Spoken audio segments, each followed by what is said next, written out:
Volume Ice. Book First. Chapter 1. The Grand Hold. 348 years, 6 months and 19 days ago today, the Parisians awoke to the sound of all the bells in the triple circuit of the city, the university, and the town ringing a full peal. The 6th of January, 1482, is not, however, a day of which history has preserved the memory.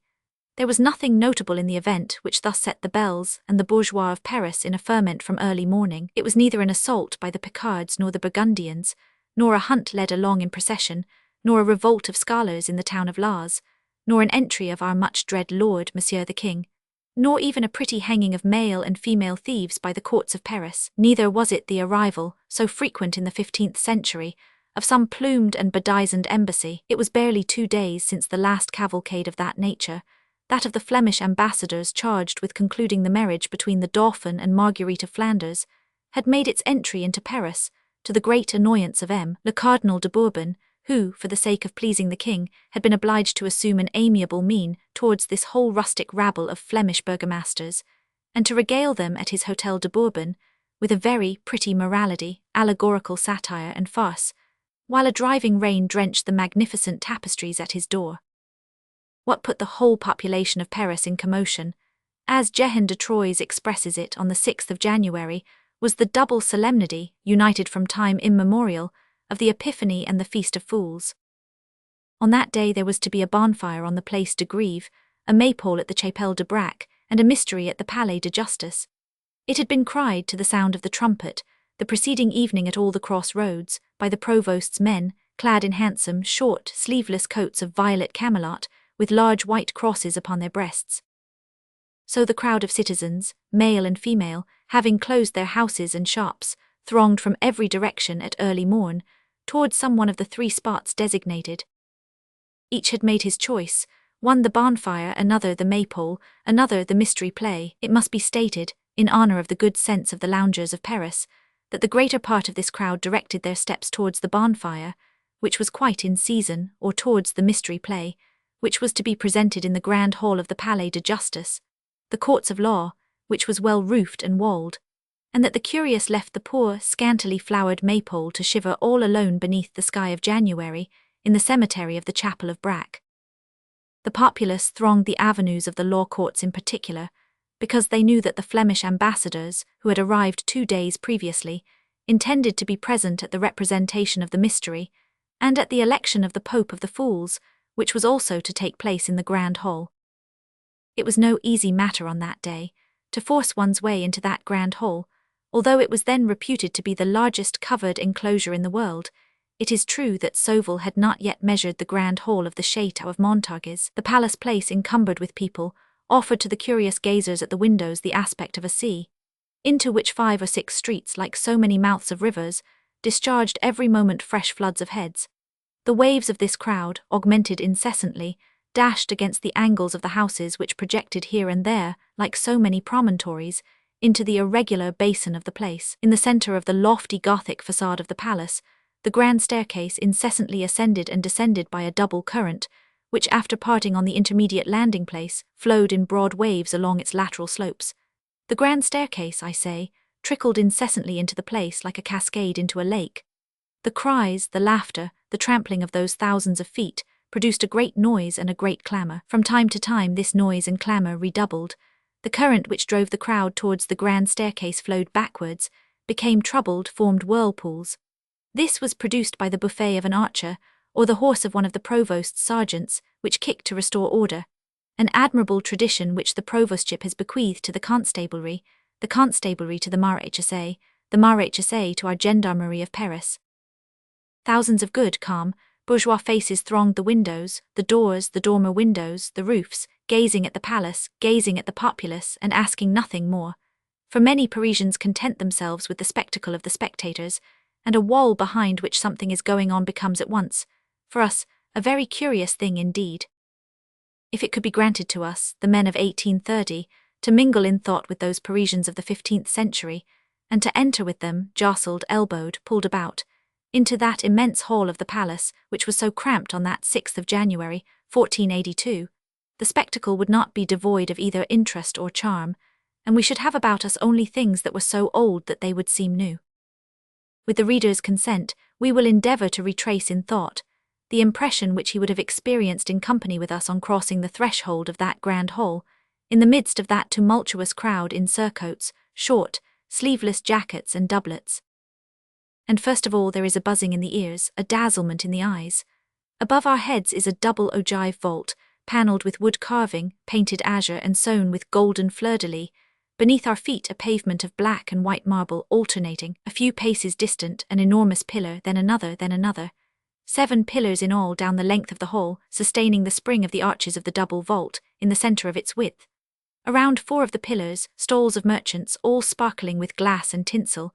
Around the last 3, benches of oak, worn and polished by the trunk hose of the litigants and the robes of the attorneys. Around the hall, along the lofty wall, between the doors, between the windows, between the pillars, the interminable row of all the kings of France, from Ferrem and down. The lazy kings, with pendant arms and downcast eyes.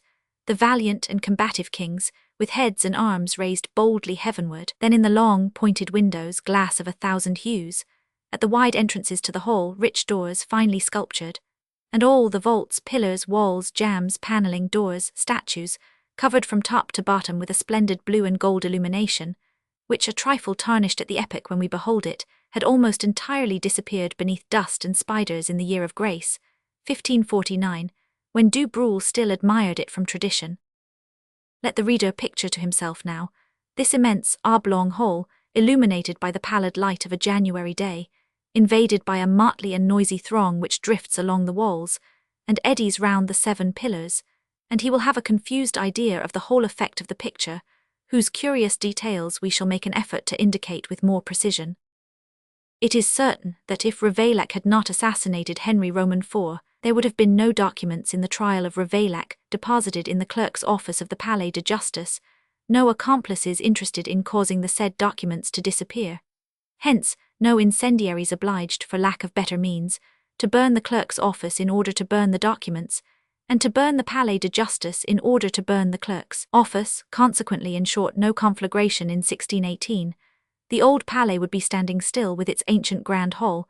I should be able to say to the reader, go and look at it, and we should thus both escape the necessity, I of making and he of reading, a description of it such as it is, which demonstrates a new truth, that great events have incalculable results. It is true that it may be quite possible in the first place that Ravaillac had no accomplices, and in the second that if he had any they were in no way connected with the fire of 1618. 2 other very plausible explanations exist. First, the great flaming star, a foot broad and a cubit high, which fell from heaven, as everyone knows, upon the law courts, after midnight on the 7th of March.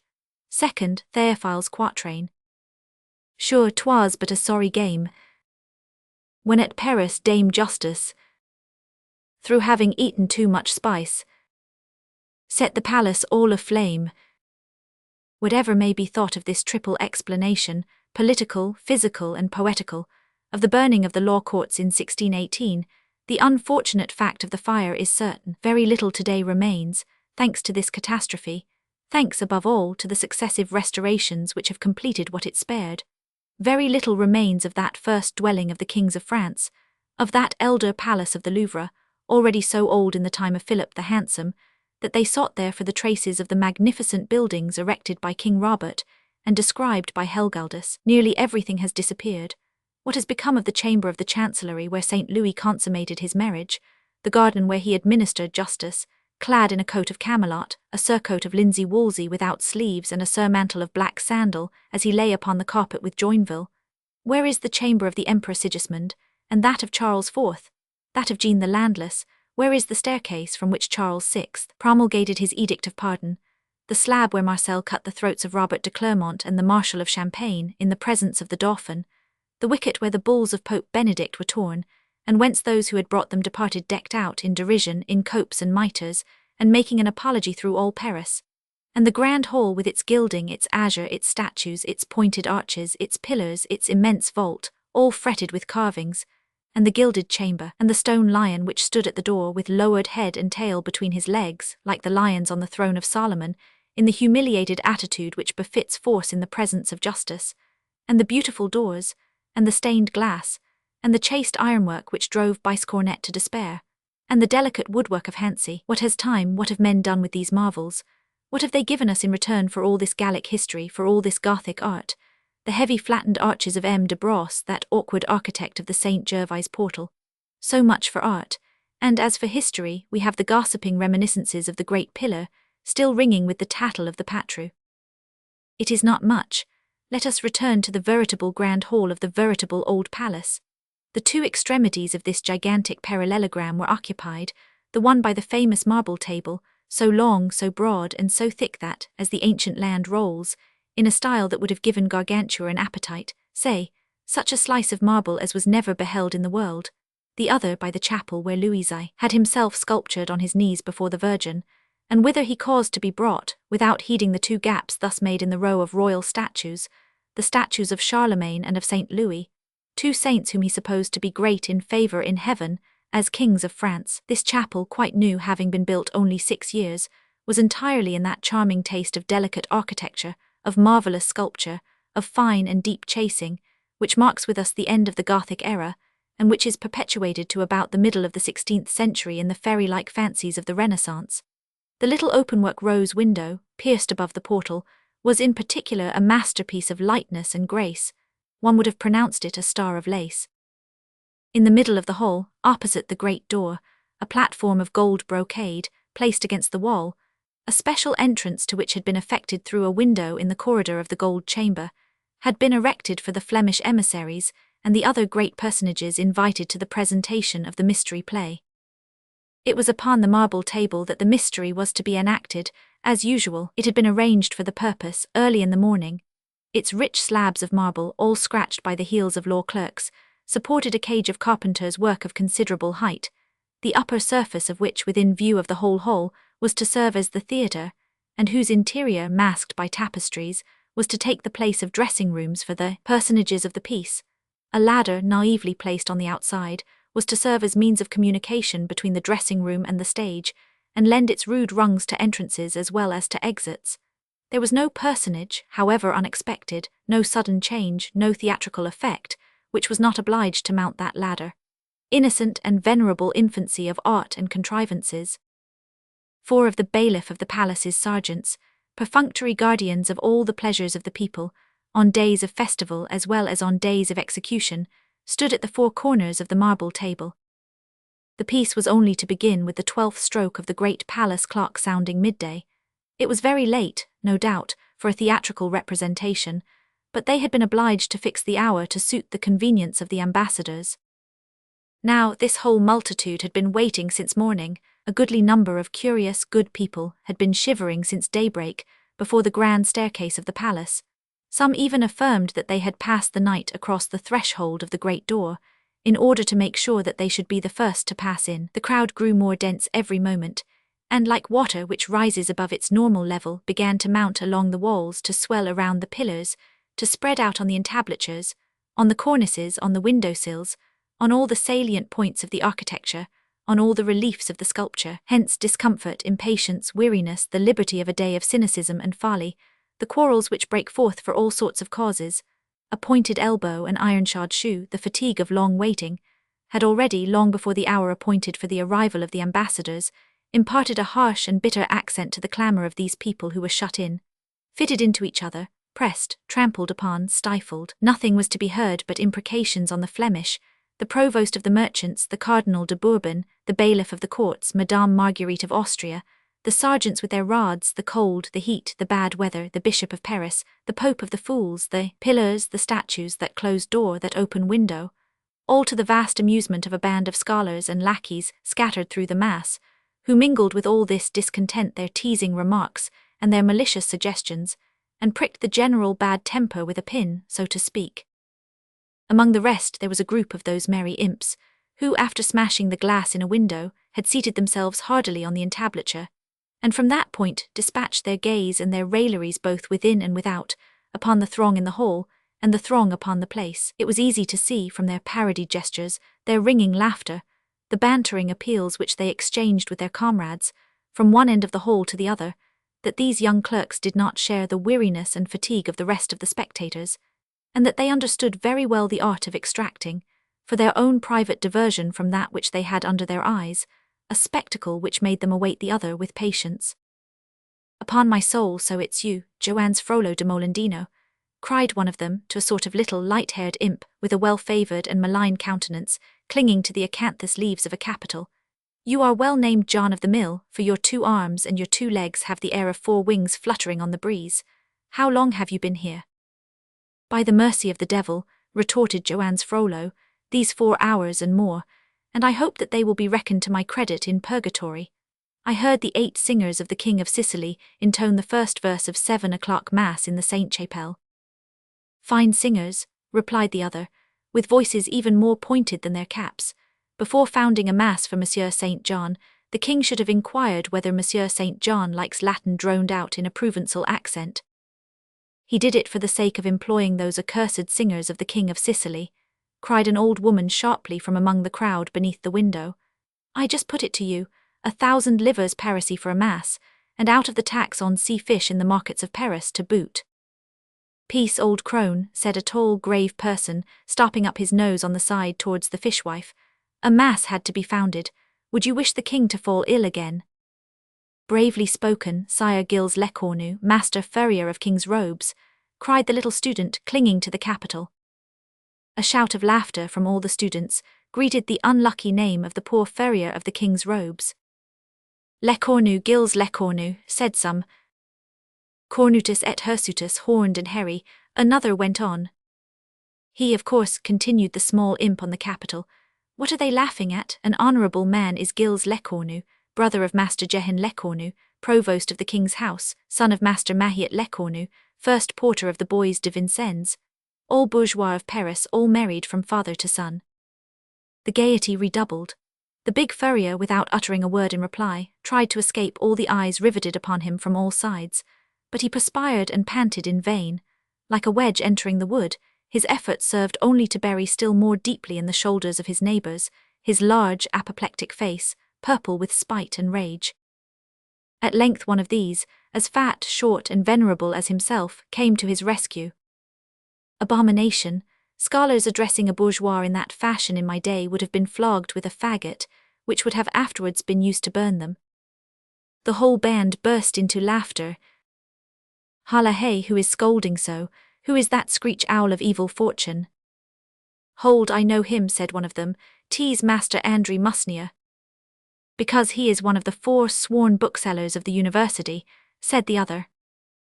"Everything goes by 4s in that shop," cried a third. "The 4 nations, the 4 faculties, the 4 feasts, the 4 procurators, the 4 electors, the 4 booksellers."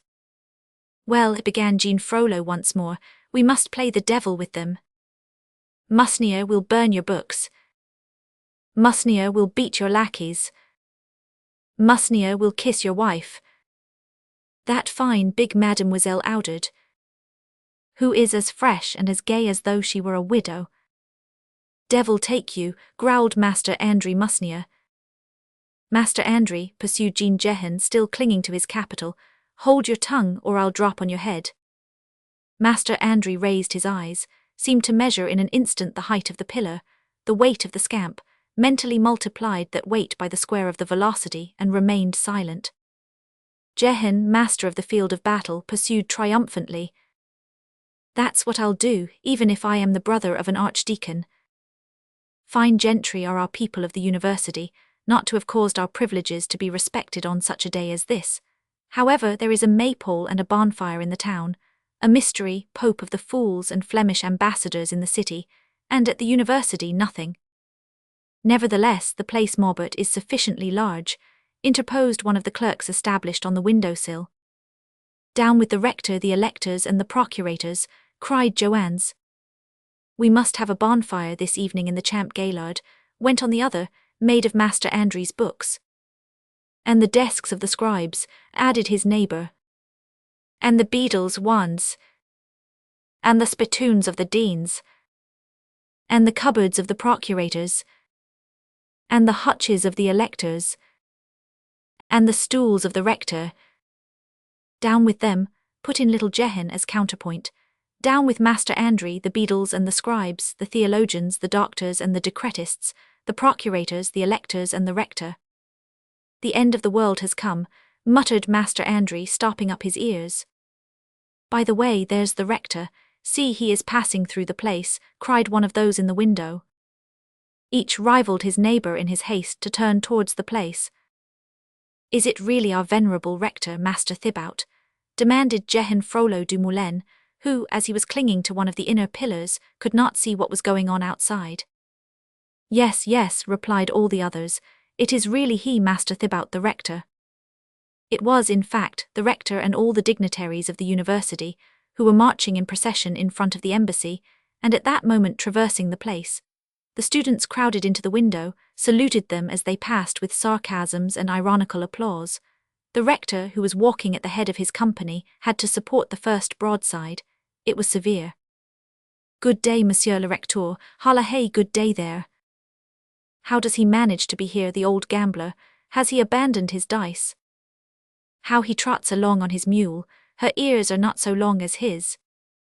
Holla hey, good day, Monsieur le Recteur Thibaut, Tybalder Elita, old fool, old gambler. God preserve you, did you throw double six often last night? Oh, what a decrepit face, livid and haggard, and drawn with the love of gambling and of dice.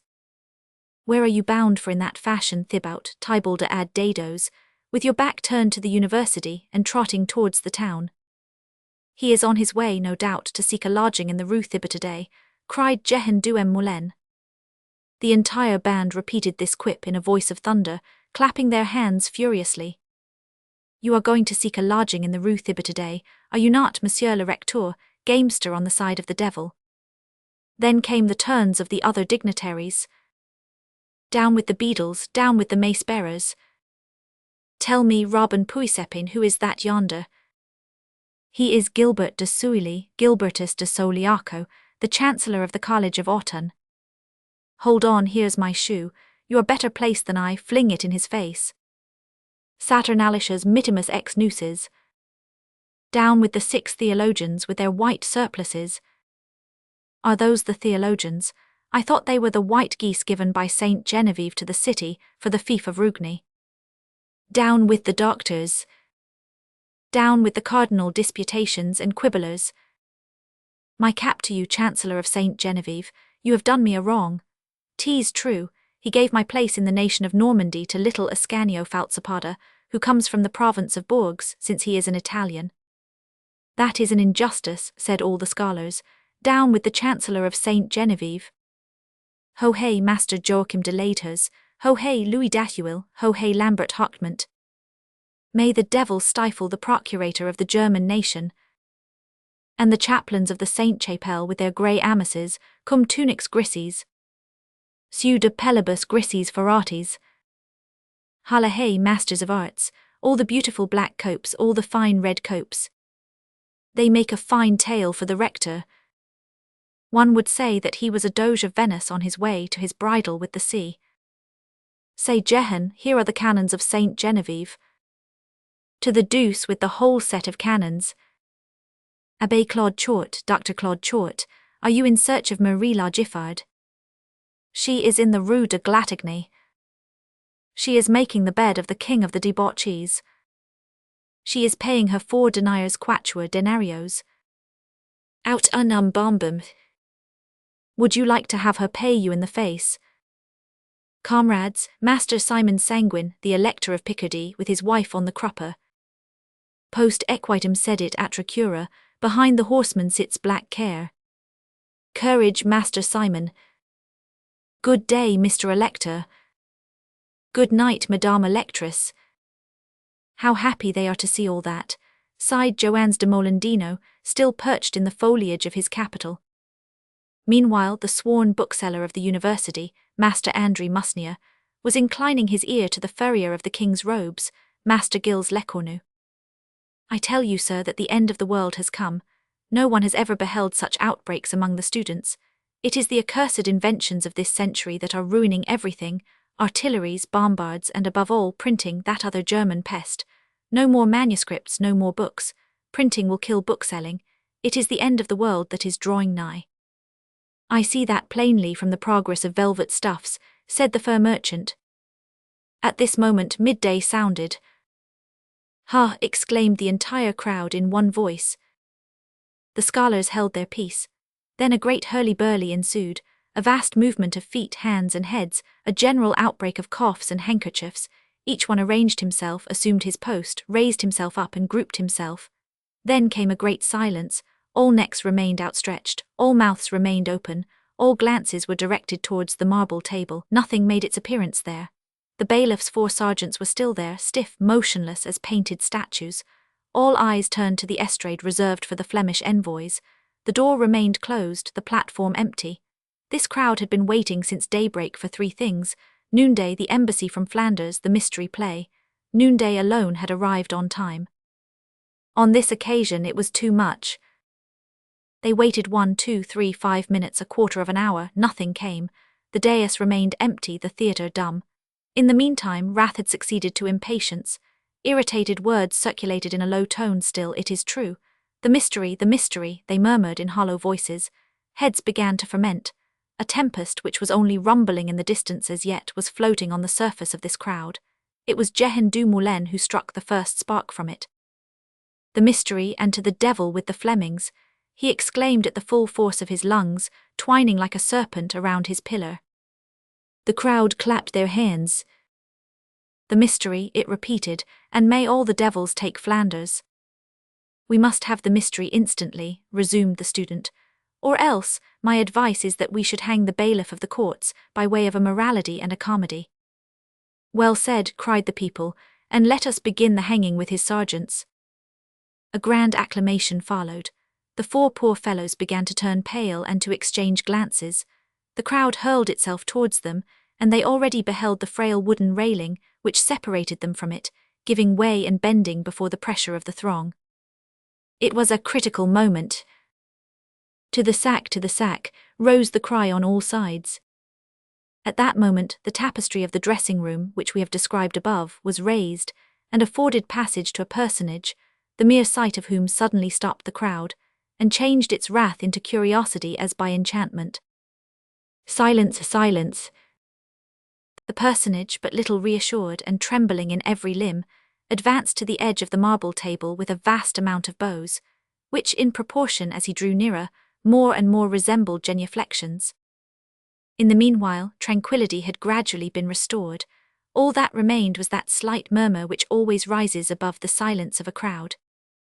Messieurs the bourgeois, said he, and mesdemoiselles the bourgeoises, we shall have the honour of declaiming and representing, before His Eminence Monsieur the Cardinal, a very beautiful morality which has for its title, The Good Judgment of Madame the Virgin Mary. I am to play Jupiter. His Eminence is at this moment escorting the very honourable embassy of the Duke of Austria, which is detained at present, listening to the harangue of Monsieur the Rector of the University, at the gate Baudits. As soon as His Illustrious Eminence the Cardinal arrives, we will begin. It is certain that nothing less than the intervention of Jupiter was required to save the 4 unfortunate sergeants of the bailiff of the courts. If we had the happiness of having invented this very veracious tale, and of being in consequence responsible for it before Our Lady Criticism, it is not against us that the classic precept, nec Deus intersit, could be invoked. Moreover, the costume of Seigneur Jupiter was very handsome, and contributed not a little towards calming the crowd, by attracting all its attention. Jupiter was clad in a coat of mail, covered with black velvet with gilt nails, and had it not been for the rouge and the huge red beard, each of which covered 1/2 of his face, had it not been for the roll of gilded cardboard, spangled and all bristling with strips of tinsel, which he held in his hand, and in which the eyes of the initiated easily recognized thunderbolts, had not his feet been flesh-coloured, and banded with ribbons in Greek fashion, he might have borne comparison, so far as the severity of his mien was concerned, with a Breton archer from the guard of Monsieur de Berry. Chapter 2.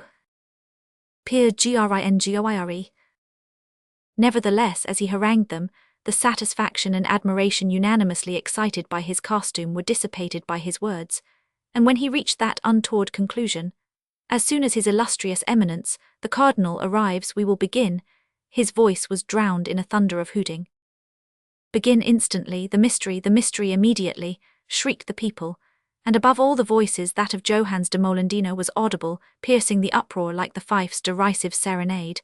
Commence instantly, yelped the scholar.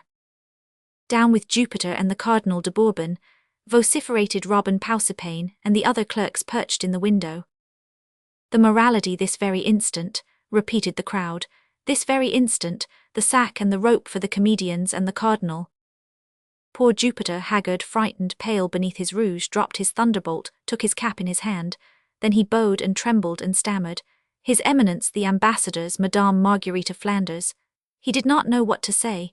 In truth, he was afraid of being hung. Hung by the populace for waiting, hung by the Cardinal for not having waited, he saw between the two dilemmas only an abyss, that is to say, a gallows. Luckily, someone came to rescue him from his embarrassment and assume the responsibility. An individual who was standing beyond the railing, in the free space around the marble table, and whom no one had yet caught sight of, since his long, thin body was completely sheltered from every visual ray by the diameter of the pillar against which he was leaning. This individual, we say, tall, gaunt, pallid, blonde, still young although already wrinkled about the brow and cheeks, with brilliant eyes and a smiling mouth, clad in garments of black serge, worn and shining with age, approached the marble table and made a sign to the poor sufferer. But the other was so confused that he did not see him. The newcomer advanced another step. "Jupiter," said he, "my dear Jupiter." The other did not hear. At last the tall blonde, driven out of patience, shrieked almost in his face. "Mitchell Gibbon." "Who calls me?" said Jupiter as though awakened with a start. "I," replied the person clad in black. "Ah," said Jupiter. "Begin at once," went on the other. "Satisfy the populace. I undertake to appease the bailiff who will appease Monsieur the Cardinal."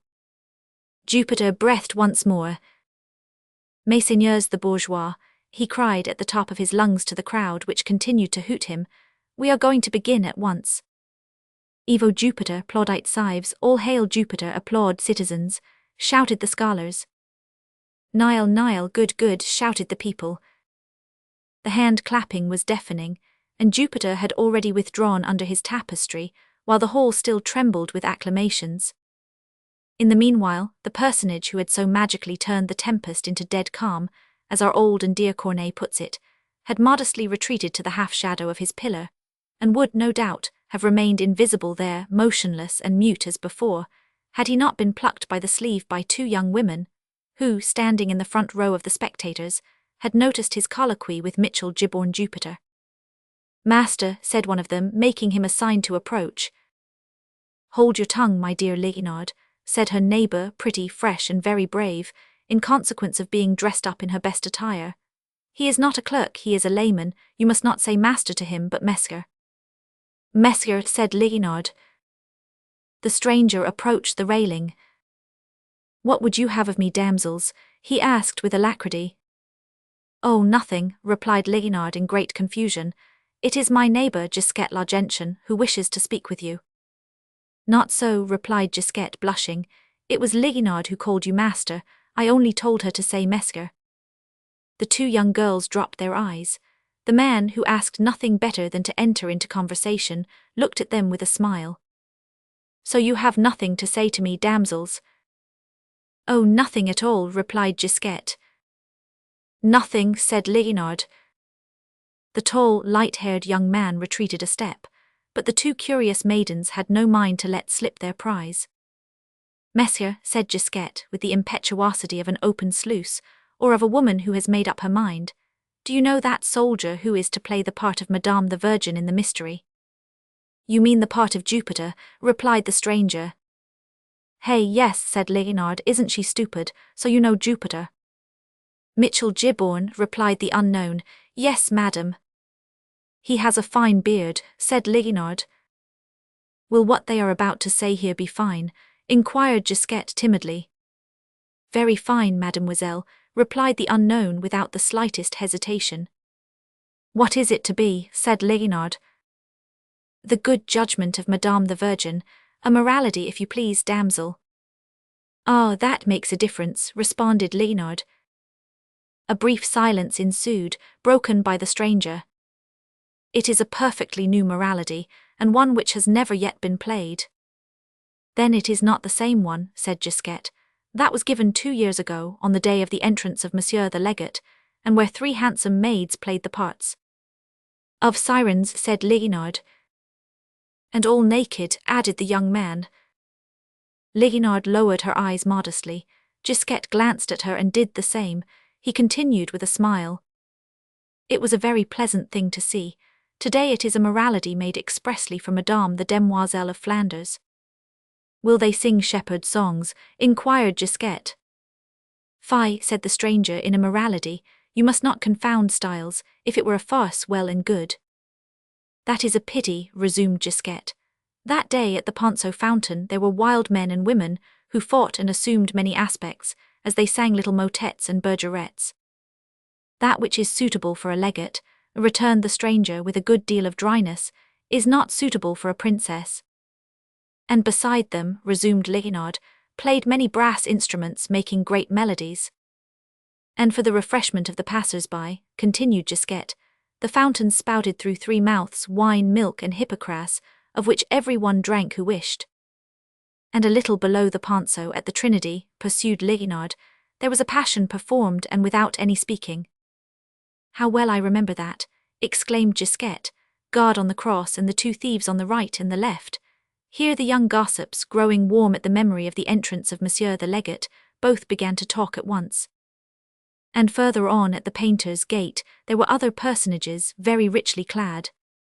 And at the fountain of Saint Innocent, that huntsman, who was chasing a hind with great clamour of dogs and hunting horns. And at the Paris slaughterhouses, stages, representing the fortress of Deep. And when the legate passed, you remember, Gisquette, they made the assault and the English all had their throats cut. And against the gate of the Chatelet there were very fine personages. And on the Porto Change, which was all draped above. And when the legate passed, they let fly on the bridge more than 200 sorts of birds. Wasn't it beautiful, Leonard? It will be better today, finally resumed their interlocutor, who seemed to listen to them with impatience. Do you promise us that this mystery will be fine? Said Gisquette. Without doubt, he replied. Then he added with a certain emphasis, I am the author of it, damsels. Truly, said the young girls, quite taken aback. Truly, replied the poet, bridling a little. That is to say, there are 2 of us, Jehan Marchand, who has sawed the planks and erected the framework of the theatre and the woodwork, and I, who have made the piece. My name is Pierre Gringoire. The author of the Cid could not have said Pierre Corneille with more pride. Our readers have been able to observe that a certain amount of time must have already elapsed from the moment when Jupiter had retired beneath the tapestry to the instant when the author of the new morality had thus abruptly revealed himself to the innocent admiration of Gisquette and Leonard. Remarkable fact, that whole crowd, so tumultuous but a few moments before, now waited amiably on the word of the comedian, which proves the eternal truth, still experienced every day in our theatres, that the best means of making the public wait patiently is to assure them that one is about to begin instantly. However, Scholar Johans had not fallen asleep. Hala hey, he shouted suddenly in the midst of the peaceable waiting which had followed the tumult. Jupiter, Madame the Virgin, buffoons of the devil, are you jeering at us? The peace, commence or we will commence again. This was all that was needed. The music of high and low instruments immediately became audible from the interior of the stage. The tapestry was raised. 4 personages in motley attire and painted faces emerged from it, climbed the steep ladder of the theatre, and arrived upon the upper platform, arranged themselves in a line before the public, whom they saluted with profound reverences. Then the symphony ceased. The mystery was about to begin. The 4 personages, after having reaped a rich reward of applause for their reverences, began, in the midst of profound silence, a prologue, which we gladly spare the reader. Moreover, as happens in our own day, the public was more occupied with the costumes that the actors wore than with the roles that they were enacting, and in truth they were right. All 4 were dressed in party-coloured robes of yellow and white, which were distinguished from each other only by the nature of the stuff. The first was of gold and silver brocade, the second of silk, the third of wool, the fourth of linen. The first of these personages carried in his right hand a sword, the second 2 golden keys, the third a pair of scales, the fourth a spade. And in order to aid sluggish minds which would not have seen clearly through the transparency of these attributes, there was to be read in large black letters on the hem of the robe of brocade, My name is nobility, on the hem of the silken robe, My name is clergy, On the hem of the woolen robe, my name is merchandise. On the hem of the linen robe, my name is labor. The sex of the two male characters was briefly indicated to every judicious spectator by their shorter robes, and by the cap which they wore on their heads, while the two female characters, less briefly clad, were covered with hoods. Much ill will would also have been required not to comprehend, through the medium of the poetry of the prologue, that labour was wedded to merchandise, and clergy to nobility, and that the two happy couples possessed in common a magnificent golden dolphin, which they desired to adjudge to the fairest only. So they were roaming about the world seeking and searching for this beauty, and after having successively rejected the Queen of Golconda, the Princess of Trebizond, the daughter of the Grand Khan of Tartary, etc., labour and clergy, nobility and merchandise had come to rest upon the marble table of the Palais de Justice, and to utter in the presence of the honest audience as many sentences and maxims as could then be dispensed at the Faculty of Arts, at examinations, sophisms, determinances, figures, and acts, where the masters took their degrees. All this was, in fact, very fine. Nevertheless, in that throng upon which the four allegories vied with each other in pouring out floods of metaphors, there was no ear more attentive, no heart that palpitated more, not an eye was more haggard, no neck more outstretched than the eye, the ear, the neck, and the heart of the author, of the poet, of that brave Pierre Gringoire, who had not been able to resist, a moment before, the joy of telling his name to two pretty girls. He had retreated a few paces from them, behind his pillar, and there he listened, looked, enjoyed. The amiable applause which had greeted the beginning of his prologue was still echoing in his bosom, and he was completely absorbed in that species of ecstatic contemplation with which an author beholds his ideas fall, one by one, from the mouth of the actor into the vast silence of the audience. Worthy Pierre Gringoire. It pains us to say it, but this first ecstasy was speedily disturbed. Hardly had Gringoire raised this intoxicating cup of joy and triumph to his lips, when a drop of bitterness was mingled with it. A tattered mendicant, who could not collect any coins, lost as he was in the midst of the crowd, and who had not probably found sufficient indemnity in the pockets of his neighbours, had hit upon the idea of perching himself upon some conspicuous point, in order to attract looks and alms. He had accordingly hoisted himself during the first verses of the prologue, with the aid of the pillars of the reserve gallery, to the cornice which ran round the balustrade at its lower edge, and there he had seated himself, soliciting the attention and the pity of the multitude, with his rags and a hideous sore which covered his right arm. However, he uttered not a word. The silence which he preserved allowed the prologue to proceed without hindrance, and no perceptible disorder would have ensued, if ill luck had not willed that the scholar Joannes should catch sight, from the heights of his pillar, of the mendicant and his grimaces. A wild fit of laughter took possession of the young scamp, who, without caring that he was interrupting the spectacle, and disturbing the universal composure, shouted boldly, "Look, see that sickly creature asking alms." Anyone who has thrown a stone into a frog pond, or fired a shot into a covey of birds, can form an idea of the effect produced by these incongruous words, in the midst of the general attention. It made Gringoire shudder as though it had been an electric shock. The prologue stopped short, and all heads turned tumultuously towards the beggar, who, far from being disconcerted by this, saw in this incident a good opportunity for reaping his harvest, and who began to whine in a doleful way, half closing his eyes the while, "Charity, please." "Well, upon my soul," resumed Joannes, "it's clopin truilefu. Holla hey, my friend, did your sore bother you on the leg that you have transferred it to your arm?" So saying, with the dexterity of a monkey, he flung a bit of silver into the grey felt hat which the beggar held in his ailing arm. The mendicant received both the alms and the sarcasm without wincing, and continued in lamentable tones, "Charity, please." This episode considerably distracted the attention of the audience, and a goodly number of spectators, among them Robin Pausipane, and all the clerks at their head, gaily applauded this eccentric duet, which the scholar, with his shrill voice, and the mendicant had just improvised in the middle of the prologue. Gringoire was highly displeased. On recovering from his first stupefaction, he bestirred himself to shout to the four personages on the stage, "Go on, what the devil, go on," without even deigning to cast a glance of disdain upon the two interrupters. At that moment he felt some one pluck at the hem of his surtout. He turned round, and not without ill humour, and found considerable difficulty in smiling, but he was obliged to do so, nevertheless. It was the pretty arm of Gisquette la Gentian, which passed through the railing, was soliciting his attention in this manner. Monsieur, said the young girl, are they going to continue? Of course, replied Gringoire, a good deal shocked by the question. In that case, Mesca, she resumed, would you have the courtesy to explain to me what they are about to say? Interrupted Gringoire. Well, listen. No, said Gisquette, but what they have said so far. Gringoire started, like a man whose wound has been probed to the quick. A plague on the stupid and dull-witted little girl, he muttered between his teeth. From that moment forth, Gisquette was nothing to him. In the meantime, the actors had obeyed his injunction, and the public, seeing that they were beginning to speak again, began once more to listen, not without having lost many beauties in the sort of soldered joint which was formed between the two portions of the piece thus abruptly cut short. Gringoire commented on it bitterly to himself. Nevertheless, tranquillity was gradually restored, the scholar held his peace, the mendicant counted over some coins in his hat, and the piece resumed the upper hand.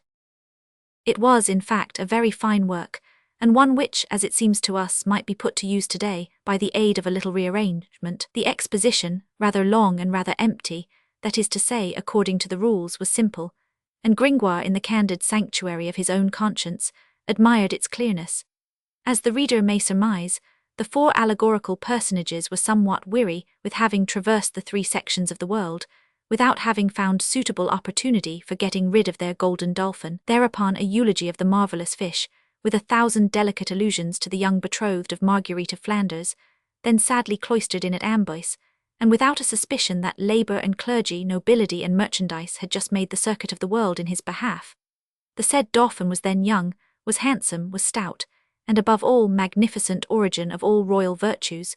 He was the son of the Lion of France. I declare that this bold metaphor is admirable, and that the natural history of the theatre, on a day of allegory and royal marriage songs, is not in the least startled by a dolphin who is the son of a lion. It is precisely these rare and pindaric mixtures which prove the poet's enthusiasm. Nevertheless, in order to play the part of critic also, the poet might have developed this beautiful idea in something less than 200 lines. It is true that the mystery was to last from noon until 4 o'clock, in accordance with the orders of Monsieur the Provost, and that it was necessary to say something. Besides, the people listened patiently. All at once, in the very middle of a quarrel between Mademoiselle Merchandise and Madame Nobility, at the moment when Monsieur Labour was giving utterance to this wonderful line, in forest ne'er was seen a more triumphant beast. The door of the reserved gallery, which had hitherto remained so inopportunely closed, opened still more inopportunely, and the ringing voice of the usher announced abruptly, His Eminence, Monseigneur the Cardinal de Bourbon. Chapter 3. Monsieur the Cardinal. Poor Gringoire, the din of all the great double petards of the Saint Jean, the discharge of 20 arquebuses on supports, the detonation of that famous serpentine of the Tower of Billy, which during the siege of Paris on Sunday, the 26th of September 1465, killed 7 Burgundians at one blow, the explosion of all the powder stored at the gate of the temple, would have rent his ears less rudely at that solemn and dramatic moment than these few words, which fell from the lips of the usher, His Eminence, Monseigneur the Cardinal de Bourbon. It is not that Pere Gringoire either feared or disdained Monsieur the Cardinal. He had neither the weakness nor the audacity for that. A true eclectic, as it would be expressed nowadays, Gringoire was one of those firm and lofty, moderate and calm spirits, which always know how to bear themselves amid all circumstances, stare in dimidio rerum, and who are full of reason and of liberal philosophy, while still setting store by cardinals. A rare, precious, and never-interrupted race of philosophers to whom wisdom, like another Ariadne, seems to have given a clue of thread which they have been walking along unwinding since the beginning of the world, through the labyrinth of human affairs. One finds them in all ages ever the same, that is to say, always according to all times, and without reckoning our Pere Gringoire, who may represent them in the 15th century if we succeed in bestowing upon him the distinction which he deserves. It certainly was their spirit which animated Father du Breul, when he wrote in the 16th these naively sublime words, worthy of all centuries. I am a Parisian by nation and a Parisian in language, for Parisia in Greek signifies liberty of speech, of which I have made use even towards Messeigneurs the Cardinals, uncle and brother to Monsieur the Prince de Cantaille, always with respect to their greatness, and without offending any one of their suite, which is much to say. There was then neither hatred for the Cardinal, nor disdain for his presence, in the disagreeable impression produced upon Pierre Gringoire. Quite the contrary. Our poet had too much good sense and too threadbare a coat not to attach particular importance to having the numerous allusions in his prologue, and in particular the glorification of the Dauphin, son of the Lion of France, fall upon the most eminent ear. But it is not interest which predominates in the noble nature of poets. I suppose that the entity of the poet may be represented by the number 10. It is certain that a chemist, on analyzing and pharmacopolizing it, as Rabelais says, would find it composed of 1 part interest to 9 parts of self-esteem. Now, at the moment when the door had opened to admit the cardinal, the 9 parts of self-esteem in Gringoire, swollen and expanded by the breath of popular admiration, were in a state of prodigious augmentation, beneath which disappeared, as though stifled, that imperceptible molecule of which we have just remarked upon in the constitution of poets. A precious ingredient, by the way, a ballast of reality and humanity, without which they would not touch the earth. Gringoire enjoyed seeing, feeling, fingering, so to speak, an entire assembly of knaves. It is true, but what matters that? Stupefied, petrified, and as though asphyxiated in the presence of the incommensurable tirades, which welled up every instant from all parts of his bridal song, I affirm that he shared the general beatitude, and that, quite the reverse of La Fontaine, who, at the presentation of his comedy of the Florentine, asked, "Who is the ill-bred lout who made that rhapsody?" Gringoire would gladly have inquired of his neighbour, "Whose masterpiece is this?" The reader can now judge of the effect produced upon him by the abrupt and unseasonable arrival of the cardinal. That which he had to fear was only too fully realized. The entrance of his eminence upset the audience. All heads turned towards the gallery. It was no longer possible to hear oneself. The cardinal, repeated all mouths. The unhappy prologue stopped short for the second time. The cardinal halted for a moment on the threshold of the estrade. While he was sending a rather indifferent glance around the audience, the tumult redoubled. Each person wished to get a better view of him. Each man vied with the other in thrusting his head over his neighbour's shoulder. He was, in fact, an exalted personage, the sight of whom was well worth any other comedy. Charles, Cardinal de Bourbon, Archbishop and Count of Lyon, Primate of the Gauls, was allied both to Louis XI, through his brother Pierre, Seigneur de Beaujeu, who had married the king's eldest daughter, and to Charles the Bold through his mother, Agnes of Burgundy. Now the dominating trait, the peculiar and distinctive trait of the character of the Primate of the Gauls, was the spirit of the courtier, and devotion to the powers that be. The reader can form an idea of the numberless embarrassments which this double relationship had caused him, and of all the temporal reefs among which his spiritual bark had been forced to tack, in order not to suffer shipwreck on either Louis or Charles, that Scylla and that Charybdis which had devoured the Duc de Nemours and the Constable de Saint Paul.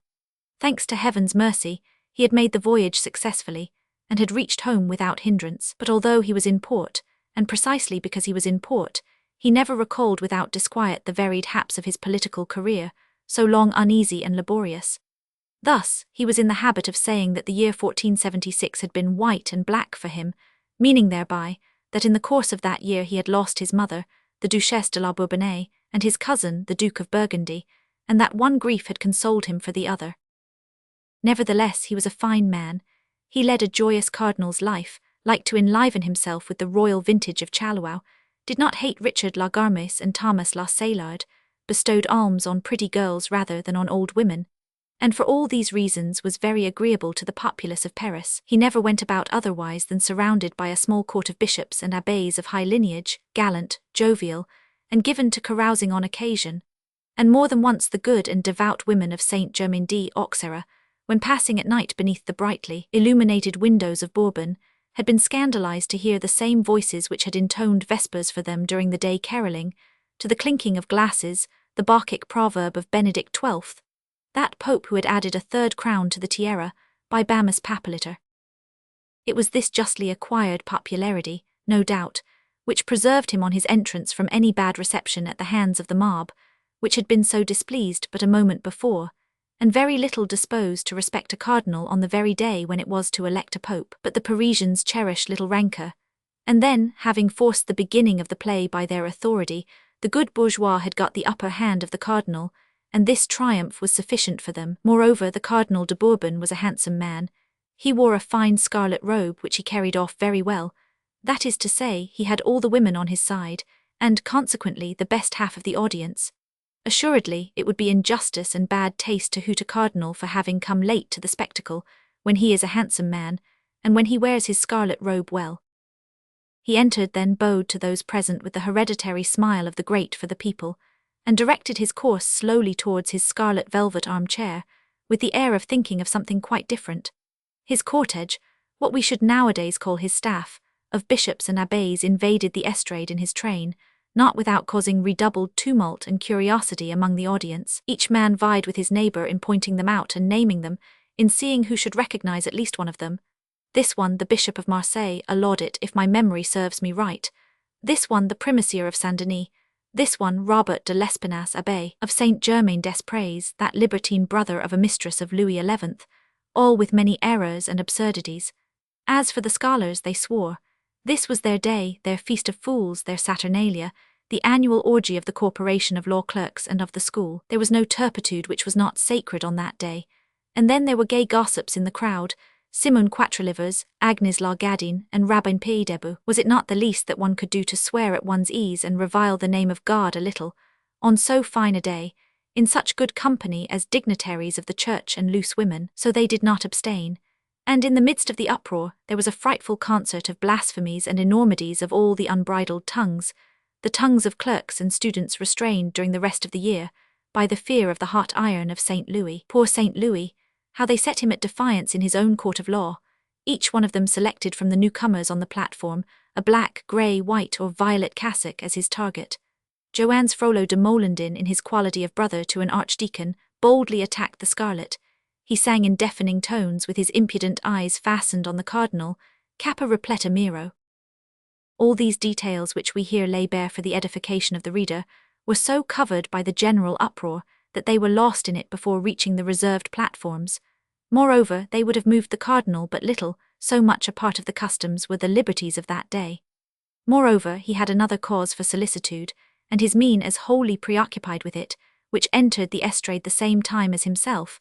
This was the embassy from Flanders. Not that he was a profound politician, nor was he borrowing trouble about the possible consequences of the marriage of his cousin Marguerite de Bourgogne to his cousin Charles, Dauphin de Vienne, nor as to how long the good understanding which had been patched up between the Duke of Austria and the King of France would last, nor how the King of England would take this disdain of his daughter. All that troubled him but little, and he gave a warm reception every evening to the wine of the royal vintage of Chaillot, without a suspicion that several flasks of that same wine, somewhat revised and corrected, it is true, by Dr. Coictier, cordially offered to Edward IV by Louis XI, would some fine morning rid Louis XI of Edward IV. The much-honoured embassy of Monsieur the Duke of Austria brought the cardinal none of these cares, but it troubled him in another direction. It was, in fact, somewhat hard, and we have already hinted at it on the second page of this book. For him, Charles de Bourbon, to be obliged to feast and receive cordially no one knows what bourgeois. For him, a cardinal to receive aldermen. For him, a Frenchman and a jolly companion to receive Flemish beer-drinkers, and that in public. This was, certainly, one of the most irksome grimaces that he had ever executed for the good pleasure of the king. So he turned toward the door, and with the best grace in the world, so well had he trained himself to it, when the usher announced in a sonorous voice, "Messieurs the envoys of Monsieur the Duke of Austria." It is useless to add that the whole hall did the same. Then arrived, 2 by 2, with a gravity which made a contrast in the midst of the frisky ecclesiastical escort of Charles de Bourbon, the 48 ambassadors of Maximilian of Austria, having at their head the Reverend Father-in-God, Jehan, Abbot of St. Bertin, Chancellor of the Golden Fleece, and Jacques de Goy, Sieur d'Auby, Grand Bailiff of Ghent. A deep silence settled over the assembly, accompanied by stifled laughter at the preposterous names and all the bourgeois designations, which each of these personages transmitted with imperturbable gravity to the usher, who then tossed names and titles pell-mell, and mutilated to the crowd below. They were Master Loys Roloff, Alderman of the city of Louvain, Mesker Claes Dedelde, Alderman of Brussels, Mesker Paul de Beust, Sieur de Voirmeizel, President of Flanders, Master Jehan Colkins, Burgomaster of the city of Antwerp, Master George de Lamoa, First Alderman of the Cure of the city of Ghent, Master Geldolf van der Hage, First Alderman of the Parchans of the said town, and the Sieur de Beerbeck and Jehan Pinnock and Jehan Dimerzel, etc., etc., etc., bailiffs, aldermen, burgomasters, Burgomasters, aldermen, bailiffs, all stiff, affectedly grave, formal, dressed out in velvet and damask, hooded with caps of black velvet, with great tufts of cypress gold thread. Good Flemish heads, after all, severe and worthy faces of the family which Rembrandt makes to stand out so strong and grave from the black background of his night patrol, personages all of whom bore, written on their brows, that Maximilian of Austria had done well in trusting implicitly, as the manifest ran, in their sense, valor, experience, loyalty, and good wisdom. There was one exception, however.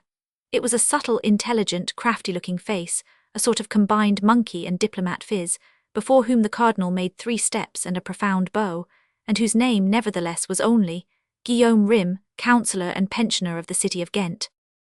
Few persons were then aware who Guillaume Rym was, a rare genius who in a time of revolution would have made a brilliant appearance on the surface of events, but who in the 15th century was reduced to cavernous intrigues, and to living in mines, as the Duc de Saint-Simon expresses it. Nevertheless, he was appreciated by the minor of Europe.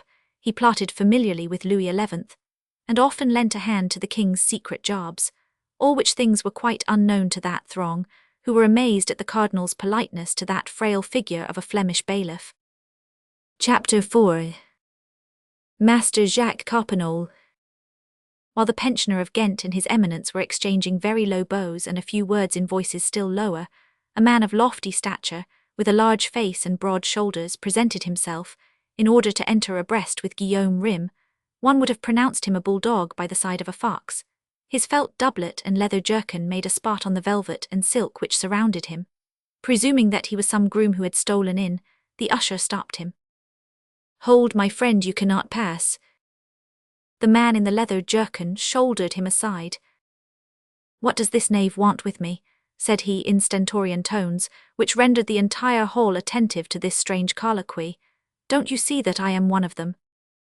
"Your name?" demanded the usher. "Jacques Coppenole." "Your titles?" "Hosier at the sign of the 3 Little Chains, of Ghent." The usher recoiled. One might bring oneself to announce aldermen and burgomasters, but a hosier was too much. The cardinal was on thorns. All the people were staring and listening. For 2 days his eminence had been exerting his utmost efforts to lick these Flemish bears into shape, and to render them a little more presentable to the public, and this freak was startling. But Guillaume Rym, with his polished smile, approached the usher. "Announce Master Jacques Coppenole, clerk of the aldermen of the city of Ghent," he whispered very low. "Usher," interposed the cardinal, aloud, "announce Master Jacques Coppenole, clerk of the aldermen of the illustrious city of Ghent." This was a mistake. Guillaume Rym alone might have conjured away the difficulty, but Coppenole had heard the cardinal. "No cross of God," he exclaimed in his voice of thunder. "Jacques Coppenole, hosier, do you hear, usher? Nothing more, nothing less, cross of God, hosier, that's fine enough. Monsieur the Archduke has more than once sought his gant in my hose." Laughter and applause burst forth. A jest is always understood in Paris, and consequently always applauded. Let us add that Coppenole was of the people, and that the auditors which surrounded him were also of the people. Thus the communication between him and them had been prompt, electric, and, so to speak, on a level. The haughty air of the Flemish hosier, by humiliating the courtiers, had touched in all these plebeian souls that latent sentiment of dignity still vague and indistinct in the 15th century. This hosier was an equal, who had just held his own before Monsieur the Cardinal. A very sweet reflection to poor fellows habituated to respect and obedience towards the underlings of the sergeants of the bailiff of Saint Genevieve, the Cardinal's train-bearer. Coppenole proudly saluted his eminence, who returned the salute of the all-powerful bourgeois feared by Louis. Then while Guillaume Rym, a sage and malicious man, as Philippe de Comines puts it, watched them both with a smile of raillery and superiority, each sought his place, the cardinal quite abashed and troubled, Coppenole tranquil and haughty, and thinking, no doubt, that his title of hosier was as good as any other after all, and that Marie of Burgundy, mother to that Marguerite whom Coppenole was today bestowing in marriage, would have been less afraid of the cardinal than of the hosier. For it is not cardinal who would have stirred up a revolt among the men of Ghent against the favourites of the daughter of Charles the Bold. It is not a cardinal who could have fortified the populace with a word against her tears and prayers, when the Maid of Flanders came to supplicate her people in their behalf, even at the very foot of the scaffold, while the hosier had only to raise his leather elbow, in order to cause to fall your 2 heads, most illustrious seigneurs, Guy de Himbercourt and Chancellor Guillaume Huguenet. Nevertheless, all was over for the poor cardinal, and he was obliged to quaff to the dregs the bitter cup of being in such bad company. The reader has, probably, not forgot the impudent beggar, who had been clinging fast to the fringes of the cardinal's gallery, ever since the beginning of the prologue. The arrival of the illustrious guests had by no means caused him to relax his hold, and while the prelates and ambassadors were packing themselves into the stalls, like genuine Flemish herrings, he settled himself at his ease and boldly crossed his legs on the architrave. The insolence of this proceeding was extraordinary, yet no one noticed it at first, the attention of all being directed elsewhere. He on his side perceived nothing that was going on in the hall. He wagged his head with the unconcern of a Neapolitan, repeating from time to time, amid the clamour, as from a mechanical habit, "Charity, please." And assuredly, he was, out of all those present, the only one who had not deigned to turn his head at the altercation between Coppenole and the usher. Now chance ordained that the Master Hosier of Ghent, with whom the people were already in lively sympathy, and upon whom all eyes were riveted, should come and seat himself in the front row of the gallery, directly above the mendicant, and people were not a little amazed to see the Flemish ambassador, on concluding his inspection of the knave thus placed beneath his eyes, bestow a friendly tap on that ragged shoulder. The beggar turned round. There was surprise, recognition, a lighting up of the two countenances, and so forth. Then, without paying the slightest heed in the world to the spectators, the hosier and the wretched being began to converse in a low tone, holding each other's hands in the meantime, while the rags of Clopin Trouillefou, spread out upon the cloth of gold of the dais, produced the effect of a caterpillar on an orange. The novelty of this singular scene excited such a murmur of mirth and gaiety in the hall, that the cardinal was not slow to perceive it.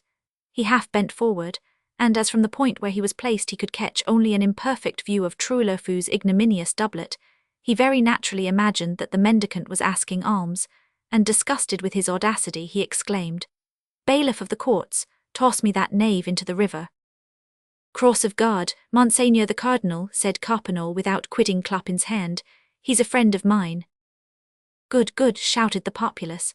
From that moment Master Coppenole enjoyed in Paris as in Ghent great favour with the people, for men of that sort do enjoy it, says Philippe de Comines, when they are thus disorderly.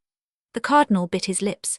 He bent towards his neighbour, the Abbé of Saint Genevieve, and said to him in a low tone, "Fine ambassadors Monsieur the Archduke sends here to announce to us Madame Marguerite." "Your Eminence," replied the Abbé, "waste your politeness on these Flemish swine.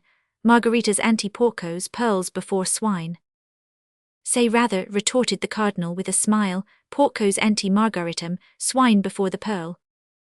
The whole little court in cassocks went into ecstasies over this play upon words. The cardinal felt a little relieved. He was quits with Coppenole. He also had had his jest applauded. Now, will those of our readers who possess the power of generalizing an image or an idea, as the expression runs in the style of today, permit us to ask them if they have formed a very clear conception of the spectacle presented at this moment, upon which we have arrested their attention, by the vast parallelogram of the grand hall of the palace. In the middle of the hall, backed against the western wall, a large and magnificent gallery draped with cloth of gold, into which enter in procession, through a small arched door, grave personages, announced successively by the shrill voice of an usher. On the front benches were already a number of venerable figures, muffled in ermine, velvet, and scarlet. Around the dais, which remains silent and dignified, below, opposite, everywhere, a great crowd and a great murmur. Thousands of glances directed by the people on each face upon the dais, 1,000 whispers over each name. Certainly the spectacle is curious, and well deserves the attention of the spectators. But yonder, quite at the end, what is that sort of trestle work with 4 motley puppets upon it, and more below? Who is that man beside the trestle, with a black doublet and a pale face? Alas, my dear reader, it is Pere Gringoire and his prologue. We have all forgot him completely. This is precisely what he feared. From the moment of the cardinal's entrance, Gringoire had never ceased to tremble for the safety of his prologue. At first he had enjoined the actors, who had stopped in suspense, to continue, and to raise their voices. Then, perceiving that no one was listening, he had stopped them, and during the entire quarter of an hour that the interruption lasted, he had not ceased to stamp, to flounce about, to appeal to Gisquet and Liénard, and to urge his neighbours to the continuance of the prologue, all in vain. No one quitted the cardinal, the embassy, and the gallery, sole centre of this vast circle of visual rays. We must also believe, and we say it with regret, that the prologue had begun slightly to weary the audience at the moment when His Eminence had arrived, and created a diversion in so terrible a fashion. After all, on the gallery as well as on the marble table, the spectacle was the same, the conflict of labour and clergy, of nobility and merchandise, and many people preferred to see them alive, breathing, moving, elbowing each other in flesh and blood, in this Flemish embassy, in this episcopal court, under the cardinal's robe, under Coppenol's jerkin, than painted, decked out, talking in verse, and, so to speak, stuffed beneath the yellow amid white tunics in which Gringoire had so ridiculously clothed them. Nevertheless, when our poet beheld quiet re-established to some extent, he devised a stratagem which might have redeemed all. "Monsieur," he said, turning towards one of his neighbours, a fine, big man with a patient face, "suppose we begin again." "What?" said his neighbour. "Hey, the mystery," said Gringoire. "As you like," returned his neighbour. This semi-approbation sufficed for Gringoire, and conducting his own affairs he began to shout, confounding himself with the crowd as much as possible. "Begin the mystery again, begin again." "The devil," said Joannes de Molendino, "what are they jabbering down yonder at the end of the hall?" For Gringoire was making noise enough for four. "Say, comrades, isn't that mystery finished? They want to begin it all over again. That's not fair." "No, no," shouted all the scholars. "Down with the mystery, down with it." But Gringoire had multiplied himself and only shouted the more vigorously, "Begin again, begin again." These clamours attracted the attention of the cardinal. "Monsieur Bailiff of the courts," said he to a tall, black man placed a few paces from him, "are those knaves in a holy water vessel, that they make such a hellish noise?" The bailiff of the courts was a sort of amphibious magistrate, a sort of bat of the judicial order, related to both the rat and the bird, the judge and the soldier. He approached His Eminence, and not without a good deal of fear of the latter's displeasure, he awkwardly explained to him the seeming disrespect of the audience, that noonday had arrived before His Eminence, and that the comedians had been forced to begin without waiting for His Eminence. The cardinal burst into a laugh. "On my faith, the rector of the university ought to have done the same. What say you, Master Guillaume Rym?" "Monseigneur," replied Guillaume Rym, "let us be content with having escaped half of the comedy. There is at least that much gained." "Can these rascals continue their farce?" asked the bailiff. "Continue, continue," said the cardinal. "It's all the same to me. I'll read my breviary in the meantime." The bailiff advanced to the edge of the estrade, and cried, after having invoked silence by a wave of the hand, "Bourgeois, rustics, and citizens, in order to satisfy those who wish the play to begin again, and those who wish it to end, His Eminence orders that it be continued." Both parties were forced to resign themselves, but the public and the author long cherished a grudge against the cardinal. So the personages on the stage took up their parts, and Gringoire hoped that the rest of his work at least would be listened to. This hope was speedily dispelled like his other illusions. Silence had indeed been restored in the audience after a fashion, but Gringoire had not observed that at the moment when the cardinal gave the order to continue, the gallery was far from full, and that after the Flemish envoys there had arrived new personages forming part of the cortege whose names and ranks, shouted out in the midst of his dialogue by the intermittent cry of the usher, produced considerable ravages in it. Let the reader imagine the effect in the midst of a theatrical piece, of the yelping of an usher, flinging in between two rhymes, and often in the middle of a line, parentheses like the following: "Master Jacques Charmolue, procurator to the king in the ecclesiastical courts. Jehan de Harlay, equerry guardian of the office of chevalier of the night watch of the city of Paris. Mescar Galliot de Genelhac, chevalier seigneur de Brossac, master of the king's artillery. Master Druragier, surveyor of the woods and forests of the king our sovereign, in the land of France, Champagne and Brie. Mescar Louis de Graville, chevalier, councillor and chamberlain of the king, admiral of France, keeper of the forest of Vincennes. Master Denis Le Mercier, guardian of the house of the blind at Paris, etc., etc., etc. This was becoming unbearable. This strange accompaniment, which rendered it difficult to follow the piece, made Gringoire all the more indignant because he could not conceal from himself the fact that the interest was continually increasing, and that all his work required was a chance of being heard. It was, in fact, difficult to imagine a more ingenious and more dramatic composition. The four personages of the prologue were bewailing themselves in their mortal embarrassment, when Venus in person, vera incessa patuit di, presented herself to them, clad in a fine robe bearing the heraldic device of the ship of the city of Paris. She had come herself to claim the dolphin promised to the most beautiful. Jupiter, whose thunder could be heard rumbling in the dressing room, supported her claim, and Venus was on the point of carrying it off. That is to say, without allegory, of marrying Monsieur the Dauphin, when a young child clad in white damask, and holding in her hand a daisy, a transparent personification of Mademoiselle Marguerite of Flanders, came to contest it with Venus. Theatrical effect and change. After a dispute, Venus, Marguerite, and the assistants agreed to submit to the good judgment of Time Holy Virgin. There was another good part, that of the king of Mesopotamia, but through so many interruptions, it was difficult to make out what end he served. All these persons had ascended by the ladder to the stage. But all was over. None of these beauties had been felt nor understood.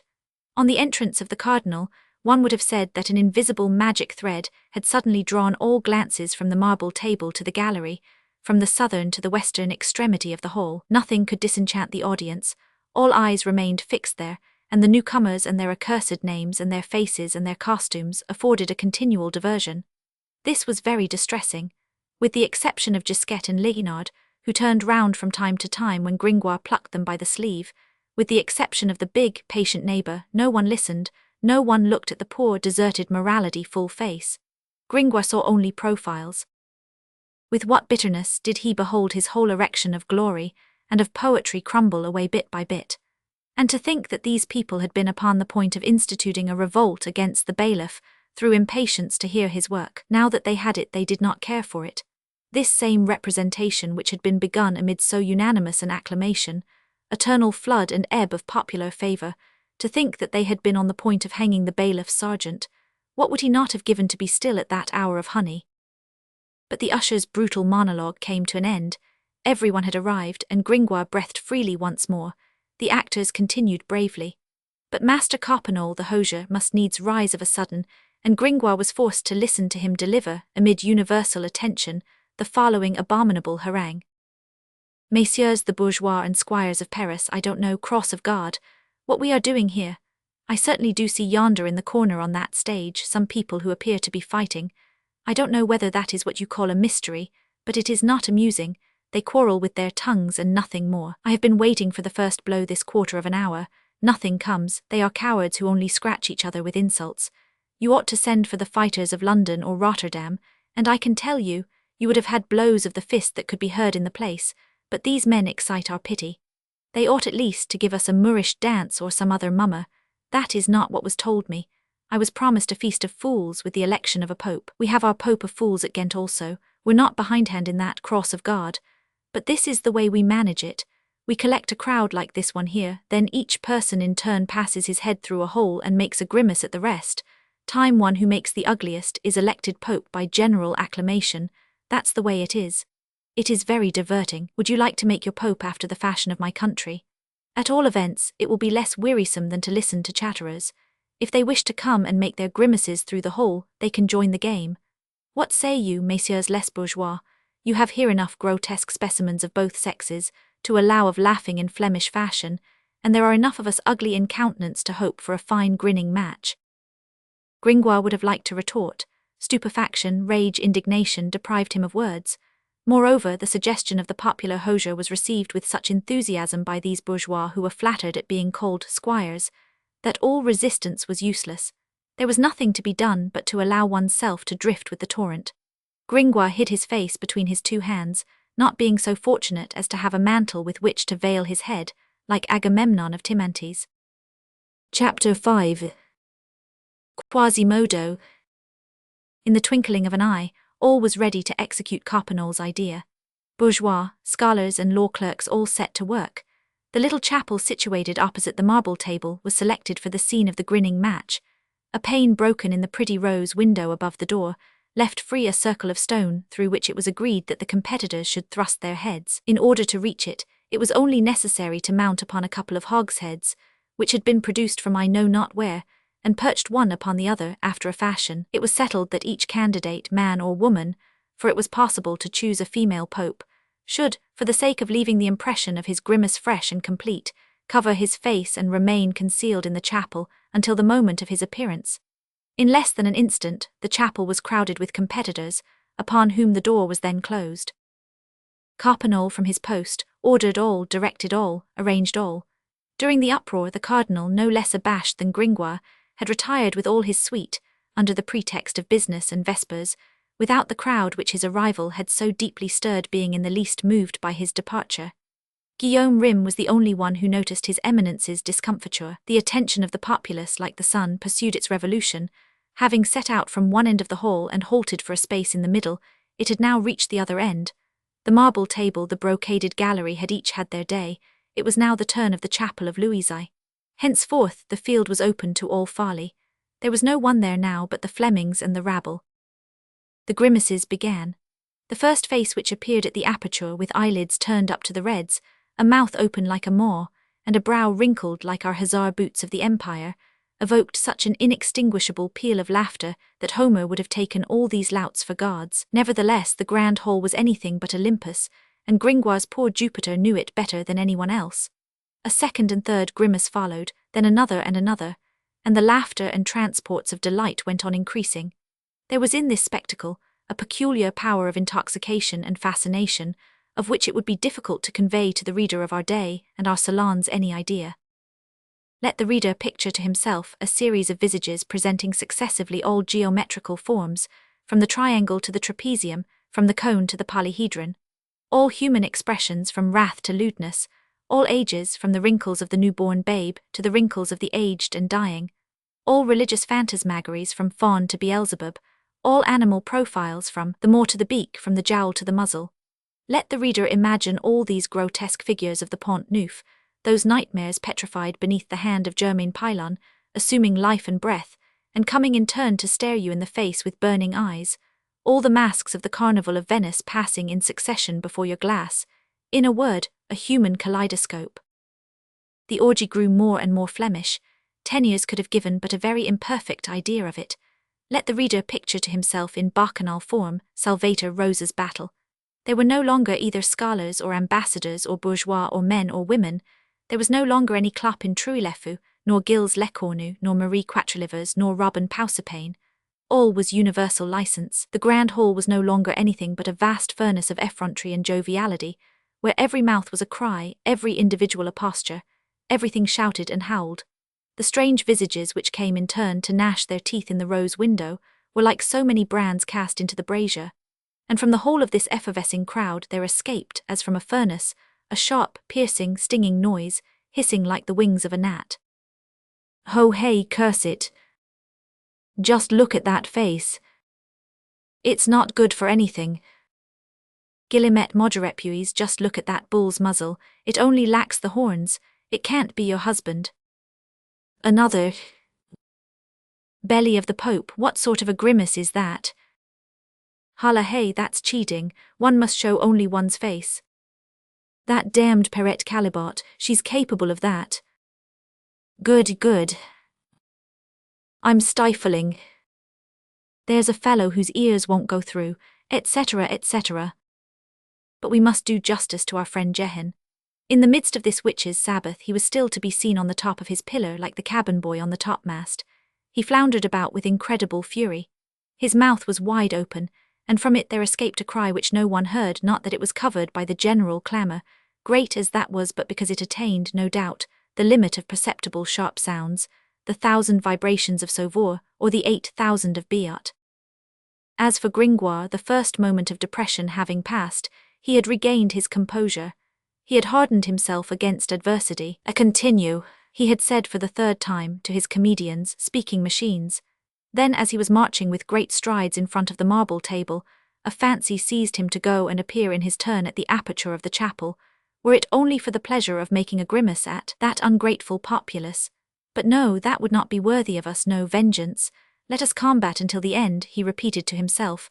The power of poetry over people is great. I will bring them back. We shall see which will carry the day, grimaces or polite literature. Alas, he had been left the sole spectator of his piece. It was far worse than it had been a little while before. He no longer beheld anything but backs. I am mistaken. The The big, patient man, whom he had already consulted in a critical moment, had remained with his face turned towards the stage. As for Gisquette and Leonard, they had deserted him long ago. Gringoire was touched to the heart by the fidelity of his only spectator. He approached him and addressed him, shaking his arm slightly, for the good man was leaning on the balustrade and dozing a little. "Monsieur," said Gringoire, "I thank you." "Monsieur," replied the big man with a yawn, "for what?" "I see what wearies you," resumed the poet.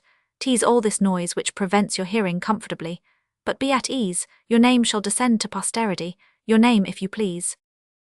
"Renaud Chateau, guardian of the seals of the Chatelet of Paris, at your service." "Monsieur, you are the only representative of the Muses here," said Gringoire. "You are too kind, sir," said the guardian of the seals at the Chatelet. "You are the only one," resumed Gringoire, "who has listened to the piece decorously. What do you think of it?" He, replied the fat magistrate, half aroused. "It's tolerably jolly, that's a fact." Gringoire was forced to content himself with this eulogy, for a thunder of applause, mingled with a prodigious acclamation, cut their conversation short. The Pope of the Fools had been elected. "Nile, Nile, Nile," shouted the people on all sides. That was in fact a marvellous grimace which was beaming at that moment through the aperture in the rose window. After all the pentagonal, hexagonal and whimsical faces, which had succeeded each other at that hole without realizing the ideal of the grotesque which their imaginations, excited by the orgy, had constructed, nothing less was needed to win their suffrages than the sublime grimace which had just dazzled the assembly. Master Carpenol himself applauded, and Clopin Trouillefou, who had been among the competitors and God knows what intensity of ugliness his visage could attain, confessed himself conquered. We will do the same. We shall not try to give the reader an idea of that tetrahedral nose, that horseshoe mouth, that little left eye obstructed with a red, bushy, bristling eyebrow, while the right eye disappeared entirely beneath an enormous wart, of those teeth in disarray, broken here and there like the embattled parapet of a fortress, of that callous lip upon which one of these teeth encroached like the tusk of an elephant, of that forked chin, and above all of the expression spread over the whole, of that mixture of malice, amazement and sadness. Let the reader dream of this whole if he can. The acclamation was unanimous, people rushed towards the chapel. They made the lucky Pope of the Fools come forth in triumph, but it was then that surprise and admiration attained their highest pitch. The grimace was his face. Or rather, his whole person was a grimace, a huge head bristling with red hair, between his shoulders an enormous hump, a counterpart perceptible in front, a system of thighs and legs so strangely astray that they could touch each other only at the knees, and viewed from the front, resembled the crescents of two scythes joined by the handles, large feet, monstrous hands, and with all this deformity, an indescribable and redoubtable air of vigour, agility and courage, strange exception to the eternal rule which wills that force as well as beauty shall be the result of harmony. Such was the Pope whom the fools had just chosen for themselves. One would have pronounced him a giant who had been broken and badly put together again. When this species of Cyclops appeared on the threshold of the chapel, motionless, squat, and almost as broad as he was tall, squared on the base, as a great man says, with his doublet half red, half violet, sewn with silver bells, and above all in the perfection of his ugliness, the populace recognized him on the instant, and shouted with one voice, "'Tis Quasimodo, the bell-ringer, 'tis Quasimodo, the hunchback of Notre-Dame, Quasimodo the one-eyed, Quasimodo the bandy-legged, Nile, Nile." It will be seen that the poor fellow had a choice of surnames. "Let the women with child beware," shouted the scholars. "Or those who wish to be," resumed Joannes. The women did, in fact, hide their faces. "Oh, the horrible monkey," said one of them. "As wicked as he is ugly," retorted another. "He's the devil," added a third. "I have the misfortune to live near Notre-Dame. I hear him prowling round the eaves by night. With the cats. He's always on our roofs. He throws spells down our chimneys. The other evening he came and made a grimace at me through my attic window. I thought that it was a man, such a fright as I had. I'm sure that he goes to the witches' Sabbath. Once he left a broom on my leads. Oh, what a displeasing hunchback's face. Oh, what an ill-favoured soul. Youth." The men, on the contrary, were delighted and applauded. Quasimodo, the object of the tumult, still stood on the threshold of the chapel, sombre and grave, and allowed them to admire him. One scholar, Robin Pausipane, I think, came and laughed in his face, and too close. Quasimodo contented himself with taking him by the girdle and hurling him 10 paces off amid the crowd, all without uttering a word. Master Coppenole in amazement approached him. "Cross of God, Holy Father, you possess the handsomest ugliness that I have ever beheld in my life. You would deserve to be Pope at Rome as well as at Paris." So saying, he placed his hand gaily on his shoulder. Quasimodo did not stir. Coppenole went on. "You are a rogue with whom I have a fancy for carousing, were it to cost me a new dozen of 12 livres of Tours. How does it strike you?" Quasimodo made no reply. "Cross of God," said the hosier, "are you deaf? A face to make a woman miscarry, better than all the drugs and medicines." And the 2 scholars, Jehan du Moulin and Robin Pausipane, sang at the top of their lungs the ancient refrain: "Une heart, pour le pendard, un faggot, pour le maggot." 1,000 other insults rained down upon him, and hoots and imprecations and laughter, and now and then stones. Quasimodo was deaf, but his sight was clear, and the public fury was no less energetically depicted on their visages than in their words. Moreover, the blows from the stones explained the bursts of laughter. At first he held his ground, but little by little that patience which had borne up under the lash of the torturer yielded and gave way before all these stings of insects. The bull of the Asturias, who has been but little moved by the attacks of the picador, grows irritated with the dogs and banderilleras. He first cast around a slow glance of hatred upon the crowd, but bound as he was, his glance was powerless to drive away those flies which were stinging his wound. Then he moved in his bonds, and his furious exertions made the ancient wheel of the pillory shriek on its axle. All this only increased the derision and hooting. Then the wretched man, unable to break his collar like that of a chained wild beast, became tranquil once more. Only at intervals a sigh of rage heaved the hollows of his chest. There was neither shame nor redness on his face. He was too far from the state of society, and too near the state of nature to know what shame was. Moreover, with such a degree of deformity, is infamy a thing that can be felt? But wrath, hatred, despair, slowly lowered over that hideous visage a cloud which grew ever more and more sombre, ever more and more charged with electricity, which burst forth in 1,000 lightning flashes from the eye of the Cyclops. Nevertheless, that cloud cleared away for a moment, at the passage of a mule which traversed the crowd, bearing a priest. As far away as he could see that mule and that priest, the poor victim's visage grew gentler. The fury which had contracted it was followed by a strange smile full of ineffable sweetness, gentleness, and tenderness. In proportion as the priest approached, that smile became more clear, more distinct, more radiant. It was like the arrival of a saviour, which the unhappy man was greeting. But as soon as the mule was near enough to the pillory to allow of its rider recognizing the victim, the priest dropped his eyes, beat a hasty retreat, spurred on rigorously, as though in haste to rid himself of humiliating appeals, and not at all desirous of being saluted and recognized by a poor fellow in such a predicament. This priest was Archdeacon Dame Claude Frollo. The cloud descended more blackly than ever upon Quasimodo's brow. The smile was still mingled with it for a time, but was bitter, discouraged, profoundly sad. Time passed on. He had been there at least an hour and a half, lacerated, maltreated, mocked incessantly, and almost stoned. All at once he moved again in his chains with redoubled despair, which made the whole framework that bore him tremble, and breaking the silence which he had obstinately preserved hitherto, he cried in a hoarse and furious voice, which resembled a bark rather than a human cry, and which was drowned in the noise of the hoots, "Drink!"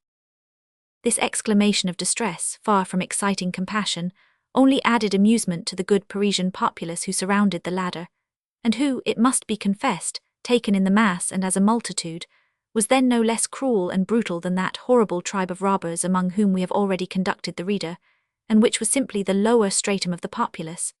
Not a voice was raised around the unhappy victim, except to jeer at his thirst. It is certain that at that moment he was more grotesque and repulsive than pitiable, with his face purple and dripping, his eye wild, his mouth foaming with rage and pain, and his tongue lolling half out. It must also be stated that if a charitable soul of a bourgeois or bourgeoise in the rabble had attempted to carry a glass of water to that wretched creature in torment, there reigned around the infamous steps of the pillory such a prejudice of shame and ignominy, that it would have sufficed to repulse the Good Samaritan.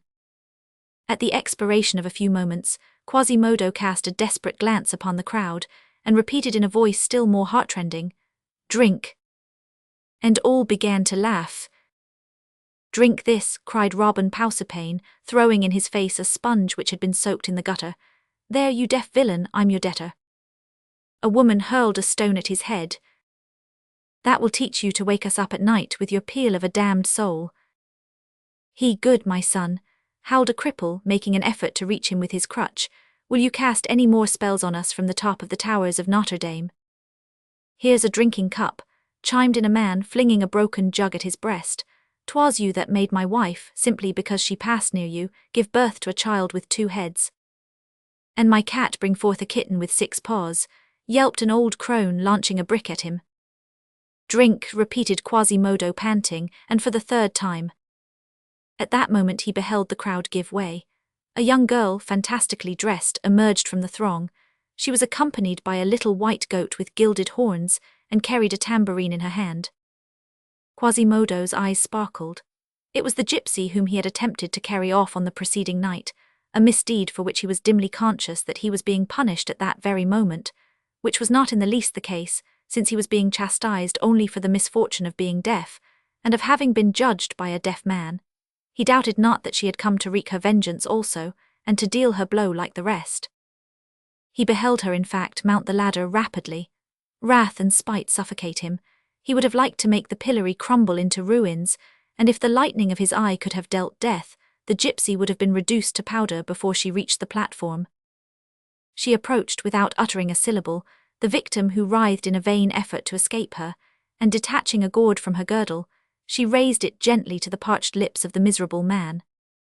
Then from that eye which had been, up to that moment, so dry and burning, a big tear was seen to fall, and roll slowly down that deformed visage so long contracted with despair. It was the first, in all probability, that the unfortunate man had ever shed. Meanwhile he had forgotten to drink. The gypsy made her little pout from impatience, and pressed the spout to the tusked month of Quasimodo with a smile. He drank with deep draughts, his thirst was burning. When he had finished, the wretch protruded his black lips, no doubt, with the object of kissing the beautiful hand which had just succoured him. But the young girl, who was, perhaps, somewhat distrustful, and who remembered the violent attempt of the night, withdrew her hand with the frightened gesture of a child who is afraid of being bitten by a beast. Then the poor deaf man fixed on her a look full of reproach and inexpressible sadness. It would have been a touching spectacle anywhere, this beautiful, fresh, pure and charming girl, who was at the same time so weak, thus hastening to the relief of so much misery, deformity and malevolence. On the pillory the spectacle was sublime. The very populace were captivated by it, and began to clap their hands, crying, "Niles, Niles!" It was at that moment that the recluse caught sight, from the window of her bowl, of the gypsy on the pillory, and hurled at her sinister imprecation. "Accursed be thou, daughter of Egypt, accursed, accursed." Chapter 5. End of the story of the cake.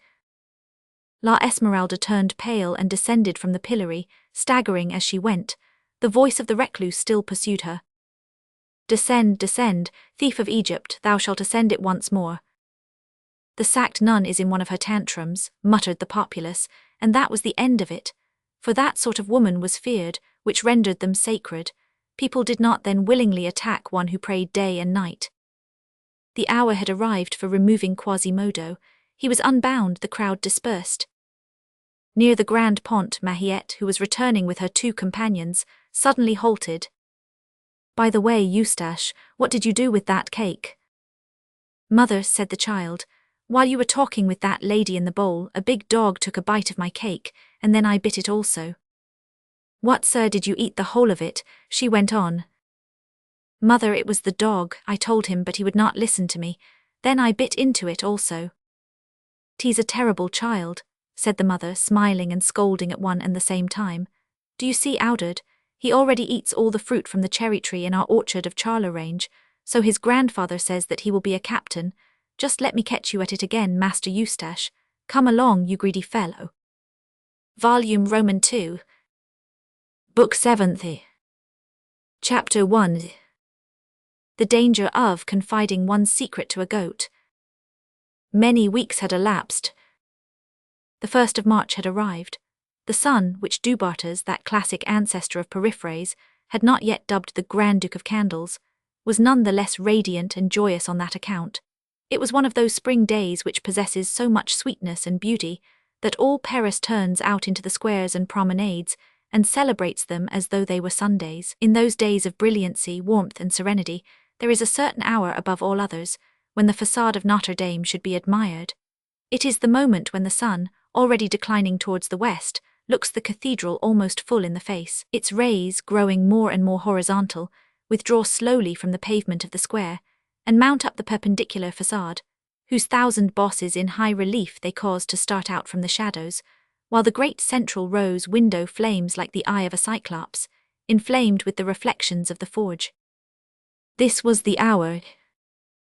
Opposite the lofty cathedral, reddened by the setting sun, on the stone balcony built above the porch of a rich Gothic house, which formed the angle of the square and the Rue du Parvis, several young girls were laughing and chatting with every sort of grace and mirth, from the length of the veil which fell from their pointed coif, twined with pearls, to their heels, from the fineness of the embroidered chemisette, which covered their shoulders and allowed a glimpse, according to the pleasing custom of the time, of the swell of their fair virgin bosoms, from the opulence of their under-petticoats still more precious than their over-dress marvellous refinement, from the gauze, the silk, the velvet, with which all this was composed, and above all from the whiteness of their hands, which certified to their leisure and idleness, it was easy to divine they were noble and wealthy heiresses. They were, in fact, Damoiselle Fleur-de-Lys de Gondelaurier and her companions, Diane de Christuil, Emilotte de Montmitchell, Carlem de Gaylefontaine, and the little de Champchevrier maiden, all damsels of good birth, assembled at that moment at the house of the Dame Widow de Gondelaurier,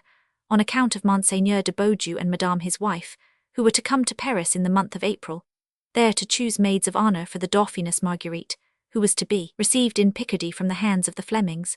Now, all the squires for 20 leagues around were intriguing for this favour for their daughters, and a goodly number of the latter had been already brought or sent to Paris.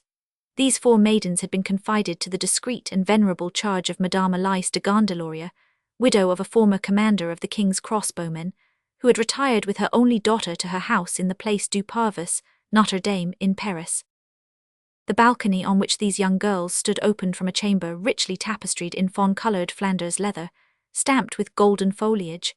The beams, which cut the ceiling in parallel lines, diverted the eye with 1,000 eccentric painted and gilded carvings. Splendid enamels gleamed here and there on carved chests. A boar's head in faience crowned a magnificent dresser, whose 2 shelves announced that the mistress of the house was the wife or widow of a knight banneret. At the end of the room, by the side of a lofty chimney blazoned with arms from top to bottom, in a rich red velvet armchair, sat Dame de Gondelaurier, whose 55 years were written upon her garments no less distinctly than upon her face. Beside her stood a young man of imposing mien, although partaking somewhat of vanity and bravado, one of those handsome fellows whom all women agree to admire, although grave men learned in physiognomy shrug their shoulders at them. This young man wore the garb of a captain of the king's unattached archers, which bears far too much resemblance to the costume of Jupiter, which the reader has already been enabled to admire in the first book of this history, for us to inflict upon him a second description. The demoiselles were seated, a part in the chamber, a part in the balcony, some on square cushions of Utrecht velvet with golden corners, others on stools of oak carved in flowers and figures. Each of them held on her knee a section of a great needlework tapestry, on which they were working in company, while one end of it lay upon the rush mat which covered the floor. They were chatting together in that whispering tone, and with the half-stifled laughs peculiar to an assembly of young girls in whose midst there is a young man. The young man whose presence served to set in play all these feminine self-conceits appeared to pay very little heed to the matter, and while these pretty damsels were vying with one another to attract his attention, he seemed to be chiefly absorbed in polishing the buckle of his sword belt with his doeskin glove. From time to time, the old lady addressed him in a very low tone, and he replied as well as he was able, with a sort of awkward and constrained politeness.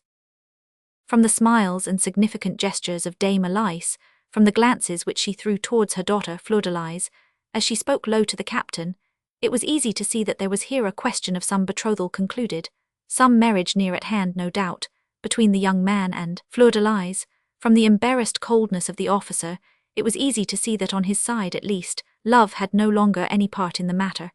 His whole air was expressive of constraint and weariness, which our lieutenants of the garrison would today translate admirably as, "What a beastly bore!" The poor dame, very much infatuated with her daughter, like any other silly mother, did not perceive the officer's lack of enthusiasm, and strove in low tones to call his attention to the infinite grace with which Fleur-de-Lis used her needle, or wound her skein. "Come, little cousin," she said to him, plucking him by the sleeve in order to speak in his ear, "look at her, do see her stoop." "Yes, truly," replied the young man, and fell back into his glacial and absent-minded silence. A moment later, he was obliged to bend down again, and Dame Elise said to him, "Have you ever beheld a more gay and charming face than that of your betrothed? Can one be more white and blonde? Are not her hands perfect? And that neck, does it not assume all the curves of the swan in ravishing fashion? How I envy you at times, and how happy you are to be a man, naughty libertine that you are. Is not my Fleur-de-Lis adorably beautiful, and are you not desperately in love with her?" "Of course," he replied, still thinking of something else. "But do say something," said Madame Elise, suddenly giving his shoulder a push. "You have grown very timid." We can assure our readers that timidity was neither the captain's virtue nor his defect, but he made an effort to do what was demanded of him. "Fair cousin," he said, approaching Fleur-de-Lis, "what is the subject of this tapestry work which you are fashioning?" "Fair cousin," responded Fleur-de-Lis in an offended tone, "I have already told you 3 times. 'Tis the grotto of Neptune." It was evident that Fleur-de-Lis saw much more clearly than her mother through the captain's cold and absent-minded manner. He felt the necessity of making some conversation. "And for whom is this Neptunary destined?" "For the Abbey of Saint-Antoine-des-Champs," answered Fleur-de-Lis without raising her eyes. The captain took up a corner of the tapestry. "Who, my fair cousin, is this big gendarme, who is puffing out his cheeks to their full extent and blowing a trumpet?" "'Tis Triton," she replied. There was a rather pettish intonation in Fleur-de-Lis's laconic words. The young man understood that it was indispensable that he should whisper something in her ear, a commonplace, a gallant compliment, no matter what. Accordingly he bent down, but he could find nothing in his imagination more tender and personal than this. "Why does your mother always wear that surcoat with armorial designs, like our grandmothers of the time of Charles VII? Tell her, fair cousin, that 'tis no longer the fashion, and that the hinge gand and the laurel laurier embroidered on her robe give her the air of a walking mantelpiece. In truth, people no longer sit thus on their banners, I assure you." Fleur-de-Lis raised her beautiful eyes full of reproach. "Is that all of which you can assure me?" she said in a low voice. In the meantime, Dame Elise, delighted to see them thus bending towards each other and whispering, said as she toyed with the clasps of her prayer book, "Touching picture of love." The captain, more and more embarrassed, fell back upon the subject of the tapestry. "'Tis in sooth a charming work," he exclaimed. Whereupon Colombe de Galifontaine, another beautiful blonde with a white skin dressed to the neck in blue damask, ventured a timid remark which she addressed to Fleur-de-Lis, in the hope that the handsome captain would reply to it. "My dear gondolier, have you seen the tapestries of the Hôtel de la Roche-Guyon? Is not that the hotel in which is enclosed the garden of the Linger du Louvre?" asked Diane de Christuel with a laugh, for she had handsome teeth and consequently laughed on every occasion. "And where there is that big old tower of the ancient wall of Paris," added Emilotte de Montmitchell, a pretty fresh and curly-headed brunette, who had a habit of sighing just as the other laughed without knowing why. "My dear Colombe," interpolated Dame Elise, "do you not mean the hotel which belonged to Monsieur de Bacqueville in the reign of King Charles VI? There are indeed many superb high-warp tapestries there." "Charles VI, Charles VI, muttered the young captain, twirling his moustache. "Good heavens, what old things the good dame does remember." Madame de Gondelaurier continued, "Fine tapestries in truth, a work so esteemed that it passes as unrivalled." At that moment Béranger de Champchevrier, a slender little maid of 7 years who was peering into the square through the trefoils of the balcony, exclaimed, "Oh, look, fair godmother Fleur-de-Lis, at that pretty dancer who is dancing on the pavement and playing the tambourine in the midst of the loutish bourgeois." The sonorous vibration of a tambourine was in fact audible. Some gypsy from Bohemia, said Fleur-de-Lis, turning carelessly toward the square.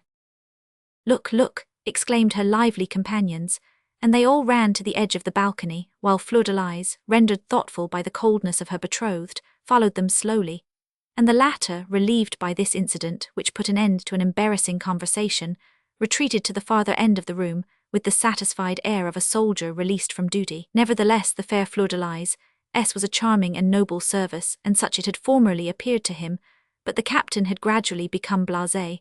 The prospect of a speedy marriage cooled him more every day. Moreover, he was of a fickle disposition and, must we say it, rather vulgar in taste. Although of very noble birth, he had contracted in his official harness more than one habit of the common trooper. The tavern and its accompaniments pleased him. He was only at his ease amid gross language, military gallantries, facile beauties, and successes yet more easy. He had nevertheless received from his family some education and some politeness of manner. But he had been thrown on the world too young, he had been in garrison at too early an age, and every day the polish of a gentleman became more and more effaced by the rough friction of his gendarme's crossbelt. While still continuing to visit her from time to time from a remnant of common respect, he felt doubly embarrassed with Fleur-de-Lis. In the first place, because, in consequence of having scattered his love in all sorts of places, he had reserved very little for her; in the next place because, amid so many stiff, formal and decent ladies, he was in constant fear lest his mouth, habituated to oaths, should suddenly take the bit in its teeth, and break out into the language of the tavern. The effect can be imagined. Moreover, all this was mingled in him, with great pretensions to elegance, toilet, and a fine appearance. Let the reader reconcile these things as best he can. I am simply the historian. He had remained, therefore, for several minutes, leaning in silence against the carved jamb of the chimney, and thinking or not thinking, when Fleur-de-Lis suddenly turned and addressed him. After all, the poor young girl was pouting against the dictates of her heart. Fair cousin, did you not speak to us of a little bohemian whom you saved a couple of months ago, while making the patrol with the watch at night, from the hands of a dozen robbers? I believe so, fair cousin, said the captain. Well, she resumed, perchance 'tis that same gypsy girl who is dancing yonder on the church square. Come and see if you recognize her, fair cousin Phoebus. A secret desire for reconciliation was apparent in this gentle invitation which she gave him to approach her, and in the care which she took to call him by name. Captain Phoebus de Chatopers, for it is he whom the reader has had before his eyes since the beginning of this chapter, slowly approached the balcony. Stay, said Fleur-de-Lis, laying her hand tenderly on Phoebus's arm. Look at that little girl yonder, dancing in that circle. Is she your bohemian? Phoebus looked and said, Yes, I recognize her by her goat. Oh, in fact, what a pretty little goat, said Emilot, clasping her hands in admiration. Are his horns of real gold? Inquired Béranger. Without moving from her armchair, Dame Elise interposed. Is she not one of those gypsy girls who arrived last year by the Gibbard gate? Madame, my mother, said Fleur-de-Lis gently, that gate is now called the Porte d'Enfer. Mademoiselle de Gondelaurier knew how her mother's antiquated mode of speech shocked the captain. In fact, he began to sneer and muttered between his teeth, Port Gibbard, 'tis enough to make King Charles Roman VI pass by. Godmother, exclaimed Béranger, whose eyes, incessantly in motion, had suddenly been raised to the summit of the towers of Notre-Dame, who is that black man up yonder? All the young girls raised their eyes. A man was, in truth, leaning on the balustrade which surmounted the northern tower, looking on the Greve. He was a priest. His costume could be plainly discerned, and his face resting on both his hands, but he stirred no more than if he had been a statue. His eyes, intently fixed, gazed into the place. It was something like the immobility of a bird of prey, who has just discovered a nest of sparrows, and is gazing at it. "'Tis Monsieur the Archdeacon of Josses," said Fleur-de-Lis. "You have good eyes if you can recognize him from here," said the gay La Fontaine. "How he is staring at the little dancer," went on Diane de Christuil. "Let the gypsy beware," said Fleur-de-Lis, "for he loves not Egypt." "'Tis a great shame for that man to look upon her thus," added Emilot de Montmitchel, "for she dances delightfully." "Fair cousin Phoebus," said Fleur-de-Lis suddenly, "since you know this little gypsy, make her a sign to come up here. It will amuse us." "Oh yes," exclaimed all the young girls, clapping their hands. "Why, 'tis not worth while," replied Phoebus. "She has forgotten me, no doubt, and I know not so much as her name. Nevertheless, as you wish it, young ladies, I will make the trial. And leaning over the balustrade of the balcony, he began to shout, "Little one." The dancer was not beating her tambourine at the moment. She turned her head towards the point whence this call proceeded, her brilliant eyes rested on Phoebus, and she stopped short. "Little one," repeated the captain, and he beckoned her to approach. The young girl looked at him again, then she blushed as though a flame had mounted into her cheeks, and taking her tambourine under her arm, she made her way through the astonished spectators towards the door of the house where Phoebus was calling her, with slow, tottering steps, and with the troubled look of a bird which is yielding to the fascination of a serpent. A moment later, the tapestry portiere was raised, and the gypsy appeared on the threshold of the chamber, blushing, confused, breathless, her large eyes drooping, and not daring to advance another step. Beranger clapped her hands. Meanwhile, the dancer remained motionless upon the threshold. Her appearance had produced a singular effect upon these young girls. It is certain that a vague and indistinct desire to please the handsome officer animated them all, that his splendid uniform was the target of all their coquetries, and that from the moment he presented himself, there existed among them a secret, suppressed rivalry, which they hardly acknowledged even to themselves, but which broke forth, none the less, every instant in their gestures and remarks. Nevertheless, as they were all very nearly equal in beauty, they contended with equal arms, and each could hope for the victory. The arrival of the gypsy suddenly destroyed this equilibrium. Her beauty was so rare that, at the moment when she appeared at the entrance of the apartment, it seemed as though she diffused a sort of light which was peculiar to herself. In that narrow chamber, surrounded by that sombre frame of hangings and woodwork, she was incomparably more beautiful and more radiant than on the public square. She was like a torch which has suddenly been brought from broad daylight into the dark. The noble damsels were dazzled by her in spite of themselves.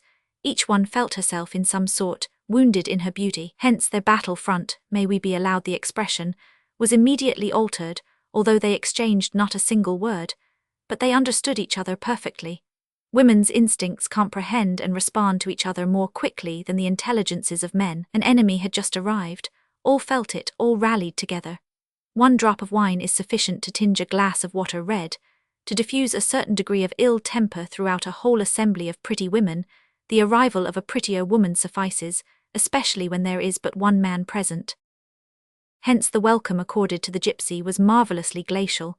They surveyed her from head to foot, then exchanged glances, and all was said. They understood each other. Meanwhile, the young girl was waiting to be spoken to, in such emotion that she dared not raise her eyelids. The captain was the first to break the silence. "Upon my word," said he in his tone of intrepid fatuity, "here is a charming creature. What think you of her, fair cousin?" This remark, which a more delicate admirer would have uttered in a lower tone, at least was not of a nature to dissipate the feminine jealousies which were on the alert before the gypsy. Fleur-de-Lis replied to the captain with a bland affectation of disdain, "Not bad." The others whispered.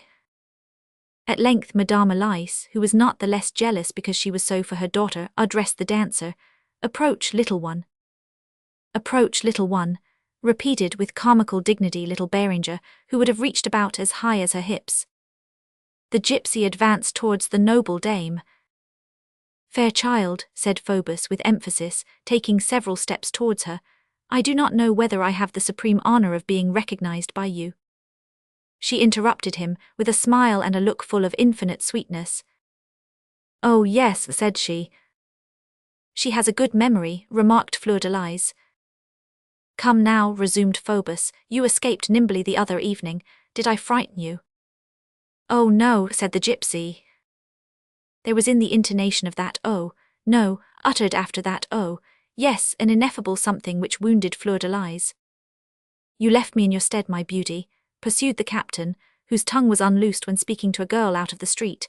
"A crabbed knave, one-eyed and hunchbacked, the bishop's bell-ringer, I believe. I have been told that by birth he is the bastard of an archdeacon and a devil. He has a pleasant name. He is called Quatretemps Ember Days, Pax Fleuries Palm Sunday, Mardi Gras Shrove Tuesday, I know not what, the name of some festival when the bells are pealed.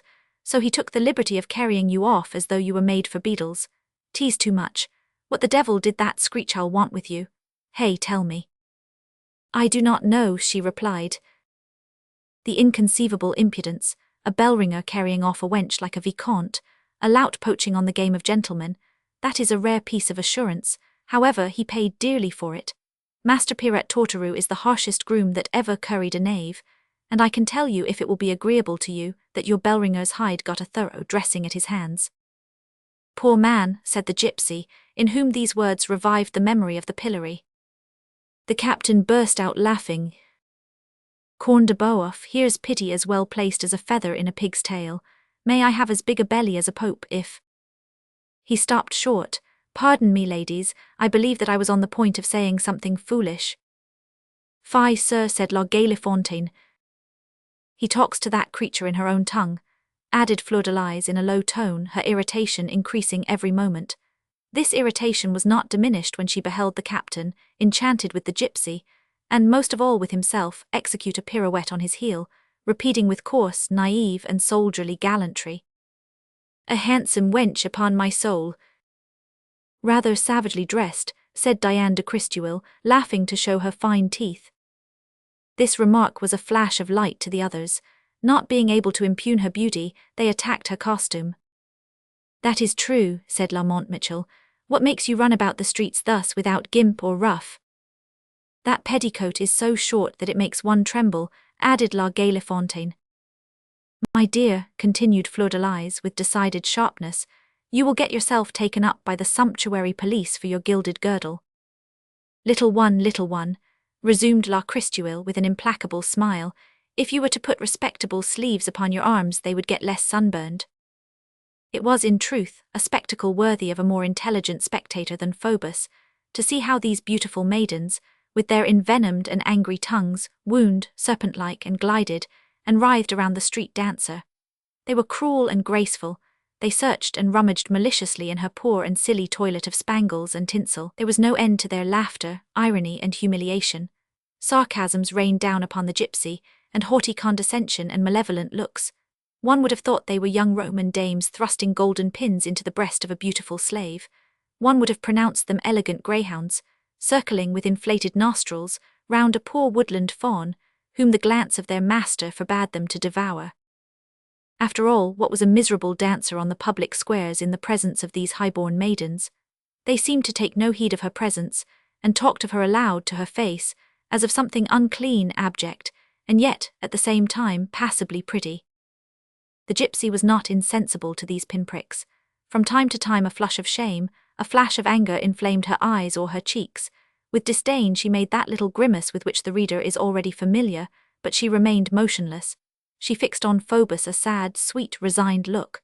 There was also happiness and tenderness in that gaze. One would have said that she endured for fear of being expelled.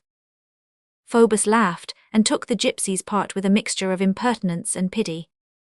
"Let them talk, little one," he repeated, jingling his golden spurs. "No doubt your toilet is a little extravagant and wild, but what difference does that make with such a charming damsel as yourself?" "Good gracious," exclaimed the blonde Galefontaine, drawing up her swan-like throat with a bitter smile. "I see that messieurs the archers of the king's police easily take fire at the handsome eyes of gypsies." "Why not?" said Phoebus. At this reply uttered carelessly by the captain, like a stray stone, whose fall one does not even watch, Colombe began to laugh, as well as Diane, Emilot, and Fleur de Lis, into whose eyes at the same time a tear started. The gypsy, who had dropped her eyes on the floor at the words of Colombe de Galefontaine, raised them beaming with joy and pride, and fixed them once more on Phoebus. She was very beautiful at that moment. The old dame who was watching this scene felt offended, without understanding why. "Holy Virgin," she suddenly exclaimed, "what is it moving about my legs? Ah, the villainous beast!" It was the goat, who had just arrived in search of his mistress, and who, in dashing towards the latter, had begun by entangling his horns in the pile of stuffs, which the noble dame's garments heaped up on her feet when she was seated. This created a diversion. The gypsy disentangled his horns without uttering a word. "Oh, here's the little goat with golden hoofs," exclaimed Berenger, dancing with joy. The gypsy crouched down on her knees and leaned her cheek against the fondling head of the goat. One would have said that she was asking pardon for having quitted it thus. Meanwhile, Diane had bent down to Colombe's ear. "Ah, good heavens, why did not I think of that sooner? Tease the gypsy with the goat. They say she is a sorceress and that her goat executes very miraculous tricks." Well, said Carlum, the goat must now amuse us in its turn and perform a miracle for us. Diane and Carlum eagerly addressed the gypsy. Little one, make your goat perform a miracle. I do not know what you mean, replied the dancer. A miracle, a piece of magic, a bit of sorcery, in short. I do not understand, and she fell to caressing the pretty animal, repeating, Jolly, jolly. At that moment Fleur de Lis noticed a little bag of embroidered leather suspended from the neck of the goat. What is that? She asked of the gypsy. The gypsy raised her large eyes upon her and replied gravely, That is my secret. I should really like to know what your secret is, thought Fleur de Lis. Meanwhile the good dame had risen angrily. Come now, gypsy, if neither you nor your goat can dance for us, what are you doing here? The gypsy walked slowly towards the door without making any reply, but the nearer she approached it the more her pace slackened. An irresistible magnet seemed to hold her. Suddenly she turned her eyes, wet with tears, towards Phoebus and halted. True God, exclaimed the captain, that's not the way to depart. Come back and dance something for us. By the way, my sweet love, what is your name? La Esmeralda, said the dancer, never taking her eyes from him. At this strange name, a burst of wild laughter broke from the young girls. Here's a terrible name for a young lady, said Diane. You see well enough, retorted Emilat, that she is an enchantress. My dear, exclaimed Dame Elise solemnly, your parents did not commit the sin of giving you that name at the baptismal font. In the meantime, several minutes previously, Beringer had coaxed the goat into a corner of the room with a marchpane cake, without anyone having noticed her. In an instant they had become good friends. The curious child had detached the bag from the goat's neck, had opened it, and had emptied out its contents on the rush matting.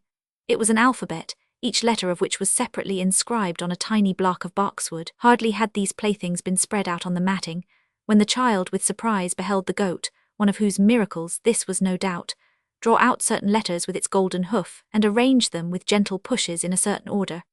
In a moment they constituted a word, which the goat seemed to have been trained to write, so little hesitation did it show in forming it, and Beringer suddenly exclaimed, clasping her hands in admiration, Godmother Fleur de Lis, see what the goat has just done. Fleur de Lis ran up and trembled. The letters arranged upon the floor formed this word. Phoebus. Was it the goat who wrote that? She inquired in a changed voice. Yes, Godmother, replied Berengaria. It was impossible to doubt it. The child did not know how to write. This is the secret, thought Fleur de Lis. Meanwhile, at the child's exclamation, all had hastened up, the mother, the young girls, the gypsy and the officer. The gypsy beheld the piece of folly which the goat had committed. She turned red, then pale, and began to tremble like a culprit before the captain, who gazed at her with a smile of satisfaction and amazement. Phoebus, whispered the young girls, stupefied, tease the captain's name. You have a marvellous memory, said Fleur de Lis to the petrified gypsy. Then, bursting into sobs, oh, she stammered mournfully, hiding her face in both her beautiful hands, she is a magician. And she heard another and a still more bitter voice at the bottom of her heart, saying, she is a rival. She fell fainting. My daughter, cried the terrified mother, begone, you gypsy of hell. In a twinkling, La Esmeralda gathered up the unlucky letters, made a sign to Jolly, and went out through one door, while Fleur de Lis was being carried out through the other. Captain Phoebus, on being left alone, hesitated for a moment between the two doors, then he followed the gypsy. Chapter 2. A priest and a philosopher are two different things. The priest whom the young girls had observed at the top of the North Tower, leaning over the place and so attentive to the dance of the gypsy, was, in fact, Archdeacon Claude Frollo.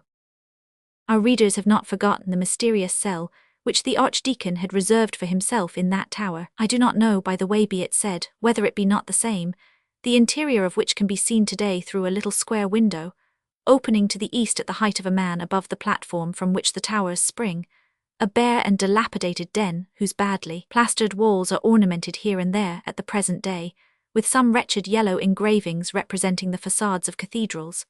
I presume that this hole is jointly inhabited by bats and spiders, and that consequently it wages a double war of extermination on the flies. Every day, an hour before sunset, the archdeacon ascended the staircase to the tower and shut himself up in this cell, where he sometimes passed whole nights. That day, at the moment when, standing before the low door of his retreat, he was fitting into the lock the complicated little key which he always carried about him in the purse suspended to his side, a sound of tambourine and castanets had reached his ear. These sounds came from the Place du Parvis. The cell, as we have already said, had only one window opening upon the rear of the church. Claude Frollo had hastily withdrawn the key, and an instant later he was on the top of the tower, in the gloomy and pensive attitude in which the maidens had seen him. There he stood, grave, motionless, absorbed in one look and one thought. All Paris lay at his feet, with the thousand spires of its edifices and its circular horizon of gentle hills, with its river winding under its bridges, and its people moving to and fro through its streets, with the clouds of its smoke, with the mountainous chain of its roofs which presses Notre-Dame in its doubled folds. But out of all the city the archdeacon gazed at one corner only of the pavement, the Place du Parvis, in all that throng at but one figure, the gypsy. It would have been difficult to say what was the nature of this look, and whence proceeded the flame that flashed from it. It was a fixed gaze, which was, nevertheless, full of trouble and tumult, and from the profound immobility of his whole body, barely agitated at intervals by an involuntary shiver, as a tree is moved by the wind, from the stiffness of his elbows, more marble than the balustrade on which they leaned, or the sight of the petrified smile which contracted his face, one would have said that nothing living was left about Claude Frollo except his eyes. The gypsy was dancing.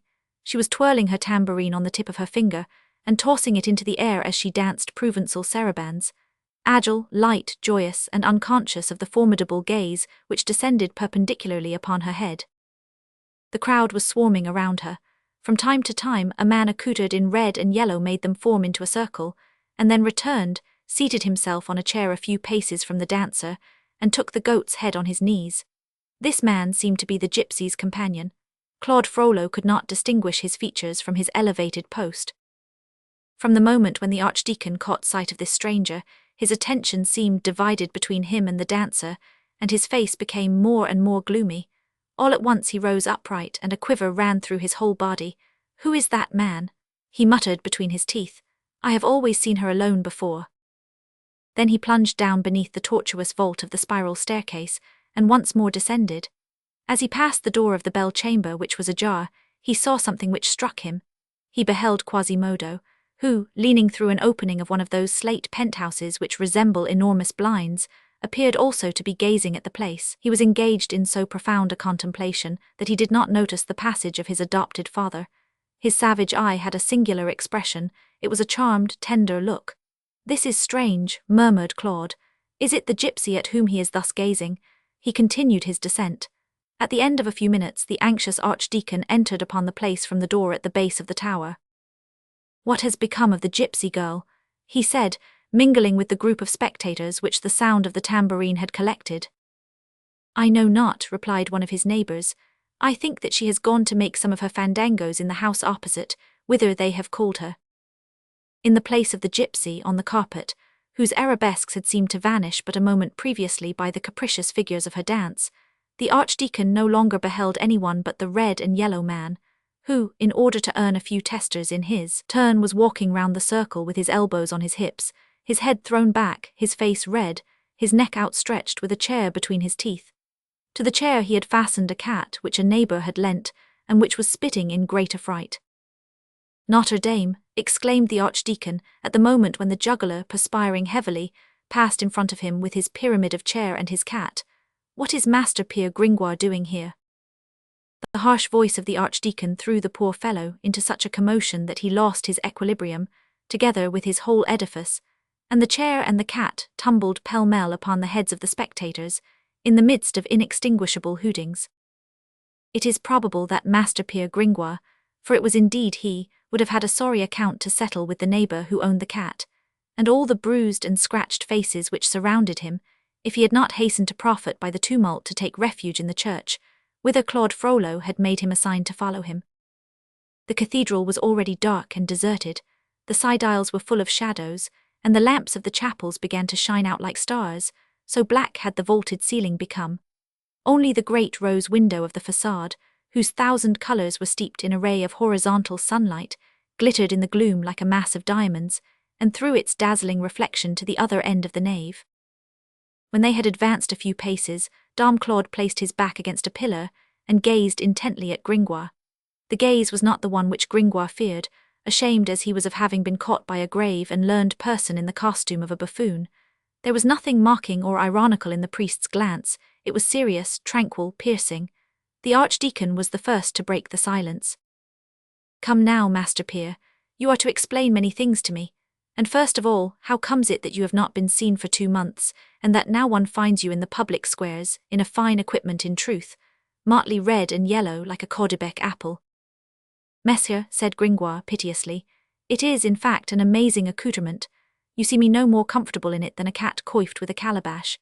'Tis very ill done, I am conscious, to expose messieurs the sergeants of the watch to the liability of cudgelling beneath this cassock, the humerus of a Pythagorean philosopher. But what would you have, my reverend master? 'Tis the fault of my ancient jerkin, which abandoned me in cowardly wise at the beginning of the winter, under the pretext that it was falling into tatters, and that it required repose in the basket of a rag picker. What is one to do? Civilization has not yet arrived at the point where one can go stark naked, as ancient Diogenes wished. Add that a very cold wind was blowing, and 'tis not in the month of January that one can successfully attempt to make humanity take this new step. This garment presented itself, I took it, and I left my ancient black smock, which for a hermetic like myself was far from being hermetically closed. Behold me then in the garments of a stage player like Saint Genest. What would you have? 'Tis an eclipse. Apollo himself tended the flocks of Admetus." "'Tis a fine profession that you are engaged in," replied the archdeacon. "I agree, my master, that 'tis better to philosophize and poetize, to blow the flame in the furnace, or to receive it from Kerry cats on a shield. So when you addressed me, I was as foolish as an ass before a turnspit. But what would you have, monsieur? One must eat every day, and the finest Alexandrine verses are not worth a bit of brie cheese. Now I made for Madame Marguerite of Flanders, that famous epithalamium, as you know, and the city will not pay me, under the pretext that it was not excellent, as though one could give a tragedy of Sophocles for 4 crowns. Hence, I was on the point of dying with hunger. Happily I found that I was rather strong in the jaw, so I said to this jaw, perform some feats of strength and of equilibrium, nourish thyself. Ale te ipsum, a pack of beggars who have become my good friends, have taught me 20 sorts of Herculean feats, and now I give to my teeth every evening the bread which they have earned during the day by the sweat of my brow. After all, concedo, I grant that it is a sad employment for my intellectual faculties, and that man is not made to pass his life in beating the tambourine and biting chairs. But, reverend master, it is not sufficient to pass one's life, one must earn the means for life." Dom Claude listened in silence. All at once his deep-set eye assumed so sagacious and penetrating an expression that Gringoire felt himself, so to speak, searched to the bottom of the soul by that glance. "Very good, Master Peer, but how comes it that you are now in company with that gypsy dancer?" "In faith," said Gringoire, "'tis because she is my wife and I am her husband." The priest's gloomy eyes flashed into flame. "Have you done that, you wretch?" he cried, seizing Gringoire's arm with fury. "Have you been so abandoned by God as to raise your hand against that girl?" "On my chance of paradise, monseigneur," replied Gringoire, trembling in every limb, "I swear to you that I have never touched her, if that is what disturbs you." "Then why do you talk of husband and wife?" said the priest. Gringoire made haste to relate to him as succinctly as possible all that the reader already knows, his adventure in the Court of Miracles and the broken crock marriage. It appeared, moreover, that this marriage had led to no results whatever, and that each evening the gypsy girl cheated him of his nuptial right as on the first day. "'Tis a mortification," he said in conclusion, "but that is because I have had the misfortune to wed a virgin." "What do you mean?" demanded the archdeacon, who had been gradually appeased by this recital. "'Tis very difficult to explain," replied the poet. "It is a superstition. My wife is, according to what an old thief who is called among us the Duke of Egypt has told me, a foundling or a lost child, which is the same thing. She wears on her neck an amulet which, it is affirmed, will cause her to meet her parents some day, but which will lose its virtue if the young girl loses hers. Hence it follows that both of us remain very virtuous." "So," resumed Claude, whose brow cleared more and more, "you believe, Master Peer, that this creature has not been approached by any man?"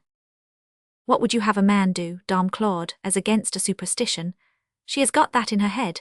I assuredly esteem as a rarity this nun-like prudery, which is preserved untamed amid those bohemian girls who are so easily brought into subjection. But she has 3 things to protect her: the Duke of Egypt, who has taken her under his safeguard, reckoning perchance on selling her to some gay abbé, all his tribe, who hold her in singular veneration like a Notre-Dame, and a certain tiny poignard, which the buxom dame always wears about her in some nook in spite of the ordinances of the provost, and which one causes to fly out into her hands by squeezing her waist.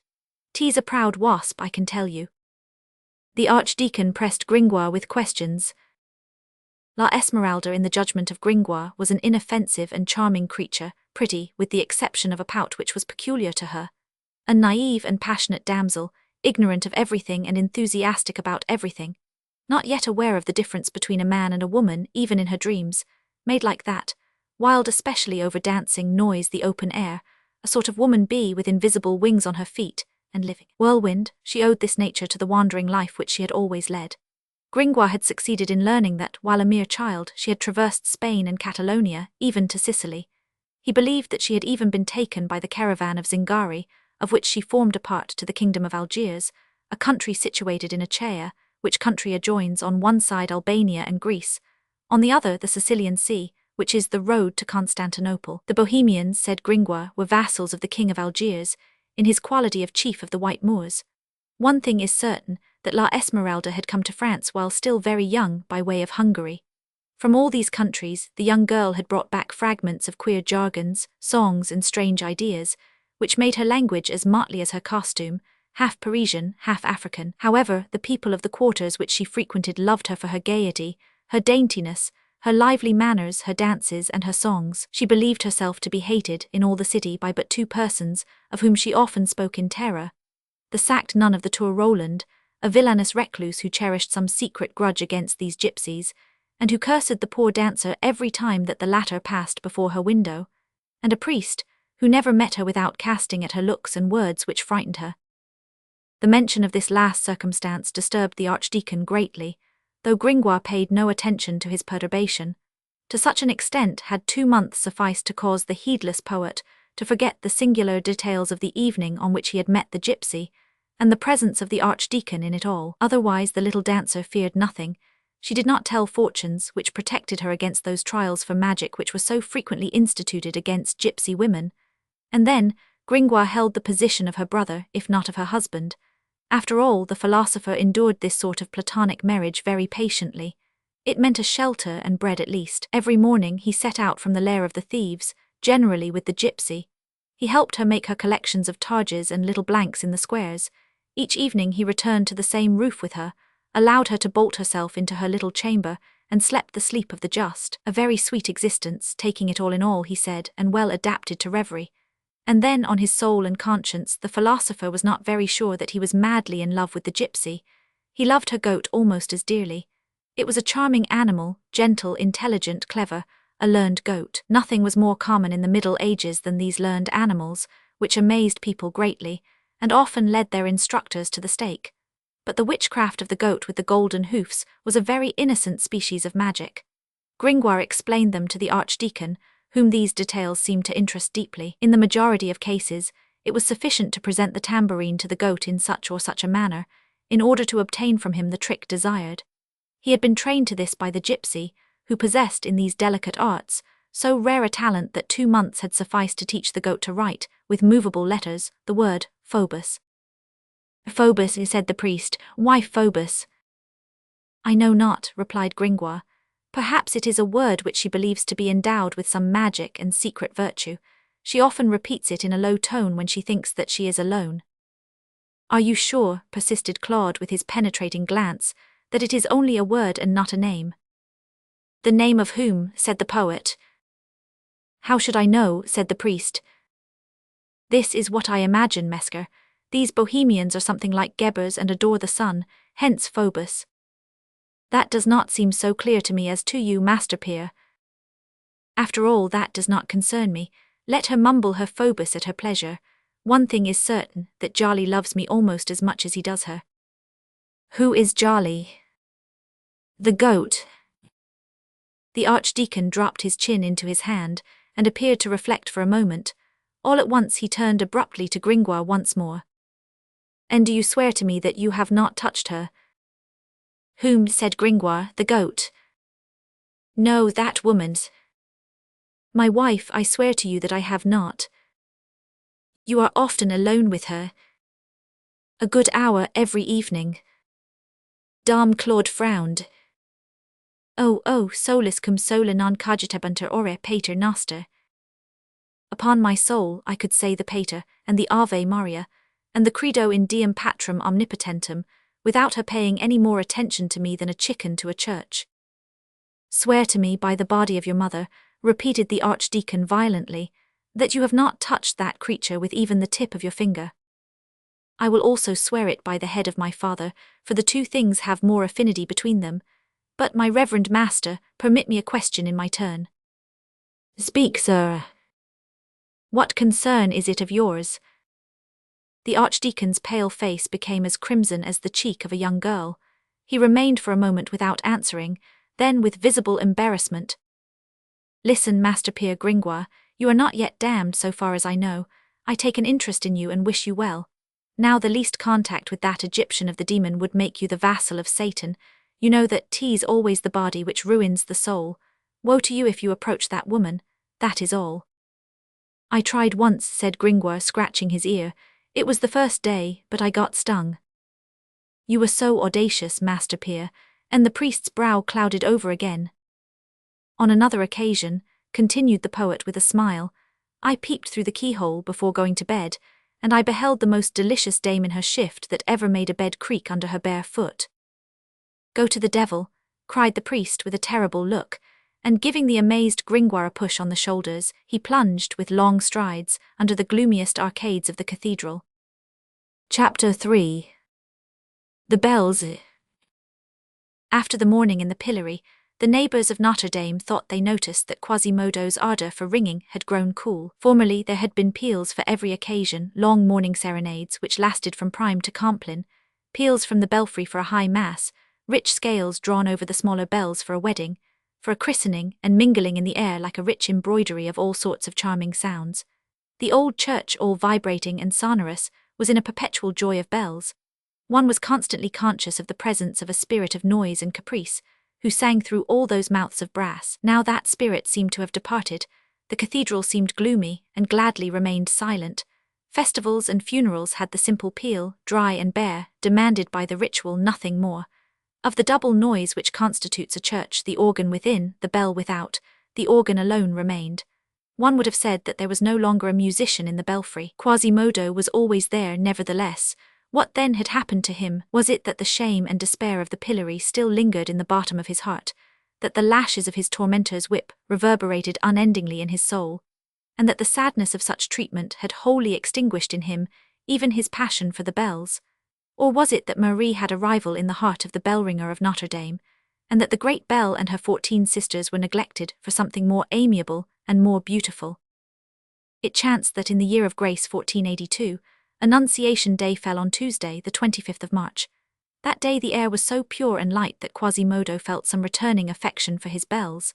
He therefore ascended the northern tower while the beadle below was opening wide the doors of the church, which were then enormous panels of stout wood, covered with leather, bordered with nails of gilded iron, and framed in carvings very artistically elaborated. On arriving in the lofty bell chamber, Quasimodo gazed for some time at the 6 bells and shook his head sadly, as though groaning over some foreign element which had interposed itself in his heart between them and him. But when he had set them to swinging, when he felt that cluster of bells moving under his hand, when he saw, for he did not hear it, the palpitating octave ascend and descend that sonorous scale, like a bird hopping from branch to branch, when the demon music, that demon who shakes a sparkling bundle of stret, trills and arpeggios, had taken possession of the poor deaf man, he became happy once more. He forgot everything, and his heart expanding made his face beam. He went and came, he beat his hands together, he ran from rope to rope, he animated the 6 singers with voice and gesture, like the leader of an orchestra who is urging on intelligent musicians. Go on, said he, go on, Gabrielle, pour out all thy noise into the place, 'tis a festival today. No laziness, Thibauld, thou art relaxing, go on then, art thou rusted, thou sluggard. That is well, quick, let not thy clapper be seen, make them all deaf like me. That's it, Thibauld, bravely done, Guillaume, Guillaume, thou art the largest, and Pasquier is the smallest, and Pasquier does best. Let us wager that those who hear him will understand him better than they understand thee. Good, good, my Gabrielle, stoutly, more stoutly. Eli, what are you doing up aloft there, you two moiner sparrows? I do not see you making the least little shred of noise. What is the meaning of those beaks of copper which seem to be gaping when they should sing? Come, work now, tease the feast of the Annunciation. The sun is fine, the chime must be fine also. Poor Guillaume, thou art all out of breath, my big fellow. He was wholly absorbed in spurring on his bells, all 6 of which vied with each other in leaping and shaking their shining haunches, like a noisy team of Spanish mules, pricked on here and there by the apostrophes of the muleteer.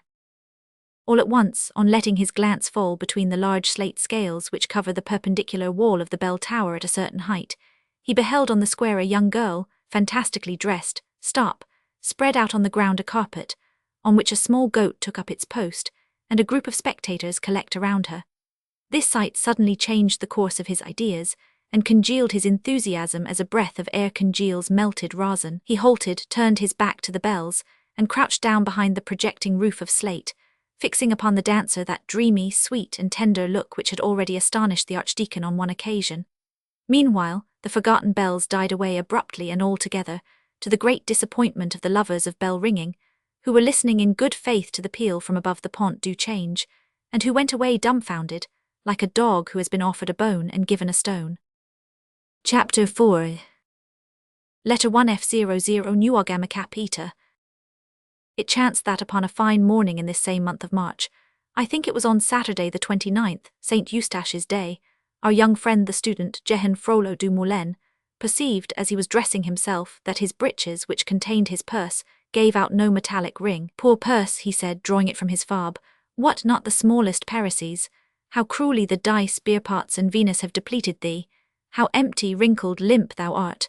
Thou resemblest the throat of a fury. I ask you, Messer Cicero and Messer Seneca, copies of whom all dog's-eared I behold scattered on the floor, what profits it me to know, better than any governor of the mint, or any Jew on the Pont aux Changers, that a golden crown stamped with a crown is worth 35 unzanes of 25 sous, and 8 deniers parisis apiece, and that a crown stamped with a crescent is worth 36 unzanes of 26 sous, 6 deniers tournois apiece, if I have not a single wretched black liar to risk on the double six.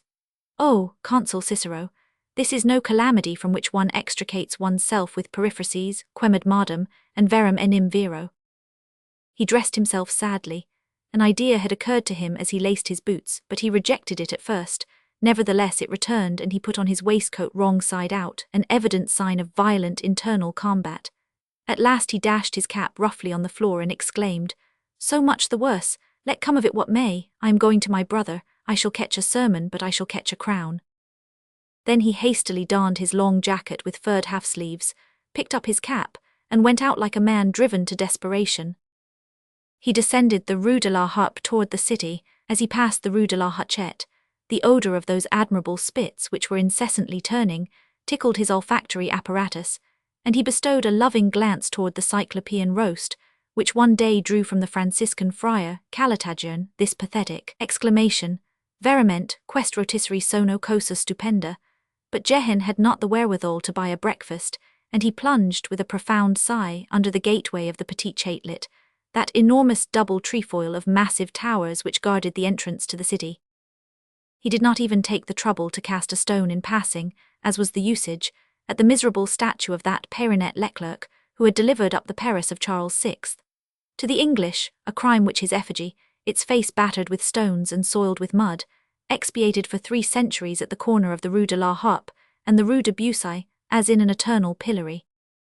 The Petit Pont traversed, the Rue Neuve Sainte-Geneviève crossed, Jehan de Molendino found himself in front of Notre-Dame. Then indecision seized upon him once more, and he paced for several minutes round the statue of M. Legris, repeating to himself with anguish, "The sermon is sure, the crown is doubtful." He stopped a beadle who emerged from the cloister. "Where is Monsieur the Archdeacon of Joses?" "I believe that he is in his secret cell in the tower," said the beadle. "I should advise you not to disturb him there, unless you come from someone like the Pope or Monsieur the King." Jehan clapped his hands. "Badiable, here's a magnificent chance to see the famous sorcery cell." This reflection having brought him to a decision, He plunged resolutely into the small black doorway and began the ascent of the spiral of St. Gilles, which leads to the upper stories of the tower. I am going to see, he said to himself on the way, by the ravens of the Holy Virgin, it must needs be a curious thing, that cell which my reverend brother hides so secretly. 'Tis said that he lights up the kitchens of hell there, and that he cooks the philosopher's stone there over a hot fire. Badiou, I care no more for the philosopher's stone than for a pebble, and I would rather find over his furnace an omelette of Easter eggs and bacon than the biggest philosopher's stone in the world. On arriving at the gallery of slender columns, he took breath for a moment, and swore against the interminable staircase by I know not how many million cartloads of devils.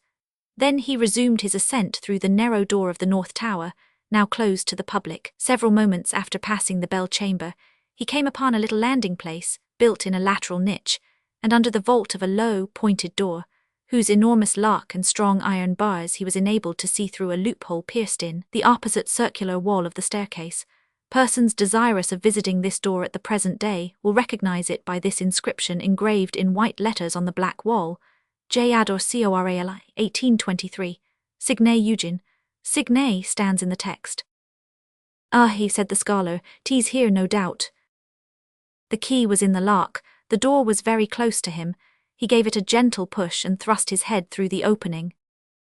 The reader cannot have failed to turn over the admirable works of Rembrandt, that Shakespeare of painting. Amid so many marvellous engravings, there is one etching in particular, which is supposed to represent Dr. Faust, and which it is impossible to contemplate without being dazzled. It represents a gloomy cell.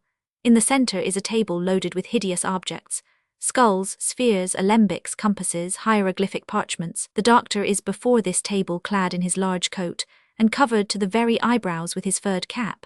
He is visible only to his waist. He has half risen from his immense armchair, his clenched fists rest on the table, and he is gazing with curiosity and terror at a large luminous circle, formed of magic letters, which gleams from the wall beyond, like the solar spectrum in a dark chamber.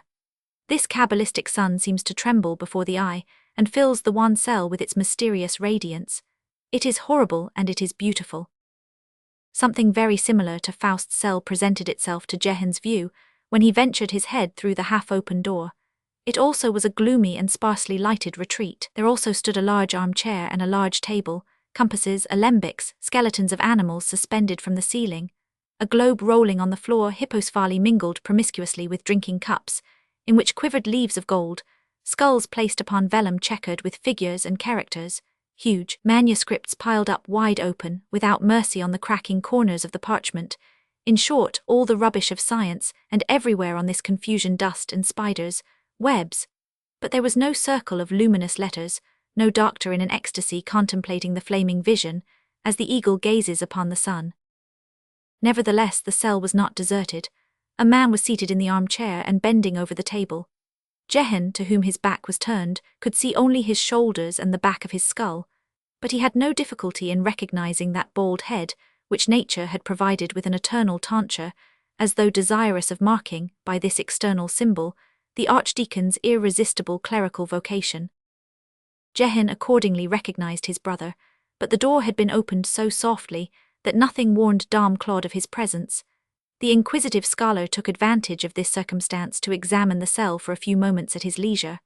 A large furnace, which he had not at first observed, stood to the left of the armchair, beneath the window. The ray of light which penetrated through this aperture made its way through a spider's circular web, which tastefully inscribed its delicate rose in the arch of the window, and in the centre of which the insect architect hung motionless, like the hub of this wheel of lace.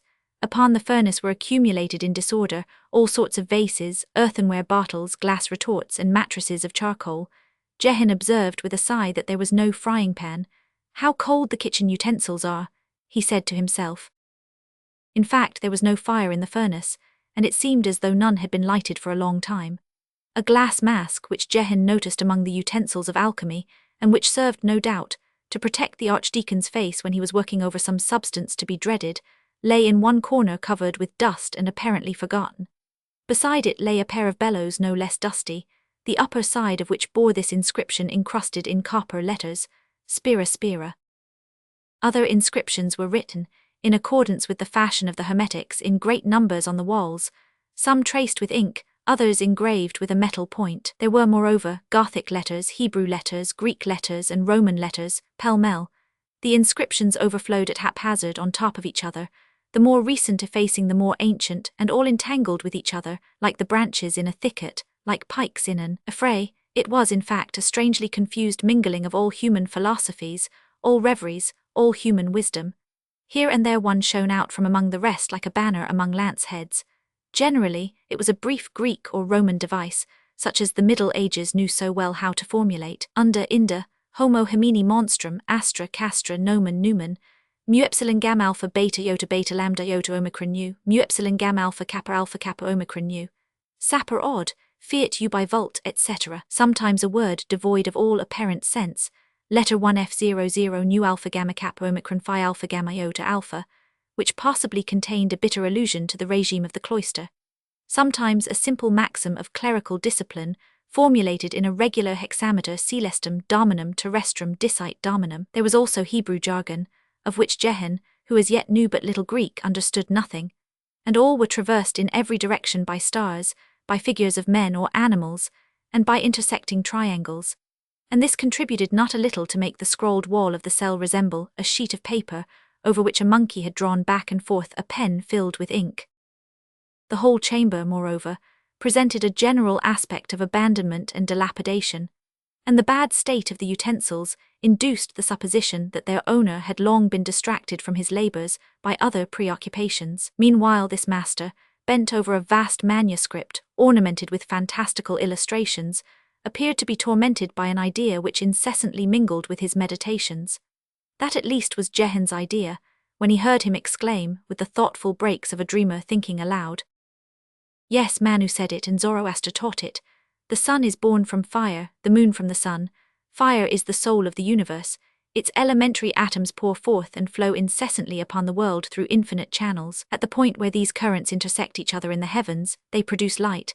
At their points of intersection on earth, they produce gold. Light, gold, the same thing, from fire to the concrete state. The difference between the visible and the palpable, between the fluid and the solid in the same substance, between water and ice, nothing more. These are no dreams. It is the general law of nature. But what is one to do in order to extract from science the secret of this general law? What? This light which inundates my hand is gold. These same atoms dilated in accordance with a certain law need only be condensed in accordance with another law. How is it to be done? Some have fancied by burying a ray of sunlight Averroes. Yes, 'tis Averroes. Averroes buried one under the first pillar on the left of the sanctuary of the Quran, in the great Mahometan Mosque of Cordova. But the vault cannot be opened for the purpose of ascertaining whether the operation has succeeded, until after the lapse of 8,000 years. The devil, said Jehan to himself, 'tis a long while to wait for a crown. Others have thought, continued the dreamy archdeacon, that it would be better worthwhile to operate upon a ray of Sirius, but 'tis exceeding hard to obtain this ray pure because of the simultaneous presence of other stars whose rays mingle with it. Flameless deemed it more simple to operate upon terrestrial fire. Flamel, there's predestination in the name. Flamma, yes, fire, all lies there. The diamond is contained in the carbon, gold is in the fire. But how to extract it? Magistry affirms that there are certain feminine names, which possess a charm so sweet and mysterious, that it suffices to pronounce them during the operation. Let us read what Manon says on the matter. Where women are honoured, the divinities are rejoiced. Where they are despised, it is useless to pray to God. The mouth of a woman is constantly pure. It is a running water, it is a ray of sunlight. The name of a woman should be agreeable, sweet, fanciful. It should end in long vowels and resemble words of benediction. Yes, the sage is right. In truth, Maria Sophia la Esmeralda, damnation, always that thought. And he closed the book violently. He passed his hand over his brow, as though to brush away the idea which assailed him. Then he took from the table a nail and a small hammer, whose handle was curiously painted with cabalistic letters. For some time, he said with a bitter smile, I have failed in all my experiments. One fixed idea possesses me and sears my brain like fire. I have not even been able to discover the secret of Cassiodorus, whose lamp burned without wick and without oil. A simple matter, nevertheless. The deuce, muttered Jehan in his beard. Hence, continued the priest, one wretched thought is sufficient to render a man weak and beside himself. Oh, how Claude Pernelle would laugh at me, she who could not turn Nicholas Flamel aside, for one moment from his pursuit of the great work. What? I hold in my hand the magic hammer of Zachiele. At every blow dealt by the formidable rabbi from the depths of his cell upon this nail, that one of his enemies whom he had condemned, were he 1,000 leagues away, was buried a cubit deep in the earth which swallowed him. The King of France himself, in consequence of once having inconsiderately knocked at the door of the thaumaturgist, sank to the knees through the pavement of his own Paris. This took place 3 centuries ago. Well, I possess the hammer and the nail, and in my hands they are utensils no more formidable than a club in the hands of a maker of edged tools, and yet all that is required is to find the magic word which Zachiele pronounced when he struck his nail. What nonsense, thought Jehan. Let us see, let us try, resumed the archdeacon briskly. Were I to succeed, I should behold the blue spark flash from the head of the nail. Immenhaten, that's not it. Sigiani, may this nail open the tomb to anyone who bears the name of Phoebus, a curse upon it, always and eternally the same idea. And he flung away the hammer in a rage. Then he sank down so deeply on the armchair and the table that Jehan lost him from view behind the great pile of manuscripts. For the space of several minutes, all that he saw was his fist convulsively clenched on a book. Suddenly, Dame Claude sprang up, seized a compass and engraved in silence upon the wall in capital letters this Greek word. Letter 1F00 Nuogama Capita. My brother is mad, said Jehan to himself. It would have been far more simple to write fatum, everyone is not obliged to know Greek. The archdeacon returned and seated himself in his armchair, and placed his head on both his hands, as a sick man does, whose head is heavy and burning. The student watched his brother with surprise. He did not know, he who wore his heart on his sleeve, he who observed only the good old law of nature in the world, he who allowed his passions to follow their inclinations, and in whom the lake of great emotions was always dry, so freely did he let it off each day by fresh drains. He did not know with what fury the sea of human passions ferments and boils when all egress is denied to it, how it accumulates, how it swells, how it overflows, how it hollows out the heart, how it breaks in inward sobs and dull convulsions, until it has rent its dikes and burst its bed. The austere and glacial envelope of Claude Frollo, that cold surface of steep and inaccessible virtue, had always deceived Jehan. The merry scholar had never dreamed that there was boiling lava, furious and profound, beneath the snowy brow of Etna. We do not know whether he suddenly became conscious of these things, but giddy as he was, he understood that he had seen what he ought not to have seen, that he had just surprised the soul of his elder brother in one of its most secret altitudes, and that Claude must not be allowed to know it. Seeing that the archdeacon had fallen back into his former immobility, he withdrew his head very softly and made some noise with his feet outside the door, like a person who has just arrived and is giving warning of his approach. Enter, cried the archdeacon from the interior of his cell. I was expecting you. I left the door unlocked expressly. Enter, Master Jacques. The scholar entered boldly. The archdeacon, who was very much embarrassed by such a visit in such a place, trembled in his armchair. What, tease you, Jehan? Tease a jay all the same, said the scholar with his ruddy, merry and audacious face. Dame Claude's visage had resumed its severe expression. What are you come for? Brother, replied the scholar, making an effort to assume a decent, pitiful and modest mien, and twirling his cap in his hands with an innocent air. I am come to ask of you. What? A little lecture on morality of which I stand greatly in need, Jehan did not dare to add aloud, and a little money of which I am in still greater need. This last member of his phrase remained unuttered. Monsieur, said the archdeacon in a cold tone, I am greatly displeased with you. Alas, sighed the scholar. Dame Claude made his armchair describe a quarter circle, and gazed intently at Jehan. I am very glad to see you. This was a formidable exordium. Jehan braced himself for a rough encounter. Jehan, complaints are brought me about you every day. What a fray was that in which you bruised with a cudgel a little Vicomte, Albert de Ramonchamp. Oh, said Jehan, a vast thing that. A malicious page amused himself by splashing the scholars by making his horse gallop through the mire. Who, pursued the archdeacon, is that Mahiet Fargel whose gown you have torn? Tunicam decaireverunt, saith the complaint. Ah bah, a wretched cap of a Montaigu, isn't that it? The complaint says tunicam and not capitam. Do you know Latin? Jehan did not reply. Yes, pursued the priest shaking his head, That is the state of learning and letters at the present day. The Latin tongue is hardly understood, Syriac is unknown, Greek so odious that T's accounted no ignorance in the most learned to skip a Greek word without reading it, and to say, gr acum est non legiter. The scholar raised his eyes boldly. Monsieur my brother, doth it please you that I shall explain in good French vernacular that Greek word which is written yonder on the wall? What word? Letter 1F00 Nuargama Capita. A slight flush spread over the cheeks of the priest with their high bones, like the puff of smoke, which announces on the outside the secret commotions of a volcano. The student hardly noticed it. Well, Jehan, stammered the elder brother with an effort, what is the meaning of yonder word? Fate. Dame Claude turned pale again, and the scholar pursued carelessly. And that word below it, graved by the same hand, letter 1F00 nu alpha gamma nu epsilon iota alpha, signifies impurity. You see that people do know their Greek. And the archdeacon remained silent. This Greek lesson had rendered him thoughtful.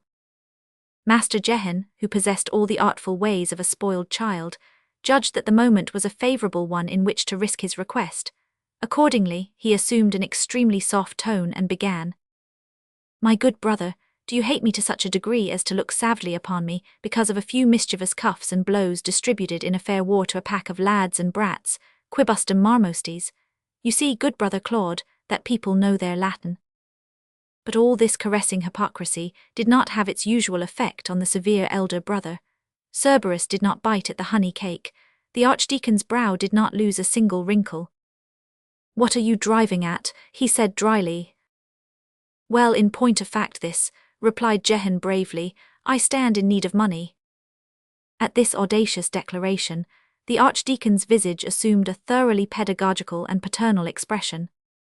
You know, Monsieur Jehan, that our fief of Tirechap, putting the direct taxes and the rents of the 9 and 20 houses in a block, yields only 9 and 30 livres, 11 sous, 6 deniers Parisian. It is 1/2 more than in the time of the brothers Packlet, but it is not much. I need money, said Jehan stoically. You know that the official has decided that our 21 houses should be moved full into the fief of the bishopric, and that we could redeem this homage only by paying the reverend bishop 2 marks of silver gilt of the price of 6 livres parises. Now, these 2 marks I have not yet been able to get together. You know it. I know that I stand in need of money, repeated Jehan for the 3rd time. And what are you going to do with it? This question caused a flash of hope to gleam before Jehan's eyes. He resumed his dainty, caressing air. Stay, dear brother Claude, I should not come to you with any evil motive. There is no intention of cutting a dash in the taverns with your unzanes, and of strutting about the streets of Paris in a caparison of gold brocade, with a lackey cum mio laquasio. No, brother, 'tis for a good work. What good work? Demanded Claude, somewhat surprised. 2 of my friends wish to purchase an outfit for the infant of a poor Haudriette widow. It is a charity. It will cost 3 florins, and I should like to contribute to it. What are names of your 2 friends? Pierre Elassimour and Baptiste Crocoisson. Hum, said the archdeacon, those are names as fit for a good work as a catapult for the chief altar. It is certain that Jehan had made a very bad choice of names for his 2 friends. He realized it too late. And then, pursued the sagacious Claude, what sort of an infant's outfit is it that is to cost 3 florins, and that for the child of a Haudriette? Since when have the Haudriette widows taken to having babes in swaddling clothes? Jehan broke the ice once more. Well, yes, I need money in order to go and see Isabelle Lothieri tonight, in the Val d'Amour. Impure wretch, exclaimed the priest. Letter 1F00 nu alpha gamma nu epsilon iota alpha, said Jehan. This quotation, which the scholar borrowed with malice, perchance from the wall of the cell, produced a singular effect on the archdeacon. He bit his lips, and his wrath was drowned in a crimson flush. Begone, he said to Jehan, I am expecting someone. The scholar made one more effort. Brother Claude, give me at least 1 little parises to buy something to eat. How far have you gone in the decretals of Gratian? Demanded Dame Claude. I have lost my copy books. Where are you in your Latin humanities?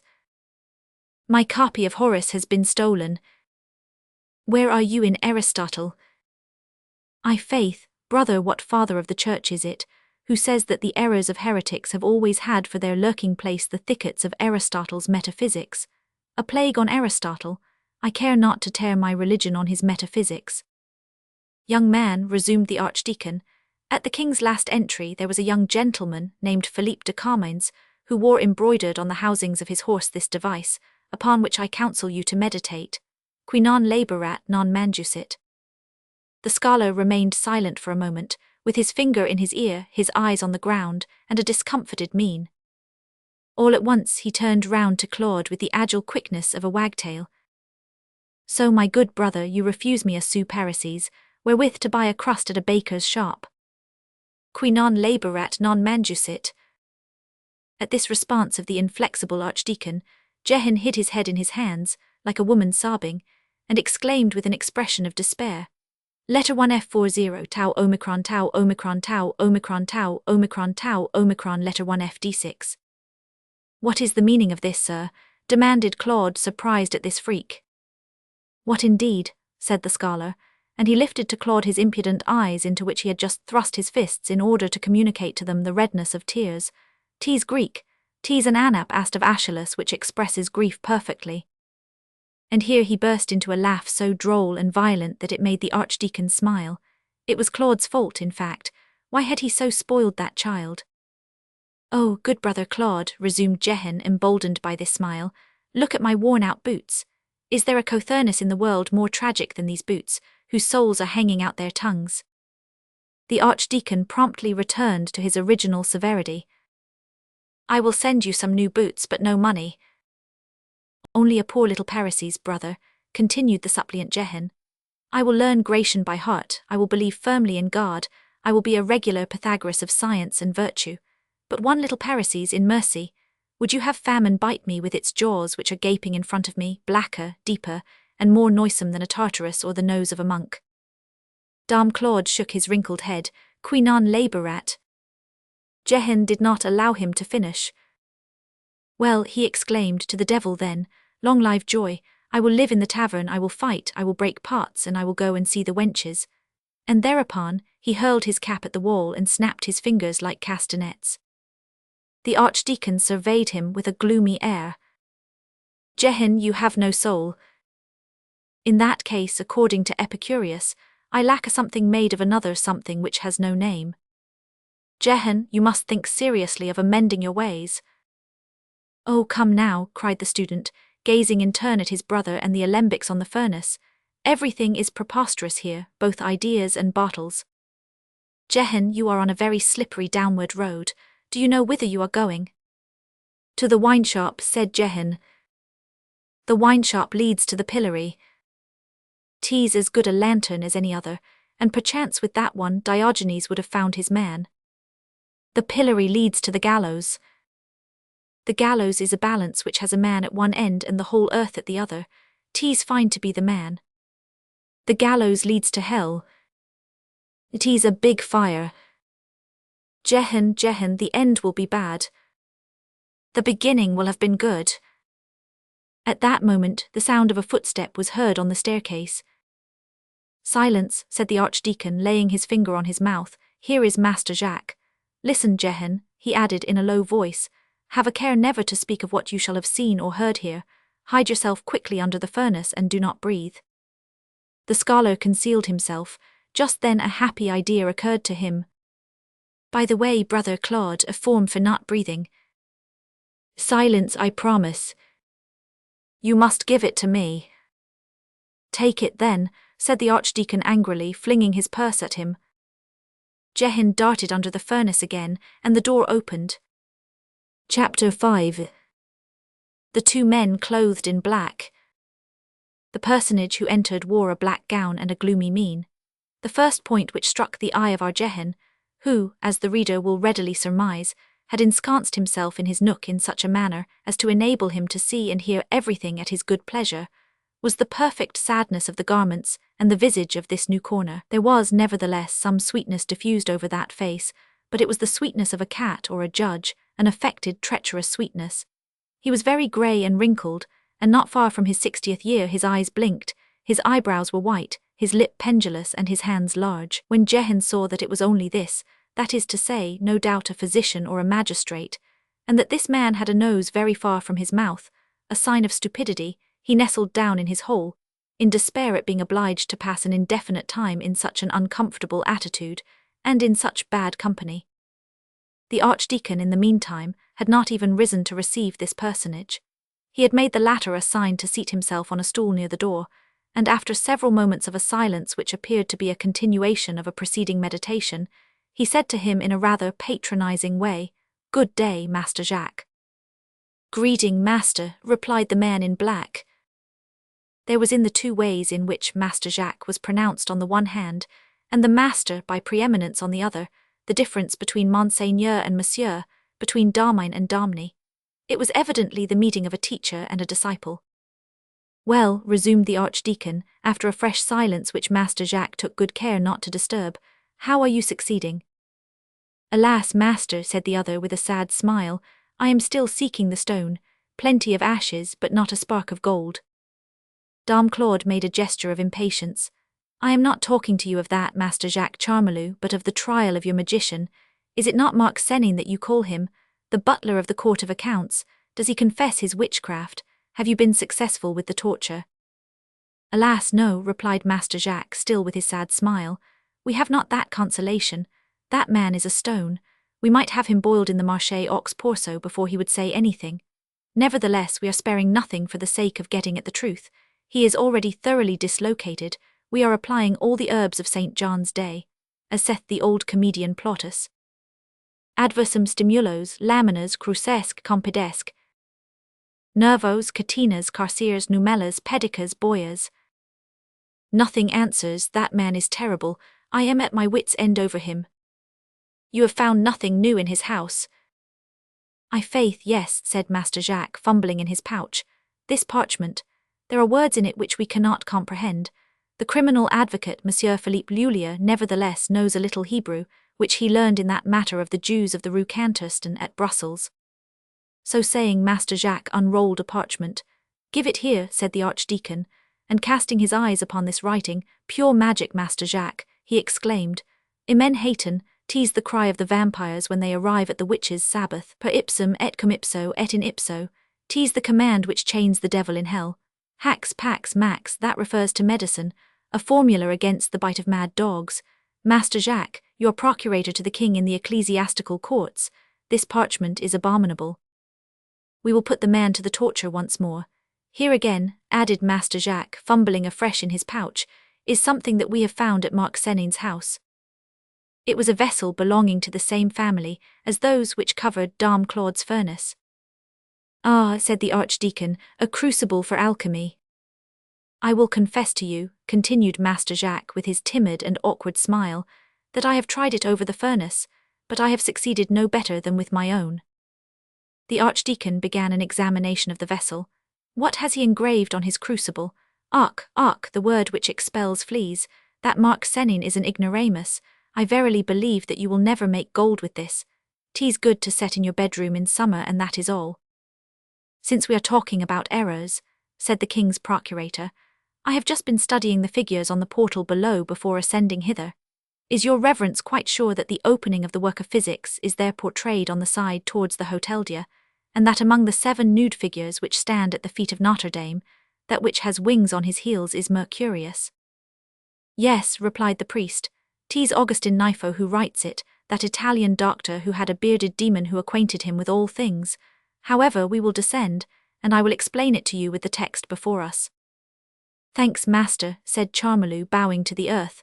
"By the way, I was on the point of forgetting. When doth it please you that I shall apprehend the little sorceress?" "What sorceress?" "That gypsy girl, you know, who comes every day to dance on the church square in spite of the official's prohibition. She hath a demoniac goat with horns of the devil which reads, which writes, which knows mathematics like Picatrix, and which would suffice to hang all Bohemia. The prosecution is all ready. 'Twill soon be finished, I assure you. A pretty creature on my soul, that dancer, the handsomest black eyes, 2 Egyptian carbuncles. When shall we begin?" The archdeacon was excessively pale. "I will tell you that hereafter," he stammered in a voice that was barely articulate. Then he resumed with an effort, busy yourself with Mark Senane. Be at ease, said Charmelou with a smile. I'll buckle him down again for you on the leather bed when I get home. But 'tis a devil of a man, he wearies even Pirat Torterue himself, who hath hands larger than my own, as that good plotter saith. Nudus vinctus, centum pondo, eis quando pens perpides. The torture of the wheel and axle, 'tis the most effectual, he shall taste it. Dame Claude seemed absorbed in gloomy abstraction. He turned to Charmelou. Master Pirat, Master Jacques, I mean, busy yourself with Mark Senane. Yes, yes, Dame Claude, poor man, he will have suffered like Mummel. What an idea to go to the witches' Sabbath, a butler of the Court of Accounts who ought to know Charlemagne's text, Striga vel masca. In the matter of the little girl, Esmeralda as they call her, I will await your orders. Ah, as we pass through the portal you will explain to me also the meaning of the gardener painted in relief which one sees as one enters the church. Is it not the sower? Hey, master, of what are you thinking, pray? Dame Claude, buried in his own thoughts, no longer listened to him. Charmelou, following the direction of his glance, perceived that it was fixed mechanically on the great spider's web which draped the window. At that moment, a bewildered fly which was seeking the March sun, flung itself through the net, and became entangled there. On the agitation of his web, the enormous spider made an abrupt move from his central cell, then with one bound, rushed upon the fly, which he folded together with his 4 antennae, while his hideous proboscis dug into the victim's head. Poor fly, said the king's procurator in the ecclesiastical court, and he raised his hand to save it. The archdeacon, as though roused with a start, withheld his arm with convulsive violence. Master Jacques, he cried, let fate take its course. The procurator wheeled round in affright. It seemed to him that pincers of iron had clutched his arm. The priest's eye was staring, wild, flaming, and remained riveted on the horrible little group of the spider and the fly.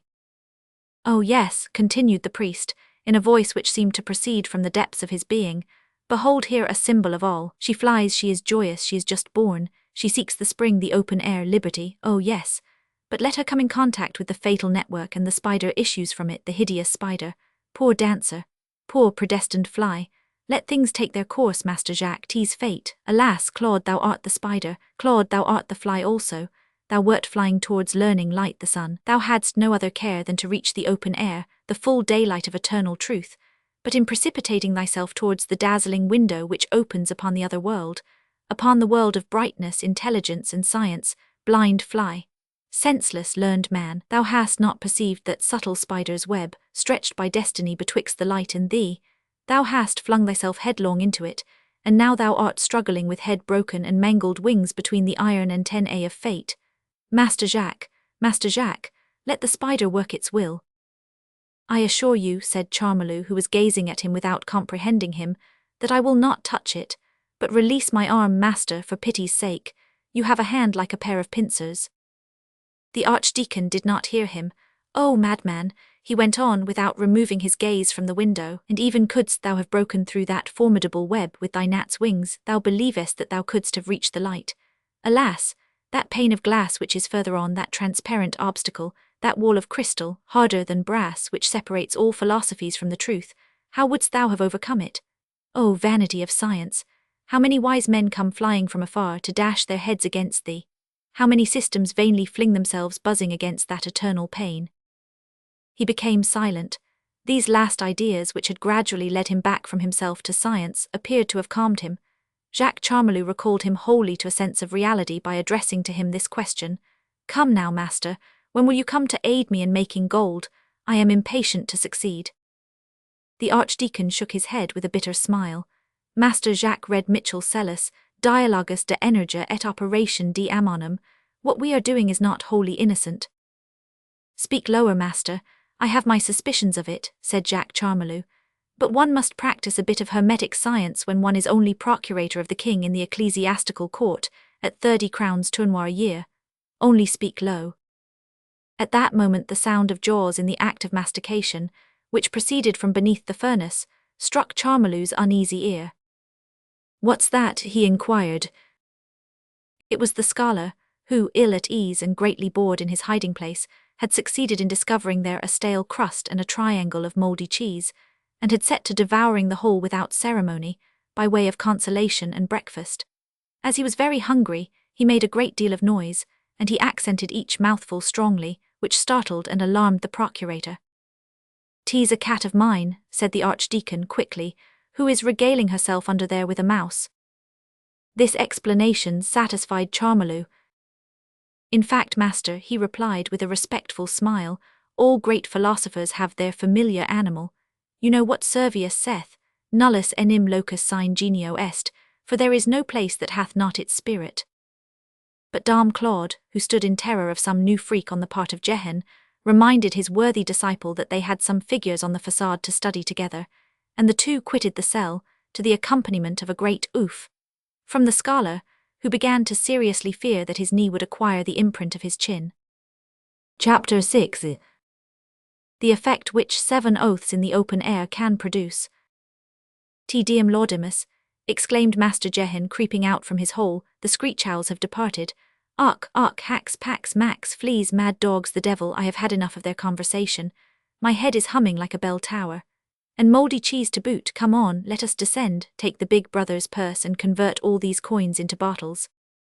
He cast a glance of tenderness and admiration into the interior of the precious pouch, readjusted his toilet, rubbed up his boots, dusted his poor half-sleeves, all grey with ashes, whistled an air, indulged in a sportive pirouette, looked about to see whether there were not something more in the cell to take, gathered up here and there on the furnace some amulet in glass which might serve to bestow, in the guise of a trinket, on Issebaulathiri, finally pushed open the door which his brother had left unfastened, as a last indulgence, and which he in his turn left open as a last piece of malice, and descended the circular staircase, skipping like a bird.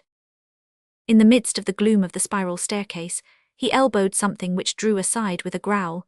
He took it for granted that it was Quasimodo, and it struck him as so droll that he descended the remainder of the staircase holding his sides with laughter. On emerging upon the place, he laughed yet more heartily.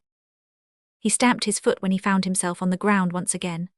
"Oh," said he, "good and honourable pavement of Paris, cursed staircase, fit to put the angels of Jacob's ladder out of breath. What was I thinking of to thrust myself into that stone gimlet which pierces the sky, all for the sake of eating bearded cheese and looking at the bell towers of Paris through a hole in the wall?" He advanced a few paces, and caught sight of the 2 screech owls, that is to say, Dame Claude and Master Jacques Charmolue, absorbed in contemplation before a carving on the facade. He approached them on tiptoe, and heard the archdeacon say in a low tone to Charmolue, "'Twas Guillaume de Paris who caused a job to be carved upon this stone of the hue of lapis lazuli, gilded on the edges. Job represents the philosopher's stone, which must also be tried and martyrized in order to become perfect, as saith Raymond Lull, sub conservation formae specificae salva anima." "That makes no difference to me," said Jehan, "'tis I who have the purse." At that moment he heard a powerful and sonorous voice articulate behind him a formidable series of oaths. "Sang Dieu, ventre Dieu, bade Dieu, corps de Dieu, nombril de Belzebuth, nom d'un pape, cornet tunnera." "Upon my soul," exclaimed Jehan, "that can only be my friend Captain Phoebus." This name of Phoebus reached the ears of the archdeacon at the moment when he was explaining to the king's procurator the dragon which is hiding its tail in a bath, from which issue smoke and the head of a king. Dame Claude started, interrupted himself, and, to the great amazement of Charmolue, turned round and beheld his brother Jehan accosting a tall officer at the door of the Gondelaurier mansion. It was, in fact, Captain Phoebus de Chatopers. He was backed up against a corner of the house of his betrothed, and swearing like a heathen. "By my faith, Captain Phoebus," said Jehan, taking him by the hand, "you are cursing with admirable vigour." "Horns and thunder," replied the captain. "Horns and thunder yourself," replied the student. "Come now, fair captain, whence comes this overflow of fine words?" "Pardon me, good comrade Jehan," exclaimed Phoebus, shaking his hand. "A horse going at a gallop cannot halt short. Now I was swearing at a hard gallop. I have just been with those prudes, and when I come forth I always find my throat full of curses. I must spit them out or strangle venter et tunnera." "Will you come and drink?" asked the scholar. This proposition calmed the captain. "I'm willing, but I have no money." "But I have." "Bah, let's see it." Jehan spread out the purse before the captain's eyes, with dignity and simplicity. Meanwhile, the archdeacon, who had abandoned the dumbfounded Charmolue where he stood, had approached them and halted a few paces distant, watching them without their noticing him, so deeply were they absorbed in contemplation of the purse. Phoebus exclaimed, "A purse in your pocket, Jehan. 'Tis the moon in a bucket of water, one sees it there, but 'tis not there. There is nothing but its shadow. Pardieu, let us wager that these are pebbles." Jehan replied coldly, "Here are the pebbles wherewith I pave my fob." And without adding another word, he emptied the purse on a neighbouring post, with the air of a Roman saving his country. "True God," muttered Phoebus, "targes, big blanks, little blanks, males, every two worth one of Tournay, farthings of Paris, real eagle leards. 'Tis dazzling." Jehan remained dignified and immovable. Several leards had rolled into the mud. The captain in his enthusiasm stooped to pick them up. Jehan restrained him. "Fie, Captain Phoebus de Chatopers." Phoebus counted the coins, and turning towards Jehan with solemnity, "Do you know, Jehan, that there are 23 sous parisis? Whom have you plundered tonight in the street cut weasand?" Jehan flung back his blonde and curly head, and said, half closing his eyes disdainfully, "We have a brother who is an archdeacon and a fool." "Corne de Dieu," exclaimed Phoebus, the worthy man. "Let us go and drink," said Jehan. "Where shall we go?" said Phoebus. "To Eve's apple." "No, Captain, to ancient science. An old woman sawing a basket handle, 'tis a rebus, and I like that." "A plague on rebuses, Jehan. The wine is better at Eve's apple, and then, beside the door there is a vine in the sun which cheers me while I am drinking." "Well, here goes for Eve and her apple," said the student, and taking Phoebus's arm.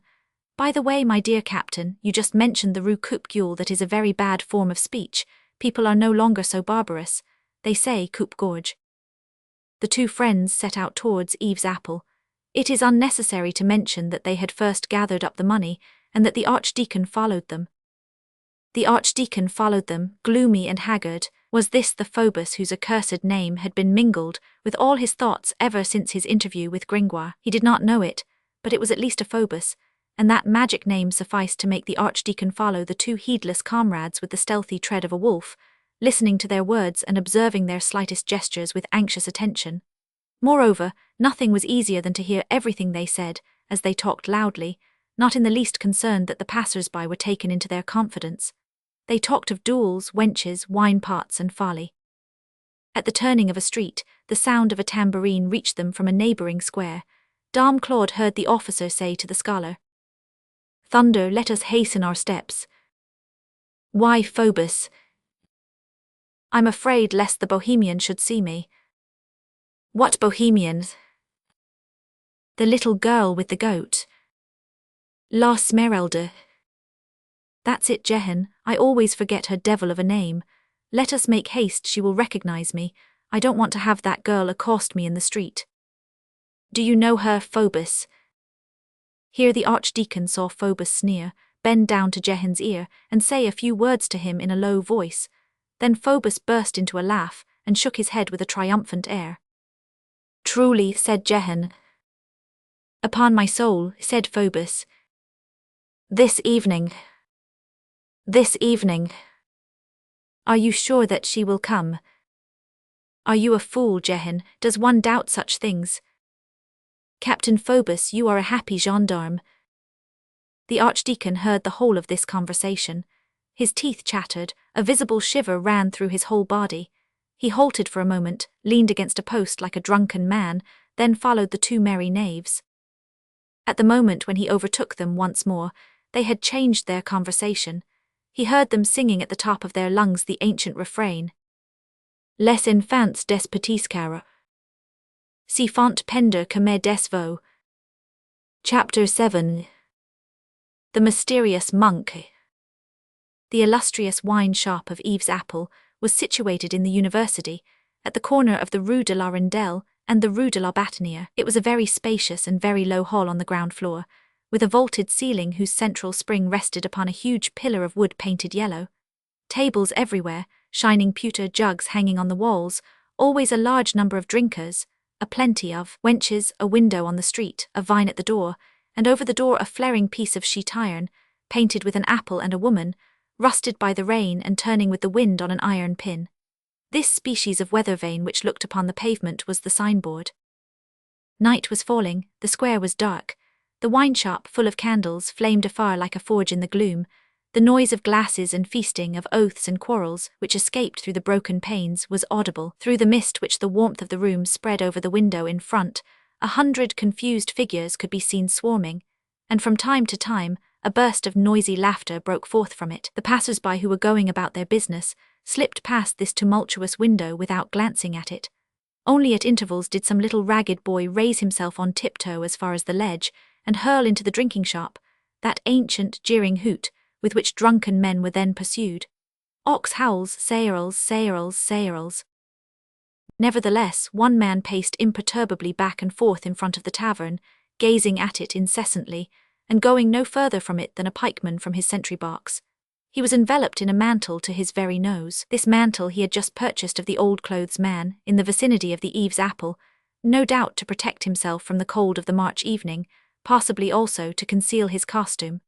From time to time he paused in front of the dim window with its leaden lattice, listened, looked, and stamped his foot. At length the door of the dram shop opened. This was what he appeared to be waiting for. 2 boon companions came forth. The ray of light which escaped from the door crimsoned for a moment their jovial faces. The man in the mantle went, and stationed himself on the watch under a porch on the other side of the street. "Cornet Tunnera," said one of the comrades, 7 o'clock is on the point of striking. 'Tis the hour of my appointed meeting. "I tell you," repeated his companion with a thick tongue, "that I don't live in the Rue des Mauvaises Paroles, indignus qui inter mala verba habitat. I have a lodging in the Rue Jean Pain Marlet, in Vico Johannes Pain Marlet. You are more horned than a unicorn if you assert the contrary. Every one knows that he who once mounts astride a bear is never after afraid, but you have a nose turned to dainties like Saint Jacques of the hospital." "Jehan, my friend, you are drunk," said the other. The other replied staggering, "It pleases you to say so, Phoebus, but it hath been proved that Plato had the profile of a hound." The reader has, no doubt, already recognized our 2 brave friends, the captain and the scholar. It appears that the man who was lying in wait for them had also recognized them, for he slowly followed all the zigzags that the scholar caused the captain to make, who being a more hardened drinker had retained all his self-possession. By listening to them attentively, the man in the mantle could catch in its entirety the following interesting conversation. "Corbec, do try to walk straight, Master Bachelor, you know that I must leave you. Here it is 7 o'clock, I have an appointment with a woman." "Leave me then, I see stars and lances of fire. You are like the Château de Dampmartin, which is bursting with laughter." "By the warts of my grandmother, Jehan, you are raving with too much rabidness. By the way, Jehan, have you any money left?" "Monsieur Rector, there is no mistake, the little butcher's shop Parva Boucheria." "Jehan, my friend Jehan, you know that I made an appointment with that little girl at the end of the Pont Saint Mitchell, and I can only take her to the Fallardles, the old crone of the bridge, and that I must pay for a chamber. The old witch with a white moustache would not trust me. Jehan, for pity's sake, have we drunk up the whole of the curé's purse? Have you not a single parisis left?" The consciousness of having spent the other hours well is a just and savoury condiment for the table. "Belly and guts, a truce to your whimsical nonsense. Tell me, Jehan of the devil, have you any money left? Give it to me, bade you, or I will search you, were you as leprous as Job and as scabby as CSR. "Monsieur, the Rue Galliac is a street which hath at one end the Rue de la Verrerie, and at the other the Rue de la Tixeranderie." "Well, yes, my good friend Jehan, my poor comrade, the Rue Galliac is good, very good. But in the name of heaven collect your wits. I must have a sous parisis, and the appointment is for 7 o'clock. Silence for the rondeau, and attention to the refrain. Quand les rats mangeront les casses. Le roi sera seigneur de Raz. Quand la mer qui est grande et laid. Sera à la sainte gingelay. On verra par-dessus la glace. Sortir su de Raz de leur place. "Well, scholar of Antichrist, may you be strangled with the entrails of your mother," exclaimed Phoebus, and he gave the drunken scholar a rough push. The latter slipped against the wall, and slid flabbily to the pavement of Philip Augustus. A remnant of fraternal pity, which never abandons the heart of a drinker, prompted Phoebus to roll Jehan with his foot upon one of those pillows of the poor, which Providence keeps in readiness at the corner of all the street posts of Paris, and which the rich blight with the name of a rubbish heap. The captain adjusted Jehan's head upon an inclined plane of cabbage stumps, and on the very instant the scholar fell to snoring in a magnificent bass. Meanwhile, all malice was not extinguished in the captain's heart. "So much the worse if the devil's cart picks you up on its passage," he said to the poor sleeping clerk, and he strode off. The man in the mantle, who had not ceased to follow him, halted for a moment before the prostrate scholar, as though agitated by indecision. Then, uttering a profound sigh, he also strode off in pursuit of the captain. We, like them, will leave Jehan to slumber beneath the open sky, and will follow them also, if it pleases the reader. On emerging into the Rue Saint-André des Arcs, Captain Phoebus perceived that someone was following him. On glancing sideways by chance, he perceived a sort of shadow crawling after him along the walls. He halted, it halted, he resumed his march, it resumed its march. This disturbed him not overmuch. "Ah, bah," he said to himself, "I have not a sou." He paused in front of the Collège d'Automne. It was at this college that he had sketched out what he called his studies, and through a scholar's teasing habit which still lingered in him, he never passed the façade without inflicting on the statue of Cardinal Pierre Bertrand, sculptured to the right of the portal, the affront of which Priapus complains so bitterly in the satire of Horace, olim truncus iram fickleness. He had done this with so much unrelenting animosity that the inscription, Eduncis Episcopus, had become almost effaced. Therefore he halted before the statue according to his wont. The street was utterly deserted. At the moment when he was coolly retying his shoulder knots with his nose in the air, he saw the shadow approaching him with slow steps, so slow that he had ample time to observe that this shadow wore a cloak and a hat. On arriving near him, it halted and remained more motionless than the statue of Cardinal Bertrand. Meanwhile, it riveted upon Phoebus two intent eyes, full of that vague light which issues in the night time from the pupils of a cat. The captain was brave, and would have cared very little for a highwayman with a rapier in his hand. But this walking statue, this petrified man, froze his blood. There were then in circulation strange stories of a surly monk, a nocturnal prowler about the streets of Paris, and they recurred confusedly to his memory. He remained for several minutes in stupefaction, and finally broke the silence with a forced laugh. "Monsieur, if you are a robber, as I hope you are, you produce upon me the effect of a heron attacking a nutshell. I am the son of a ruined family, my dear fellow. Try your hand near by here. In the chapel of this college there is some wood of the true cross set in silver." The hand of the shadow emerged from beneath its mantle, and descended upon the arm of Phoebus with the grip of an eagle's talon. At the same time the shadow spoke. "Captain Phoebus de Chatopers." "What the devil," said Phoebus, "you know my name."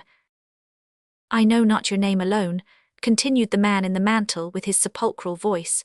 "You have a rendezvous this evening." "Yes," replied Phoebus in amazement. "At 7 o'clock. In a quarter of an hour. At La Fallardels." "Precisely.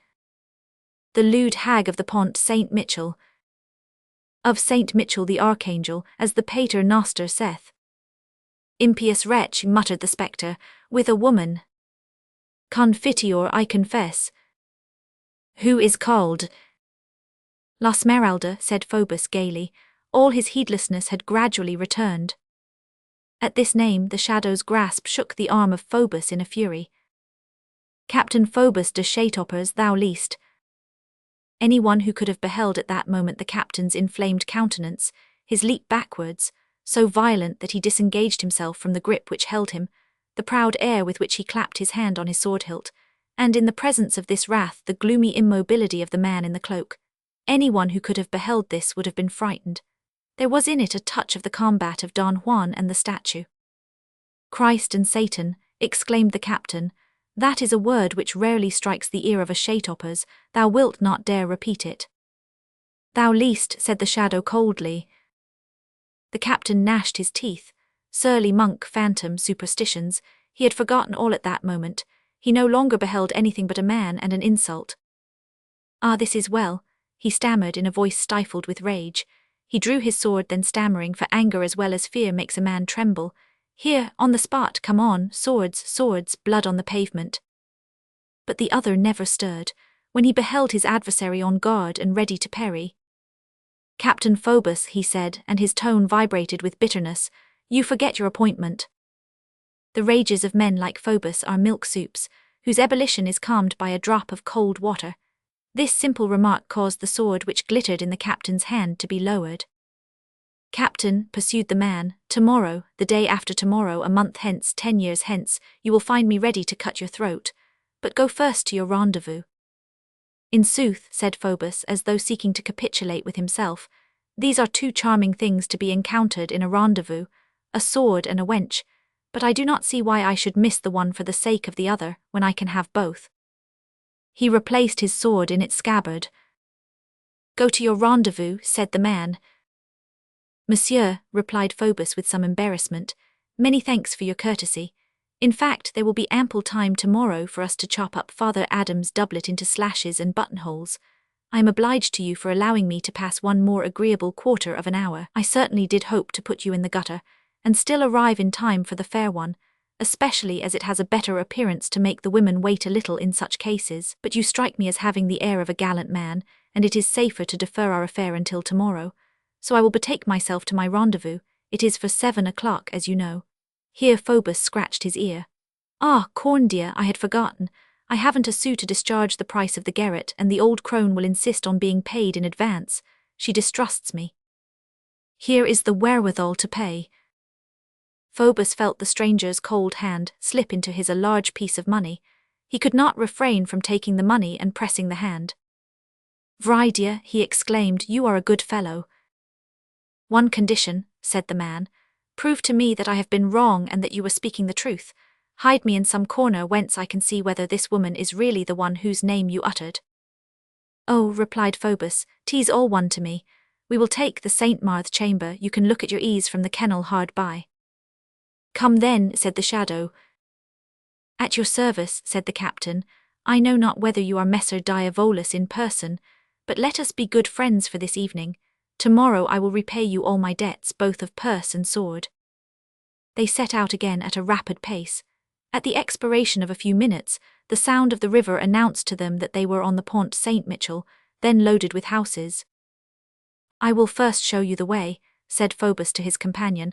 I will then go in search of the fair one who is awaiting me near the Petit Chatelet. His companion made no reply. He had not uttered a word since they had been walking side by side. Phoebus halted before a low door and knocked roughly.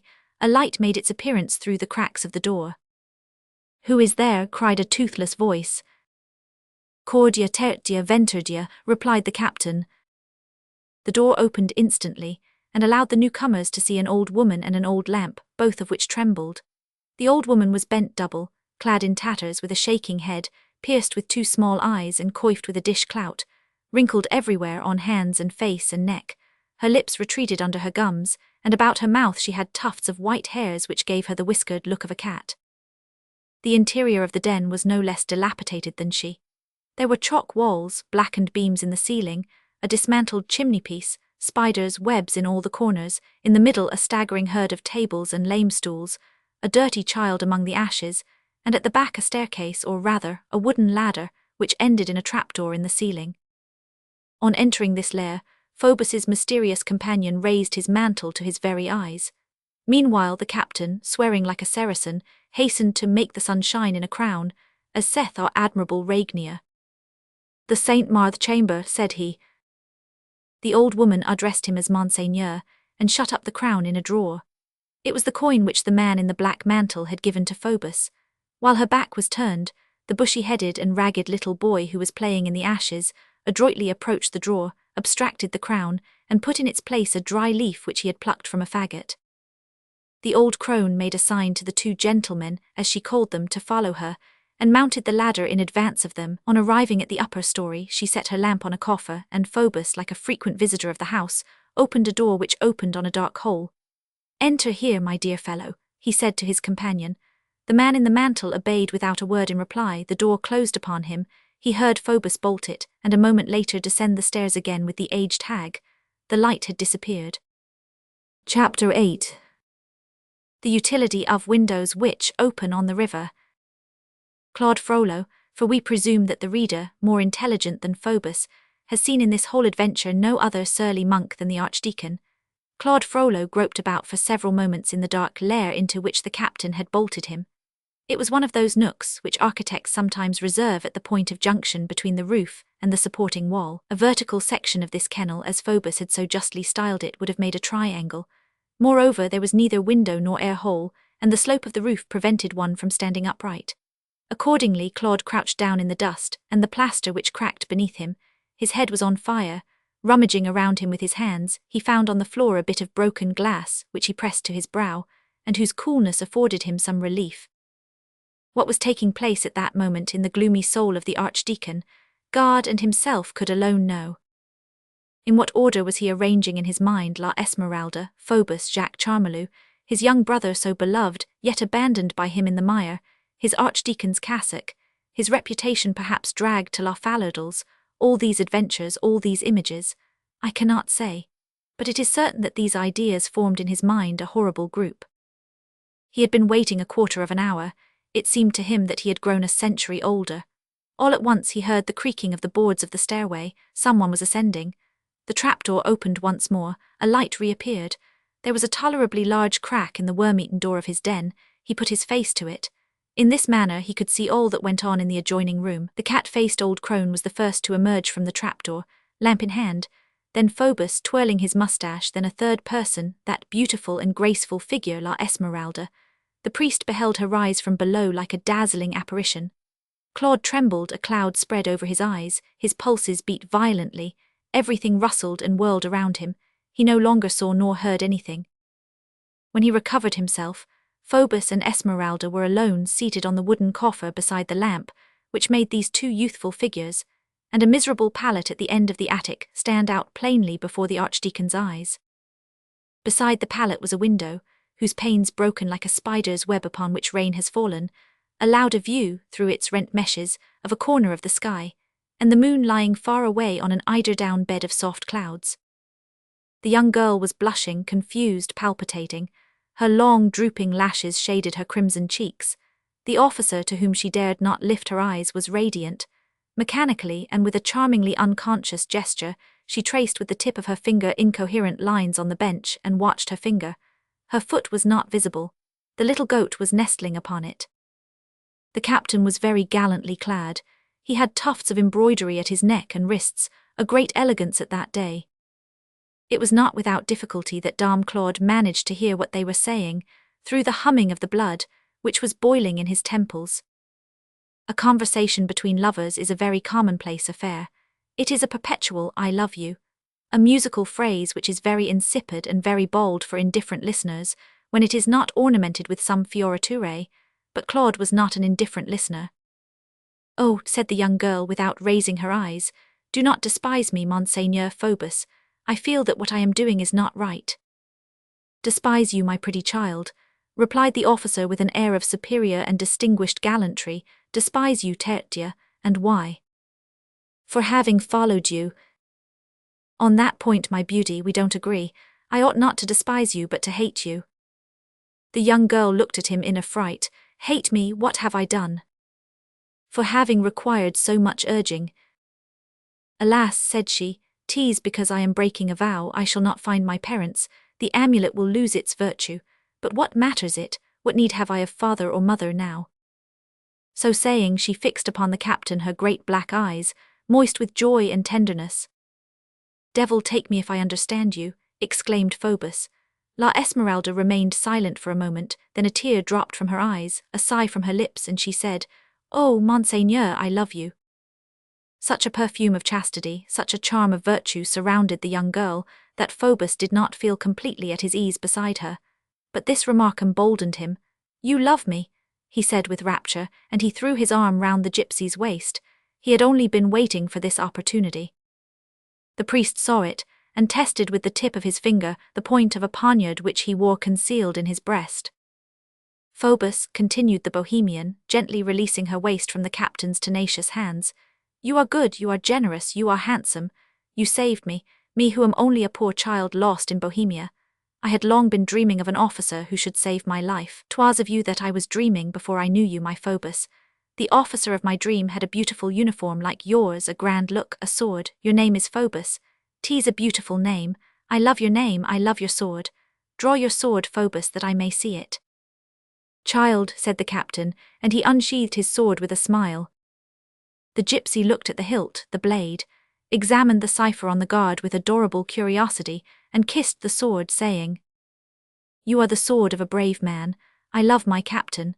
Phoebus again profited by the opportunity to impress upon her beautiful bent neck a kiss which made the young girl straighten herself up as scarlet as a poppy. The priest gnashed his teeth over it in the dark. Phoebus, resumed the gypsy, let me talk to you. Pray walk a little that I may see you at full height and that I may hear your spurs jingle. How handsome you are. The captain rose to please her, chiding her with a smile of satisfaction. What a child you are. By the way, my charmer, have you seen me in my archer's ceremonial doublet? Alas, no, she replied. It is very handsome. Phoebus returned and seated himself beside her, but much closer than before. Listen, my dear. The gypsy gave him several little taps with her pretty hand on his mouth, with a childish mirth and grace and gaiety. No, no, I will not listen to you. Do you love me?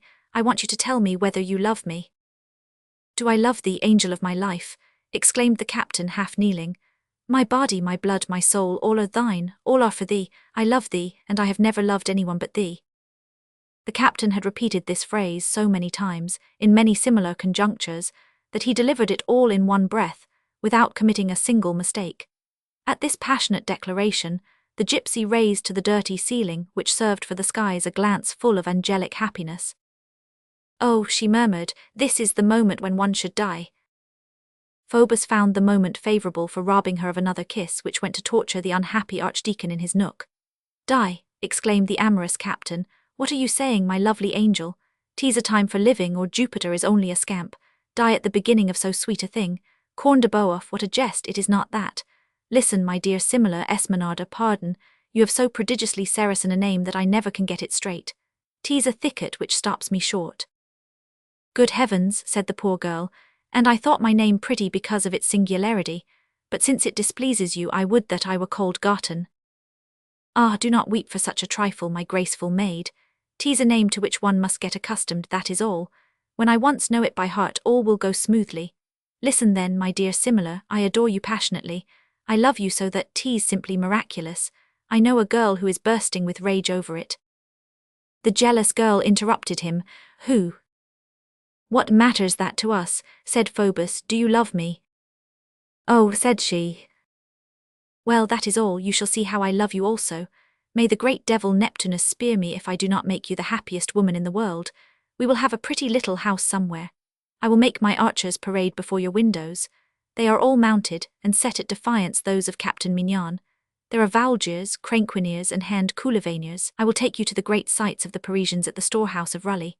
80,000 armed men, 30,000 white harnesses, short coats or coats of mail, the 67 banners of the trades, the standards of the parliaments, of the Chamber of Accounts, of the Treasury, of the Generals, of the Aids of the Mint, a devilish fine array, in short. I will conduct you to see the lions of the Hôtel du Roi, which are wild beasts. All women love that. For several moments, the young girl, absorbed in her charming thoughts, was dreaming to the sound of his voice, without listening to the sense of his words. Oh, how happy you will be, continued the captain, and at the same time he gently unbuckled the gypsy's girdle. What are you doing? She said quickly. This act of violence had roused her from her reverie.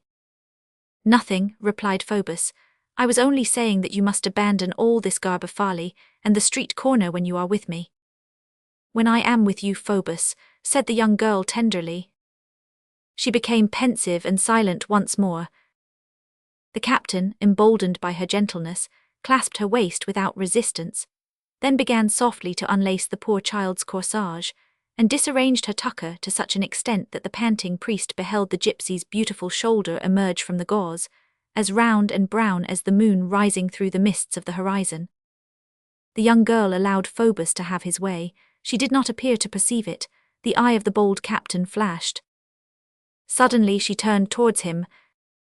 Phoebus, she said with an expression of infinite love, instruct me in thy religion. My religion, exclaimed the captain, bursting with laughter. I instruct you in my religion. Cornet Tunnera, what do you want with my religion?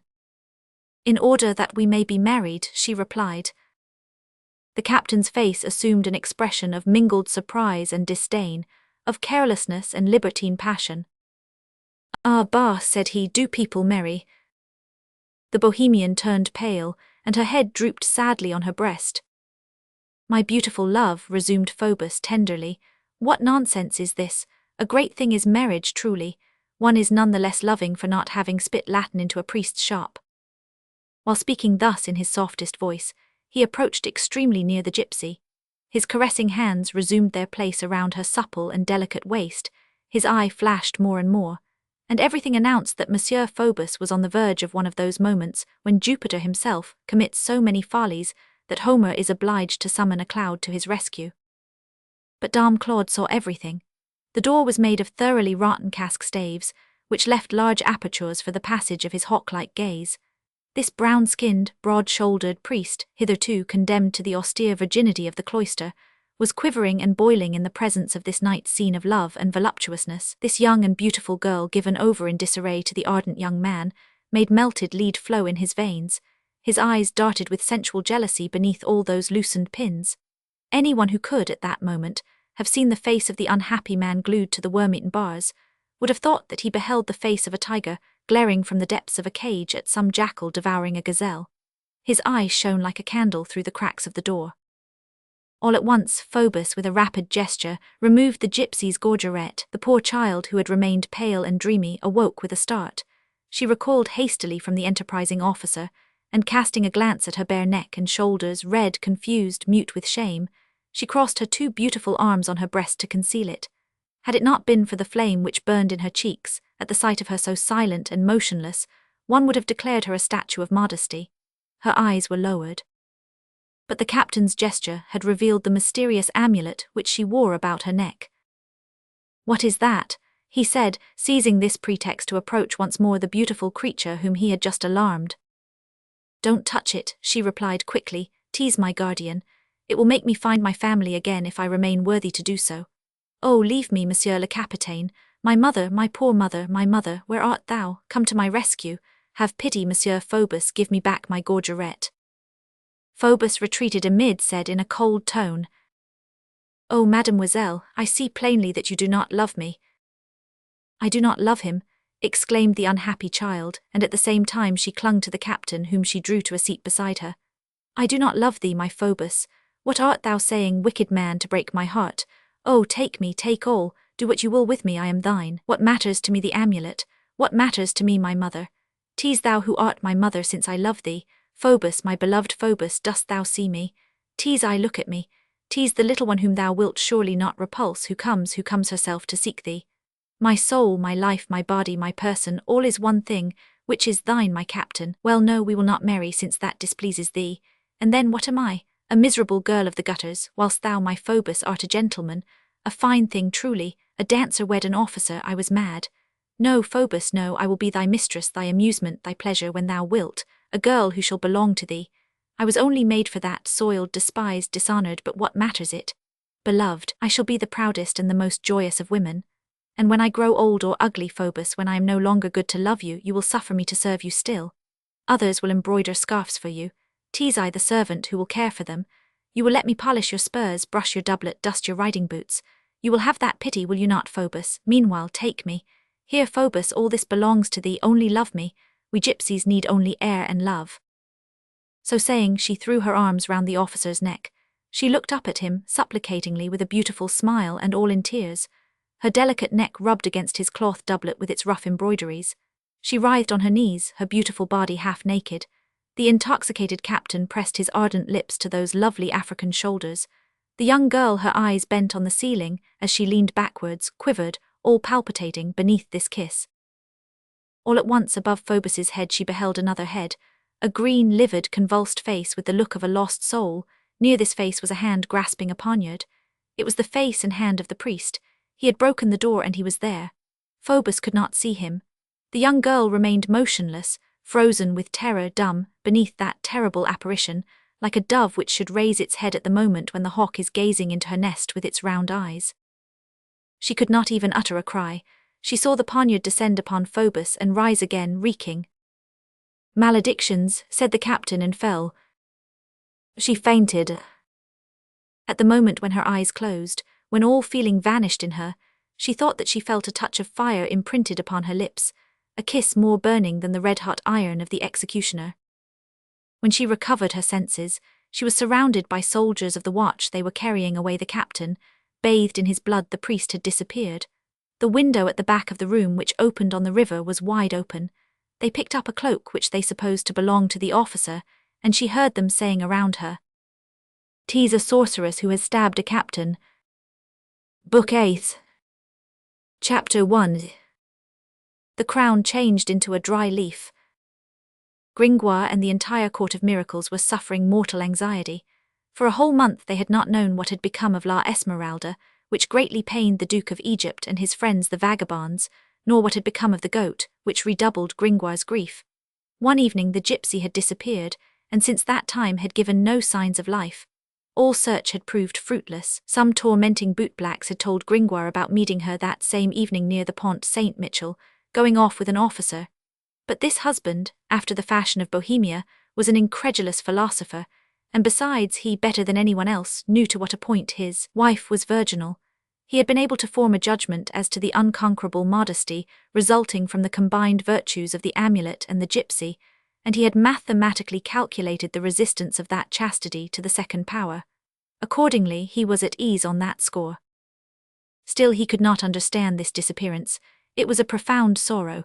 He would have grown thin over it had that been possible. He had forgotten everything, even his literary tastes, even his great work, De Figuris Regularibus et Irregularibus, which it was his intention to have printed with the first money which he should procure, for he had raved over printing, ever since he had seen the Didascalon of Hugues de Saint Victor, printed with the celebrated characters of Vindelin de Spire. One day, as he was passing sadly before the criminal Tournelle, he perceived a considerable crowd at one of the gates of the Palais de Justice. "What is this?" he inquired of a young man who was coming out. "I know not, sir," replied the young man. "'Tis said that they are trying a woman who hath assassinated a gendarme. It appears that there is sorcery at the bottom of it. The archbishop and the official have intervened in the case, and my brother, who is the archdeacon of Joses, can think of nothing else. Now I wish to speak with him, but I have not been able to reach him because of the throng, which vexes me greatly, as I stand in need of money." "Alas, sir," said Gringoire, "I would that I could lend you some, but my breeches are worn to holes, and 'tis not crowns which have done it." He dared not tell the young man that he was acquainted with his brother the archdeacon, to whom he had not returned after the scene in the church, a negligence which embarrassed him. The scholar went his way, and Gringoire set out to follow the crowd which was mounting the staircase of the great chamber. In his opinion, there was nothing like the spectacle of a criminal process for dissipating melancholy. So exhilaratingly stupid are judges as a rule. The populace which he had joined walked and elbowed in silence. After a slow and tiresome march through a long, gloomy corridor, which wound through the court-house like the intestinal canal of the ancient edifice, he arrived near a low door, opening upon a hall which his lofty stature permitted him to survey with a glance over the waving heads of the rabble. The hall was vast and gloomy, which latter fact made it appear still more spacious. The day was declining. The long, pointed windows permitted only a pale ray of light to enter, which was extinguished before it reached the vaulted ceiling, an enormous trellis-work of sculptured beams, whose 1,000 figures seemed to move confusedly in the shadows. Many candles were already lighted here and there on tables, and beaming on the heads of clerks buried in masses of documents. The anterior portion of the hall was occupied by the crowd. On the right and left were magistrates and tables. At the end, upon a platform, a number of judges, whose rear rank sank into the shadows, sinister and motionless faces. The walls were sown with innumerable fleurs-de-lis. A large figure of Christ might be vaguely descried above the judges, and everywhere there were pikes and halberds, upon whose points the reflection of the candles placed tips of fire. "Monsieur," Gringoire inquired of one of his neighbours, "who are all those persons ranged yonder like prelates in council?" "Monsieur," replied the neighbour, "those on the right are the councillors of the Grand Chamber, those on the left the councillors of inquiry, the masters in black gowns, the messengers in red." "Who is that big red fellow yonder above them who is sweating?" pursued Gringoire. "It is Monsieur the President." "And those sheep behind him?" continued Gringoire, who, as we have seen, did not love the magistracy, which arose possibly from the grudge which he cherished against the Palais de Justice since his dramatic misadventure. "They are messieurs the masters of requests of the king's household." "And that boar in front of him?" "He is Monsieur the clerk of the Court of Parliament." In that crocodile on the right, Master Philippe Lulier, advocate extraordinary of the king. In that big black tomcat on the left, Master Jacques Charmelot, procurator of the king in the ecclesiastical court, with the gentlemen of the officialty. Come now, monsieur, said Gringoire, pray what are all those fine fellows doing yonder? They are judging. Judging whom? I do not see the accused. 'Tis a woman, sir, you cannot see her. She has her back turned to us and she is hidden from us by the crowd. Stay, yonder she is, where you see a group of partisans. Who is the woman? Asked Gringoire. Do you know her name? No, monsieur, I have but just arrived. I merely assume that there is some sorcery about it, since the official is present at the trial. Come, said our philosopher, we are going to see all these magistrates devour human flesh. 'Tis as good a spectacle as any other. Monsieur, remarked his neighbour, think you not that Master Jacques Charmelot has a very sweet air? Hum, replied Gringoire, I distrust a sweetness which hath pinched nostrils and thin lips. Here the bystanders imposed silence upon the two chatterers. They were listening to an important deposition. Messeigneurs, said an old woman in the middle of the hall, whose form was so concealed beneath her garments that one would have pronounced her a walking heap of rags. Messeigneurs, the thing is as true as that I am La Fallardel, established these 40 years at the Pont Saint-Michel, and paying regularly my rents, lord's dues and quit rents, at the gate opposite the house of Tassin Cailart the dyer, which is, on the side up the river, a poor old woman now but a pretty maid in former days, my lords. Someone said to me lately, La Fallardel, don't use your spinning wheel too much in the evening. The devil is fond of combing the distaffs of old women with his horns. 'Tis certain that the surly monk who was round about the temple last year now prowls in the city. Take care, La Fallardel, that he doth not knock at your door. One evening I was spinning on my wheel, there comes a knock at my door, I ask who it is, they swear, I open, 2 men enter, a man in black and a handsome officer.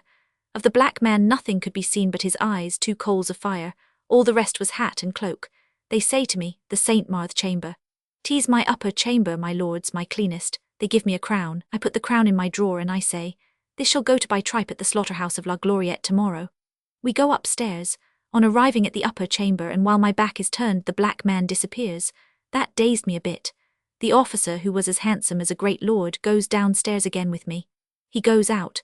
In about the time it takes to spin a quarter of a handful of flax, he returns with a beautiful young girl, a doll who would have shone like the sun had she been coiffed. She had with her a goat, a big billy goat, whether black or white I no longer remember. That set me to thinking. The girl does not concern me but the goat. I love not those beasts, they have a beard and horns, they are so like a man. And then they smack of the witches' Sabbath. However, I say nothing, I had the crown. That is right, is it not, Monsieur Judge? I show the captain and the wench to the upper chamber, and I leave them alone, that is to say, with the goat. I go down and set to spinning again.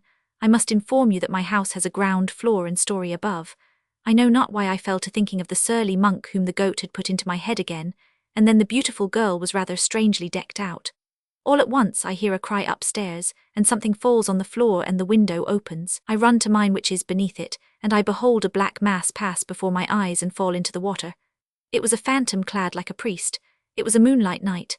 I saw him quite plainly. He was swimming in the direction of the city. Then, all of a tremble, I call the watch. The gentlemen of the police enter, and not knowing just at the first moment what the matter was and being merry, they beat me. I explain to them. We go upstairs, and what do we find? My poor chamber all blood, the captain stretched out at full length with a dagger in his neck, the girl pretending to be dead, and the goat all in a fright. Pretty work, I say. I shall have to wash that floor for more than a fortnight. It will have to be scraped. It will be a terrible job. They carried off the officer, poor young man, and the wench with her bosom all bare. But wait, the worst is that on the next day, when I wanted to take the crown to buy tripe, I found a dead leaf in its place. The old woman ceased. A murmur of horror ran through the audience. That phantom, that goat, all smacks of magic, said one of Gringoire's neighbours. And that dry leaf, added another. No doubt about it, joined in a third. She is a witch who has dealings with the surly monk, for the purpose of plundering officers. Gringoire himself was not disinclined to regard this as altogether alarming and probable. Goody Fallardel, said the president majestically, have you nothing more to communicate to the court? No, monseigneur, replied the crone, except that the report has described my house as a hovel and stinking, which is an outrageous fashion of speaking. The houses on the bridge are not imposing because there are such multitudes of people, but nevertheless the butchers continue to dwell there, who are wealthy folk and married to very proper and handsome women. The magistrate who had reminded Gringoire of a crocodile rose. "Silence," said he. "I pray the gentleman not to lose sight of the fact that a dagger was found on the person of the accused. Goody Fallardle, have you brought that leaf into which the crown which the demon gave you was transformed?" "Yes, Monseigneur," she replied. "I found it again, here it is." A bailiff handed the dead leaf to the crocodile, who made a doleful shake of the head, and passed it on to the president, who gave it to the procurator of the king in the ecclesiastical court, and thus it made the circuit of the hall. "It is a birch leaf," said Master Jacques Charmolue, "a fresh proof of magic." A councillor took up the word. "Witness, 2 men went upstairs together in your house. The black man, whom you first saw disappear and afterwards swimming in the Seine, with his priestly garments, and the officer. Which of the 2 handed you the crown?"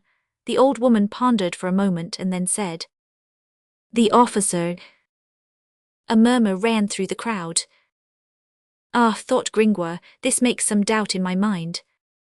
But Master Philippe Lulia, advocate extraordinary to the king, interposed once more. "I will recall to these gentlemen that in the deposition taken at his bedside, the assassinated officer, while declaring that he had a vague idea when the black man accosted him that the latter might be the surly monk, added that the phantom had pressed him eagerly to go and make acquaintance with the accused, and upon his, the captain's, remarking that he had no money, he had given him the crown which the said officer paid to La Fallardle. Hence, that crown is the money of hell." This conclusive observation appeared to dissipate all the doubts of Gringoire and the other skeptics in the audience. "You have the documents, gentlemen," added the king's advocate as he took his seat. "You can consult the testimony of Phoebus de Chatopers." At that name the accused sprang up, her head rose above the throng. Gringoire with horror recognized La Esmeralda. She was pale, her tresses, formerly so gracefully braided and spangled with sequins, hung in disorder. Her lips were blue, her hollow eyes were terrible. "Alas!" "Phoebus," she said in bewilderment, "where is he, oh messeigneurs? Before you kill me, tell me for pity's sake whether he still lives." "Hold your tongue, woman," replied the president. "That is no affair of ours." "Oh, for mercy's sake, tell me if he is alive," she repeated, clasping her beautiful, emaciated hands, and the sound of her chains in contact with her dress was heard. "Well," said the king's advocate roughly, "he is dying, are you satisfied?" The unhappy girl fell back on her criminal's seat, speechless, tearless, white as a wax figure. The president bent down to a man at his feet, who wore a gold cap and a black gown, a chain on his neck and a wand in his hand. "Bailiff, bring in the second accused." All eyes turned towards a small door, which opened, and, to the great agitation of Gringoire, gave passage to a pretty goat with horns and hoofs of gold. The elegant beast halted for a moment on the threshold, stretching out its neck as though, perched on the summit of a rock, it had before its eyes an immense horizon. Suddenly it caught sight of the gypsy girl, and leaping over the table and the head of a clerk, in 2 bounds it was at her knees. Then it rolled gracefully on its mistress's feet, soliciting a word or a caress, but the accused remained motionless, and poor Jolly himself obtained not a glance. Why, 'tis my villainous beast," said old Fallardle. "I recognize the 2 perfectly." Jacques Charmolue interfered. "If the gentlemen please, we will proceed to the examination of the goat. He was, in fact, the second criminal, nothing more simple in those days than a suit of sorcery instituted against an animal. We find, among others in the accounts of the provost's office for 1466, a curious detail concerning the expenses of the trial of Gillet Solart and his sow, executed for their demerits, at Corbel. Everything is there, the cost of the pens in which to place the sow, the 500 bundles of brushwood purchased at the port of Morsant, the 3 pints of wine and the bread, the last repast of the victim fraternally shared by the executioner, down to the 11 days of guard and food for the sow, at 8 deniers parisis each. Sometimes they went even further than animals. The capitularies of Charlemagne and of Louis le Débonnaire impose severe penalties on fiery phantoms which presume to appear in the air. Meanwhile the procurator had exclaimed, "If the demon which possesses this goat, and which has resisted all exorcisms, persists in its deeds of witchcraft, if it alarms the court with them, we warn it that we shall be forced to put in requisition against it the gallows or the stake." Gringoire broke out into a cold perspiration. Charmolue took from the table the gypsy's tambourine, and presenting it to the goat in a certain manner, asked the latter, "What o'clock is it?" The goat looked at it with an intelligent eye, raised its gilded hoof and struck 7 blows. It was, in fact, 7 o'clock. A movement of terror ran through the crowd. Gringoire could not endure it. "He is destroying himself," he cried aloud. "You see well that he does not know what he is doing." "Silence among the louts at the end of the hall," said the bailiff sharply. Jacques Charmolue, by the aid of the same manoeuvres of the tambourine, made the goat perform many other tricks connected with the date of the day, the month of the year, etc., which the reader has already witnessed. And by virtue of an optical illusion peculiar to judicial proceedings, these same spectators who had probably more than once applauded in the public square Djali's innocent magic were terrified by it beneath the roof of the Palais de Justice. The goat was undoubtedly the devil. It was far worse when the procurator of the king, having emptied upon a floor a certain bag filled with movable letters, which Djali wore round his neck, they beheld the goat extract with his hoof from the scattered alphabet the fatal name of Phoebus. The witchcraft of which the captain had been the victim appeared irresistibly demonstrated, and in the eyes of all, the gypsy, that ravishing dancer, who had so often dazzled the passers-by with her grace, was no longer anything but a frightful vampire. However, she betrayed no sign of life. Neither Djali's graceful evolutions, nor the menaces of the court, nor the suppressed imprecations of the spectators any longer reached her mind. In order to arouse her, a police officer was obliged to shake her unmercifully, and the president had to raise his voice. "Girl, you are of the Bohemian race, addicted to deeds of witchcraft. You, in complicity with the bewitched goat implicated in this suit, during the night of the 29th of March last, murdered and stabbed in concert with the powers of darkness, by the aid of charms and underhand practices, a captain of the king's archers of the watch, Phoebus de Chatopers. Do you persist in denying it?" "Horror!" exclaimed the young girl, hiding her face in her hands. "My Phoebus, oh, this is hell." "Do you persist in your denial?" demanded the president coldly. "Do I deny it?" she said with terrible accents, and she rose with flashing eyes. The president continued squarely. "Then how do you explain the facts laid to your charge?" She replied in a broken voice. "I have already told you, I do not know. 'Twas a priest whom I do not know, an infernal priest who pursues me." "That is it," retorted the judge, "the surly monk." "Oh, gentlemen, have mercy, I am but a poor girl." "Of Egypt," said the judge. Master Jacques Charmolue interposed sweetly. "In view of the sad obstinacy of the accused, I demand the application of the torture." "Granted," said the president.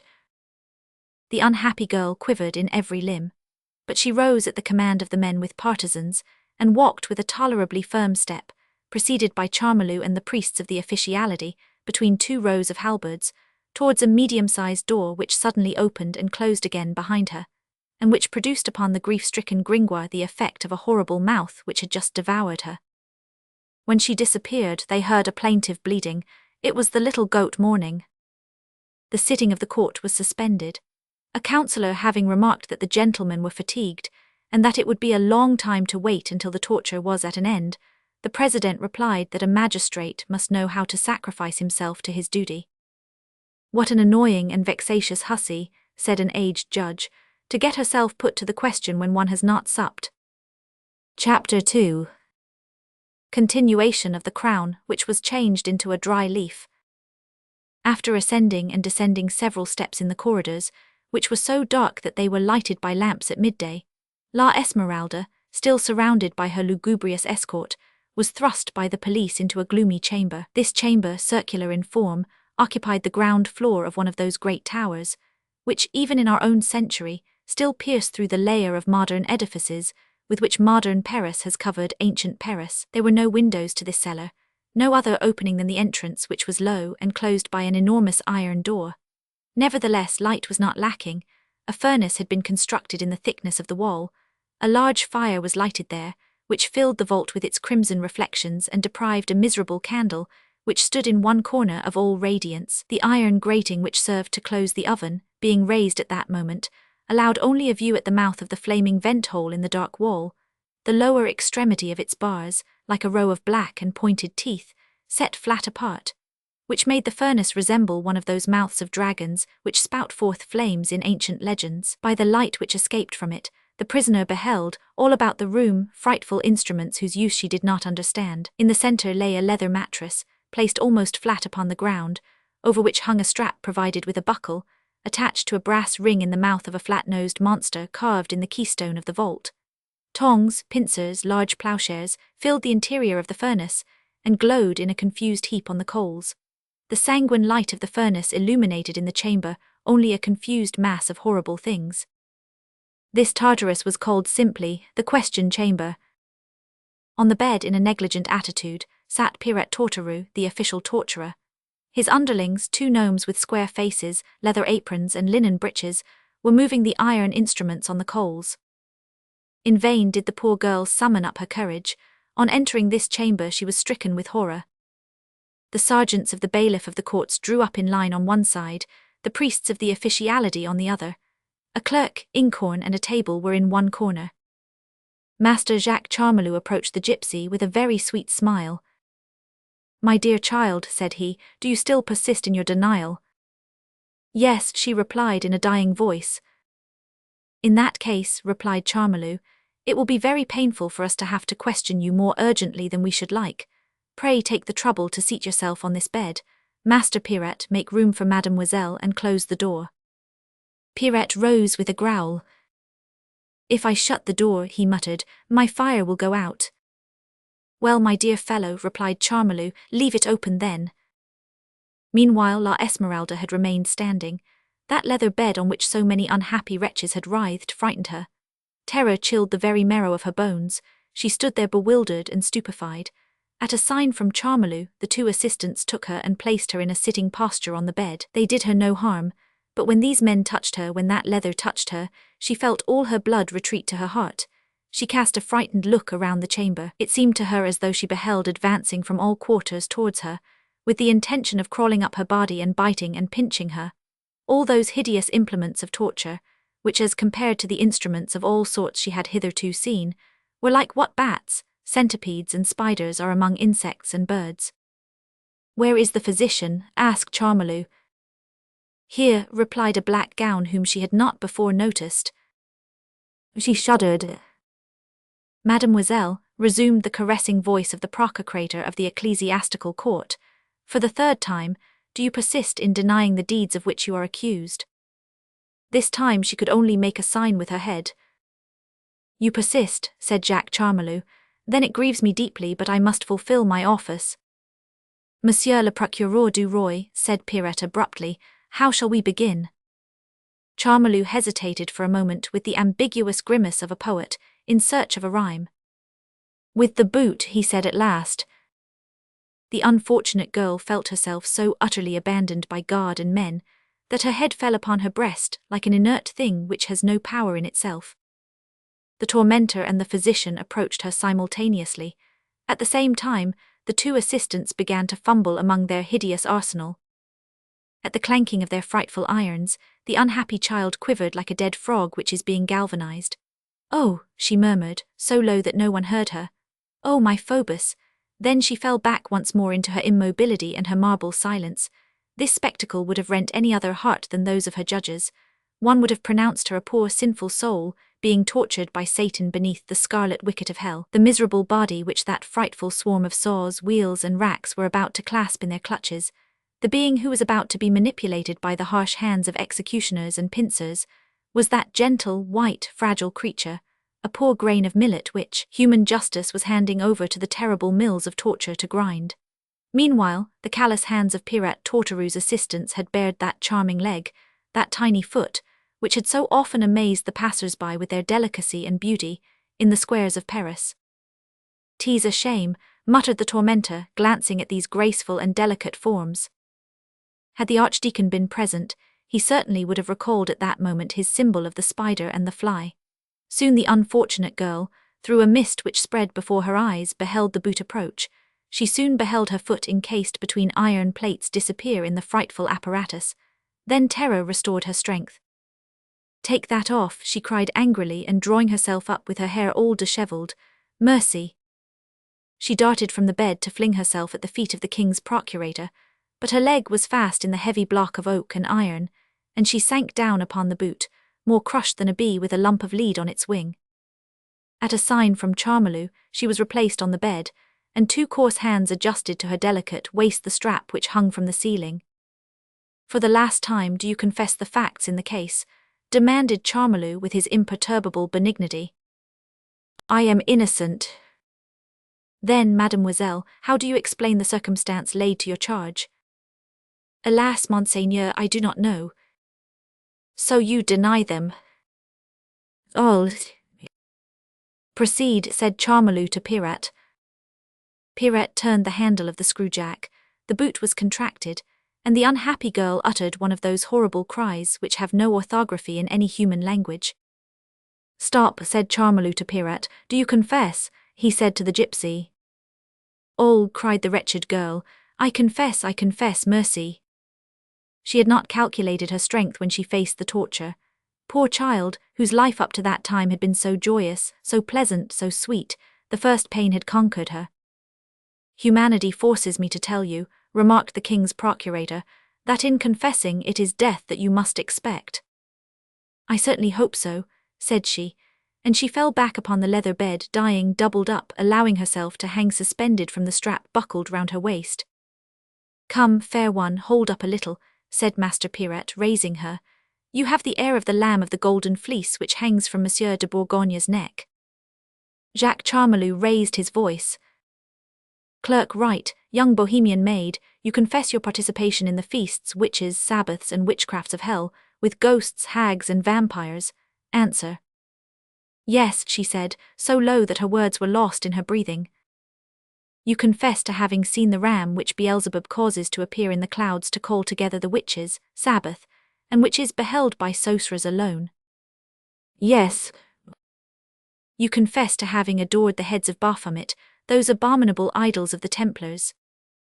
Yes. To having had habitual dealings with the devil under the form of a goat familiar, joined with you in the suit. Yes.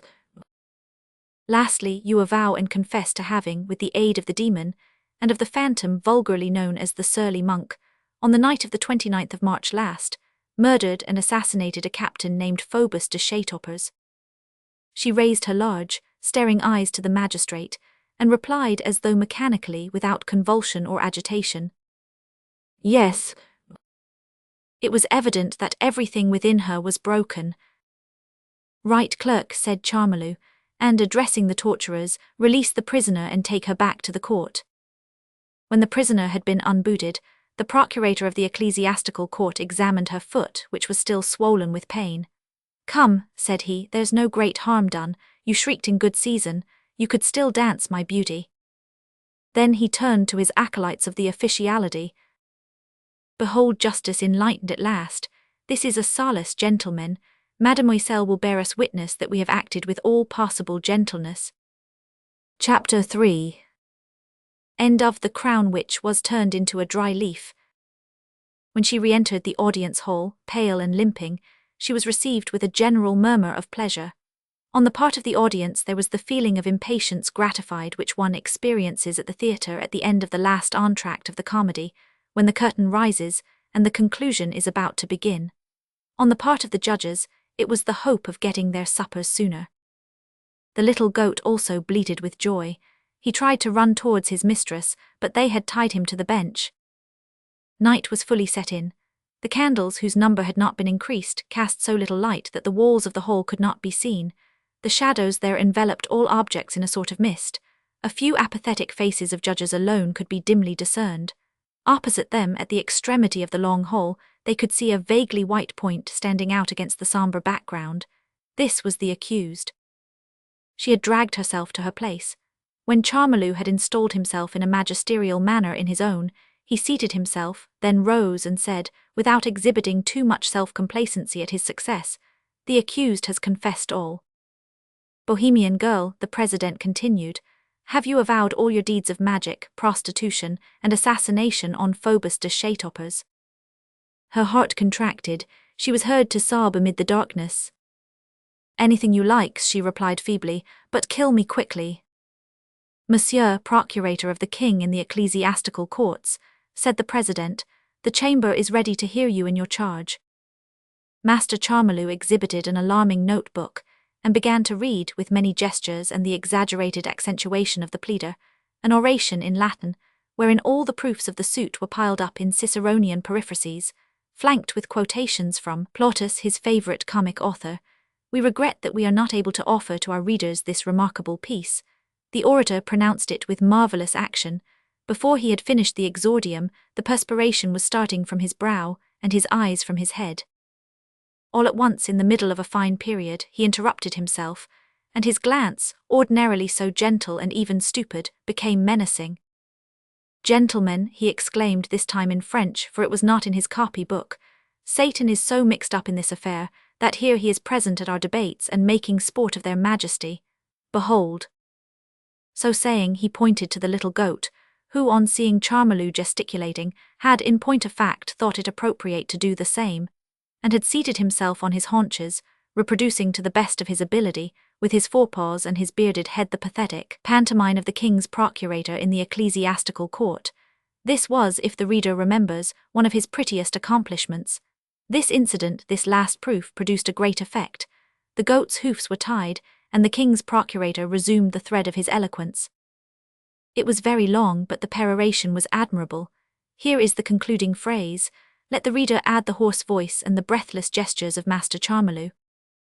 Ideo domni, coram striga demonstrata, crimine patent, intention criminis existent, in nomen sanct a ecclesiae nostra a domin a parisiensis, que est in sesina habendi omnimadum altum et bassum justitium in illa hac intemerata civitatis insula, tenor pr assentium declarmus nos requira, primo aliquamdum pecuniarium indemnitatum, secundo emendationum honorabilum antiportalium maximum nostra a domin a ecclesiae cathedralis, tertio sententium in virtut cujus ista staiga cum sua capella, su in trivio vulgariter dicto lagrive, su in insula exunt in fluvio secum a juxtapointem giardini regalis, executat a sint. He put on his cap again and seated himself. Eheu, sighed the broken-hearted Gringoire, bassa latinitas bastard Latin. Another man in a black gown rose near the accused. He was her lawyer. The judges who were fasting began to grumble. Advocate, be brief, said the president. Monsieur the President, replied the advocate, since the defendant has confessed the crime, I have only one word to say to these gentlemen. Here is a text from the Salic law. If a witch hath eaten a man, and if she be convicted of it, she shall pay a fine of 8,000 deniers, which amount to 200 sous of gold. May it please the chamber to condemn my client to the fine. An abrogated text, said the advocate extraordinary of the king. Nego, I deny it, replied the advocate. Put it to the vote, said one of the councillors. The crime is manifest and it is late. They proceeded to take a vote without leaving the room. The judges signified their assent without giving their reasons. They were in a hurry. Their capped heads were seen uncovering one after the other, in the gloom, at the lugubrious question addressed to them by the president in a low voice. The poor accused had the appearance of looking at them, but her troubled eye no longer saw. Then the clerk began to write. Then he handed a long parchment to the president. Then the unhappy girl heard the people moving, the pikes clashing, and a freezing voice saying to her, Bohemian wench, on the day when it shall seem good to our lord the king, at the hour of noon you will be taken in a tumbrel, in your shift, with bare feet, and a rope about your neck before the grand portal of Notre-Dame, and you will there make an apology with a wax torch of the weight of 2 pounds in your hand, and thence you will be conducted to the place de Grève, where you will be hanged and strangled on the town gibbet, and likewise your goat, and you will pay to the official 3 lions of gold, in reparation of the crimes by you committed and by you confessed, of sorcery and magic, debauchery and murder, upon the person of the seer Phoebus de Chatopers. May God have mercy on your soul. Oh, 'tis a dream, she murmured, and she felt rough hands bearing her away. Chapter 4. Lasciate ogni speranza, leave all hope behind, ye who enter here. In the Middle Ages, when an edifice was complete, there was almost as much of it in the earth as above it. Unless built upon piles like Notre-Dame, a palace, a fortress, a church, had always a double bottom. In cathedrals, it was in some sort another subterranean cathedral, low, dark, mysterious, blind and mute, under the upper nave which was overflowing with light and reverberating with organs and bells day and night. Sometimes it was a sepulchre. In palaces, in fortresses, it was a prison, sometimes a sepulchre also, sometimes both together. These mighty buildings, whose mode of formation and vegetation we have elsewhere explained, had not simply foundations, but, so to speak, roots which ran branching through the soil in chambers, galleries, and staircases, like the construction above. Thus churches, palaces, fortresses had the earth halfway up their bodies. The cellars of an edifice formed another edifice, into which one descended instead of ascending, and which extended its subterranean grounds under the external piles of the monument, like those forests and mountains which are reversed in the mirror-like waters of a lake, beneath the forests and mountains of the banks. At the fortress of Saint-Antoine, at the Palais de Justice of Paris, at the Louvre, these subterranean edifices were prisons. The stories of these prisons, as they sank into the soil, grew constantly narrower and more gloomy. They were so many zones, where the shades of horror were graduated. Dante could never imagine anything better for his hell. These tunnels of cells usually terminated in a sack of a lowest dungeon, with a vat-like bottom, where Dante placed Satan, where society placed those condemned to death. A miserable human existence once interred there. Farewell light, air, life, agni speranza, every hope. It only came forth to the scaffold or the stake. Sometimes it rotted there. Human justice called this forgetting. Between men and himself, the condemned man felt a pile of stones and jailers weighing down upon his head, and the entire prison, the massive Bastille, was nothing more than an enormous, complicated lock, which barred him off from the rest of the world. It was in a sloping cavity of this description, in the oubliettes excavated by Saint Louis in the impasse of the Tournelle, that La Esmeralda had been placed on being condemned to death, through fear of her escape, no doubt, with the colossal courthouse over her head. Poor fly, who could not have lifted even one of its blocks of stone. Assuredly, Providence and society had been equally unjust. Such an excess of unhappiness and of torture was not necessary to break so frail a creature. There she lay, lost in the shadows, buried, hidden, immured. Anyone who could have beheld her in this state, after having seen her laugh and dance in the sun, would have shuddered. Cold as night, cold as death, not a breath of air in her tresses, not a human sound in her ear, no longer a ray of light in her eyes. Snapped in twain, crushed with chains, crouching beside a jug and a loaf on a little straw in a pool of water which was formed under her by the sweating of the prison walls. Without motion, almost without breath, she had no longer the power to suffer. Phoebus, the sun, midday, the open air, the streets of Paris, the dances, with applause, the sweet babblings of love with the officer, then the priest, the old crone, the poignard, the blood, the torture, the gibbet. All this did indeed pass before her mind, sometimes as a charming and golden vision, sometimes as a hideous nightmare. But it was no longer anything but a vague and horrible struggle, lost in the gloom or distant music played up above ground, and which was no longer audible at the depth where the unhappy girl had fallen. Since she had been there, she had neither waked nor slept. In that misfortune, in that cell, she could no longer distinguish her waking hours from slumber, dreams from reality, any more than day from night. All this was mixed, broken, floating, disseminated confusedly in her thought. She no longer felt, she no longer knew, she no longer thought. At the most she only dreamed. Never had a living creature been thrust more deeply into nothingness. Thus benumbed, frozen, petrified, she had barely noticed on 2 or 3 occasions the sound of a trapdoor opening somewhere above her, without even permitting the passage of a little light, and through which a hand had tossed her a bit of black bread. Nevertheless, this periodical visit of the jailer was the sole communication which was left her with mankind. A single thing still mechanically occupied her ear. Above her head, the dampness was filtering through the mouldy stones of the vault, and a drop of water dropped from them at regular intervals. She listened stupidly to the noise made by this drop of water as it fell into the pool beside her. This drop of water falling from time to time into that pool was the only movement which still went on around her, the only clock which marked the time, the only noise which reached her of all the noise made on the surface of the earth. To tell the whole, however, she also felt from time to time, in that cesspool of mire and darkness, something cold passing over her foot or her arm, and she shuddered. How long had she been there? She did not know. She had a recollection of a sentence of death pronounced somewhere, against someone, then of having been herself carried away, and of waking up in darkness and silence, chilled to the heart. She had dragged herself along on her hands. then iron rings that cut her ankles and chains had rattled. She had recognized the fact that all around her was wall, that below her there was a pavement covered with moisture and a truss of straw, but neither lamp nor air hole. Then she had seated herself on that straw, and sometimes, for the sake of changing her attitude, on the last stone step in her dungeon. For a while she had tried to count the black minutes measured off for her by the drop of water, but that melancholy labor of an ailing brain had broken off of itself in her head, and had left her in stupor. At length, one day or one night, for midnight and midday were of the same colour in that sepulchre, she heard above her a louder noise than was usually made by the turnkey when he brought her bread and jug of water. She raised her head, and beheld a ray of reddish light passing through the crevices in the sort of trapdoor contrived in the roof of the inn-pace. At the same time the heavy lock creaked, the trap grated on its rusty hinges, turned, and she beheld a lantern, a hand, and the lower portions of the bodies of two men, the door being too low to admit of her seeing their heads. The light pained her so acutely that she shut her eyes. When she opened them again the door was closed, the lantern was deposited on one of the steps of the staircase, a man alone stood before her. A monk's black cloak fell to his feet, a cowl of the same colour concealed his face. Nothing was visible of his person, neither face nor hands. It was a long, black shroud standing erect, and beneath which something could be felt moving. She gazed fixedly for several minutes at this sort of spectre, but neither he nor she spoke.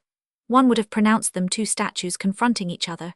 Two things only seemed alive in that cavern: the wick of the lantern, which sputtered on account of the dampness of the atmosphere, and the drop of water from the roof, which cut this irregular sputtering with its monotonous splash, and made the light of the lantern quiver in concentric waves on the oily water of the pool.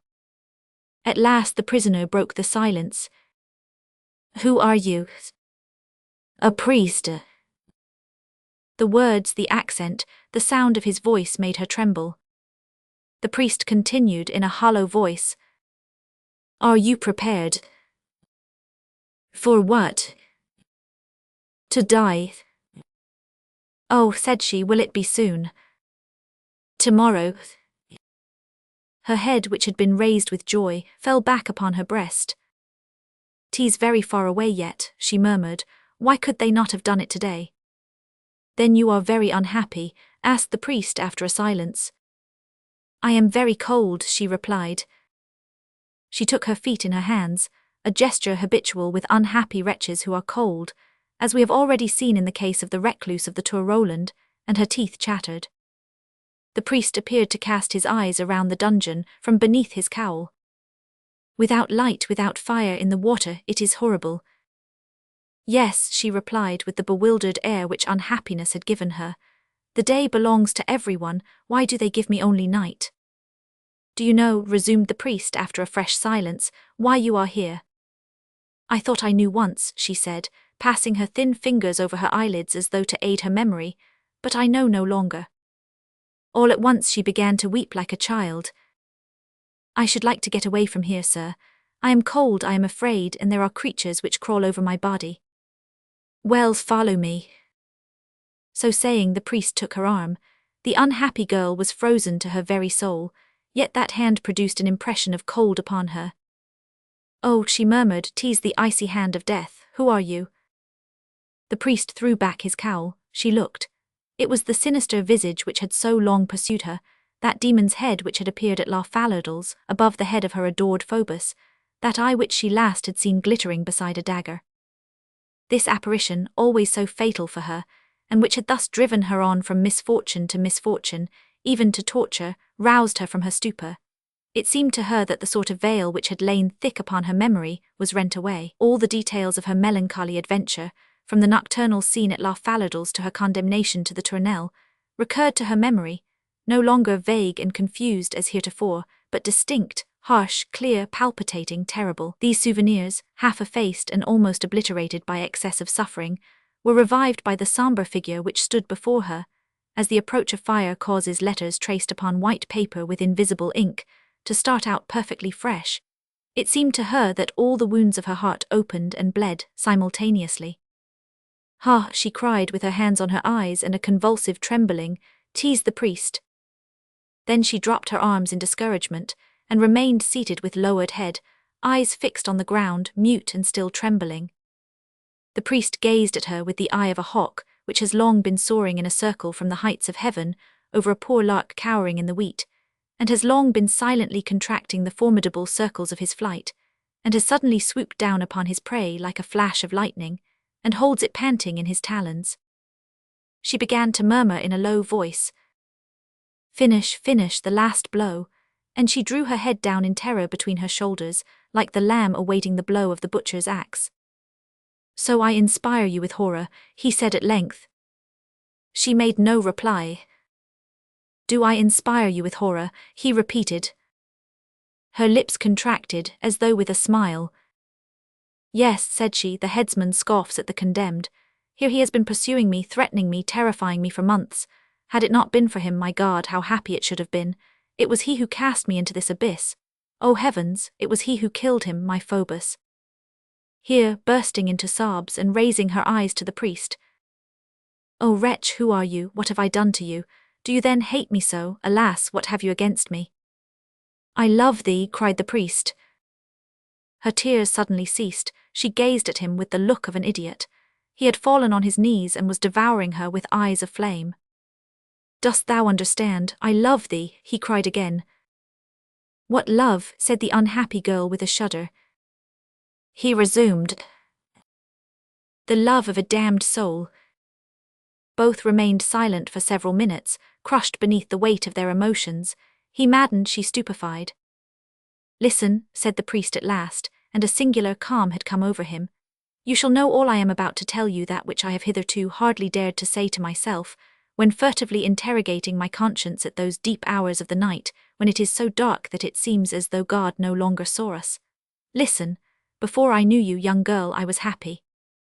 "So was I," she sighed feebly. "Do not interrupt me. Yes, I was happy, at least I believed myself to be so. I was pure, my soul was filled with limpid light. No head was raised more proudly and more radiantly than mine. Priests consulted me on chastity, doctors on doctrines.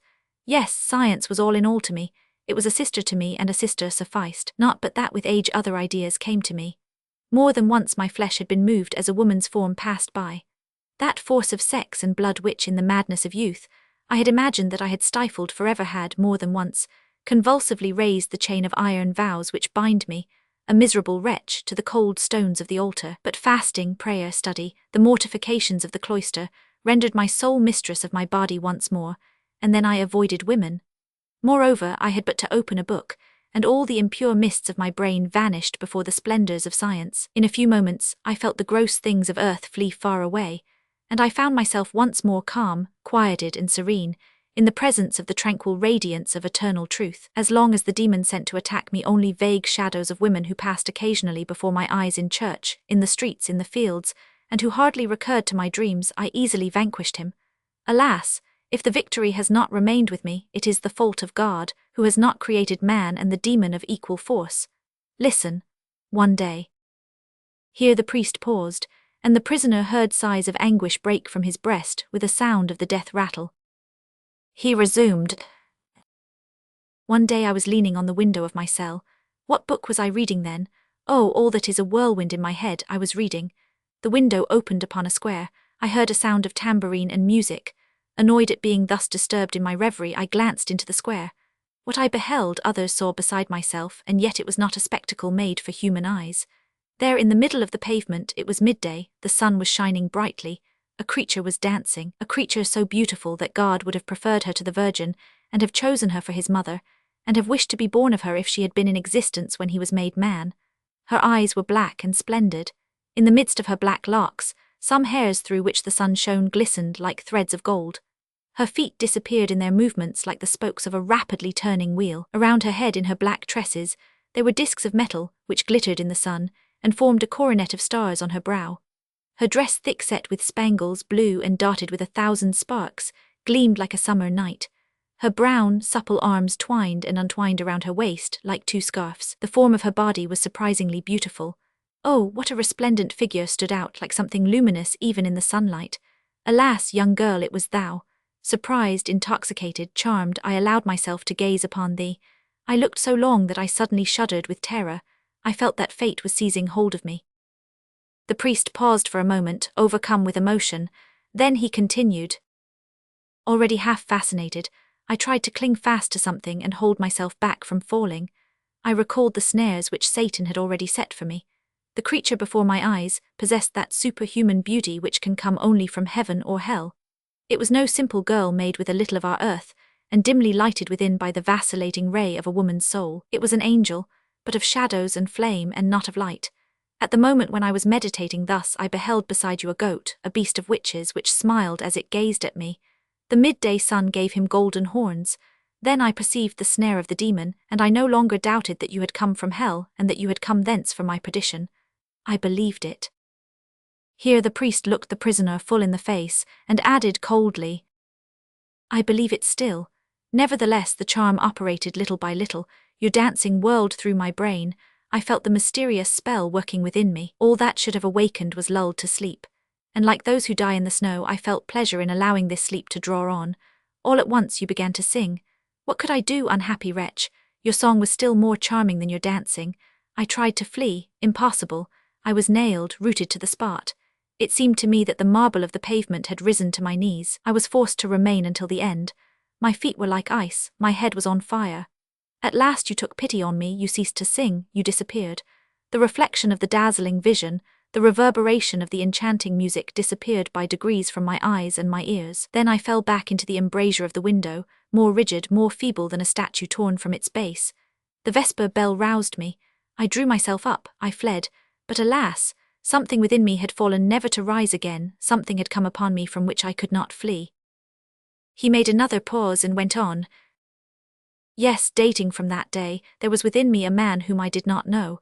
I tried to make use of all my remedies, the cloister, the altar, work, books, follies. Oh, how hollow does science sound when one in despair dashes against it a head full of passions. Do you know, young girl, what I saw thenceforth between my book and me? You, your shade, the image of the luminous apparition which had one day crossed the space before me. But this image had no longer the same colour.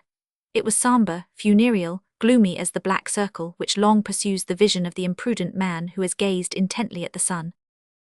Unable to rid myself of it, since I heard your song humming ever in my head, beheld your feet dancing always on my breviary, felt even at night in my dreams your form in contact with my own, I desired to see you again, to touch you, to know who you were, to see whether I should really find you like the ideal image which I had retained of you, to shatter my dream, perchance, with reality. At all events, I hoped that a new impression would efface the first, and the first had become insupportable. I sought you, I saw you once more. Calamity, when I had seen you twice, I wanted to see you 1,000 times, I wanted to see you always. Then, how stop myself on that slope of hell? Then I no longer belonged to myself. The other end of the thread which the demon had attached to my wings he had fastened to his foot. I became vagrant and wandering like yourself. I waited for you under porches. I stood on the lookout for you at the street corners. I watched for you from the summit of my tower. Every evening I returned to myself more charmed, more despairing, more bewitched, more lost. I had learned who you were, an Egyptian, Bohemian, gypsy, Zingara. How could I doubt the magic? Listen. I hoped that a trial would free me from the charm. A witch enchanted Bruno Dast. He had her burned and was cured, I knew it. I wanted to try the remedy. First I tried to have you forbidden the square in front of Notre-Dame, hoping to forget you if you returned no more. You paid no heed to it, you returned. Then the idea of abducting you occurred to me. One night I made the attempt, there were 2 of us. We already had you in our power when that miserable officer came up.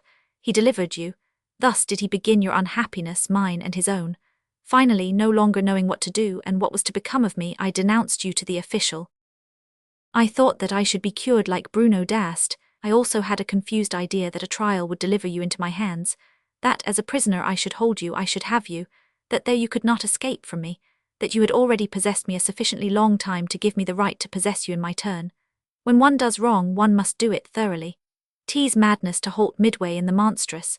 The extreme of crime has its deliriums of joy. A priest and a witch can mingle in delight upon the truss of straw in a dungeon.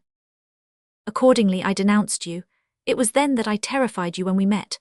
The plot which I was weaving against you, the storm which I was heaping up above your head, burst from me in threats and lightning glances. Still, I hesitated.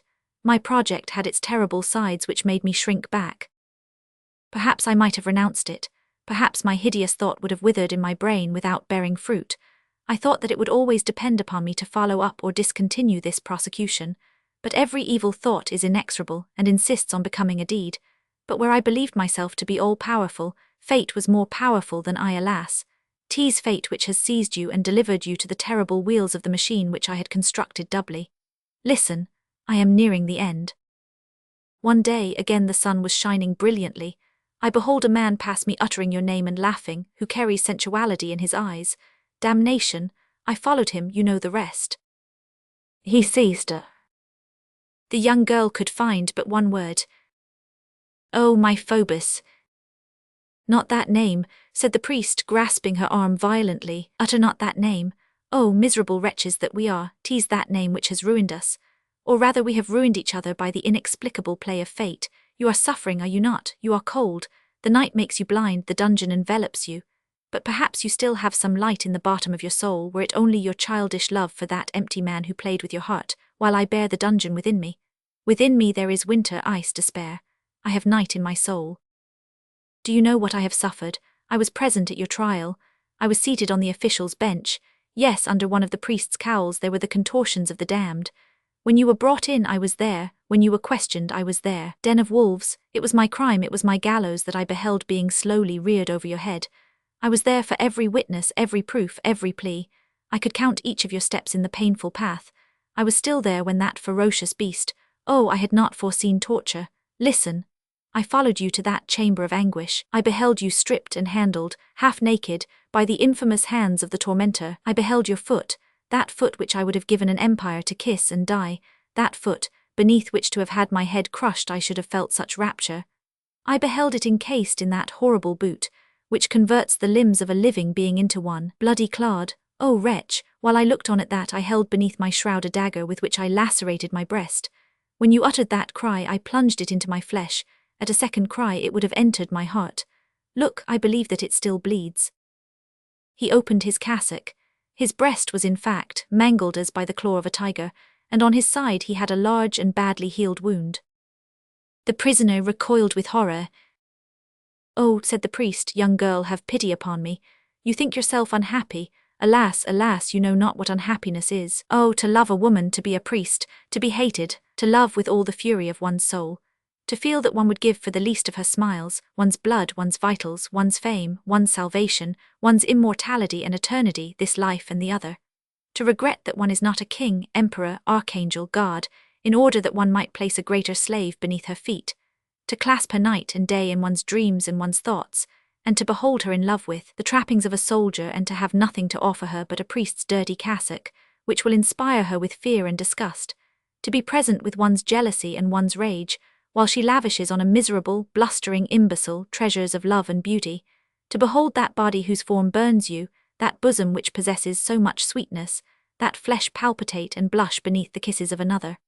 O heaven, to love her foot, her arm, her shoulder, to think of her blue veins, of her brown skin, until one writhes for whole nights together on the pavement of one's cell, and to behold all those caresses which one has dreamed of end in torture, to have succeeded only in stretching her upon the leather bed. Oh, these are the veritable pincers, reddened in the fires of hell. Oh, blessed is he who is sawn between two planks, or torn in pieces by 4 horses. Do you know what that torture is, which is imposed upon you for long nights by your burning arteries, your bursting heart, your breaking head, your teeth-gnawed hands? Mad tormentors which turn you incessantly, as upon a red-hot gridiron, to a thought of love, of jealousy, and of despair. Young girl, mercy, a truce for a moment, a few ashes on these live coals. Wipe away, I beseech you, the perspiration which trickles in great drops from my brow. Child, torture me with one hand, but caress me with the other. Have pity, young girl, have pity upon me. The priest writhed on the wet pavement, beating his head against the corners of the stone steps. The young girl gazed at him and listened to him. When he ceased, exhausted and panting, she repeated in a low voice, "Oh, my Phoebus." The priest dragged himself towards her on his knees. "I beseech you," he cried, "if you have any heart, do not repulse me. Oh, I love you, I am a wretch. When you utter that name, unhappy girl, it is as though you crushed all the fibers of my heart between your teeth. Mercy, if you come from hell, I will go thither with you. I have done everything to that end. The hell where you are shall be paradise. The sight of you is more charming than that of God. Oh, speak, you will have none of me. I should have thought the mountains would be shaken in their foundations on the day when a woman would repulse such a love. Oh, if you only would, oh, how happy we might be. We would flee, I would help you to flee. We would go somewhere, we would seek that spot on earth where the sun is brightest, the sky the bluest where the trees are most luxuriant. We would love each other, we would pour our two souls into each other, and we would have a thirst for ourselves which we would quench in common and incessantly at that fountain of inexhaustible love.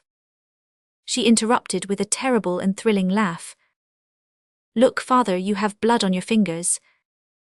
The priest remained for several moments as though petrified, with his eyes fixed upon his hand. Well, yes, he resumed at last with strange gentleness, insult me, scoff at me, overwhelm me with scorn. But come, come, let us make haste. It is to be tomorrow, I tell you. The gibbet on the greave, you know it. It stands always ready. It is horrible to see you ride in that tumbrel. Oh, mercy, until now I have never felt the power of my love for you. Oh, follow me, you shall take your time to love me after I have saved you. You shall hate me as long as you will. But come, tomorrow, the gallows, your execution. Oh, save yourself, spare me. He seized her arm, he was beside himself. He tried to drag her away. She fixed her eye intently on him. What has become of my Phoebus? Ah, said the priest, releasing her arm, you are pitiless.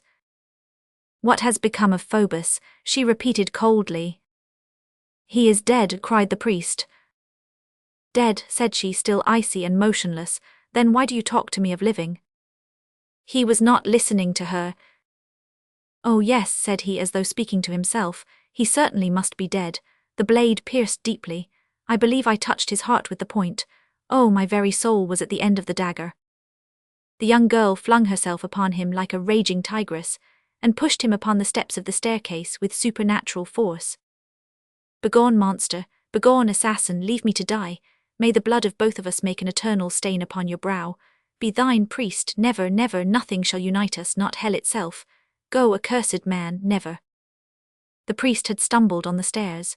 He silently disentangled his feet from the folds of his robe, picked up his lantern again, and slowly began the ascent of the steps which led to the door. He opened the door and passed through it. All at once the young girl beheld his head reappear. It wore a frightful expression, and he cried, hoarse with rage and despair. I tell you he is dead. She fell face downwards upon the floor, and there was no longer any sound audible in the cell than the sob of the drop of water, which made the pool palpitate amid the darkness. Chapter 5. The Mother. I do not believe that there is anything sweeter in the world than the ideas which awake in a mother's heart at the sight of her child's tiny shoe. Especially if it is a shoe for festivals, for Sunday, for baptism, the shoe embroidered to the very soul, a shoe in which the infant has not yet taken a step. That shoe has so much grace and daintiness, it is so impossible for it to walk, that it seems to the mother as though she saw her child. She smiles upon it, she kisses it, she talks to it. She asks herself whether there can actually be a foot so tiny, and if the child be absent, the pretty shoe suffices to place the sweet and fragile creature before her eyes. She thinks she sees it, she does see it, complete, living, joyous, with its delicate hands, its round head, its pure lips, its serene eyes whose white is blue. If it is in winter, it is yonder, crawling on the carpet, it is laboriously climbing upon an ottoman, and the mother trembles lest it should approach the fire. If it is summer time, it crawls about the yard, in the garden, plucks up the grass between the paving stones, gazes innocently at the big dogs, the big horses without fear, plays with the shells, with the flowers, and makes the gardener grumble because he finds sand in the flower beds and earth in the paths. Everything laughs and shines and plays around it like it, even the breath of air and the ray of sun which vie with each other in disporting among the silky ringlets of its hair. The shoe shows all this to the mother, and makes her heart melt as fire melts wax. But when the child is lost, these thousand images of joy, of charms, of tenderness, which throng around the little shoe, become so many horrible things. The pretty broidered shoe is no longer anything but an instrument of torture which eternally crushes the heart of the mother. It is always the same fibre which vibrates, the tenderest and most sensitive, but instead of an angel caressing it, it is a demon who is wrenching at it. One May morning, when the sun was rising on one of those dark blue skies against which Garofalo loves to place his descents from the cross, the recluse of the Tour Roland heard a sound of wheels, of horses and irons in the Place de Grève. She was somewhat aroused by it, knotted her hair upon her ears in order to deafen herself, and resumed her contemplation on her knees of the inanimate object which she had adored for 15 years.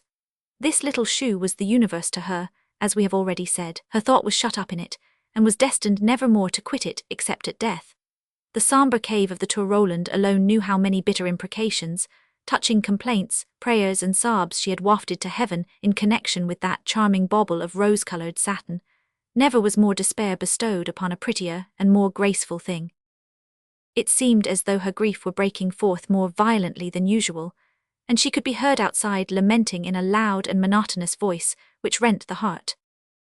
"Oh, my daughter," she said, "my daughter, my poor dear little child, so I shall never see thee more. It is over. It always seems to me that it happened yesterday.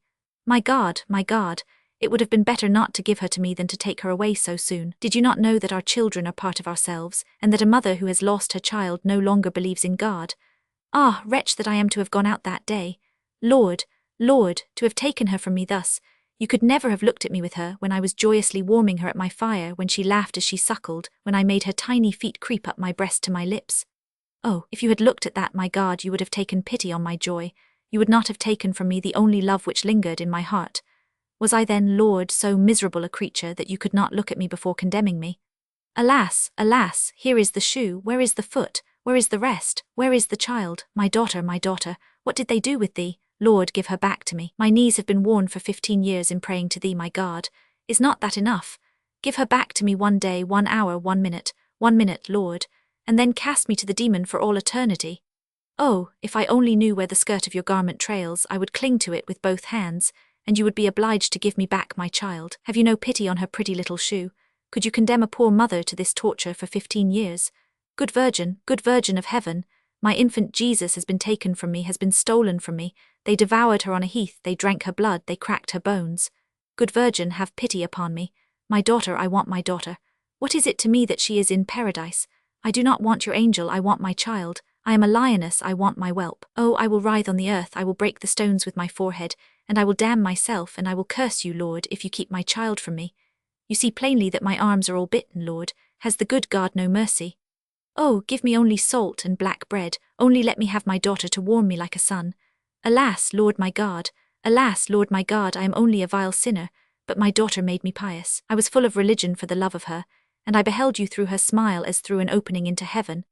Oh, if I could only just once more, a single time, put this shoe on her pretty little pink foot, I would die blessing you, good Virgin. Ah, 15 years, she will be grown up now. Unhappy child, what? It is really true, then I shall never see her more, not even in heaven, for I shall not go there myself. Oh, what misery to think that here is her shoe, and that is all.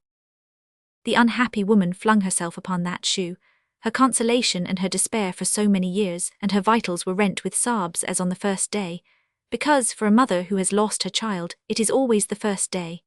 That grief never grows old. The mourning garments may grow white and threadbare, the heart remains dark. At that moment the fresh and joyous cries of children passed in front of the cell. Every time that children crossed her vision or struck her ear, the poor mother flung herself into the darkest corner of her sepulchre, and one would have said that she sought to plunge her head into the stone in order not to hear them. This time, on the contrary, she drew herself upright with a start and listened eagerly. One of the little boys had just said, "They are going to hang a gypsy today." With the abrupt leap of that spider which we have seen fling itself upon a fly at the trembling of its web, she rushed to her air hole, which opened, as the reader knows, on the place de Grève. A ladder had, in fact, been raised up against the permanent gibbet, and the hangman's assistant was busying himself with adjusting the chains which had been rusted by the rain. There were some people standing about. The laughing group of children was already far away. The sacked nun sought with her eyes some passer-by whom she might question. All at once, beside her cell, she perceived a priest making a pretext of reading the public breviary, but who was much less occupied with the lectern of latticed iron than with the gallows, toward which he cast a fierce and gloomy glance from time to time.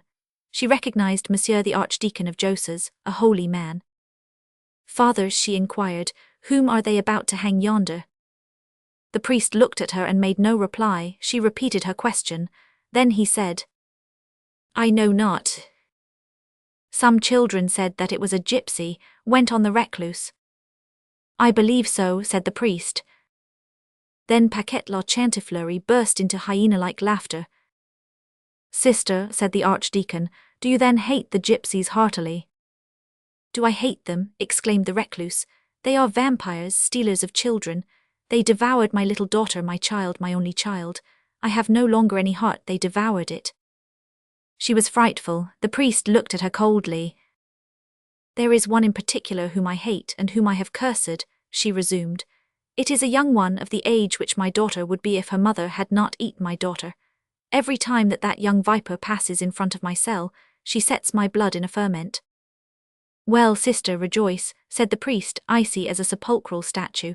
"That is the one whom you are about to see die." His head fell upon his bosom, and he moved slowly away. The recluse writhed her arms with joy. "I predicted it for her that she would ascend thither. Thanks, priest," she cried. And she began to pace up and down with long strides before the grating of her window, her hair dishevelled, her eyes flashing, with her shoulder striking against the wall, with the wild air of a female wolf in a cage, who has long been famished, and who feels the hour for her repast drawing near. Chapter 6. 3 Human hearts differently constructed. Phoebus was not dead, however. Men of that stamp die hard. When Master Philippe Lulia, advocate extraordinary of the king, had said to poor Esmeralda, "He is dying," it was an error or a jest. When the archdeacon had repeated to the condemned girl, "He is dead," the fact is that he knew nothing about it, but that he believed it, that he counted on it, that he did not doubt it, that he devoutly hoped it. It would have been too hard for him to give favourable news of his rival to the woman whom he loved. Any man would have done the same in his place. It was not that Phoebus's wound had not been serious, but it had not been as much so as the archdeacon believed. The physician, to whom the soldiers of the watch had carried him at the first moment, had feared for his life during the space of a week, and had even told him so in Latin. But youth had gained the upper hand, and, as frequently happens, in spite of prognostications and diagnoses, nature had amused herself by saving the sick man under the physician's very nose. It was while he was still lying on the leech's pallet that he had submitted to the interrogations of Philippe Lulia and the official inquisitors, which had annoyed him greatly. Hence, one fine morning, feeling himself better, he had left his golden spurs with the leech's payment, and had slipped away. This had not, however, interfered with the progress of the affair. Justice at that epoch troubled itself very little about the clearness and definiteness of a criminal suit. Provided that the accused was hung, that was all that was necessary. Now the judge had plenty of proofs against La Esmeralda. They had supposed Phoebus to be dead, and that was the end of the matter. Phoebus, on his side, had not fled far. He had simply rejoined his company in garrison at Quasimodo in the Ile-de-France, a few stages from Paris. After all, it did not please him in the least to appear in this suit. He had a vague feeling that he should play a ridiculous figure in it. On the whole, he did not know what to think of the whole affair. Superstitious and not given to devoutness, like every soldier who is only a soldier, when he came to question himself about this adventure, he did not feel assured as to the goat, as to the singular fashion in which he had met La Esmeralda, as to the no less strange manner in which she had allowed him to divine her love, as to her character as a gypsy, and lastly, as to the surly monk. He perceived in all these incidents much more magic than love, probably a sorceress, perhaps the devil, a comedy, in short, or to speak in the language of that day, a very disagreeable mystery, in which he played a very awkward part, the role of blows and derision. The captain was quite put out of countenance about it. He experienced that sort of shame which our La Fontaine has so admirably defined. Ashamed as a fox who has been caught by a fowl. Moreover, he hoped that the affair would not get noised abroad, that his name would hardly be pronounced in it, and that in any case it would not go beyond the courts of the Tournelle. In this he was not mistaken. There was then no Gazette des Tribunaux, and as not a week passed which had not its counterfeiter to boil, or its witch to hang, or its heretic to burn at some one of the innumerable justices of Paris, people were so accustomed to seeing in all the squares the ancient feudal Themis, bare-armed with sleeves stripped up, performing her duty at the gibbets, the ladders, and the pillories, that they hardly paid any heed to it. Fashionable society of that day hardly knew the name of the victim who passed by at the corner of the street, and it was the populace at the most who regaled themselves with this coarse fare. An execution was an habitual incident of the public highways, like the braising pan of the baker or the slaughterhouse of the knacker. The executioner was only a sort of butcher of a little deeper dye than the rest. Hence Phoebus's mind was soon at ease on the score of the enchantress Esmeralda, or similar as he called her. Concerning the blow from the dagger of the Bohemian or of the surly monk, it mattered little which to him, and as to the issue of the trial. But as soon as his heart was vacant in that direction, Fleur-de-Lis returned to it. Captain Phoebus's heart, like the physics of that day, abhorred a vacuum. Quasimodo was a very insipid place to stay at then. a village of farriers and cowgirls with chapped hands, a long line of poor dwellings and thatched cottages, which borders the grand road on both sides for half a league. A tale Q, in short, as its name imports. Fleur-de-lis was his last passion but one, a pretty girl, a charming dowry. Accordingly, one fine morning, quite cured, and assuming that, after the lapse of 2 months, the Bohemian affair must be completely finished and forgotten, the amorous cavalier arrived on a prancing horse at the door of the Gondolier mansion. He paid no attention to a tolerably numerous rabble which had assembled in the Place du Parvis before the portal of Notre-Dame. He remembered that it was the month of May. He supposed that it was some procession, some Pentecost, some festival, hitched his horse to the ring at the door, and gaily ascended the stairs to his beautiful betrothed. She was alone with her mother. The scene of the witch, her goat, her cursed alphabet, and Phoebus's long absences still weighed on Fleur-de-lis's heart. Nevertheless, when she beheld her captain enter, she thought him so handsome, his doublet so new, his baldric so shining, and his air so impassioned, that she blushed with pleasure. The noble damsel herself was more charming than ever. Her magnificent blonde hair was plaited in a ravishing manner. She was dressed entirely in that sky blue which becomes fair people so well, a bit of coquetry which she had learned from Column, and her eyes were swimming in that languor of love which becomes them still better. Phoebus, who had seen nothing in the line of beauty since he left the village maids of Quenbry, was intoxicated with Fleur-de-lis, which imparted to our officer so eager and gallant an air that his peace was immediately made. Madame de Gondolier herself, still maternally seated in her big armchair, had not the heart to scold him. As for Fleur-de-lis's reproaches, they expired in tender cooings. The young girl was seated near the window, still embroidering her grotto of Neptune. The captain was leaning over the back of her chair, and she was addressing her caressing reproaches to him in a low voice. "What has become of you these 2 long months, wicked man?" "I swear to you," replied Phoebus, somewhat embarrassed by the question, "that you are beautiful enough to set an archbishop to dreaming." She could not repress a smile. Good, sir, let my beauty alone and answer my question. A fine beauty, in sooth." "Well, my dear cousin, I was recalled to the garrison." "And where is that, if you please, and why did not you come to say farewell?" "At Quenbry." Phoebus was delighted with the first question, which helped him to avoid the second. "But that is quite close by, monsieur. Why did you not come to see me a single time?" Here Phoebus was rather seriously embarrassed. "Because the service, and then, charming cousin, I have been ill." "Ill," she repeated in alarm. "Yes, wounded." "Wounded." The poor child was completely upset. "Oh, do not be frightened at that," said Phoebus carelessly. "It was nothing, a quarrel, a sword cut. What is that to you?" "What is that to me?" exclaimed Fleur-de-lis, raising her beautiful eyes filled with tears. "Oh, you do not say what you think when you speak thus. What sword cut was that? I wish to know all." "Well, my dear fair one, I had a falling out with Mahe Fady, you know, the lieutenant of Saint-Germain-en-Laye, and we ripped open a few inches of skin for each other. That is all." The mendacious captain was perfectly well aware that an affair of honour always makes a man stand well in the eyes of a woman. In fact, Fleur-de-lis looked him full in the face, all agitated with fear, pleasure, and admiration. Still, she was not completely reassured.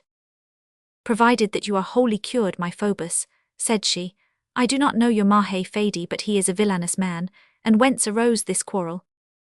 Here Phoebus, whose imagination was endowed with but mediocre power of creation, began to find himself in a quandary as to a means of extricating himself for his prowess. "Oh, how do I know? A mere nothing, a horse, a remark. Fair cousin," he exclaimed for the sake of changing the conversation, "what noise is this in the cathedral square?" He approached the window. "Oh, mon Dieu, fair cousin, how many people there are on the place." "I know not," said Fleur-de-lis. "It appears that a witch is to do penance this morning before the church, and thereafter to be hung."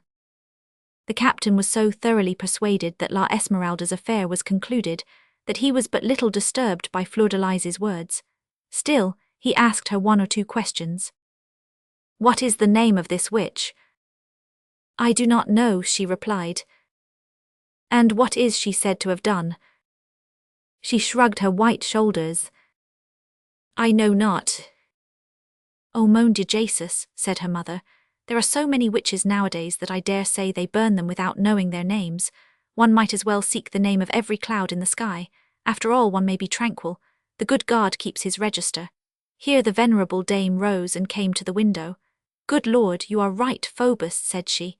The rabble is indeed great. There are people on all the roofs, blessed be God. Do you know, Phoebus, this reminds me of my best days, the entrance of King Charles VII, when also there were many people. I no longer remember in what year that was. When I speak of this to you, it produces upon you the effect, does it not? The effect of something very old, and upon me of something very young. Oh, the crowd was far finer than at the present day. They even stood upon the machicolations of the Porte Saint-Antoine. The king had the queen on a pillion, and after their highnesses came all the ladies mounted behind all the lords. I remember that they laughed loudly, because beside Amanion de Garland, who was very short of stature, there rode the sire Matefelon, a chevalier of gigantic size who had killed heaps of English. It was very fine, a procession of all the gentlemen of France with their oriflammes waving red before the eye. There were some with pennons and some with banners. How can I tell? The sire de Calonne with a pennon, Jean de Chateaumarant with a banner, the sire de Courcy with a banner, and a more ample one than any of the others except the Duc de Bourbon. Alas, 'tis a sad thing to think that all that has existed and exists no longer. The two lovers were not listening to the venerable dowager. Phoebus had returned and was leaning on the back of his betrothed's chair, a charming post whence his libertine glance plunged into all the openings of Fleur de Lis's gorget. This gorget gaped so conveniently, and allowed him to see so many exquisite things, and to divine so many more, that Phoebus, dazzled by this skin with its gleams of satin, said to himself, "How can anyone love anything but a fair skin?" Both were silent. The young girl raised sweet, enraptured eyes to him from time to time, and their hair mingled in a ray of spring sunshine. "Phoebus," said Fleur de Lis suddenly in a low voice, "we are to be married 3 months hence. Swear to me that you have never loved any other woman than myself." "I swear it, fair angel," replied Phoebus, and his passionate glances aided the sincere tone of his voice in convincing Fleur de Lis. Meanwhile the good mother, charmed to see the betrothed pair on terms of such perfect understanding, had just quitted the apartment to attend to some domestic matter. Phoebus observed it, and this so emboldened the adventurous captain that very strange ideas mounted to his brain. Fleur de Lis loved him, he was her betrothed. She was alone with him. His former taste for her had reawakened, not with all its freshness but with all its ardour. After all, there is no great harm in tasting one's wheat while it is still in the blade. I do not know whether these ideas passed through his mind, but one thing is certain, that Fleur de Lis was suddenly alarmed by the expression of his glance. She looked round, and saw that her mother was no longer there. "Good heavens," said she, blushing and uneasy, "how very warm I am." "I think, in fact," replied Phoebus, "that it cannot be far from midday. The sun is troublesome, we need only lower the curtains." "No, no," exclaimed the poor little thing, "on the contrary, I need air." And like a fawn who feels the breath of the pack of hounds, she rose, ran to the window, opened it, and rushed upon the balcony. Phoebus, much discomfited, followed her. The Place du Parvis Notre-Dame, upon which the balcony looked, as the reader knows, presented at that moment a singular and sinister spectacle, which caused the fright of the timid Fleur de Lis to change its nature.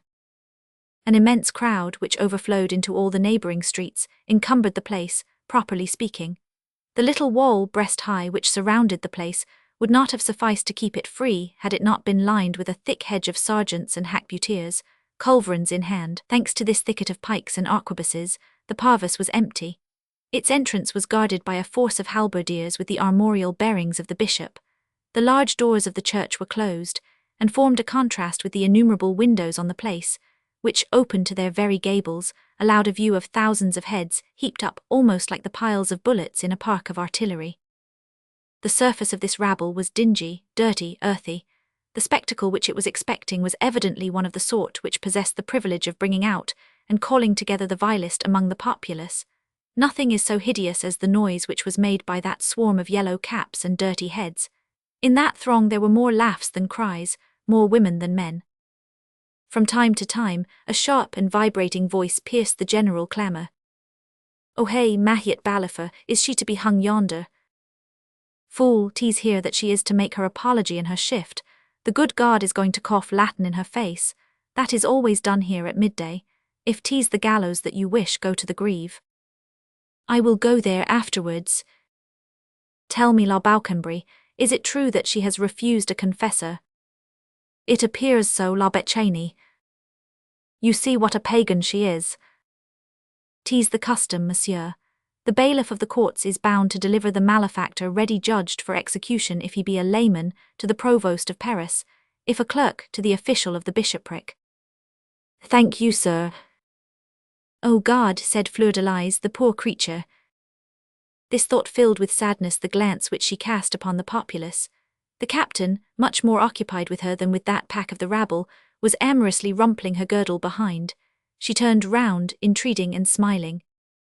Please let me alone, Phoebus. If my mother were to return, she would see your hand.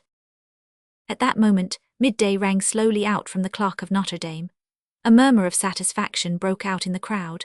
The last vibration of the 12th stroke had hardly died away when all heads surged like the waves beneath a squall, and an immense shout went up from the pavement, the windows and the roofs. There she is. Fleur-de-Lis pressed her hands to her eyes that she might not see. Charming girl, said Phoebus, do you wish to withdraw? No, she replied, and she opened through curiosity the eyes which she had closed through fear. A tumbril drawn by a stout Norman horse, and all surrounded by cavalry in violet livery with white crosses, had just debouched upon the place through the Rue Saint-Pierre-aux-Boeufs.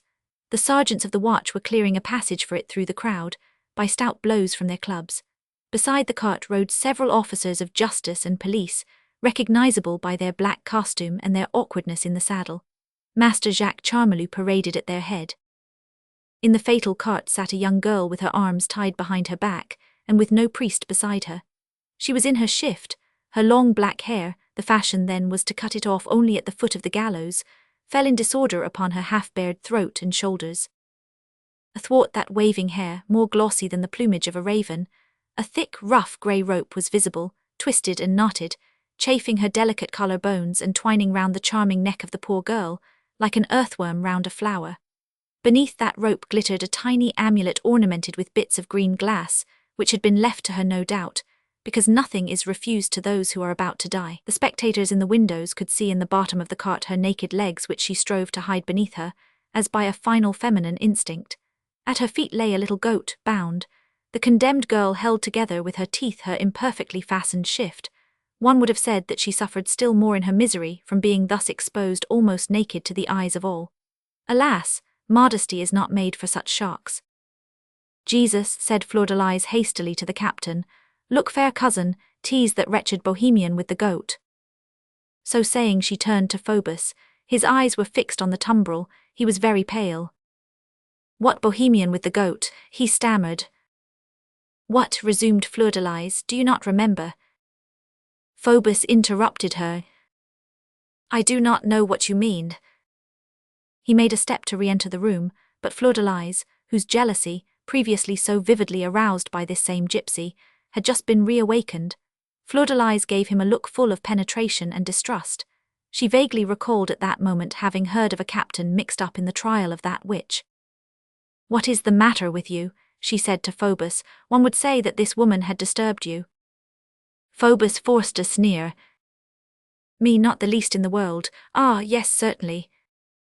Remain then, she continued imperiously, and let us see the end.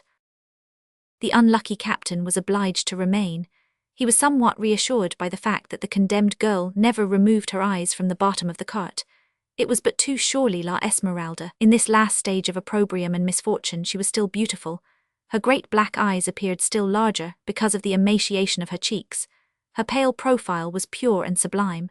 She resembled what she had been, in the same degree that a virgin by Masaccio resembles a virgin of Raphael, weaker, thinner, more delicate. Moreover, there was nothing in her which was not shaken in some sort, and which with the exception of her modesty she did not let go at will, so profoundly had she been broken by stupor and despair. Her body bounded at every jolt of the tumbril like a dead or broken thing, her gaze was dull and imbecile. A tear was still visible in her eyes, but motionless and frozen, so to speak. Meanwhile the lugubrious cavalcade has traversed the crowd amid cries of joy and curious attitudes. But as a faithful historian, we must state that on beholding her so beautiful, so depressed, many were moved with pity, even among the hardest of them. The tumbril had entered the parvis. It halted before the central portal. The escort ranged themselves in line on both sides.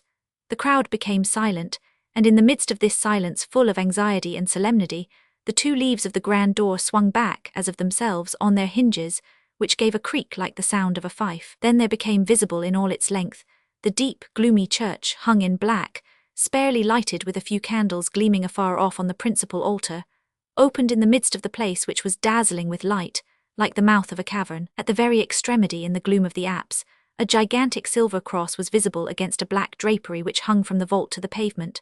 The whole nave was deserted, but a few heads of priests could be seen moving confusedly in the distant choir stalls, and at the moment when the great door opened, there escaped from the church a loud, solemn, and monotonous chanting, which cast over the head of the condemned girl, in gusts, fragments of melancholy psalms. Non timbo milia populi circumdentes me, exsurge Domine, salvum me fac Deus. Salvum me fac Deus, quoniam introverunt hoc usque ad animam mem. Infixus sum in limo profundi, et non est substantia. At the same time, another voice, separate from the choir, intoned upon the steps of the chief altar, this melancholy offertory. Qui verbum meum audit, et credit aequi missit me, habet vitam aternam et in judicium non venit, sed transit a mort in vitam. This chant, which a few old men buried in the gloom sang from afar over that beautiful creature, full of youth and life, caressed by the warm air of spring, inundated with sunlight, was the Mass for the dead. The people listened devoutly. The unhappy girl seemed to lose her sight and her consciousness in the obscure interior of the church. Her white lips moved as though in prayer, and the headsman's assistant who approached to assist her to alight from the cart heard her repeating this word in a low tone, Phoebus. They untied her hands, made her alight, accompanied by her goat, which had also been unbound, and which bleated with joy at finding itself free, and they made her walk barefoot on the hard pavement to the foot of the steps leading to the door. The rope about her neck trailed behind her. One would have said it was a serpent following her. Then the chanting in the church ceased. A great golden cross and a row of wax candles began to move through the gloom. The halberds of the motley beadles clanked, and a few moments later, a long procession of priests in chasubles and deacons in dalmatics marched gravely towards the condemned girl as they drawled their song, spread out before her view and that of the crowd. But her glance rested on the one who marched at the head, immediately after the cross-bearer. "Oh," she said in a low voice and with a shudder, "'tis he again, the priest." It was in fact the archdeacon. On his left he had the subchanter, on his right the chanter, armed with his official wand. He advanced with head thrown back, his eyes fixed and wide open, intoning in a strong voice, De venter in ferri clamavi, et exodisti vosum mem. Et progesisti me in profundum in cord maris, et flumum circumdedit me. At the moment when he made his appearance in the full daylight beneath the lofty arched portal, enveloped in an ample cope of silver barred with a black cross, he was so pale that more than one person in the crowd thought that one of the marble bishops who knelt on the sepulchral stones of the choir had risen and was come to receive upon the brink of the tomb the woman who was about to die. She, no less pale, no less like a statue, had hardly noticed that they had placed in her hand a heavy lighted candle of yellow wax. She had not heard the yelping voice of the clerk reading the fatal contents of the apology. When they told her to respond with Amen, she responded Amen. She only recovered life and force when she beheld the priest make a sign to her guards to withdraw, and himself advance alone towards her. Then she felt her blood boil in her head, and a remnant of indignation flashed up in that soul already benumbed and cold. The archdeacon approached her slowly. Even in that extremity, she beheld him cast an eye sparkling with sensuality, jealousy, and desire over her exposed form. Then he said aloud, "Young girl, have you asked God's pardon for your faults and shortcomings?" He bent down to her ear and added, the spectators supposed that he was receiving her last confession, "Will you have me? I can still save you." She looked intently at him. "Begone, demon, or I will denounce you." He gave vent to a horrible smile. "You will not be believed, you will only add a scandal to a crime. Reply quickly, will you have me? What have you done with my Phoebus?" "He is dead," said the priest. At that moment the wretched archdeacon raised his head mechanically, and beheld at the other end of the place, in the balcony of the gondolier mansion, the captain standing beside Fleur de Lis. He staggered, passed his hand across his eyes, looked again, muttered a curse, and all his features were violently contorted. "Well, die then," he hissed between his teeth. "No one shall have you." Then, raising his hand over the gypsy, he exclaimed in a funereal voice, "I nunc anima anceps et sit tibi Deus misericors." This was the dread formula with which it was the custom to conclude these gloomy ceremonies. It was the signal agreed upon between the priest and the executioner. The crowd knelt. "Kyrie eleison," said the priests, who had remained beneath the arch of the portal. "Kyrie eleison," repeated the throng in that murmur which runs over all heads, like the waves of a troubled sea. "Amen," said the archdeacon. He turned his back on the condemned girl. His head sank upon his breast once more. He crossed his hands and rejoined his escort of priests, and a moment later he was seen to disappear, with the cross, the candles, and the copes, beneath the misty arches of the cathedral, and his sonorous voice was extinguished by degrees in the choir, as he chanted this verse of despair. "Omnes gurgites tui et fluctus tui super me transirunt." At the same time, the intermittent clash of the iron butts of the beadles, halberds, gradually dying away among the columns of the nave, produced the effect of a clock hammer striking the last hour of the condemned. The doors of Notre-Dame remained open, allowing a view of the empty, desolate church, draped in mourning, without candles and without voices. The condemned girl remained motionless in her place, waiting to be disposed of. One of the sergeants of police was obliged to notify Master Charmelot of the fact, as the latter, during this entire scene, had been engaged in studying the bas-relief of the grand portal which represents, according to some, the sacrifice of Abraham, according to others the philosopher's alchemical operation, the sun being figured forth by the angel, the fire by the faggot, the artisan by Abraham. There was considerable difficulty in drawing him away from that contemplation, but at length he turned round, and at a signal which he gave, 2 men clad in yellow, the executioner's assistants, approached the gypsy to bind her hands once more. The unhappy creature, at the moment of mounting once again the fatal cart, and proceeding to her last halting place, was seized, possibly, with some poignant clinging to life. She raised her dry, red eyes to heaven, to the sun, to the silvery clouds, cut here and there by a blue trapezium or triangle. Then she lowered them to objects around her, to the earth, the throng, the houses. All at once, while the yellow man was binding her elbows, she uttered a terrible cry, a cry of joy. Yonder, on that balcony at the corner of the place, she had just caught sight of him, of her friend, her lord, Phoebus, the other apparition of her life.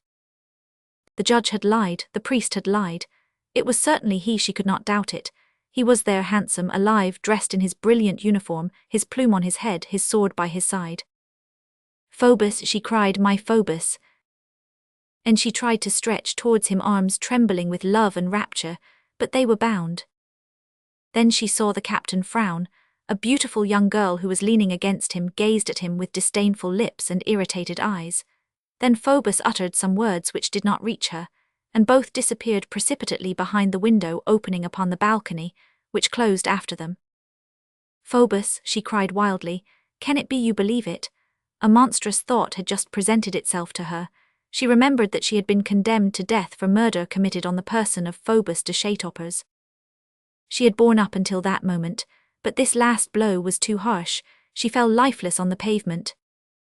"Come," said Charmelot, "carry her to the cart and make an end of it." No one had yet observed in the gallery of the statues of the kings, carved directly above the arches of the portal, a strange spectator, who had up to that time observed everything with such impassiveness, with a neck so strained, a visage so hideous that, in his motley accoutrement of red and violet, he might have been taken for one of those stone monsters through whose mouths the long gutters of the cathedral have discharged their waters for 600 years. This spectator had missed nothing that had taken place since midday in front of the portal of Notre-Dame, and at the very beginning he had securely fastened to one of the small columns a large knotted rope, one end of which trailed on the flight of steps below. This being done, he began to look on tranquilly, whistling from time to time when a blackbird flitted past. Suddenly, at the moment when the superintendent's assistants were preparing to execute Charmelot's phlegmatic order, he threw his leg over the balustrade of the gallery, seized the rope with his feet, his knees and his hands. Then he was seen to glide down the façade, as a drop of rain slips down a window pane, rush to the 2 executioners with the swiftness of a cat which has fallen from a roof, knock them down with 2 enormous fists, pick up the gypsy with one hand, as a child would her doll, and dash back into the church with a single bound, lifting the young girl above his head and crying in a formidable voice, Sanctuary. This was done with such rapidity that, had it taken place at night, the whole of it could have been seen in the space of a single flash of lightning. Sanctuary, sanctuary, repeated the crowd, and the clapping of 10,000 hands made Quasimodo's single eye sparkle with joy and pride.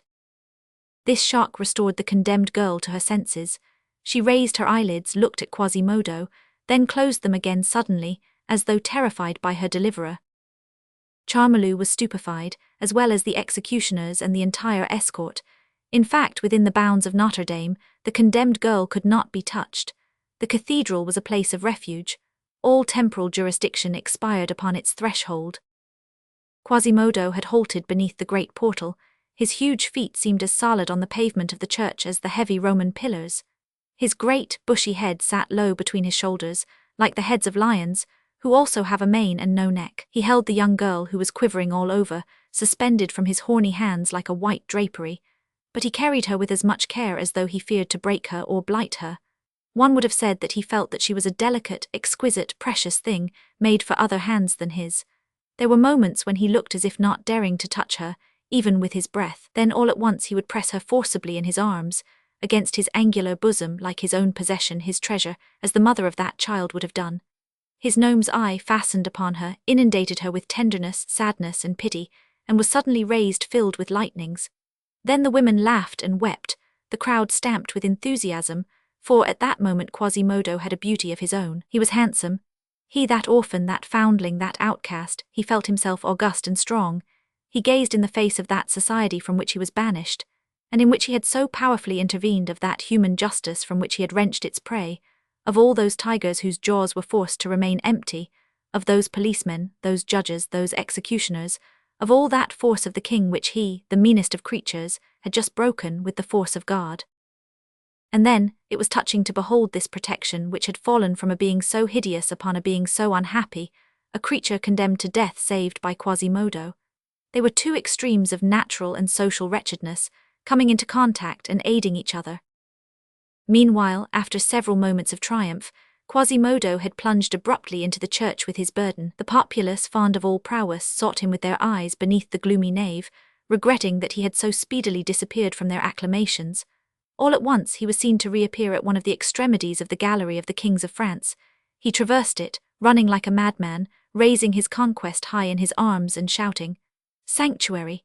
The crowd broke forth into fresh applause. The gallery passed, he plunged once more into the interior of the church. A moment later he reappeared upon the upper platform, with the gypsy still in his arms, still running madly, still crying, "Sanctuary!" And the throng applauded. Finally he made his appearance for the third time upon the summit of the tower where hung the great bell. From that point he seemed to be showing to the entire city the girl whom he had saved, and his voice of thunder, that voice which was so rarely heard, and which he never heard himself, repeated thrice with frenzy, even to the clouds, "Sanctuary! Sanctuary! Sanctuary!" "Nile! Nile!" shouted the populace in its turn, and that immense acclamation flew to astonish the crowd assembled at the greave on the other bank, and the recluse who was still waiting with her eyes riveted on the gibbet. Book 9th. Chapter 1. Delirium. Claude Frollo was no longer in Notre-Dame when his adopted son so abruptly cut the fatal web in which the archdeacon and the gypsy were entangled. On returning to the sacristy, he had torn off his alb, cope and stole, had flung all into the hands of the stupefied beadle, had made his escape through the private door of the cloister, had ordered a boatman of the Touraine to transport him to the left bank of the Seine, and had plunged into the hilly streets of the university, not knowing whither he was going, encountering at every step groups of men and women who were hurrying joyously towards the Pont Saint-Michel, in the hope of still arriving in time to see the witch hung there, pale, wild, more troubled, more blind and more fierce than a night-bird, let loose and pursued by a troop of children in broad daylight. He no longer knew where he was, what he thought, or whether he were dreaming. He went forward, walking, running, taking any street at haphazard, making no choice, only urged ever onward away from the greave, the horrible greave which he felt confusedly to be behind him. In this manner he skirted Mount Saint Genevieve, and finally emerged from the town by the Port Saint Victor. He continued his flight as long as he could see when he turned round, the turreted enclosure of the university and the rare houses of the suburb. But when, at length, a rise of ground had completely concealed from him that odious Paris, when he could believe himself to be 100 leagues distant from it, In the fields, in the desert, he halted, and it seemed to him that he breathed more freely. Then frightful ideas thronged his mind. Once more he could see clearly into his soul, and he shuddered. He thought of that unhappy girl who had destroyed him, and whom he had destroyed. He cast a haggard eye over the double, tortuous way which fate had caused their two destinies to pursue up to their point of intersection, where it had dashed them against each other without mercy. He meditated on the folly of eternal vows, on the vanity of chastity, of science, of religion, of virtue, on the uselessness of God. He plunged to his heart's content in evil thoughts, and in proportion as he sank deeper, he felt a satanic laugh burst forth within him. And as he thus sifted his soul to the bottom, when he perceived how large a space nature had prepared there for the passions, he sneered still more bitterly. He stirred up in the depths of his heart all his hatred, all his malevolence, and with the cold glance of a physician who examines a patient, he recognized the fact that this malevolence was nothing but vitiated love. That love, that source of every virtue in man, turned to horrible things in the heart of a priest, and that a man constituted like himself in making himself a priest made himself a demon. Then he laughed frightfully, and suddenly became pale again, when he considered the most sinister side of his fatal passion, of that corrosive, venomous, malignant, implacable love, which had ended only in the gibbet for one of them and in hell for the other. Condemnation for her, damnation for him. And then his laughter came again, when he reflected that Phoebus was alive, that after all the captain lived, was gay and happy, had handsomer doublets than ever, and a new mistress whom he was conducting to see the old one hanged. His sneer redoubled its bitterness when he reflected that out of the living beings whose death he had desired, the gypsy, the only creature whom he did not hate, was the only one who had not escaped him. Then from the captain, his thought passed to the people, and there came to him a jealousy of an unprecedented sort. He reflected that the people also, the entire populace, had had before their eyes the woman whom he loved exposed almost naked. He writhed his arms with agony as he thought that the woman whose form, caught by him alone in the darkness, would have been supreme happiness, had been delivered up in broad daylight at full noonday, to a whole people, clad as for a night of voluptuousness. He wept with rage over all these mysteries of love, profaned, soiled, laid bare, withered forever. He wept with rage as he pictured to himself how many impure looks had been gratified at the sight of that badly fastened shift, and that this beautiful girl, this virgin lily, this cup of modesty and delight, to which he would have dared to place his lips only trembling, had just been transformed into a sort of public bowl, whereat the vilest populace of Paris, thieves, beggars, lackeys, had come to quaff in common an audacious, impure, and depraved pleasure. And when he sought to picture to himself the happiness which he might have found upon earth, if she had not been a gypsy, and if he had not been a priest, if Phoebus had not existed, and if she had loved him, when he pictured to himself that a life of serenity and love would have been possible to him also, even to him, that there were, at that very moment, here and there upon the earth, happy couples spending the hours in sweet converse beneath orange trees, on the banks of brooks, in the presence of a setting sun, of a starry night, and that if God had so willed, he might have formed with her one of those blessed couples, his heart melted in tenderness and despair. Oh, she, still she, it was this fixed idea which returned incessantly, which tortured him, which ate into his brain and rent his vitals.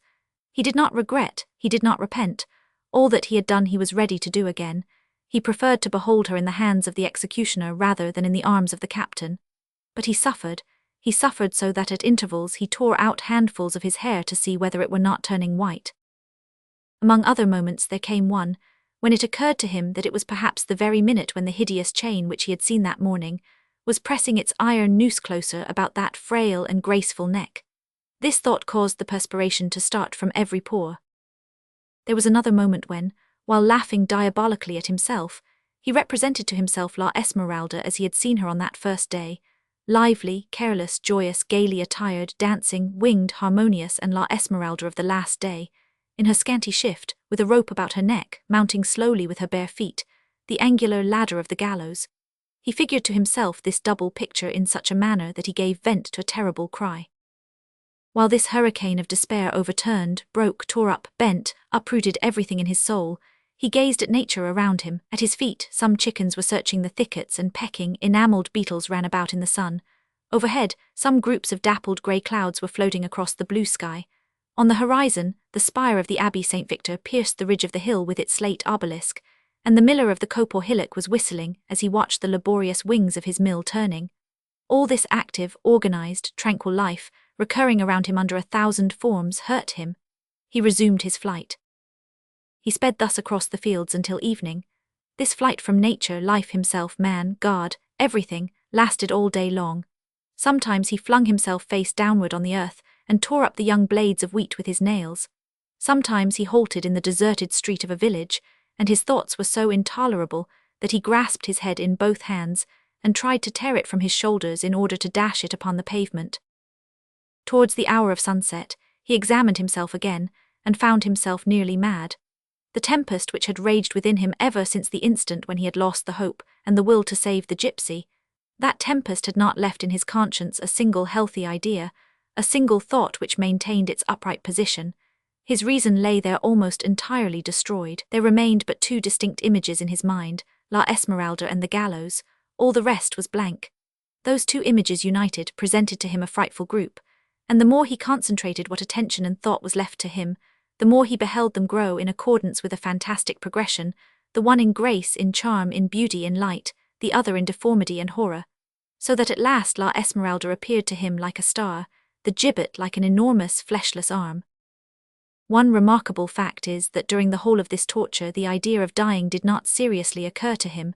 The wretch was made so, he clung to life, perhaps he really saw hell beyond it. Meanwhile the day continued to decline.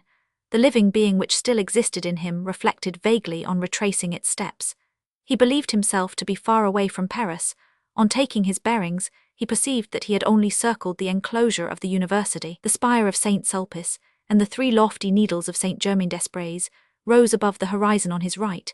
He turned his steps in that direction, when he heard the brisk challenge of the men-at-arms of the abbey around the crenellated, circumscribing wall of St. Germain. He turned aside, took a path which presented itself between the abbey and the lazar-house of the bourg, and at the expiration of a few minutes found himself on the verge of the Pré aux Clercs. This meadow was celebrated by reason of the brawls which went on there night and day. It was the hydra of the poor monks of St. Germain, quad menaces sancti Germani praetensis hydra fuit, clericis nova semper desiderum capita suscitantibus. The archdeacon was afraid of meeting someone there. He feared every human countenance.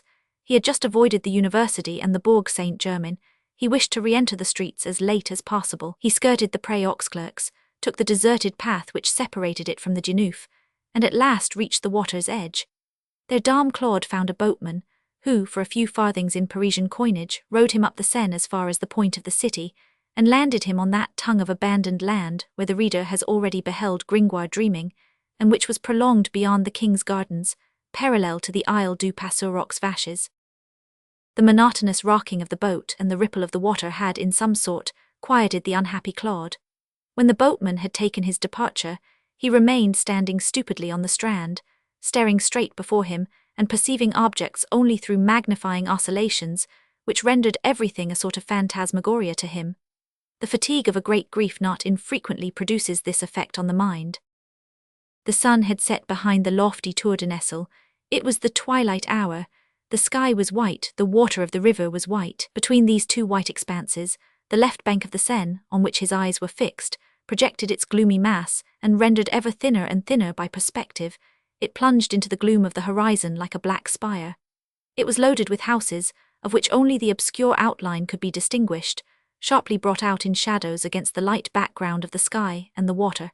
Here and there windows began to gleam, like the holes in a brazier. That immense black obelisk thus isolated between the two white expanses of the sky and the river, which was very broad at this point, produced upon Dame Claude a singular effect, comparable to that which would be experienced by a man who, reclining on his back at the foot of the Tower of Strasbourg, should gaze at the enormous spire plunging into the shadows of the twilight above his head. Only in this case it was Claude who was erect and the obelisk which was lying down. But as the river, reflecting the sky, prolonged the abyss below him, the immense promontory seemed to be as boldly launched into space as any cathedral spire, and the impression was the same. This impression had even one stronger and more profound point about it, that it was indeed the Tower of Strasbourg, but the Tower of Strasbourg 2 leagues in height, something unheard of, gigantic, immeasurable, an edifice such as no human eye has ever seen, a Tower of Babel. The chimneys of the houses, the battlements of the walls, the faceted gables of the roofs, the spire of the Augustines, the Tower of Nesle, All these projections, which broke the profile of the colossal obelisk, added to the illusion by displaying in eccentric fashion to the eye the indentations of a luxuriant and fantastic sculpture. Claude, in the state of hallucination in which he found himself, believed that he saw with his actual eyes the bell tower of hell. The 1,000 lights scattered over the whole height of the terrible tower seemed to him so many porches of the immense interior furnace. The voices and noises which escaped from it seemed so many shrieks, so many death groans. Then he became alarmed. He put his hands on his ears that he might no longer hear, turned his back that he might no longer see, and fled from the frightful vision with hasty strides. But the vision was in himself. When he re-entered the streets, the passers-by, elbowing each other by the light of the shop fronts, produced upon him the effect of a constant going and coming of spectres about him. There were strange noises in his ears, extraordinary fancies disturbed his brain. He saw neither houses, nor pavements, nor chariots, nor men and women, but a chaos of indeterminate objects whose edges melted into each other. At the corner of the Rue de la Barillerie, there was a grocer's shop whose porch was garnished all about, according to immemorial custom, with hoops of tin from which hung a circle of wooden candles, which came in contact with each other in the wind and rattled like castanets. He thought he heard a cluster of skeletons at Montfaucon clashing together in the gloom. "Oh," he muttered, "the night breeze dashes them against each other and mingles the noise of their chains with the rattle of their bones. Perhaps she is there among them." In his state of frenzy, he knew not whither he was going. After a few strides he found himself on the Pont Saint-Michel. There was a light in the window of a ground-floor room. He approached. Through a cracked window he beheld a mean chamber which recalled some confused memory to his mind. In that room, badly lighted by a meagre lamp, there was a fresh, light-haired young man, with a merry face, who amid loud bursts of laughter was embracing a very audaciously attired young girl, and near the lamp sat an old crone spinning and singing in a quavering voice. As the young man did not laugh constantly, fragments of the old woman's ditty reached the priest. It was something unintelligible yet frightful. "Grieve a boy, grieve gruil. File marquenuil. File sa cordo bero. Qui sifil dans le preo. Grieve a boy, grieve gruil. La belle corde de chanver. Semes d'ici jusqu'à vanver. Du chanver et non pas du blé. Le voleur n'a pas volé. La belle corde de chanver. Grieve gruil, grieve a boy. Pour voir la fille de joie. Prendre au gibbet chassia. Les fenêtres sont des yeux. Grieve gruil, grieve a boy." Thereupon the young man laughed and caressed the wench. The crone was La Fallardel, the girl was a courtesan, the young man was his brother Jehan. He continued to gaze. That spectacle was as good as any other. He saw Jehan go to a window at the end of the room, open it, cast a glance on the quay, where in the distance blazed 1,000 lighted casements, and he heard him say as he closed the sash, "'Pon my soul, how dark it is! The people are lighting their candles and the good God his stars." Then Jehan came back to the hag, smashed a bottle standing on the table, exclaiming, "Already empty, Corboeuf, and I have no more money. Issabel, my dear, I shall not be satisfied with Jupiter until he has changed your 2 white nipples into 2 black bottles, where I may suck wine of bone day and night." This fine pleasantry made the courtesan laugh, and Jehan left the room. Dom Claude had barely time to fling himself on the ground in order that he might not be met, stared in the face and recognized by his brother. Luckily, the street was dark, and the scholar was tipsy. Nevertheless, he caught sight of the archdeacon prone upon the earth in the mud. Oh, said he, "here's a fellow who has been leading a jolly life today." He stirred up Dom Claude with his foot, and the latter held his breath. "Dead drunk," resumed Jehan. "Come, he's full, a regular leech detached from a hogshead. He's bold," he added, bending down. "'Tis an old man, fortunate senex." Then Dom Claude heard him retreat, saying, "'Tis all the same, reason is a fine thing, and my brother the archdeacon is very happy in that he is wise and has money."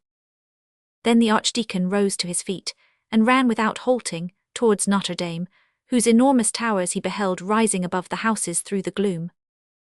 At the instant when he arrived, panting, on the Place du Parvis, he shrank back and dared not raise his eyes to the fatal edifice. "Oh," he said in a low voice, Is it really true that such a thing took place here today this very morning? Still he ventured to glance at the church. The front was somber, the sky behind was glittering with stars. The crescent of the moon in her flight upward from the horizon had paused at the moment on the summit of the light-hand tower and seemed to have perched itself like a luminous bird on the edge of the balustrade, cut out in black trefoils. The cloister door was shut, but the archdeacon always carried with him the key of the tower in which his laboratory was situated. He made use of it to enter the church. In the church he found the gloom and silence of a cavern. By the deep shadows which fell in broad sheets from all directions, he recognized the fact that the hangings for the ceremony of the morning had not yet been removed. The great silver cross shone from the depths of the gloom, powdered with some sparkling points, like the Milky Way of that sepulchral night. The long windows of the choir showed the upper extremities of their arches above the black draperies, and their painted panes, traversed by a ray of moonlight, had no longer any hues but the doubtful colours of night, a sort of violet, white and blue, whose tint is found only on the faces of the dead.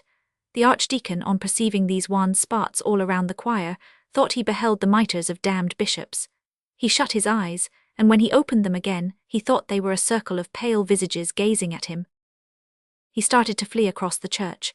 Then it seemed to him that the church also was shaking, moving, becoming endued with animation, that it was alive, that each of the great columns was turning into an enormous paw, which was beating the earth with its big stone spatula, and that the gigantic cathedral was no longer anything but a sort of prodigious elephant, which was breathing and marching with its pillars for feet, its 2 towers for trunks and the immense black cloth for its housings. This fever or madness had reached such a degree of intensity that the external world was no longer anything more for the unhappy man than a sort of apocalypse, visible, palpable, terrible. For one moment he was relieved. As he plunged into the side aisles, he perceived a reddish light behind a cluster of pillars. He ran towards it as to a star. It was the poor lamp which lighted the public breviary of Notre-Dame night and day, beneath its iron grating. He flung himself eagerly upon the holy book in the hope of finding some consolation or some encouragement there. The hook lay open at this passage of Job, over which his staring eye glanced.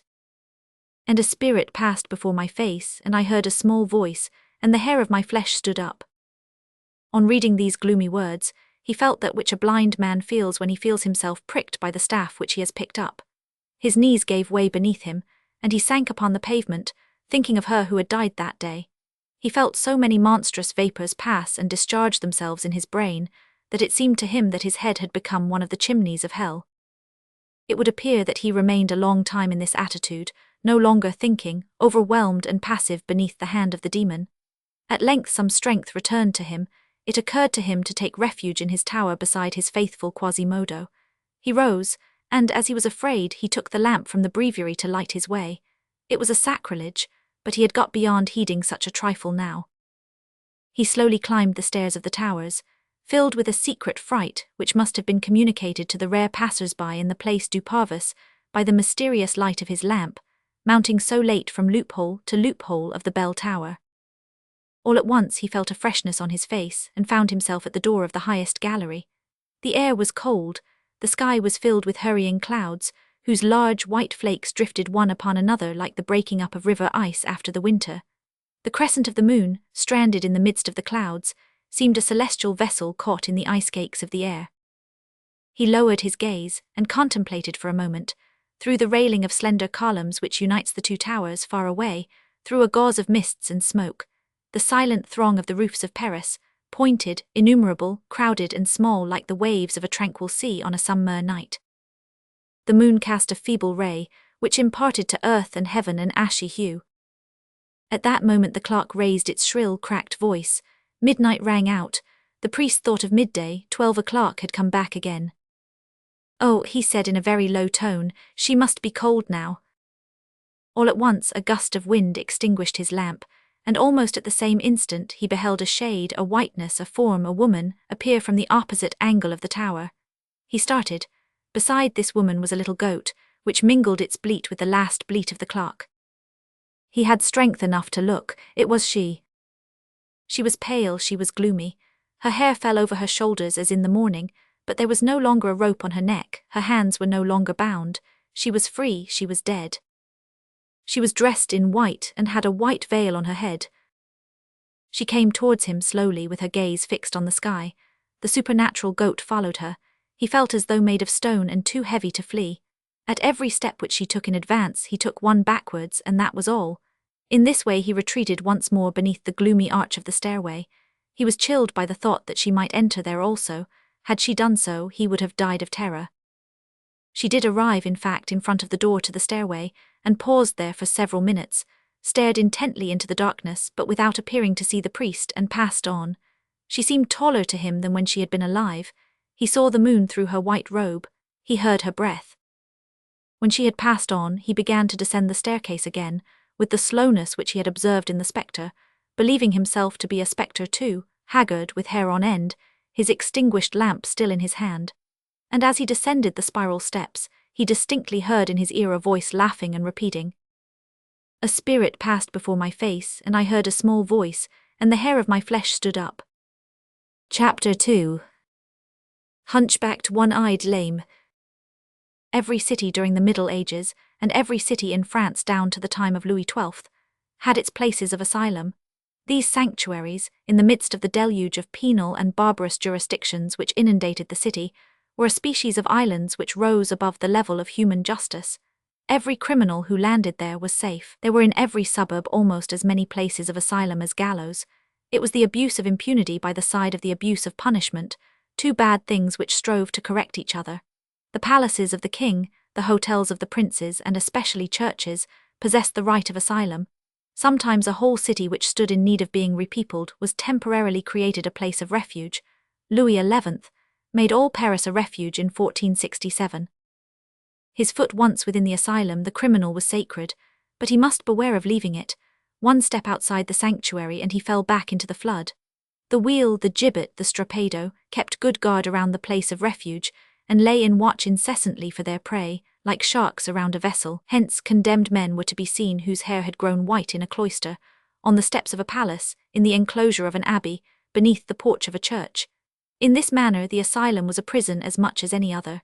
It sometimes happened that a solemn decree of Parliament violated the asylum and restored the condemned man to the executioner, but this was of rare occurrence. Parliaments were afraid of the bishops, and when there was friction between these two robes, the gown had but a poor chance against the cassock. Sometimes, however, as in the affair of the assassins of Petit Jean, the headsman of Paris, and in that of Emery Rousseau, the murderer of Jean Valloret, justice overleaped the church and passed on to the execution of its sentences.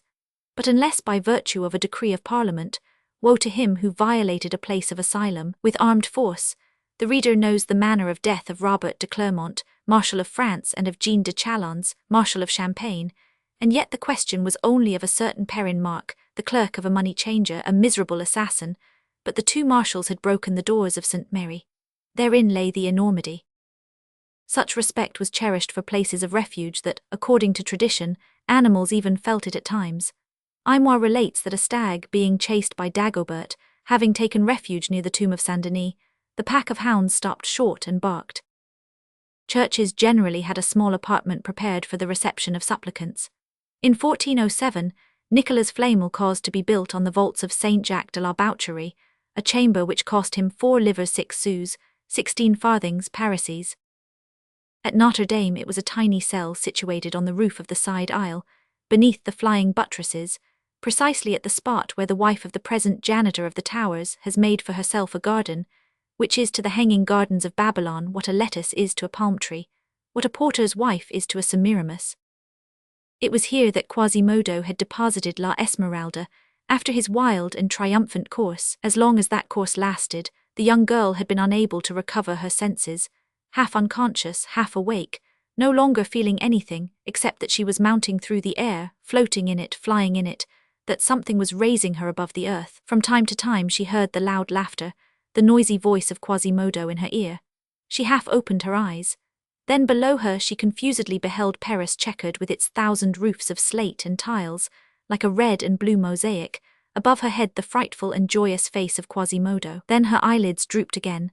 She thought that all was over, that they had executed her during her swoon, and that the misshapen spirit which had presided over her destiny had laid hold of her and was bearing her away. She dared not look at him, and she surrendered herself to her fate. But when the bell-ringer, dishevelled and panting, had deposited her in the cell of refuge, When she felt his huge hands gently detaching the cord which bruised her arms, she felt that sort of shock which awakens with a start the passengers of a vessel which runs aground in the middle of a dark night. Her thoughts awoke also, and returned to her one by one. She saw that she was in Notre-Dame. She remembered having been torn from the hands of the executioner, that Phoebus was alive, that Phoebus loved her no longer, and as these two ideas, one of which shed so much bitterness over the other, presented themselves simultaneously to the poor condemned girl, she turned to Quasimodo, who was standing in front of her, and who terrified her. She said to him, "Why have you saved me?" He gazed at her with anxiety, as though seeking to divine what she was saying to him. She repeated her question, then he gave her a profoundly sorrowful glance and fled. She was astonished. A few moments later he returned, bearing a package which he cast at her feet. It was clothing which some charitable women had left on the threshold of the church for her. Then she dropped her eyes upon herself and saw that she was almost naked, and blushed. Life had returned. Quasimodo appeared to experience something of this modesty. He covered his eyes with his large hand and retired once more, but slowly. She made haste to dress herself. The robe was a white one with a white veil, the garb of a novice of the Hôtel-Dieu. She had barely finished when she beheld Quasimodo returning. He carried a basket under one arm and a mattress under the other. In the basket there was a bottle, bread, and some provisions. He set the basket on the floor and said, "Eat." He spread the mattress on the flagging and said, "Sleep." It was his own repast, it was his own bed, which the bell-ringer had gone in search of. The gypsy raised her eyes to thank him, but she could not articulate a word. She dropped her head with a quiver of terror. Then he said to her, "I frighten you, I am very ugly, am I not? Do not look at me, only listen to me. During the day you will remain here, at night you can walk all over the church, but do not leave the church either by day or by night. You would be lost, they would kill you, and I should die." She was touched and raised her head to answer him. He had disappeared. She found herself alone once more, meditating upon the singular words of this almost monstrous being, and struck by the sound of his voice, which was so hoarse yet so gentle. Then she examined her cell. It was a chamber about 6 feet square, with a small window and a door on the slightly sloping plane of the roof formed of flat stones. Many gutters with the figures of animals seemed to be bending down around her, and stretching their necks in order to stare at her through the window. Over the edge of her roof she perceived the tops of thousands of chimneys, which caused the smoke of all the fires in Paris to rise beneath her eyes. A sad sight for the poor gypsy, a foundling, condemned to death, an unhappy creature without country, without family, without a hearthstone. At the moment when the thought of her isolation thus appeared to her more poignant than ever, she felt a bearded and hairy head glide between her hands, upon her knees. She started, everything alarmed her now, and looked. It was the poor goat, the agile Jolly, which had made its escape after her, at the moment when Quasimodo had put to flight Charmollieu's brigade, and which had been lavishing caresses on her feet for nearly an hour past, without being able to win a glance. The gypsy covered him with kisses. "Oh, Jolly," she said, "how I have forgotten thee, and so thou still thinkest of me. Oh, thou art not an ingrate." At the same time, as though an invisible hand had lifted the weight which had repressed her tears in her heart for so long, she began to weep, and in proportion as her tears flowed, she felt all that was most acrid and bitter in her grief depart with them. Evening came. She thought the night so beautiful that she made the circuit of the elevated gallery which surrounds the church. It afforded her some relief, so calm did the earth appear when viewed from that height. Chapter 3. Death. On the following morning she perceived on awaking that she had been asleep. This singular thing astonished her. She had been so long unaccustomed to sleep. A joyous ray of the rising sun entered through her window and touched her face. At the same time with the sun, she beheld at that window an object which frightened her, the unfortunate face of Quasimodo. She involuntarily closed her eyes again, but in vain. She fancied that she still saw through the rosy lids that gnomes mask, one-eyed and gap-toothed. Then, while she still kept her eyes closed, she heard a rough voice saying very gently, "Be not afraid, I am your friend, I came to watch you sleep. It does not hurt you if I come to see you sleep, does it? What difference does it make to you if I am here when your eyes are closed? Now I am going. Stay, I have placed myself behind the wall. You can open your eyes again." There was something more plaintive than these words, and that was the accent in which they were uttered. The gypsy, much touched, opened her eyes. He was, in fact, no longer at the window. She approached the opening and beheld the poor hunchback crouching in an angle of the wall in a sad and resigned attitude. She made an effort to surmount the repugnance with which he inspired her. "Come," she said to him gently. From the movement of the gypsy's lips, Quasimodo thought that she was driving him away. Then he rose and retired, limping slowly with drooping head, without even daring to raise to the young girl his gaze full of despair. "Do come," she cried, but he continued to retreat. Then she darted from her cell, ran to him and grasped his arm. On feeling her touch him, Quasimodo trembled in every limb. He raised his suppliant eye, and seeing that she was leading him back to her quarters, his whole face beamed with joy and tenderness. She tried to make him enter the cell, but he persisted in remaining on the threshold. "No, no," said he, "the owl enters not the nest of the lark." Then she crouched down gracefully on her couch with her goat asleep at her feet. Both remained motionless for several moments, considering in silence, she so much grace, he so much ugliness. Every moment she discovered some fresh deformity in Quasimodo. Her glance travelled from his knock-knees to his humped back, from his humped back to his only eye. She could not comprehend the existence of a being so awkwardly fashioned, yet there was so much sadness and so much gentleness spread over all this, that she began to become reconciled to it. He was the first to break the silence.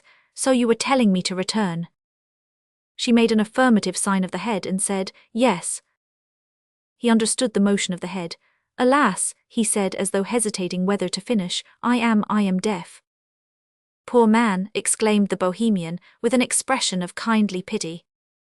He began to smile sadly. "You think that that was all that I lacked, do you not? Yes, I am deaf, that is the way I am made. 'Tis horrible, is it not? You are so beautiful." There lay in the accents of the wretched man so profound a consciousness of his misery that she had not the strength to say a word. Besides, he would not have heard her. He went on.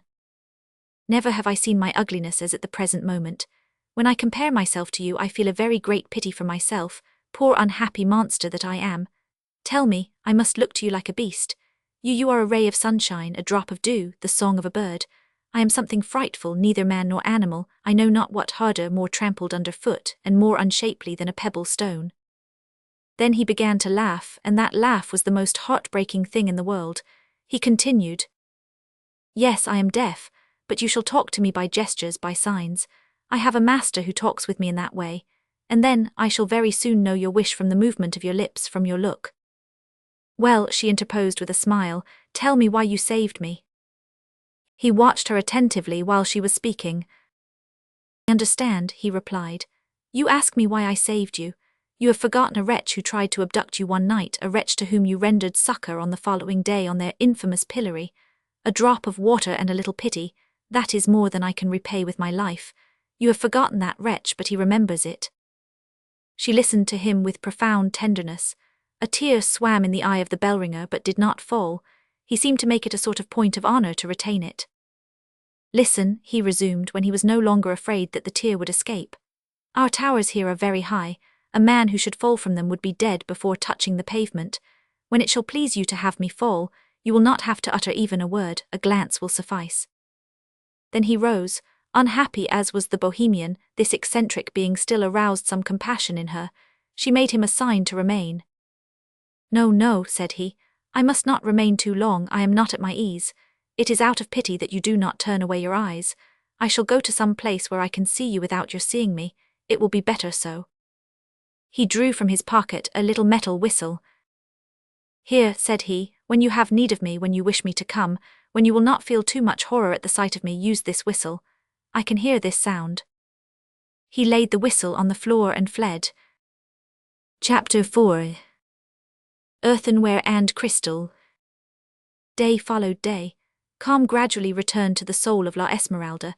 Excessive grief, like excessive joy, is a violent thing which lasts but a short time. The heart of man cannot remain long in one extremity. The gypsy had suffered so much that nothing was left her but astonishment. With security, hope had returned to her.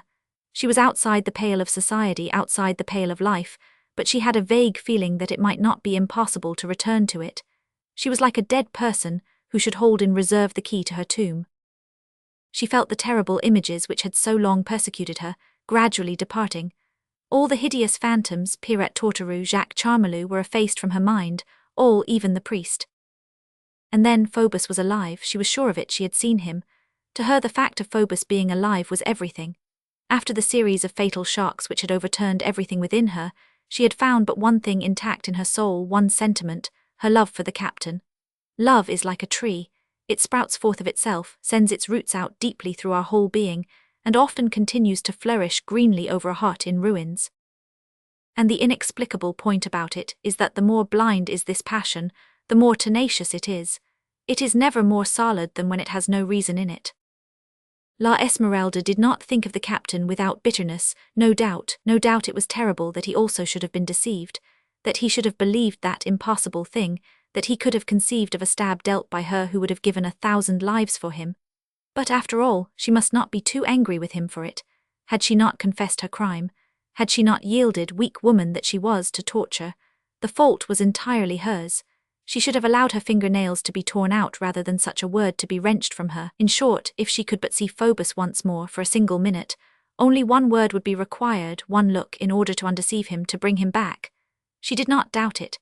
She was astonished also at many singular things, at the accident of Phoebus's presence on the day of the penance, at the young girl with whom he had been. She was his sister, no doubt. An unreasonable explanation, but she contented herself with it because she needed to believe that Phoebus still loved her and loved her alone. Had he not sworn it to her?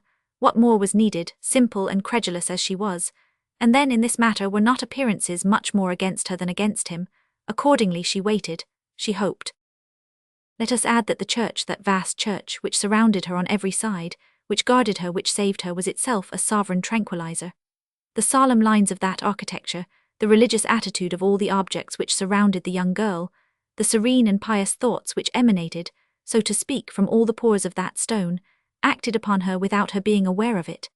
The edifice had also sounds fraught with such benediction and such majesty, that they soothed this ailing soul. The monotonous chanting of the celebrants, the responses of the people to the priest, sometimes inarticulate, sometimes thunderous, the harmonious trembling of the painted windows, the organ, bursting forth like 100 trumpets, the 3 belfries, humming like hives of huge bees, that orchestra on which bounded a gigantic scale, ascending, descending incessantly from the voice of a throng to that of one bell, dulled her memory, her imagination, her grief. The bells in particular lulled her. It was something like a powerful magnetism which those vast instruments shed over her in great waves. Thus every sunrise found her more calm, breathing better, less pale.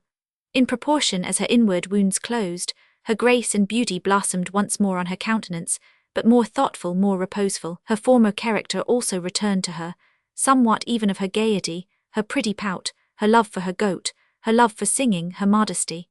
She took care to dress herself in the morning in the corner of her cell for fear some inhabitants of the neighbouring attics might see her through the window.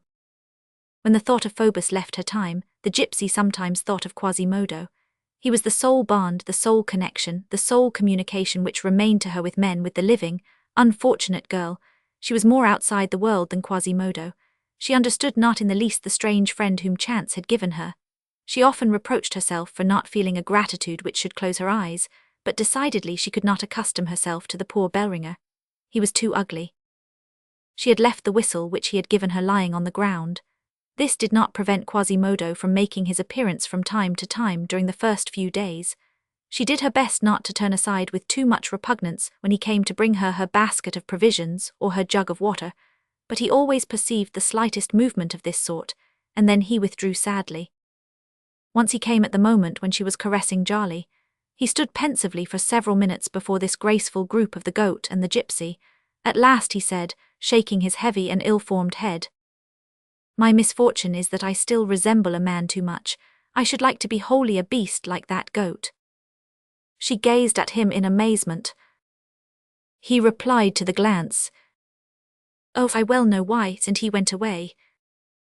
On another occasion he presented himself at the door of the cell, which he never entered, at the moment when La Esmeralda was singing an old Spanish ballad, the words of which she did not understand, but which had lingered in her ear because the gypsy women had lulled her to sleep with it when she was a little child.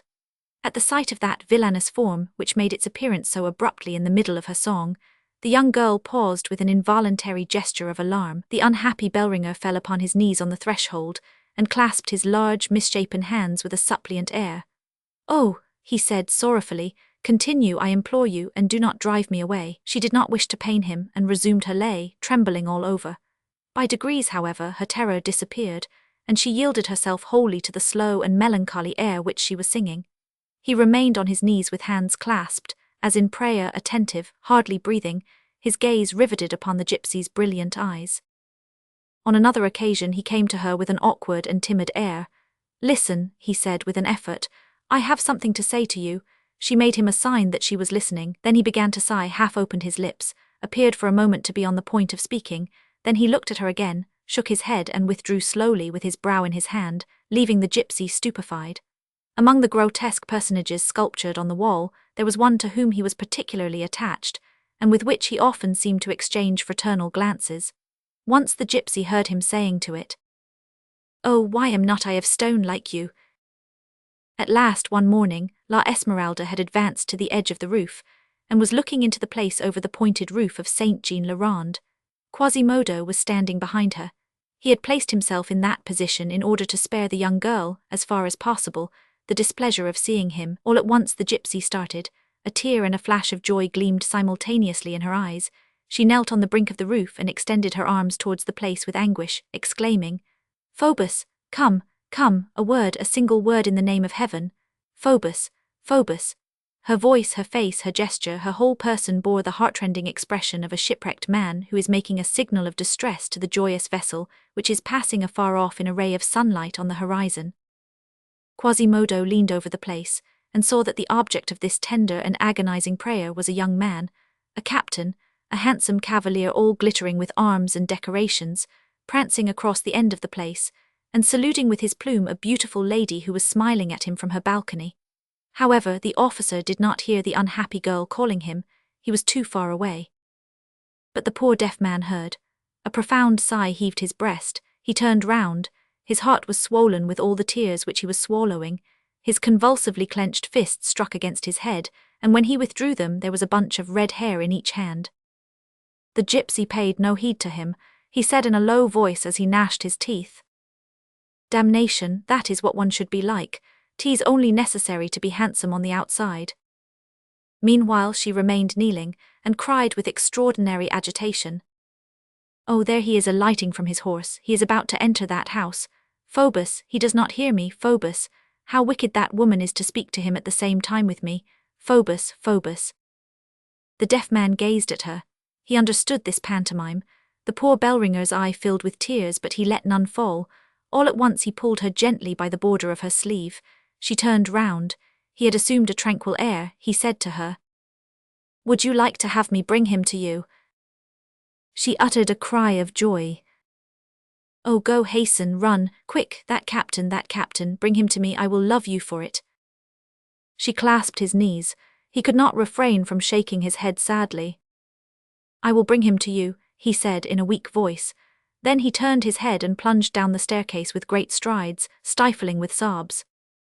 When he reached the place, he no longer saw anything except the handsome horse hitched at the door of the gondolier house. The captain had just entered there. He raised his eyes to the roof of the church. La Esmeralda was there in the same spot, in the same attitude. He made her a sad sign with his head. Then he planted his back against one of the stone posts of the gondolier porch, determined to wait until the captain should come forth. In the gondolier house, it was one of those gala days which precede a wedding. Quasimodo beheld many people enter, but no one come out. He cast a glance towards the roof from time to time. The gypsy did not stir any more than himself. A groom came and unhitched the horse and led it to the stable of the house. The entire day passed thus, Quasimodo at his post, La Esmeralda on the roof, Phoebus no doubt at the feet of Fleur-de-Lis.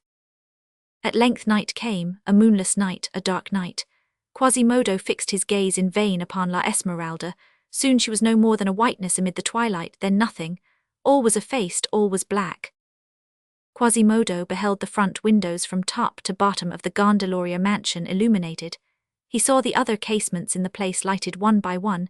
He also saw them extinguished to the very last, for he remained the whole evening at his post. The officer did not come forth. When the last passers-by had returned home, when the windows of all the other houses were extinguished, Quasimodo was left entirely alone, entirely in the dark. There were at that time no lamps in the square before Notre-Dame. Meanwhile, the windows of the gondolier mansion remained lighted, even after midnight. Quasimodo, motionless and attentive, beheld a throng of lively dancing shadows pass athwart the many-coloured painted panes. Had he not been deaf, he would have heard more and more distinctly, in proportion as the noise of sleeping Paris died away, a sound of feasting, laughter and music in the Gondolier mansion. Towards 1 o'clock in the morning, the guests began to take their leave. Quasimodo, shrouded in darkness, watched them all pass out through the porch illuminated with torches. None of them was the captain. He was filled with sad thoughts.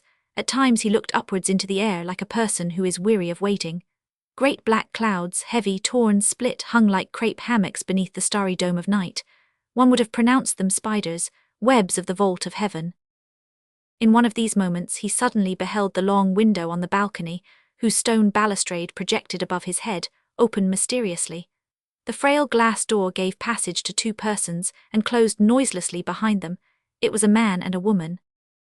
It was not without difficulty that Quasimodo succeeded in recognizing in the man the handsome captain, in the woman the young lady whom he had seen welcome the officer in the morning from that very balcony. The place was perfectly dark, and a double crimson curtain, which had fallen across the door the very moment it closed again, allowed no light to reach the balcony from the apartment. The young man and the young girl, so far as our deaf man could judge, without hearing a single one of their words, appeared to abandon themselves to a very tender tete-a-tete. The young girl seemed to have allowed the officer to make a girdle for her of his arm, and gently repulsed a kiss. Quasimodo looked on from below at this scene, which was all the more pleasing to witness because it was not meant to be seen. He contemplated with bitterness that beauty, that happiness. After all, nature was not dumb in the poor fellow, and his human sensibility, all maliciously contorted as it was, quivered no less than any other. He thought of the miserable portion which Providence had allotted to him. That woman and the pleasure of love would pass forever before his eyes, and that he should never do anything but behold the felicity of others. But that which rent his heart most in this sight, that which mingled indignation with his anger, was the thought of what the gypsy would suffer could she behold it. It is true that the night was very dark, that La Esmeralda, if she had remained at her post, and he had no doubt of this, was very far away, and that it was all that he himself could do to distinguish the lovers on the balcony. This consoled him. Meanwhile their conversation grew more and more animated. The young lady appeared to be entreating the officer to ask nothing more of her. Of all this Quasimodo could distinguish only the beautiful clasped hands, the smiles mingled with tears, the young girl's glances directed to the stars, the eyes of the captain lowered ardently upon her. Fortunately, for the young girl was beginning to resist but feebly, the door of the balcony suddenly opened once more and an old dame appeared. The beauty seemed confused, the officer assumed an air of displeasure, and all three withdrew. A moment later, a horse was champing his bit under the porch, and the brilliant officer, enveloped in his night cloak, passed rapidly before Quasimodo. The bell-ringer allowed him to turn the corner of the street, then he ran after him with his ape-like agility, shouting, "Hey there, Captain!" The captain halted. "What wants this knave with me?" he said, catching sight through the gloom of that hip-shot form which ran limping after him. Meanwhile Quasimodo had caught up with him, and had boldly grasped his horse's bridle. "Follow me, Captain. There is one here who desires to speak with you." "Cornimehem," grumbled Phoebus, "here's a villainous, ruffled bird which I fancy I have seen somewhere. Holla, master, will you let my horse's bridle alone?" "Captain," replied the deaf man, "do you not ask me who it is?" "I tell you to release my horse," retorted Phoebus impatiently. "What means the knave by clinging to the bridle of my steed? Do you take my horse for a gallows?" Quasimodo, far from releasing the bridle, prepared to force him to retrace his steps. Unable to comprehend the captain's resistance, he hastened to say to him, "Come, Captain, 'tis a woman who is waiting for you," he added with an effort, "a woman who loves you." "A rare rascal," said the captain, "who thinks me obliged to go to all the women who love me, or who say they do. And what if, by chance, she should resemble you, you face of a screech owl? Tell the woman who has sent you that I am about to marry, and that she may go to the devil." "Listen," exclaimed Quasimodo, thinking to overcome his hesitation with a word, "Come, monseigneur, 'tis the gypsy whom you know." This word did, indeed, produce a great effect on Phoebus, but not of the kind which the deaf man expected. It will be remembered that our gallant officer had retired with fleur-de-lis several moments before Quasimodo, had rescued the condemned girl from the hands of Charmelu. Afterwards, in all his visits to the Gondolier mansion, he had taken care not to mention that woman, the memory of whom was, after all, painful to him. And on her side, Fleur-de-Lis had not deemed it politic to tell him that the gypsy was alive. Hence Phoebus believed poor Similar to be dead, and that a month or two had elapsed since her death. Let us add that for the last few moments the captain had been reflecting on the profound darkness of the night, the supernatural ugliness, the sepulchral voice of the strange messenger, that it was past midnight, that the street was deserted as on the evening when the surly monk had accosted him, and that his horse snorted as it looked at Quasimodo. "The gypsy," he exclaimed, almost frightened, "look here, do you come from the other world?" And he laid his hand on the hilt of his dagger. "Quick, quick," said the deaf man, endeavouring to drag the horse along, "this way." Phoebus dealt him a vigorous kick in the breast. Quasimodo's eye flashed. He made a motion to fling himself on the captain, then he drew himself up stiffly and said, "Oh, how happy you are to have someone who loves you." He emphasized the word someone, and loosing the horse's bridle. "Begone." Phoebus spurred on in all haste, swearing. Quasimodo watched him disappear in the shades of the street. "Oh," said the poor deaf man in a very low voice, "to refuse that." He re-entered Notre-Dame, lighted his lamp and climbed to the tower again. The gypsy was still in the same place as he had supposed. She flew to meet him as far off as she could see him. "Alone," she cried, clasping her beautiful hands sorrowfully. "I could not find him," said Quasimodo coldly. "You should have waited all night," she said angrily. He saw her gesture of wrath and understood the reproach. "I will lie in wait for him better another time," he said, dropping his head. "Begone," she said to him. He left her. She was displeased with him. He preferred to have her abuse him rather than to have afflicted her. He had kept all the pain to himself. From that day forth the gypsy no longer saw him. He ceased to come to her cell.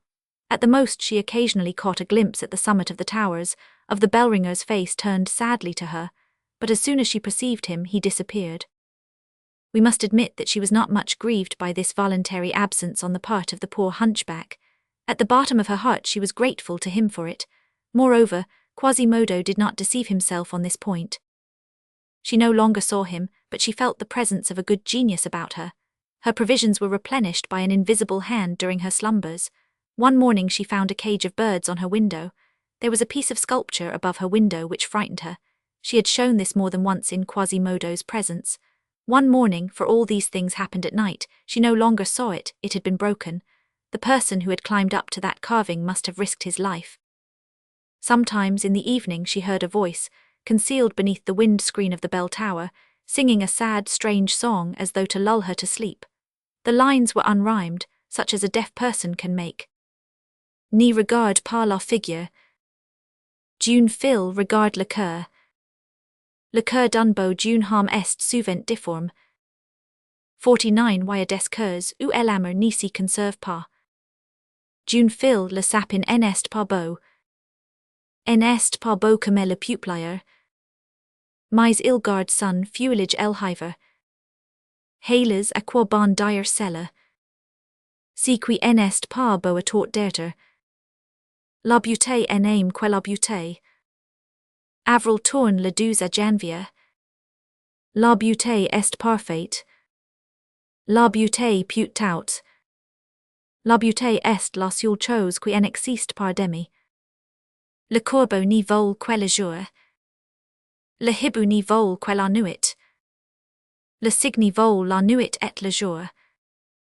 One morning on awaking, she saw on her window 2 vases filled with flowers. One was a very beautiful and very brilliant but cracked vase of glass. It had allowed the water with which it had been filled to escape, and the flowers which it contained were withered. The other was an earthenware pot, coarse and common, but which had preserved all its water, and its flowers remained fresh and crimson. I know not whether it was done intentionally, but La Esmeralda took the faded nosegay and wore it all day long upon her breast. That day she did not hear the voice singing in the tower. She troubled herself very little about it. She passed her days in caressing Djali, in watching the door of the Gondolier house, in talking to herself about Phoebus, and in crumbling up her bread for the swallows.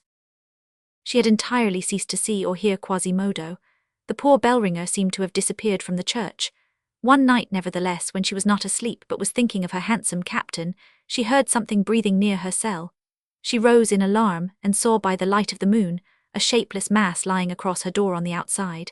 It was Quasimodo asleep there upon the stones. Chapter 5. The Key to the Red Door. In the meantime, public rumour had informed the archdeacon of the miraculous manner in which the gypsy had been saved. When he learned it, he knew not what his sensations were. He had reconciled himself to La Esmeralda's death. In that matter he was tranquil. He had reached the bottom of personal suffering. The human heart, Dame Claude had meditated upon these matters, can contain only a certain quantity of despair. When the sponge is saturated, the sea may pass over it without causing a single drop more to enter it. Now, with La Esmeralda dead, the sponge was soaked. All was at an end on this earth for Dame Claude. But to feel that she was alive, and Phoebus also, meant that tortures, shocks, alternatives, life were beginning again, and Claude was weary of all this. When he heard this news, he shut himself in his cell in the cloister. He appeared neither at the meetings of the chapter nor at the services. He closed his door against all, even against the bishop. He remained thus immured for several weeks. He was believed to be ill, and so he was, in fact. What did he do while thus shut up? With what thoughts was the unfortunate man contending? Was he giving final battle to his formidable passion? Was he concocting a final plan of death for her, and of perdition for himself? His Jehan, his cherished brother, his spoiled child, came once to his door, knocked, swore, entreated, gave his name 50 of times. Claude did not open. He passed whole days with his face close to the panes of his window. From that window, situated in the cloister, he could see La Esmeralda's chamber. He often saw herself with her goat, sometimes with Quasimodo. He remarked the little attentions of the ugly deaf man, his obedience, his delicate and submissive ways with the gypsy. He recalled, for he had a good memory, and memory is the tormentor of the jealous, he recalled the singular look of the bell-ringer, bent on the dancer upon a certain evening. He asked himself what motive could have impelled Quasimodo to save her.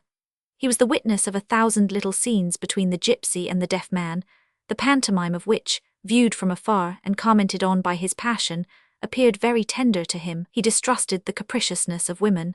Then he felt a jealousy which he could never have believed possible awakening within him, a jealousy which made him redden with shame and indignation. One might condone the captain, but this thought upset him. His nights were frightful.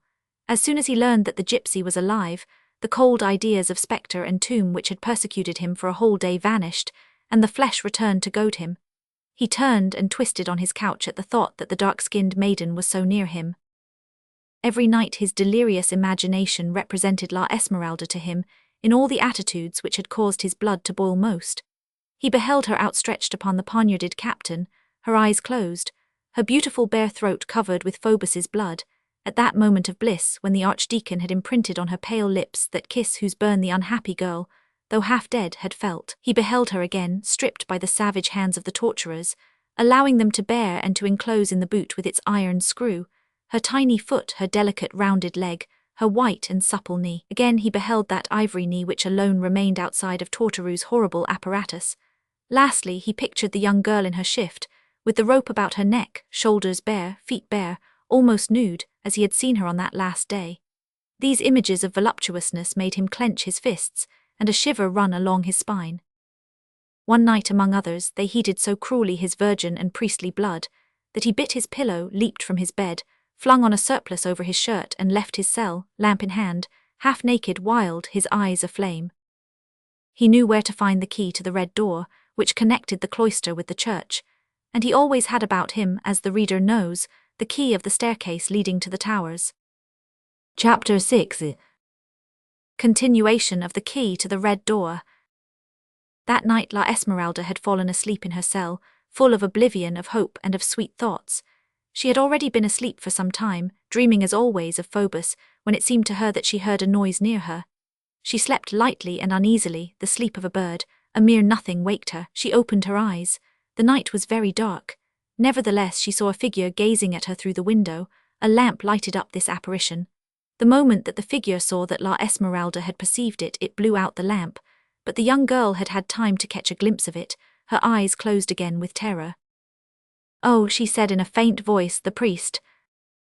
All her past unhappiness came back to her like a flash of lightning. She fell back on her bed, chilled. A moment later she felt a touch along her body, which made her shudder so that she straightened herself up in a sitting posture, wide awake and furious. The priest had just slipped in beside her. He encircled her with both arms. She tried to scream and could not. "Begone, monster, begone, assassin," she said in a voice which was low and trembling with wrath and terror. "Mercy, mercy," murmured the priest, pressing his lips to her shoulder.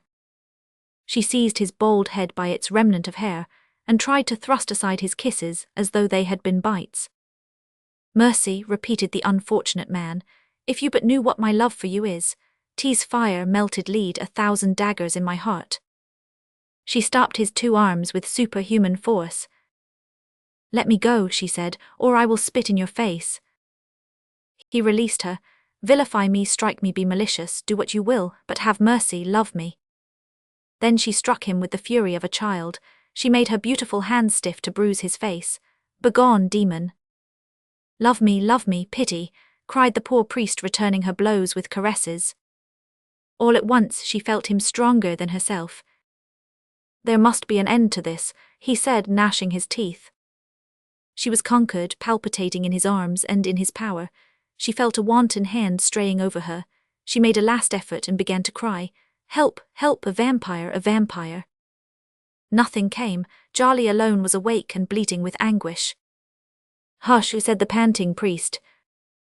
All at once, as she struggled and crawled on the floor, the gypsy's hand came in contact with something cold and metallic. It was Quasimodo's whistle. She seized it with a convulsive hope, raised it to her lips and blew with all the strength that she had left. The whistle gave a clear, piercing sound. "What is that?" said the priest. Almost at the same instant he felt himself raised by a vigorous arm. The cell was dark. He could not distinguish clearly who it was that held him thus, but he heard teeth chattering with rage, and there was just sufficient light scattered among the gloom to allow him to see above his head the blade of a large knife. The priest fancied that he perceived the form of Quasimodo. He assumed that it could be no one but he. He remembered to have stumbled as he entered over a bundle which was stretched across the door on the outside, but as the newcomer did not utter a word, he knew not what to think. He flung himself on the arm which held the knife, crying, "Quasimodo!" He forgot at that moment of distress that Quasimodo was deaf. In a twinkling, the priest was overthrown, and a leaden knee rested on his breast. From the angular imprint of that knee, he recognized Quasimodo, but what was to be done? How could he make the other recognize him? The darkness rendered the deaf man blind. He was lost. The young girl, pitiless as an enraged tigress, did not intervene to save him. The knife was approaching his head. The moment was critical. All at once his adversary seemed stricken with hesitation. "No blood on her," he said in a dull voice. It was, in fact, Quasimodo's voice. Then the priest felt a large hand dragging him feet first out of the cell. It was there that he was to die. Fortunately for him, the moon had risen a few moments before. When they had passed through the door of the cell, its pale rays fell upon the priest's countenance. Quasimodo looked him full in the face, a trembling seized him, and he released the priest and shrank back. The gypsy, who had advanced to the threshold of her cell, beheld with surprise their roles abruptly changed. It was now the priest who menaced, Quasimodo who was the suppliant. The priest, who was overwhelming the deaf man with gestures of wrath and reproach, made the latter a violent sign to retire. The deaf man dropped his head, then he came and knelt at the gypsy's door. "Monseigneur," he said in a grave and resigned voice, "you shall do all that you please afterwards, but kill me first." So saying, he presented his knife to the priest. The priest, beside himself, was about to seize it, but the young girl was quicker than he. She wrenched the knife from Quasimodo's hands and burst into a frantic laugh. "Approach," she said to the priest. She held the blade high. The priest remained undecided. She would certainly have struck him. Then she added with a pitiless expression, well aware that she was about to pierce the priest's heart with thousands of red-hot irons, "Ah, I know that Phoebus is not dead." The priest overturned Quasimodo on the floor with a kick, and, quivering with rage, darted back under the vault of the staircase. When he was gone, Quasimodo picked up the whistle which had just saved the gypsy. "It was getting rusty," he said as he handed it back to her. Then he left her alone. The young girl, deeply agitated by this violent scene, fell back exhausted on her bed and began to sob and weep. Her horizon was becoming gloomy once more. The priest had groped his way back to his cell. It was settled, Dame Claude was jealous of Quasimodo. He repeated with a thoughtful air his fatal words, "No one shall have her." Book 10th. Chapter 1. Grindr has many good ideas in succession. Rue Desbernardins. As soon as Père Gringoire had seen how this whole affair was turning, and that there would decidedly be the rope, hanging, and other disagreeable things for the principal personages in this comedy, he had not cared to identify himself with the matter further. The outcasts with whom he had remained, reflecting that, after all, it was the best company in Paris, the outcasts had continued to interest themselves in behalf of the gypsy. He had thought it very simple on the part of people who had, like herself, nothing else in prospect but Charmolue and Torterue, and who, unlike himself, did not gallop through the regions of imagination between the wings of Pegasus. From their remarks, he had learned that his wife of the broken crock had taken refuge in Notre-Dame, and he was very glad of it, but he felt no temptation to go and see her there. He meditated occasionally on the little goat, and that was all. Moreover, he was busy executing feats of strength during the day for his living, and at night he was engaged in composing a memorial against the Bishop of Paris, for he remembered having been drenched by the wheels of his mills, and he cherished a grudge against him for it. He also occupied himself with annotating the fine work of Baudry-le-Rouge, Bishop of Noyon and Tournai, De Cupa Petrarum, which had given him a violent passion for architecture, an inclination which had replaced in his heart his passion for hermeticism, of which it was, moreover, only a natural corollary, since there is an intimate relation between hermeticism and masonry. Gringoire had passed from the love of an idea to the love of the form of that idea. One day he had halted near Saint-Germain-l'Auxerrois, at the corner of a mansion called Forêt-l'Évêque, the bishop's tribunal, which stood opposite another called Fort-le-Roi, the king's tribunal. At this Forêt-l'Évêque there was a charming chapel of the 14th century, whose apse was on the street. Gringoire was devoutly examining its exterior sculptures. He was in one of those moments of egotistical, exclusive, supreme enjoyment when the artist beholds nothing in the world but art, and the world in art.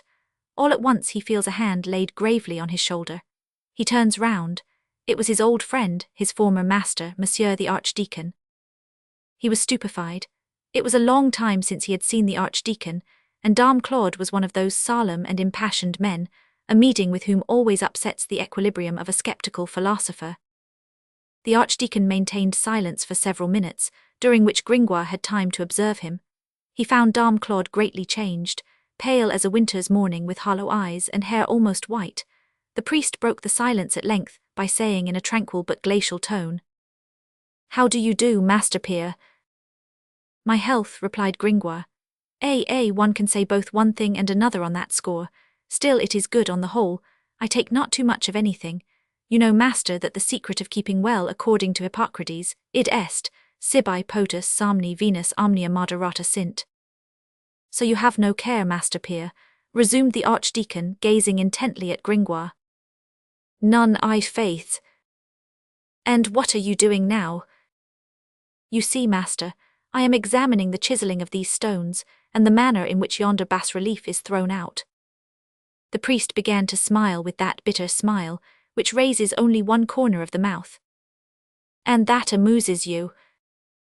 "'Tis paradise," exclaimed Gringoire, and leaning over the sculptures with the fascinated air of a demonstrator of living phenomena, "Do you not think, for instance, that yon metamorphosis in bas-relief is executed with much adroitness, delicacy, and patience?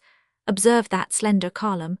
Around what capital have you seen foliage more tender and better caressed by the chisel? Here are 3 raised bosses of Jean Maillevin. They are not the finest works of this great master. Nevertheless, the naivete, the sweetness of the faces, the gaiety of the attitudes and draperies, and that inexplicable charm which is mingled with all the defects, render the little figures very diverting and delicate, perchance even too much so. You think that it is not diverting?" "Yes, certainly," said the priest. "And if you were to see the interior of the chapel," resumed the poet with his garrulous enthusiasm, "carvings everywhere, teas as thickly clustered as the head of a cabbage, the apse is of a very devout and so peculiar a fashion that I have never beheld anything like it elsewhere." Dame Claude interrupted him. You are happy then? Gringoire replied warmly. On my honor, yes. First I loved women, then animals, now I love stones. They are quite as amusing as women and animals and less treacherous. The priest laid his hand on his brow. It was his habitual gesture. Really? Stay, said Gringoire, one has one's pleasures. He took the arm of the priest, who let him have his way and made him enter the staircase turret of Forêt-l'Évêque. Here is a staircase. Every time that I see it I am happy. It is of the simplest and rarest manner of steps in Paris. All the steps are beveled underneath. Its beauty and simplicity consist in the interspacing of both, being a foot or more wide, which are interlaced, interlocked, fitted together, enchained, enchased, interlined one upon another, and bite into each other in a manner that is truly firm and graceful. And you desire nothing? No. And you regret nothing? Neither regret nor desire. I have arranged my mode of life. What men arrange, said Claude, things disarrange.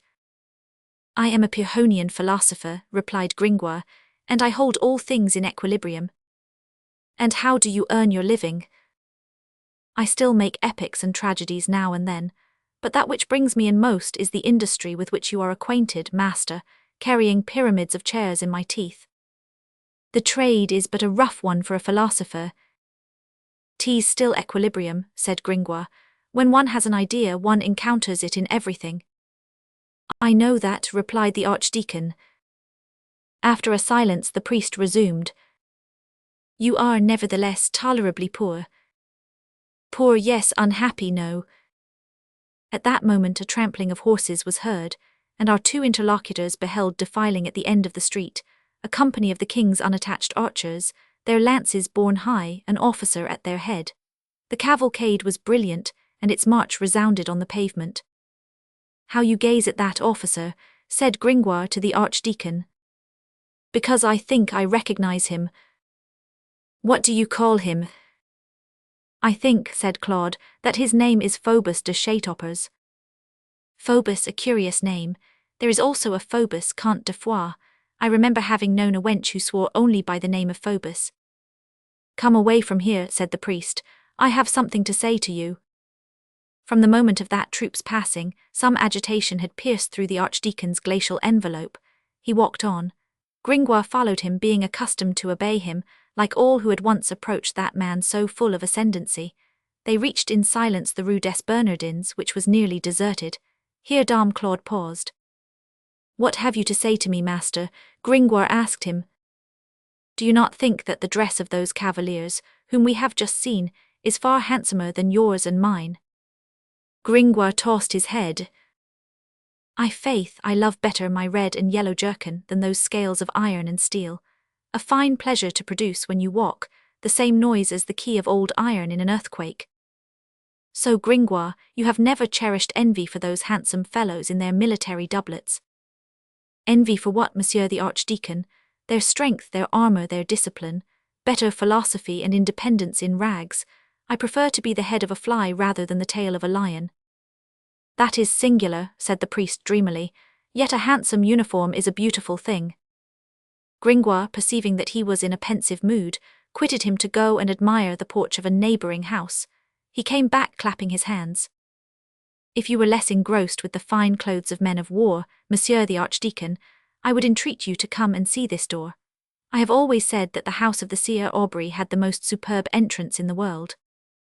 Pere Gringoire, said the archdeacon, what have you done with that little gypsy dancer? La Esmeralda, you changed the conversation very abruptly. Was she not your wife? Yes, by virtue of a broken crock. We were to have 4 years of it. By the way, added Gringoire, looking at the archdeacon in a half-bantering way, are you still thinking of her? And you think of her no longer? Very little, I have so many things. Good heavens, how pretty that little goat was. Had she not saved your life? It is true, pardieu.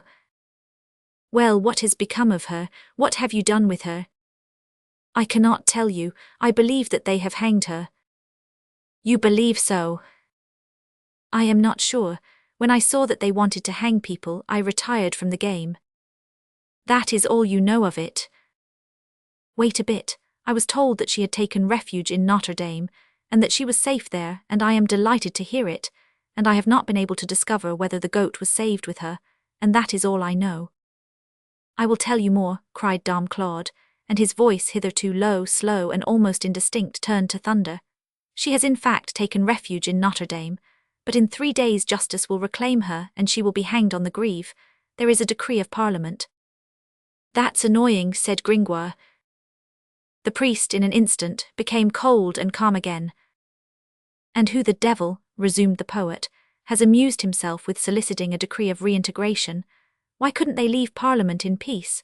What harm does it do if a poor girl takes shelter under the flying buttresses of Notre-Dame, beside the swallows' nests?" "There are Satans in this world," remarked the archdeacon. "'Tis devilish badly done," observed Gringoire. The archdeacon resumed after a silence. "So she saved your life. Among my good friends the outcasts, a little more or a little less and I should have been hanged. They would have been sorry for it today. Would not you like to do something for her?" "I ask nothing better, Dom Claude, but what if I entangle myself in some villainous affair?" "What matters it?" "Bah, what matters it? You are good master that you are. I have 2 great works already begun." The priest smote his brow. In spite of the calm which he affected, a violent gesture betrayed his internal convulsions from time to time. "How is she to be saved?" Gringoire said to him, "Master, I will reply to you, il padelt, which means in Turkish, God is our hope." "How is she to be saved?" repeated Claude dreamily. Gringoire smote his brow in his turn. "Listen, master, I have imagination, I will devise expedients for you. What if one were to ask her pardon from the king?" "Of Louis XI a pardon?" "Why not?" "To take the tiger's bone from him." Gringoire began to seek fresh expedients. "Well, stay, shall I address to the midwives a request accompanied by the declaration that the girl is with child?" This made the priest's hollow eye flash. "With child, knave, do you know anything of this?" Gringoire was alarmed by his air. He hastened to say, "Oh no, not I, our marriage was a real forest maritagem. I stayed outside, but one might obtain a respite all the same." "Madness, infamy, hold your tongue." "You do wrong to get angry," muttered Gringoire. "One obtains a respite, that does no harm to anyone, and allows the midwives, who are poor women, to earn 40 deniers parises." The priest was not listening to him. "But she must leave that place nevertheless," he murmured. "The decree is to be executed within 3 days.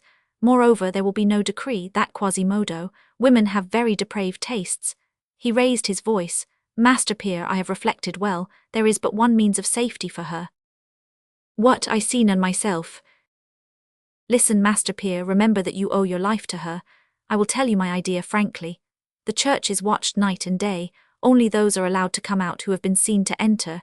Hence you can enter, you will come, I will lead you to her, you will change clothes with her, she will take your doublet, you will take her petticoat." "So far it goes well," remarked the philosopher, "and then?"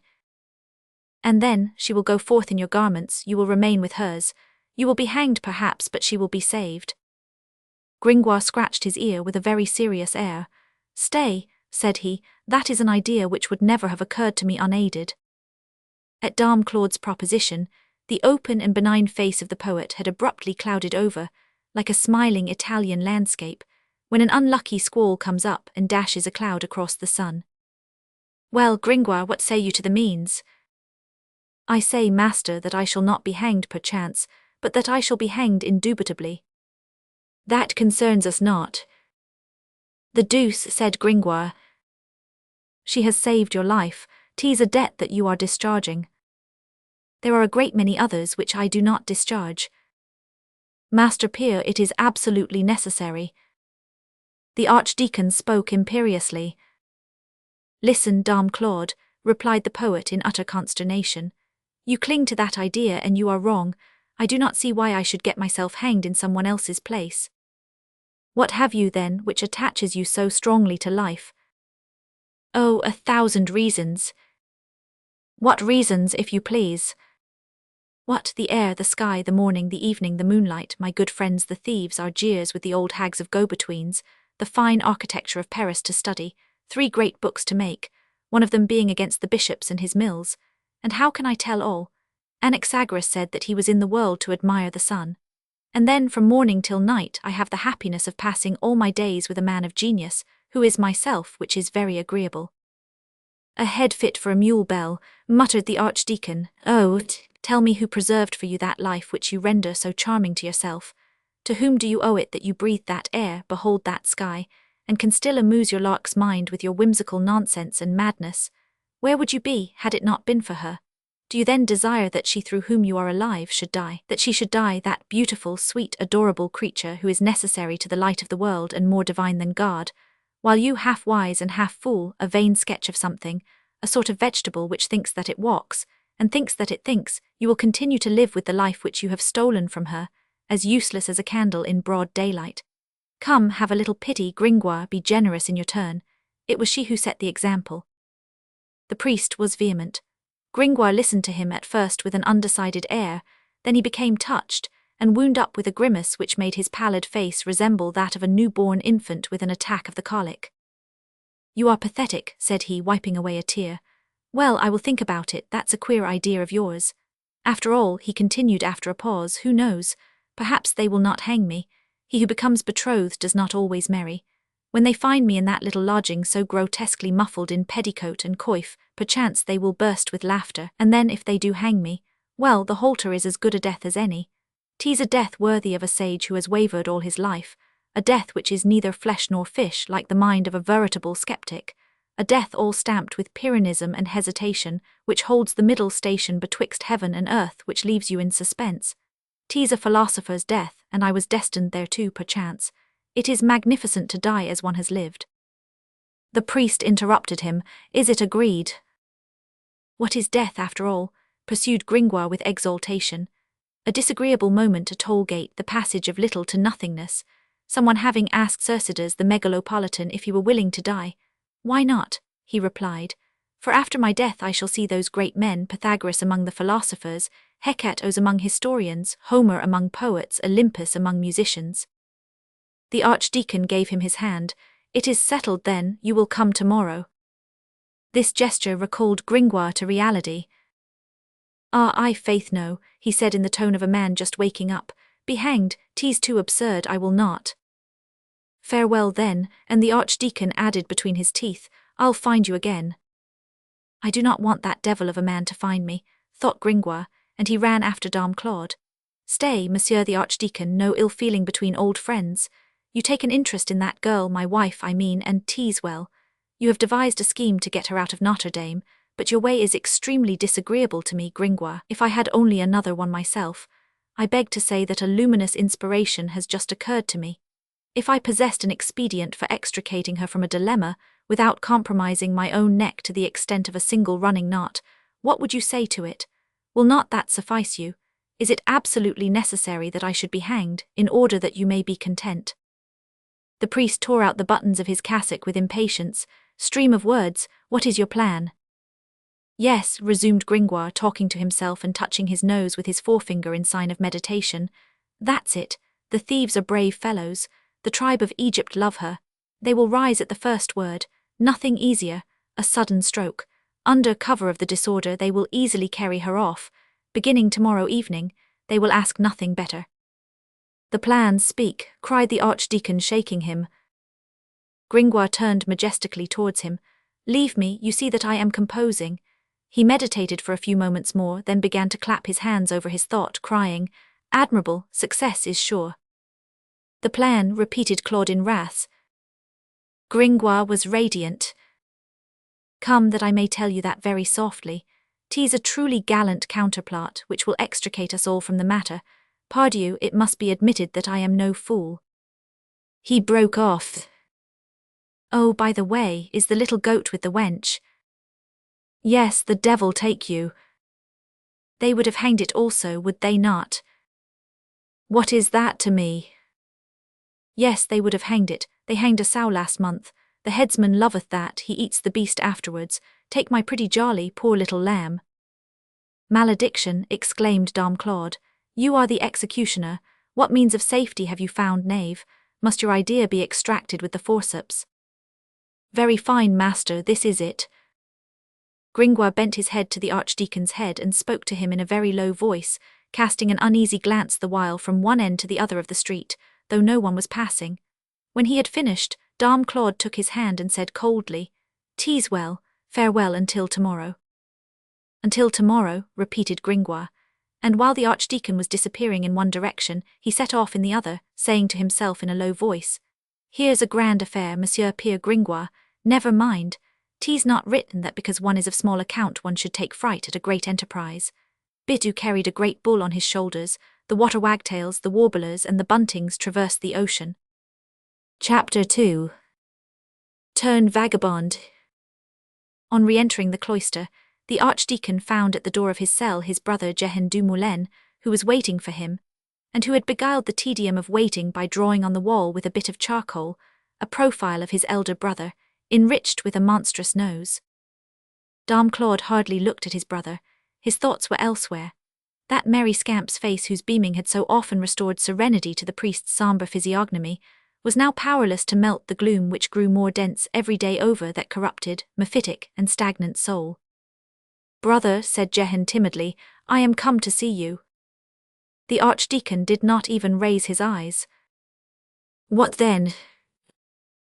"Brother," resumed the hypocrite, "you are so good to me, and you give me such wise counsels that I always return to you." "What next?" "Alas, brother, you were perfectly right when you said to me, 'Jehan, Jehan, cessat doctorum doctrina discipulorum disciplina.' Jehan, be wise, Jehan, be learned, Jehan, pass not the night outside of the college without lawful occasion and due leave of the master. Cudgel not the Picards, noli Joannes verberare Picardos, rot not like an unlettered ass quasi asinus illiteratus on the straw seats of the school. Jehan, allow yourself to be punished at the discretion of the master.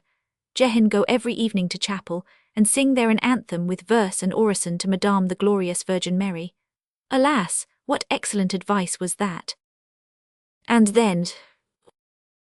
"Brother, you behold a culprit, a criminal, a wretch, a libertine, a man of enormities. My dear brother, Jehan hath made of your counsels straw and dung to trample under foot. I have been well chastised for it, and God is extraordinarily just. As long as I had money I feasted, I lead a mad and joyous life. Oh, how ugly and crabbed behind is debauch which is so charming in front. Now I have no longer a blank, I have sold my napery, my shirt, and my towels, no more merry life. The beautiful candle is extinguished, and I have henceforth only a wretched tallow dip which smokes in my nose. The wenches jeer at me. I drink water. I am overwhelmed with remorse and with creditors." "The rest," said the archdeacon. "Alas, my very dear brother, I should like to settle down to a better life. I come to you full of contrition, I am penitent. I make my confession. I beat my breast violently. You are quite right in wishing that I should some day become a licentiate and submonitor in the College of Torquay. At the present moment I feel a magnificent vocation for that profession. But I have no more ink and I must buy some. I have no more paper, I have no more books, and I must buy some. For this purpose I am greatly in need of a little money, and I come to you, brother, with my heart full of contrition." "Is that all?" "Yes," said the scholar, "a little money." "I have none." Then the scholar said, with an air which was both grave and resolute, "Well, brother, I am sorry to be obliged to tell you that very fine offers and propositions are being made to me in another quarter. You will not give me any money? No, in that case I shall become a professional vagabond."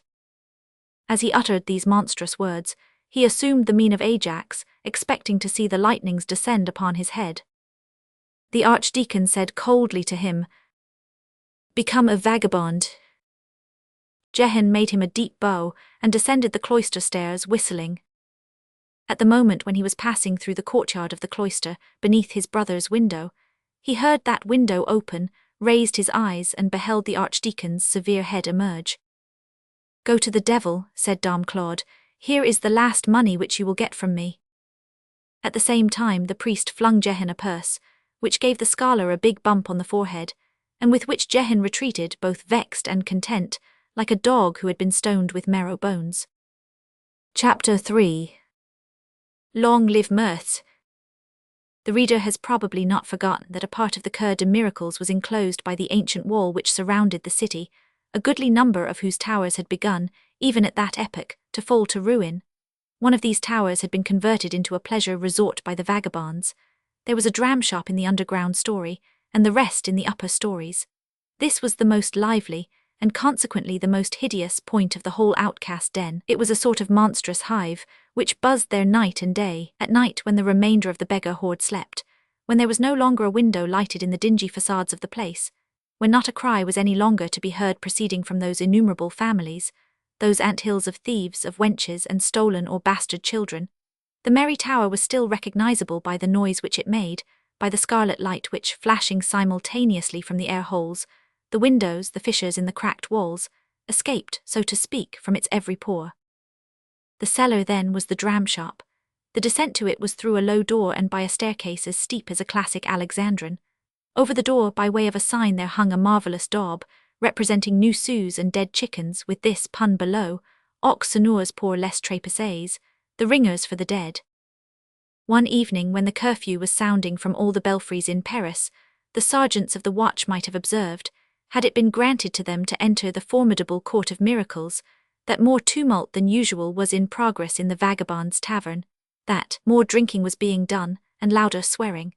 Outside in the place there were many groups conversing in low tones, as when some great plan is being framed, and here and there a knave crouching down engaged in sharpening a villainous iron blade on a paving stone. Meanwhile, in the tavern itself, wine and gaming offered such a powerful diversion to the ideas which occupied the vagabonds' lair that evening, that it would have been difficult to divine from the remarks of the drinkers what was the matter in hand. They merely wore a gayer air than was their wont, and some weapon could be seen glittering between the legs of each of them: a sickle, an axe, a big two-edged sword, or the hook of an old hackbutt.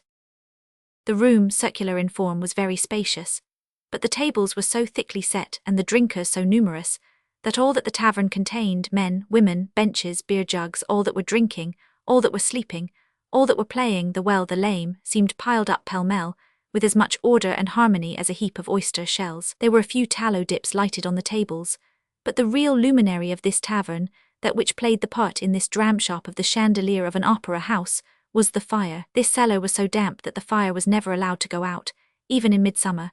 An immense chimney with a sculptured mantel, all bristling with heavy iron andirons and cooking utensils, with one of those huge fires of mixed wood and peat which at night, in village streets, make the reflection of forge windows stand out so red on the opposite walls. A big dog, gravely seated in the ashes, was turning a spit loaded with meat before the coals. Great as was the confusion, after the first glance one could distinguish in that multitude three principal groups which thronged around three personages already known to the reader. One of these personages, fantastically accoutred in many an oriental rag, was Matthias Hungadi Spicali, Duke of Egypt and Bohemia. The knave was seated on a table with his legs crossed, and in a loud voice was bestowing his knowledge of magic, both black and white, on many a gaping face which surrounded him. Another rabble pressed close around our old friend, the valiant King of Thunes, armed to the teeth. Clopin Trouillefu, with a very serious air and in a low voice, was regulating the distribution of an enormous cask of arms, which stood wide open in front of him, and from whence poured out in profusion axes, swords, bassinets, coats of mail, broadswords, lance-heads, arrows, and viretons, like apples and grapes from a horn of plenty. Every one took something from the cask, one a morion, another a long, straight sword, another a dagger with a cross-shaped hilt. The very children were arming themselves, and there were even cripples in bowls who, in armour and cuirass, made their way between the legs of the drinkers, like great beetles. Finally, a third audience, the most noisy, the most jovial, and the most numerous, encumbered benches and tables, in the midst of which harangued and swore a flute-like voice, which escaped from beneath a heavy armour, complete from casque to spurs. The individual who had thus screwed a whole outfit upon his body was so hidden by his warlike accoutrements that nothing was to be seen of his person save an impertinent, red, snub nose, a rosy mouth, and bold eyes. His belt was full of daggers and poniards, a huge sword on his hip, a rusted crossbow at his left, and a vast jug of wine in front of him, without reckoning on his right, a fat wench with her bosom uncovered. All mouths around him were laughing, cursing, and drinking. Add 20 secondary groups, the waiters, male and female, running with jugs on their heads, gamblers squatting over taws, morels, dice, vachettes, the ardent game of tringlet, quarrels in one corner, kisses in another, and the reader will have some idea of this whole picture, over which flickered the light of a great, flaming fire, which made 1,000 huge and grotesque shadows dance over the walls of the drinking shop. As for the noise, it was like the inside of a bell at full peal. The dripping pan, where crackled a rain of grease, filled with its continual sputtering the intervals of these 1,000 dialogues, which intermingled from one end of the apartment to the other. In the midst of this uproar, at the extremity of the tavern, on the bench inside the chimney, sat a philosopher meditating with his feet in the ashes and his eyes on the brands. It was Pierre Gringoire. "Be quick, make haste, arm yourselves, we set out on the march in an hour," said Clopin Trouillefou to his thieves. A wench was humming. Bonsoir mon Pierre et ma mère. Les derniers couvent le feu. 2 card players were disputing. "Knave," cried the reddest-faced of the two, shaking his fist at the other, "I'll mark you with the club. You can take the place of Mistigris in the pack of cards of Monseigneur the King." "Ah," roared a Norman, recognizable by his nasal accent, "we are packed in here like the saints of Caillouville." "My sons," the Duke of Egypt was saying to his audience in a falsetto voice, "sorceresses in France go to the witches, Sabbath without broomsticks or grease or steed, merely by means of some magic words. The witches of Italy always have a buck waiting for them at their door. All are bound to go out through the chimney." The voice of the young scamp, armed from head to foot, dominated the uproar. "Hurrah, hurrah," he was shouting. "My first day in armor, outcast, I am an outcast. Give me something to drink. My friends, my name is Jehan Frollo du Moulin, and I am a gentleman. My opinion is that if God were a gendarme he would turn robber. Brothers, we are about to set out on a fine expedition, lay siege to the church, burst in the doors, drag out the beautiful girl, save her from the judges, save her from the priests, dismantle the cloister, burn the bishop in his palace. All this we will do in less time than it takes for a burgomaster to eat a spoonful of soup. Our cause is just, we will plunder Notre-Dame and that will be the end of it. We will hang Quasimodo. Do you know Quasimodo, ladies? Have you seen him make himself breathless on the big bell on a grand Pentecost festival? Corne du Pier. 'Tis very fine. One would say he was a devil mounted on a man. Listen to me, my friends. I am a vagabond to the bottom of my heart. I am a member of the slang thief gang in my soul. I was born an independent thief. I have been rich, and I have devoured all my property. My mother wanted to make an officer of me. My father a subdeacon, my aunt a counsellor of inquests, my grandmother prothonotary to the king, my great-aunt a treasurer of the short robe, and I have made myself an outcast. I said this to my father, who spit his curse in my face, to my mother, who set to weeping and chattering, poor old lady like yonder faggot on the andirons. Long live mirth, I am a real bicarter. Waitress, my dear, more wine. I have still the wherewithal to pay. I want no more shorn wine, it distresses my throat. I'd as lief, Corberoff, gargle my throat with a basket." Meanwhile the rabble applauded with shouts of laughter, and seeing that the tumult was increasing around him, the scholar cried, "Oh, what a fine noise, populi debacantes populosa debicatio." Then he began to sing, his eyes swimming in ecstasy in the tone of a canon intoning vespers, que cantica, que organa, que cantalan a, que melodi a hic sine fine decantenta. Sonant melliflua hymnorum organa, suavissima angelorum melodia, cantica canticorum myra. He broke off. "Tavern keeper of the devil, give me some supper." There was a moment of partial silence, during which the sharp voice of the Duke of Egypt rose, as he gave instructions to his bohemians. "The weasel is called a droon, the fox Bluefoot or the racer of the woods, the wolf Greyfoot or Goldfoot, the bear the old man or grandfather. The cap of a gnome confers invisibility and causes one to behold invisible things. Every toad that is baptized must be clad in red or black velvet, a bell on its neck, a bell on its feet. The godfather holds its head, the godmother its hinder parts. 'Tis the demon Sidragasm who hath the power to make wenches dance stark naked." "By the mass," interrupted Jehan, "I should like to be the demon Sidragasm." Meanwhile the vagabonds continued to arm themselves and whisper at the other end of the dram shop. "That poor Esmeralda," said a Bohemian, "she is our sister, she must be taken away from there." "Is she still at Notre-Dame?" went on a merchant with the appearance of a Jew. "Yes, pardieu." "Well, comrades," exclaimed the merchant to Notre-Dame, "so much the better, since there are in the chapel of Saints Ferial and Ferrucin 2 statues, the one of John the Baptist, the other of Saint Antoine, of solid gold, weighing together 7 marks of gold and 15 estelins. and the pedestals are of silver gilt of 17 marks 5 ounces. I know that, I am a goldsmith. Here they served Jehan with his supper. As he threw himself back on the bosom of the wench beside him, he exclaimed, Saint Voltelux, whom people call Saint Gargalou, I am perfectly happy. I have before me a fool who gazes at me with the smooth face of an archduke. Here is one on my left whose teeth are so long that they hide his chin. And then I am like the Marshal de Gier at the siege of Pontoise, I have my right resting on a hillock. Venter Maham, comrade, you have the air of a merchant of tennis balls, and you come and sit yourself beside me. I am a nobleman, my friend. Trade is incompatible with nobility. Get out of that, holla hey, you others don't fight.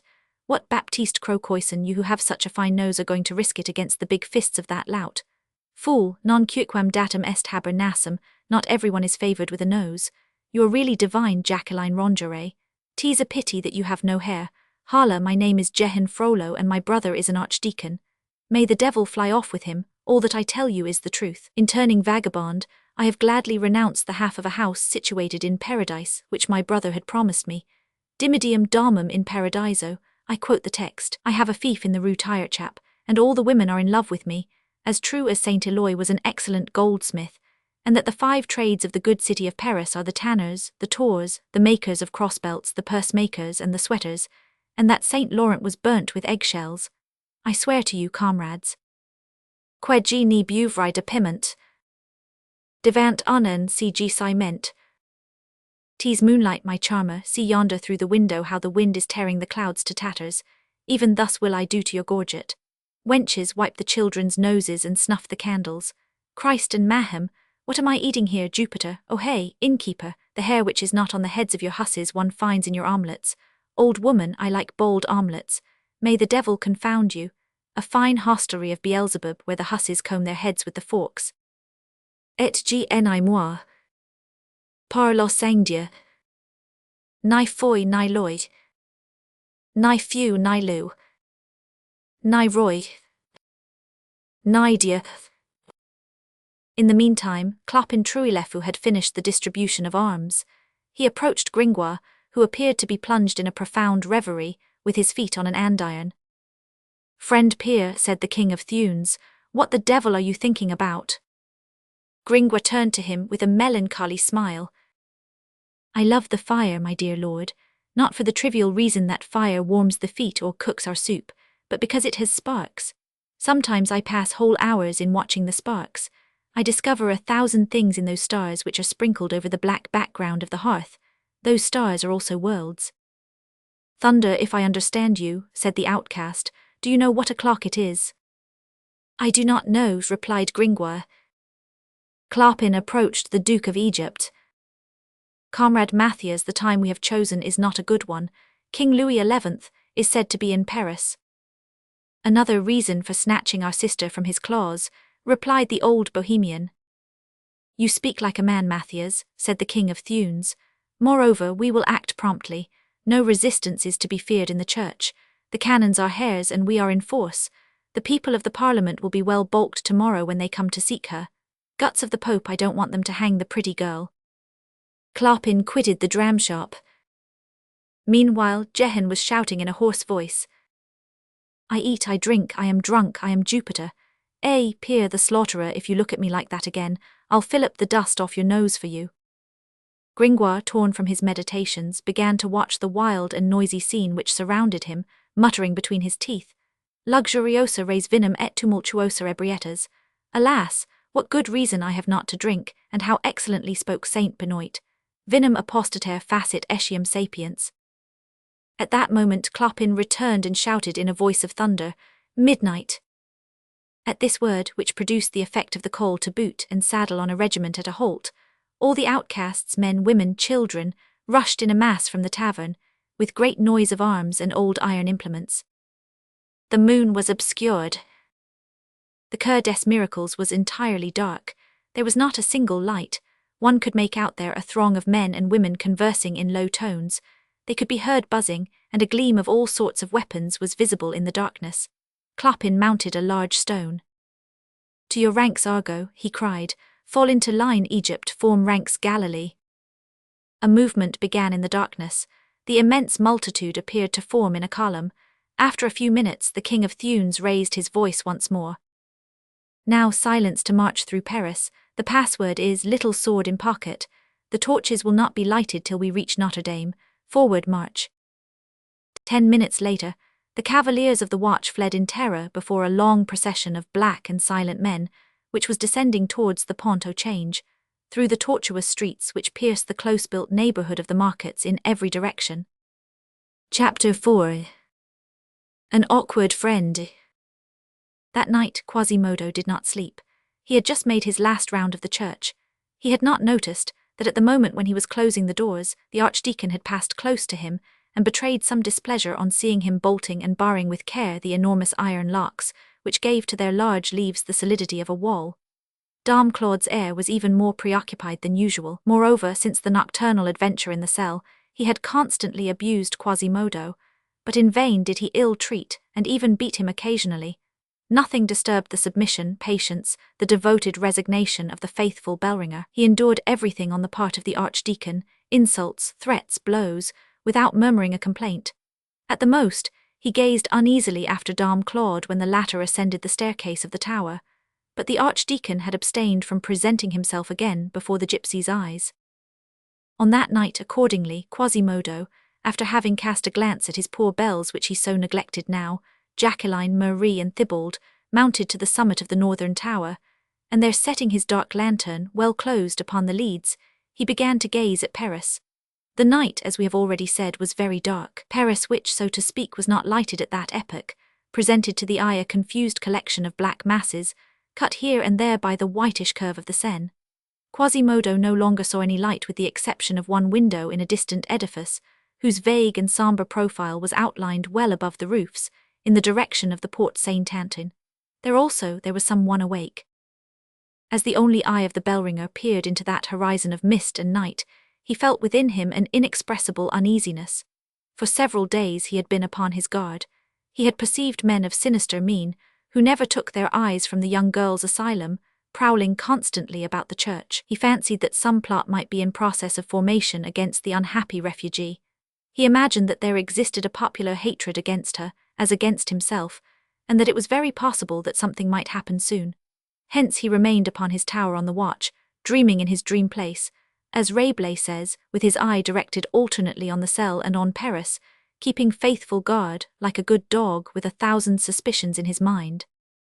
All at once, while he was scrutinizing the great city with that eye which nature, by a sort of compensation, had made so piercing that it could almost supply the other organs which Quasimodo lacked, it seemed to him that there was something singular about the Quai de la Ville Pelleterie, that there was a movement at that point, that the line of the parapet, standing out blackly against the whiteness of the water, was not straight and tranquil, like that of the other quays, but that it undulated to the eye, like the waves of a river, or like the heads of a crowd in motion.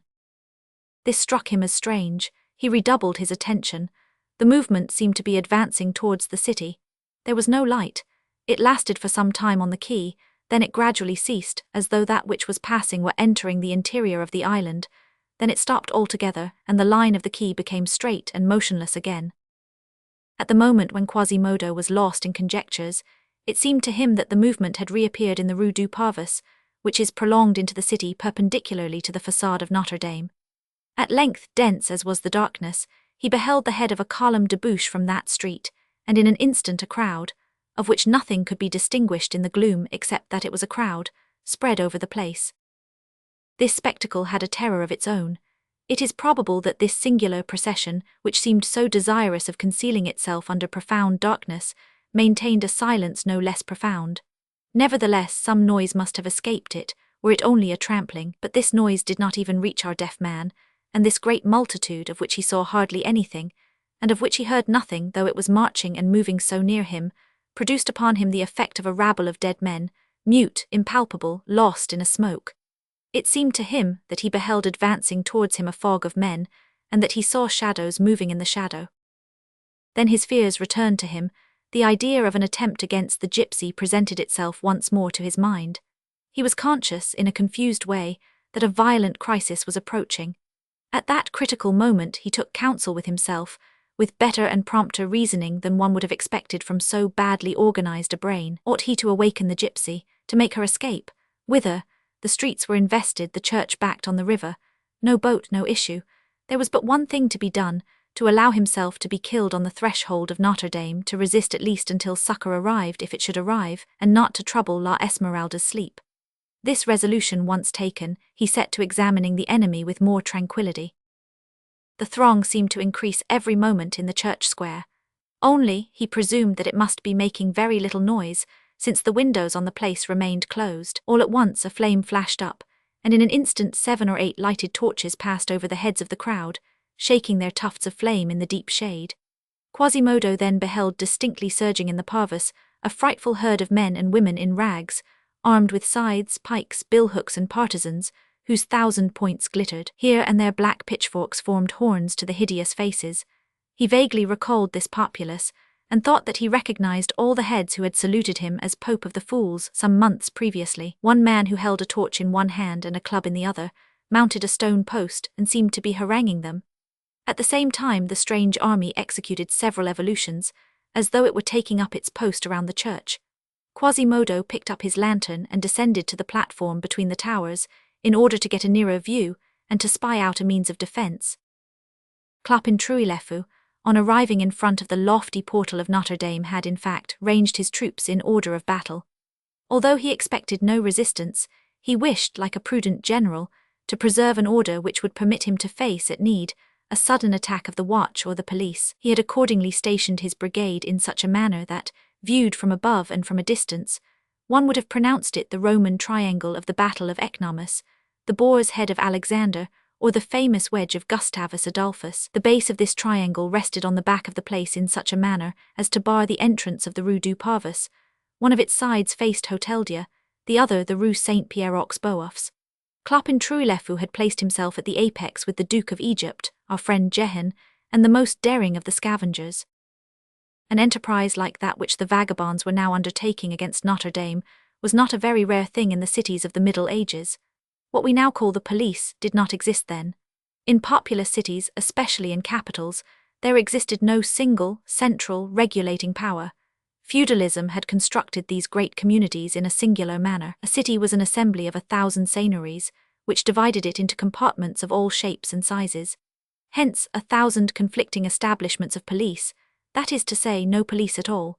In Paris, for example, independently of the 141 lords who laid claim to a manor, there were 25 who laid claim to a manor, and to administering justice, from the Bishop of Paris, who had 500 streets, to the Prior of Notre-Dame des Champs, who had 4. All these feudal justices recognized the suzerain authority of the king only in name.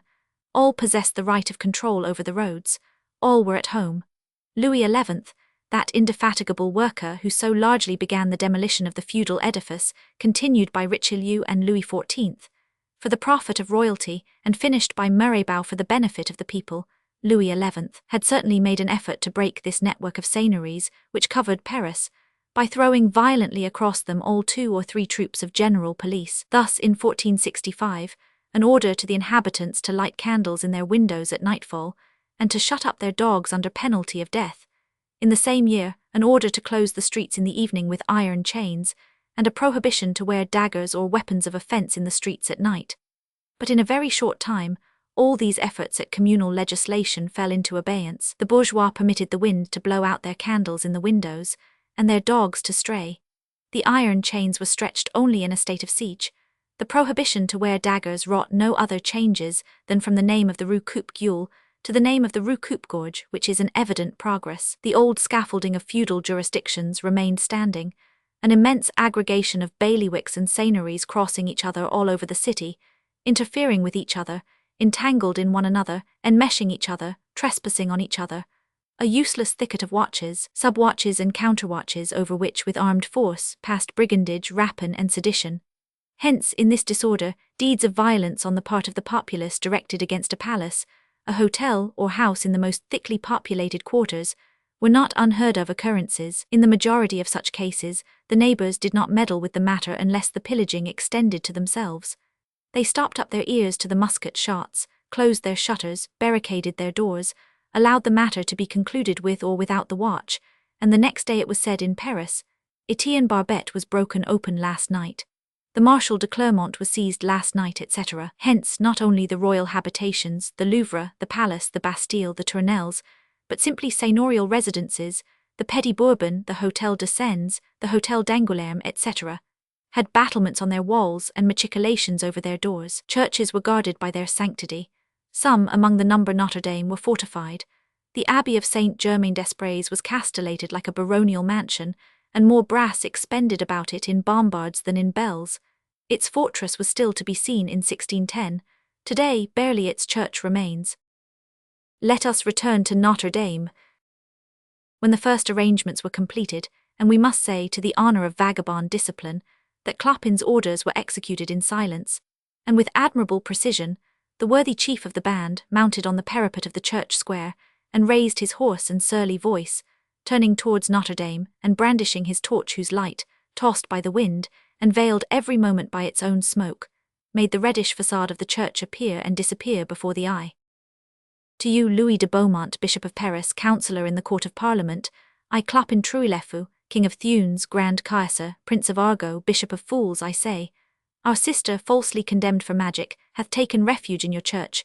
You owe her asylum and safety. Now the Court of Parliament wishes to seize her once more there, and you consent to it, so that she would be hanged tomorrow in the Greve, if God and the outcasts were not here. If your church is sacred, so is our sister.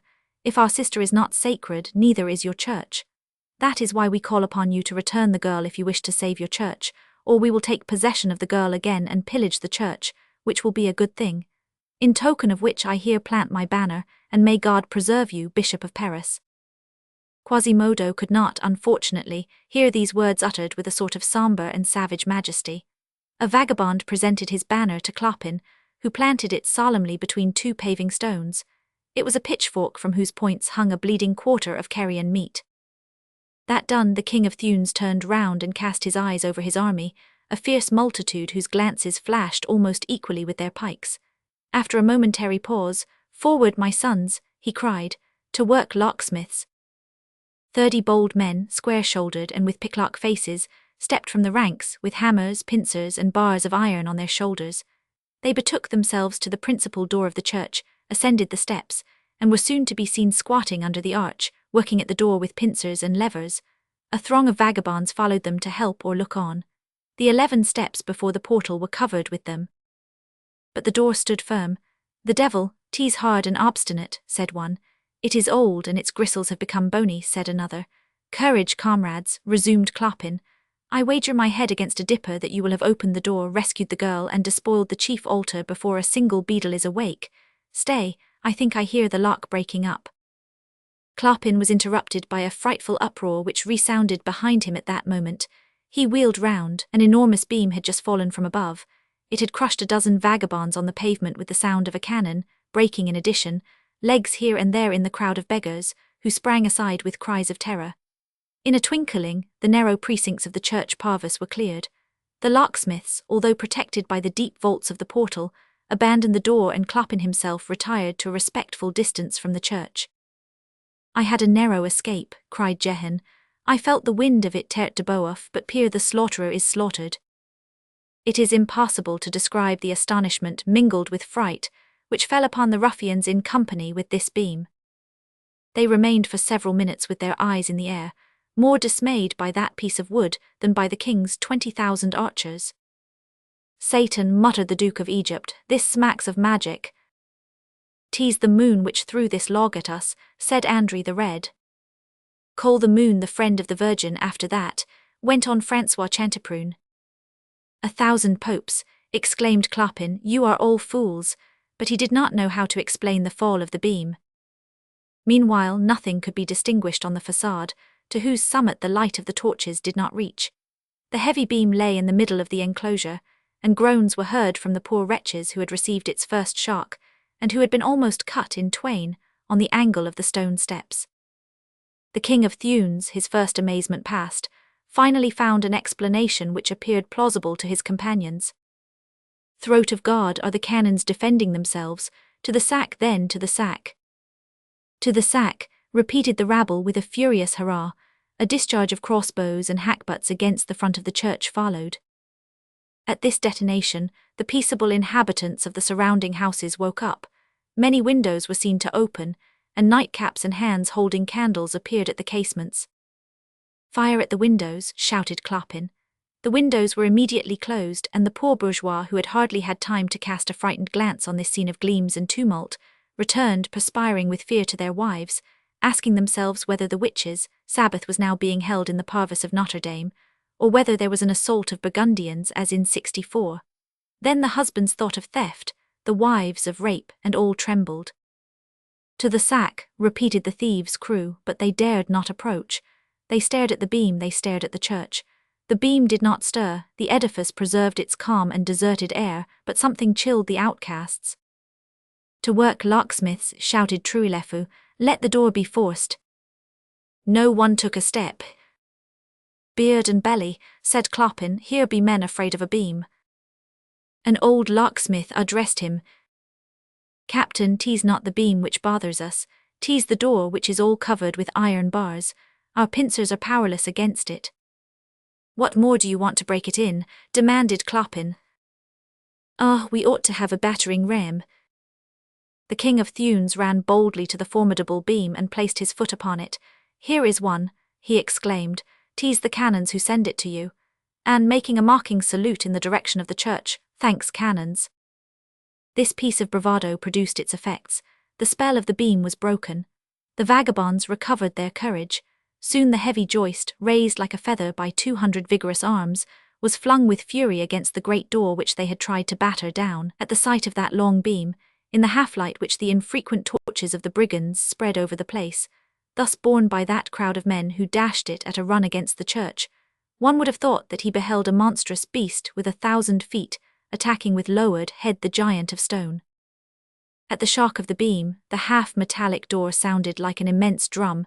It was not burst in, but the whole cathedral trembled, and the deepest cavities of the edifice were heard to echo. At the same moment, a shower of large stones began to fall from the top of the facade on the assailants. "The devil," cried Jehan, "are the towers shaking their balustrades down on our heads?" But the impulse had been given, the King of Thunes had set the example. Evidently the bishop was defending himself, and they only battered the door with the more rage, in spite of the stones which cracked skulls right and left. It was remarkable that all these stones fell one by one, but they followed each other closely. The thieves always felt two at a time, one on their legs and one on their heads. There were few which did not deal their blow, and a large layer of dead and wounded lay bleeding and panting beneath the feet of the assailants who, now grown furious, replaced each other without intermission. The long beam continued to belabor the door, at regular intervals, like the clapper of a bell, the stones to rain down, the door to groan. The reader has no doubt divined that this unexpected resistance, which had exasperated the outcasts, came from Quasimodo. Chance had unfortunately favoured the brave deaf man. When he had descended to the platform between the towers, his ideas were all in confusion. He had run up and down along the gallery for several minutes like a madman, surveying from above the compact mass of vagabonds ready to hurl itself on the church, demanding the safety of the gypsy from the devil or from God. The thought had occurred to him of ascending to the southern belfry and sounding the alarm, but before he could have set the bell in motion, before Marie's voice could have uttered a single clamour, was there not time to burst in the door of the church 10 times over? It was precisely the moment when the locksmiths were advancing upon it with their tools. What was to be done?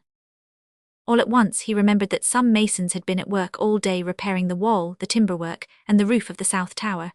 This was a flash of light. The wall was of stone, the roof of lead, the timberwork of wood. That prodigious timberwork, so dense that it was called the forest. Quasimodo hastened to that tower. The lower chambers were in fact full of materials. There were piles of rough blocks of stone, sheets of lead in rolls, bundles of laths, heavy beams already notched with the saw, heaps of plaster. Time was pressing, the pikes and hammers were at work below. With a strength which the sense of danger increased tenfold, he seized one of the beams, the longest and heaviest. He pushed it out through a loophole, then, grasping it again outside of the tower, he made it slide along the angle of the balustrade which surrounds the platform, and let it fly into the abyss. The enormous timber, during that fall of 160 feet, scraping the wall, breaking the carvings, turned many times on its centre, like the arm of a windmill flying off alone through space. At last it reached the ground, the horrible cry arose, and the black beam, as it rebounded from the pavement, resembled a serpent leaping. Quasimodo beheld the outcasts scatter at the fall of the beam, like ashes at the breath of a child. He took advantage of their fright, and while they were fixing a superstitious glance on the club which had fallen from heaven, and while they were putting out the eyes of the stone saints on the front with a discharge of arrows and buckshot, Quasimodo was silently piling up plaster, stones, and rough blocks of stone, even the sacks of tools belonging to the masons, on the edge of the balustrade from which the beam had already been hurled. Thus, as soon as they began to batter the grand door, the shower of rough blocks of stone began to fall, and it seemed to them that the church itself was being demolished over their heads. Anyone who could have beheld Quasimodo at that moment would have been frightened. Independently of the projectiles which he had piled upon the balustrade, he had collected a heap of stones on the platform itself. As fast as the blocks on the exterior edge were exhausted, he drew on the heap. Then he stooped and rose again with incredible activity. His huge gnome's head bent over the balustrade, then an enormous stone fell, then another, then another. From time to time he followed a fine stone with his eye, and when it did good execution he said, "Hum." Meanwhile the beggars did not grow discouraged. The thick door on which they were venting their fury had already trembled more than 20 times beneath the weight of their oaken battering ram, multiplied by the strength of 100 men. The panels cracked, the carved work flew into splinters, the hinges at every blow leaped from their pins, the planks yawned, the wood crumbled to powder, ground between the iron sheathing. Fortunately for Quasimodo, there was more iron than wood. Nevertheless, he felt that the great door was yielding. Although he did not hear it, every blow of the ram reverberated simultaneously in the vaults of the church and within it. From above he beheld the vagabonds, filled with triumph and rage, shaking their fists at the gloomy facade. And both on the gypsy's account and his own, he envied the wings of the owls which flitted away above his head in flocks. His shower of stone blocks was not sufficient to repel the assailants. At this moment of anguish he noticed, a little lower down than the balustrade whence he was crushing the thieves, 2 long stone gutters which discharged immediately over the great door. The internal orifice of these gutters terminated on the pavement of the platform. An idea occurred to him.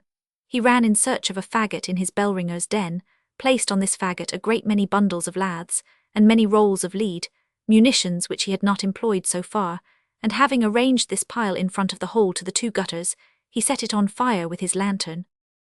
During this time, since the stones no longer fell, the outcasts ceased to gaze into the air. The bandits, panting like a pack of hounds who are forcing a boar into his lair, pressed tumultuously round the great door, all disfigured by the battering ram but still standing. They were waiting with a quiver for the great blow which should split it open. They vied with each other in pressing as close as possible, in order to dash among the first, when it should open into that opulent cathedral, a vast reservoir where the wealth of 3 centuries had been piled up. They reminded each other with roars of exultation and greedy lust, of the beautiful silver crosses, the fine copes of brocade, the beautiful tombs of silver gilt, the great magnificences of the choir, the dazzling festivals, the Christmasses sparkling with torches, the Easters sparkling with sunshine. All those splendid solemnities wherein chandeliers, ciboriums, tabernacles, and reliquaries studded the altars with a crust of gold and diamonds. Certainly, at that fine moment, thieves and pseudo-sufferers, doctors in stealing, and vagabonds were thinking much less of delivering the gypsy than of pillaging Notre-Dame. We could even easily believe that for a goodly number among them La Esmeralda was only a pretext, if thieves needed pretexts. All at once, at the moment when they were grouping themselves round the ram for a last effort, each one holding his breath and stiffening his muscles in order to communicate all his force to the decisive blow, a howl more frightful still than that which had burst forth and expired beneath the beam, rose among them. Those who did not cry out, those who were still alive, looked. 2 streams of melted lead were falling from the summit of the edifice into the thickest of the rabble. That sea of men had just sunk down beneath the boiling metal, which had made, at the 2 points where it fell, 2 black and smoking holes in the crowd, such as hot water would make in snow. Dying men, half consumed and groaning with anguish, could be seen writhing there. Around these 2 principal streams there were drops of that horrible rain, which scattered over the assailants and entered their skulls like gimlets of fire. It was a heavy fire which overwhelmed these wretches with 1,000 hailstones. The outcry was heartrending. They fled pell-mell, hurling the beam upon the bodies, the boldest as well as the most timid, and the parvis was cleared a second time. All eyes were raised to the top of the church. They beheld there an extraordinary sight. On the crest of the highest gallery, higher than the central rose window, there was a great flame rising between the two towers with whirlwinds of sparks, a vast, disordered and furious flame, a tongue of which was borne into the smoke by the wind, from time to time. Below that fire, below the gloomy balustrade with its trefoils showing darkly against its glare, two spouts with monster throats were vomiting forth unceasingly that burning rain, whose silvery stream stood out against the shadows of the lower facade. As they approached the earth, these two jets of liquid lead spread out in sheaves, like water springing from the 1,000 holes of a watering pot. Above the flame, the enormous towers, two sides of each of which were visible in sharp outline, the one wholly black, the other wholly red, seemed still more vast with all the immensity of the shadow which they cast even to the sky. Their innumerable sculptures of demons and dragons assumed a lugubrious aspect. The restless light of the flame made them move to the eye. There were griffins which had the air of laughing, gargoyles which one fancied one heard yelping, salamanders which puffed at the fire, tarasques which sneezed in the smoke. And among the monsters thus roused from their sleep of stone by this flame, by this noise, there was one who walked about, and who was seen from time to pass across the glowing face of the pile, like a bat in front of a candle. Without doubt, this strange beacon light would awaken far away the woodcutter of the hills of Bicêtre, terrified to behold the gigantic shadow of the towers of Notre-Dame quivering over his heaths. A terrified silence ensued among the outcasts, during which nothing was heard, but the cries of alarm of the canons shut up in their cloister, and more uneasy than horses in a burning stable, the furtive sound of windows hastily opened and still more hastily closed, the internal hurly-burly of the houses and of the Hôtel Dieu, the wind in the flame, the last death rattle of the dying, and the continued crackling of the rain of lead upon the pavement. In the meanwhile, the principal vagabonds had retired beneath the porch of the Gondelaurier mansion, and were holding a council of war. The Duke of Egypt, seated on a stone post, contemplated the phantasmagorical bonfire, glowing at a height of 200 feet in the air, with religious terror. Clopin Trouillefou bit his huge fists with rage. "Impossible to get in," he muttered between his teeth. "An old, enchanted church," grumbled the aged Bohemian Matthias Hungadi Spicali. "By the Pope's whiskers," went on a sham soldier, who had once been in service, "here are church gutters spitting melted lead at you better than the machicolations of Lector. Do you see that demon passing and repassing in front of the fire?" exclaimed the Duke of Egypt. "Pardieu, tease that damned bellringer, tease Quasimodo," said Clopin. The Bohemian tossed his head. "I tell you that tease the spirit Sabnac, the Grand Marquis, the demon of fortifications. He has the form of an armed soldier, the head of a lion. Sometimes he rides a hideous horse. He changes men into stones, of which he builds towers. He commands 50 legions. Tease he indeed, I recognize him. Sometimes he is clad in a handsome golden robe, figured after the Turkish fashion." "Where is Bellevine de l'Étoile?" demanded Clopin. "He is dead." Andry the Red laughed in an idiotic way. "Notre-Dame is making work for the hospital," said he. "Is there, then, no way of forcing this door?" exclaimed the King of Thunes, stamping his foot. The Duke of Egypt pointed sadly to the 2 streams of boiling lead, which did not cease to streak the black facade, like 2 long distaffs of phosphorus. "Churches have been known to defend themselves thus all by themselves," he remarked with a sigh. "Saint Sophia at Constantinople 40 years ago hurled to the earth 3 times in succession the crescent of Mahem by shaking her domes, which are her heads. Guillaume de Paris, who built this one, was a magician." "Must we then retreat in pitiful fashion like highwaymen?" said Clopin. "Must we leave our sister here, whom those hooded wolves will hang tomorrow?" "And the sacristy, where there are wagon loads of gold," added a vagabond, whose name we regret to say we do not know. "Beard of Mahem," cried Trouillefou. "Let us make another trial," resumed the vagabond. Matthias Hungadi shook his head. "We shall never get in by the door. We must find the defect in the armour of the old ferry, a hole, a false postern, some joint or other." "Who will go with me?" said Clopin. "I shall go at it again. By the way, where is the little scholar Jehan, who is so encased in iron?" "He is dead, no doubt," someone replied. "We no longer hear his laugh." The King of Thunes frowned. "So much the worse. There was a brave heart under that ironmongery, and Master Pierre Gringoire." "Captain Clopin," said Andry the Red. "He slipped away before we reached the Pontoc exchangers." Clopin stamped his foot. Guldia, 'twas he who pushed us on hither, and he has deserted us in the very middle of the job, cowardly chatterer with a slipper for a helmet. Captain Clopin, said Andry the Red, who was gazing down Rue du Parvis, yonder is the little scholar. Praised be Pluto, said Clopin, but what the devil is he dragging after him? It was, in fact, Jehan, who was running as fast as his heavy outfit of a paladin, and a long ladder which trailed on the pavement would permit, more breathless than an ant harnessed to a blade of grass 20 times longer than itself. Victory te diem, cried the scholar, here is the ladder of the longshoremen of Port St. Landry. Clopin approached him. Child, what do you mean to do, Corndia, with this ladder? I have it, replied Jehan, panting. I knew where it was under the shed of the lieutenant's house. There's a wench there whom I know who thinks me as handsome as Cupido. I made use of her to get the ladder, and I have the ladder, Pasque Maham. The poor girl came to open the door to me in her shift. Yes, said Clopin, but what are you going to do with that ladder? Jehan gazed at him with a malicious, knowing look, and cracked his fingers like castanets. At that moment he was sublime. On his head he wore one of those overloaded helmets of the 15th century, which frightened the enemy with their fanciful crests. His bristled with 10 iron beaks, so that Jehan could have disputed with Nestor's Homeric vessel the redoubtable title of Delta Epsilon Cap Epsilon Mu Beta Omicron Lambda Omicron Sigma. What do I mean to do with it, august King of Thunes? Do you see that row of statues which have such idiotic expressions yonder above the 3 portals? Yes, well, 'tis the gallery of the kings of France. What is that to me? Said Clopin. Wait, at the end of that gallery there is a door which is never fastened otherwise than with a latch, and with this ladder I ascend, and I am in the church. Child, let me be the first to ascend. No, comrade, the ladder is mine. Come, you shall be the second.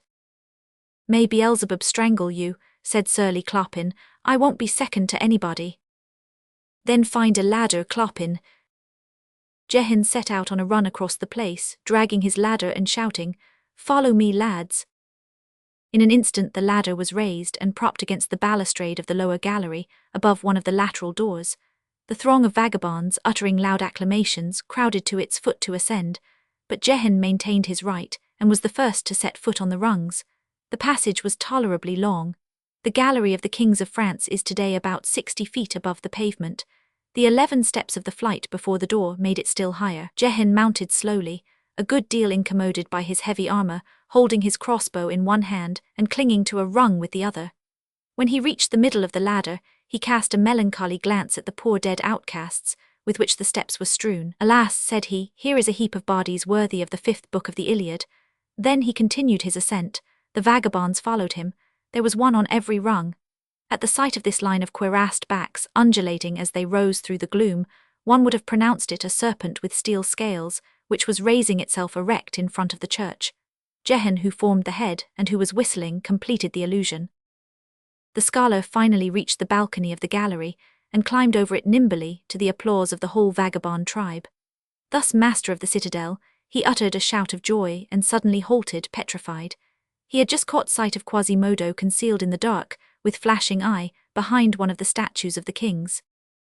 Before a second assailant could gain a foothold on the gallery, the formidable hunchback leaped to the head of the ladder without uttering a word, seized the ends of the 2 uprights with his powerful hands, raised them, pushed them out from the wall, balanced the long and pliant ladder, loaded with vagabonds from top to bottom for a moment, in the midst of shrieks of anguish, then suddenly with superhuman force, hurled this cluster of men backward into the place. There was a moment when even the most resolute trembled. The ladder launched backwards, remained erect and standing for an instant, and seemed to hesitate, then wavered, then suddenly, describing a frightful arc of a circle 80 feet in radius, crashed upon the pavement with its load of ruffians, more rapidly than a drawbridge when its chains break. There arose an immense imprecation, then all was still, and a few mutilated wretches were seen, crawling over the heap of dead. A sound of wrath and grief followed the first cries of triumph among the besiegers. Quasimodo, impassive, with both elbows propped on the balustrade, looked on. He had the air of an old, bushy-headed king at his window. As for Jehan Frollo, he was in a critical position. He found himself in the gallery with the formidable bellringer, alone, separated from his companions by a vertical wall 80 feet high. While Quasimodo was dealing with the ladder, The scholar had run to the postern which he believed to be open. It was not. The deaf man had closed it behind him when he entered the gallery. Jehan had then concealed himself behind a stone king, not daring to breathe, and fixing upon the monstrous hunchback a frightened gaze, like the man who, when courting the wife of the guardian of a menagerie, went one evening to a love rendezvous, mistook the wall which he was to climb, and suddenly found himself face to face with a white bear. For the first few moments the deaf man paid no heed to him, but at last he turned his head and suddenly straightened up. He had just caught sight of the scholar. Jehan prepared himself for a rough shock, but the deaf man remained motionless, only he had turned towards the scholar and was looking at him. "Ho ho," said Jehan, "what do you mean by staring at me with that solitary and melancholy eye?" As he spoke thus, the young scamp stealthily adjusted his crossbow. "Quasimodo," he cried, "I am going to change your surname, you shall be called the Blind Man." The shot sped, the feathered Vireton whizzed and entered the hunchback's left arm. Quasimodo appeared no more moved by it than by a scratch to King Pharamond. He laid his hand on the arrow, tore it from his arm, and tranquilly broke it across his big knee. Then he let the two pieces drop on the floor, rather than threw them down. But Jehan had no opportunity to fire a second time. The arrow broken, Quasimodo, breathing heavily, bounded like a grasshopper, and he fell upon the scholar, whose armor was flattened against the wall by the blow. Then in that gloom, wherein wavered the light of the torches, a terrible thing was seen. Quasimodo had grasped with his left hand the two arms of Jehan, who did not offer any resistance, so thoroughly did he feel that he was lost. With his right hand, the deaf man detached one by one, in silence with sinister slowness, all the pieces of his armor, the sword, the daggers, the helmet, the cuirass, the leg pieces. One would have said that it was a monkey taking the shell from a nut. Quasimodo flung the scholar's iron shell at his feet piece by piece. When the scholar beheld himself disarmed, stripped, weak and naked in those terrible hands, he made no attempt to speak to the deaf man, but began to laugh audaciously in his face, and to sing with his intrepid heedlessness of a child of 16, the then popular ditty. El est bien habillé. La ville de Cambrai. Marafin el appelé. He did not finish. Quasimodo was seen on the parapet of the gallery, holding the scholar by the feet with one hand and whirling him over the abyss like a sling. Then a sound like that of a bony structure in contact with a wall was heard, and something was seen to fall which halted a third of the way down in its fall, on a projection in the architecture. It was a dead body which remained hanging there, bent double, its loins broken, its skull empty. A cry of horror rose among the vagabonds. "Vengeance," shouted Clopin. "To the sack," replied the multitude. "Assault, assault."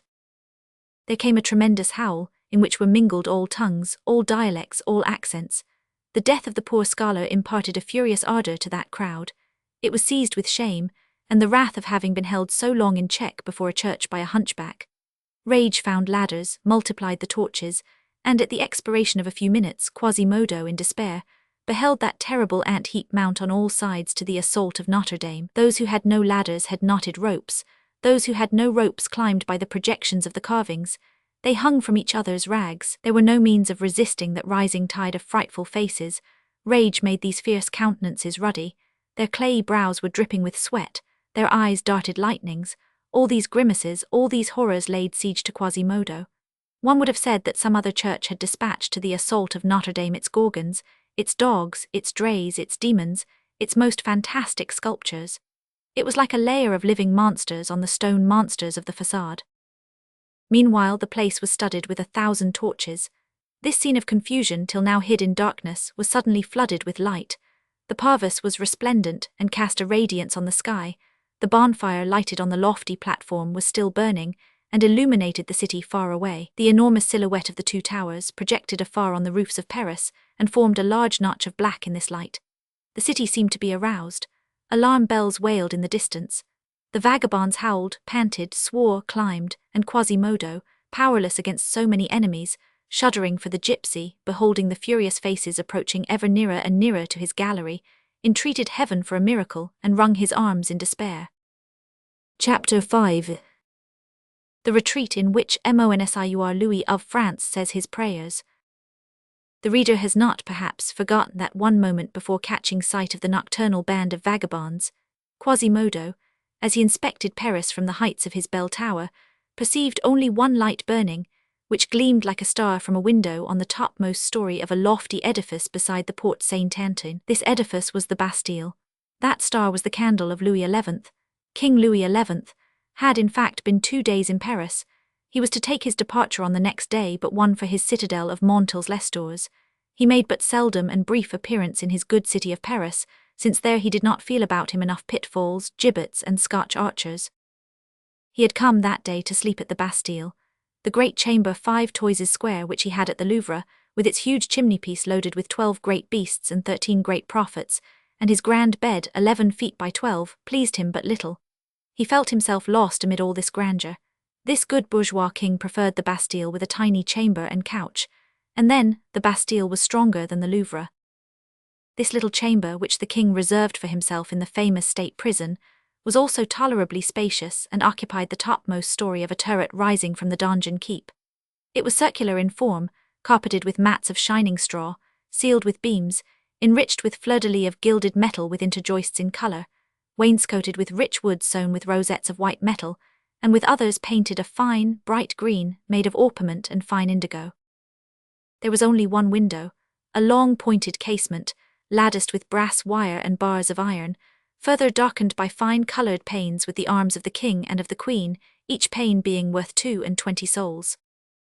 There was but one entrance, a modern door with a flat arch, garnished with a piece of tapestry on the inside, and on the outside by one of those porches of Irish wood, frail edifices of cabinet-work curiously wrought, numbers of which were still to be seen in old houses 150 years ago. Although they disfigure and embarrass the places, says Sauval in despair, our old people are still unwilling to get rid of them and keep them in spite of everybody. In this chamber nothing was to be found of what furnishes ordinary apartments, neither benches, nor trestles, nor forms, nor common stools in the form of a chest, nor fine stools sustained by pillars and counterpillars, at 4 souls apiece. Only one easy armchair, very magnificent, was to be seen. The wood was painted with roses on a red ground, the seat was of ruby Cordovan leather, ornamented with long silken fringes, and studded with 1,000 golden nails. The loneliness of this chair made it apparent that only one person had a right to sit down in this apartment. Beside the chair and quite close to the window there was a table covered with a cloth with a pattern of birds. On this table stood an inkhorn spotted with ink, some parchments, several pens, and a large goblet of chased silver. A little further on was a brazier, a praying stool in crimson velvet, relieved with small bosses of gold. Finally, at the extreme end of the room, a simple bed of scarlet and yellow damask without either tinsel or lace, having only an ordinary fringe. This bed, famous for having borne the sleep or the sleeplessness of Louisi, was still to be seen 200 years ago at the house of a councillor of state, where it was seen by old Madame Pilou, celebrated in Cyrus under the name Aricide and of La Morale Vivante. Such was the chamber which was called the retreat where Monsieur Louis de France says his prayers. At the moment when we have introduced the reader into it, this retreat was very dark. The curfew bell had sounded an hour before, night was come, and there was only one flickering wax candle set on the table to light 5 persons variously grouped in the chamber. The first on which the light fell was a seigneur superbly clad in breeches and jerkin of scarlet striped with silver, and a loose coat with half sleeves of cloth of gold with black figures. This splendid costume, on which the light played, seemed glazed with flame on every fold. The man who wore it had his armorial bearings embroidered on his breast in vivid colours, a chevron accompanied by a deer passant. The shield was flanked on the right by an olive branch, on the left by a deer's antlers. This man wore in his girdle a rich dagger whose hilt of silver gilt was chased in the form of a helmet, and surmounted by a count's coronet. He had a forbidding air, a proud mien, and a head held high. At the first glance one read arrogance on his visage, at the second craft. He was standing bareheaded, a long roll of parchment in his hand, behind the armchair in which was seated, his body ungracefully doubled up, his knees crossed, his elbow on the table, a very badly accoutred personage. Let the reader imagine, in fact, on the rich seat of Cordova leather, 2 crooked knees, 2 thin thighs, poorly clad in black worsted tricot, a body enveloped in a cloak of fustian, with fur trimming of which more leather than hair was visible. Lastly, to crown all, a greasy old hat of the worst sort of black cloth, bordered with a circular string of leaden figures. This, in company with a dirty skullcap which hardly allowed a hair to escape, was all that distinguished the seated personage. He held his head so bent upon his breast that nothing was to be seen of his face thus thrown into shadow, except the tip of his nose, upon which fell a ray of light, and which must have been long. From the thinness of his wrinkled hand, one divined that he was an old man. It was Louis XI. At some distance behind them, two men dressed in garments of Flemish style were conversing, who were not sufficiently lost in the shadow to prevent anyone who had been present at the performance of Gringoire's mystery from recognizing in them two of the principal Flemish envoys, Guillaume Rym, the sagacious pensioner of Ghent, and Jacques Coppenole, the popular hosier. The reader will remember that these men were mixed up in the secret politics of Louis XI. Finally, quite at the end of the room, near the door in the dark, stood, motionless as a statue, a vigorous man with thick-set limbs, a military harness with a surcoat of armorial bearings, whose square face pierced with staring eyes, slit with an immense mouth, his ears concealed by two large screens of flat hair, had something about it both of the dog and the tiger. All were uncovered except the king. The gentleman who stood near the king was reading him a sort of long memorial to which his majesty seemed to be listening attentively. The two Flemings were whispering together. "Cross of guard," grumbled Coppenole, "I am tired of standing, is there no chair here?" Rym replied by a negative gesture, accompanied by a discreet smile. "Croadia," resumed Coppenole, thoroughly unhappy at being obliged to lower his voice thus, "I should like to sit down on the floor with my legs crossed like a hosier, as I do in my shop." "Take good care that you do not, Master Jacques." "Wise Master Guillaume, can one only remain here on his feet?" "Or on his knees," said Rym. At that moment the king's voice was uplifted. They held their peace. 50 souls for the robes of our valets and 12 livres for the mantles of the clerks of our crown. That's it, pour out gold by the ton. Are you mad, Olivier?" As he spoke thus, the old man raised his head. The golden shells of the collar of Saint Michael could be seen gleaming on his neck. The candle fully illuminated his gaunt and morose profile. He tore the papers from the other's hand. "You are ruining us," he cried, casting his hollow eyes over the scroll. "What is all this? What need have we of so prodigious a household?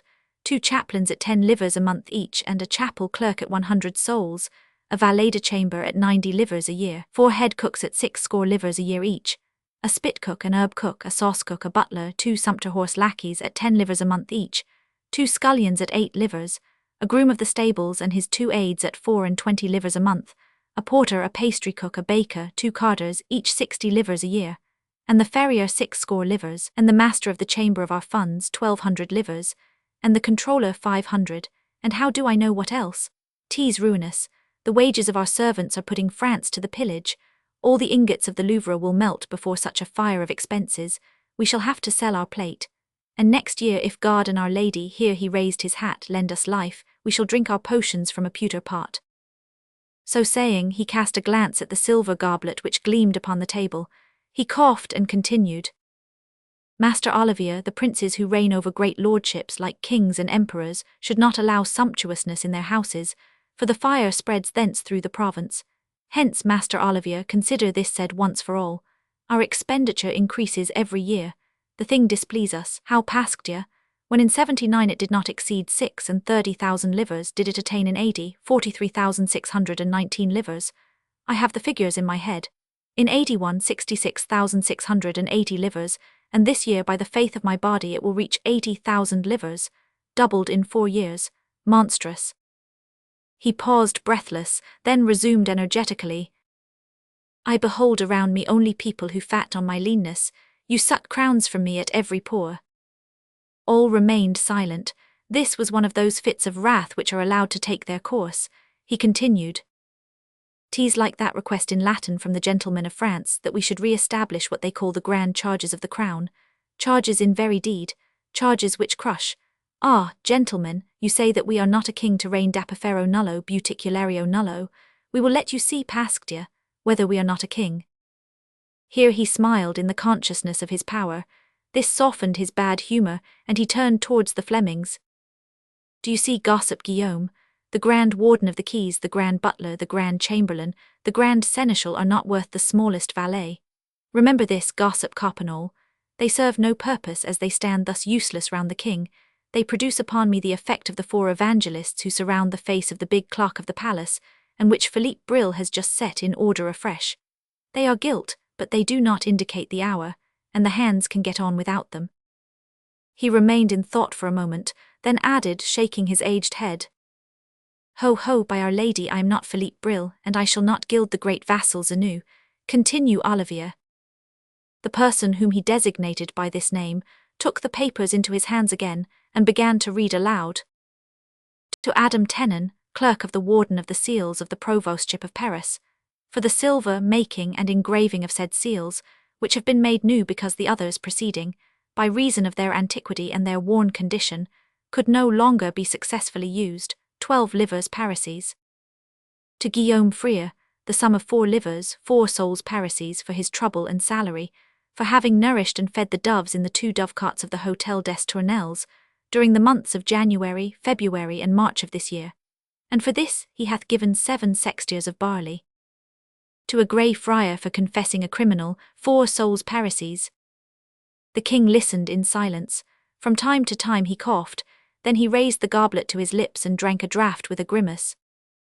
During this year there have been made by the ordinance of justice, to the sound of the trumpet, through the squares of Paris 56 proclamations, account to be regulated. For having searched and ransacked in certain places, in Paris as well as elsewhere, for money said to be there concealed, but nothing hath been found, 45 livres parisis.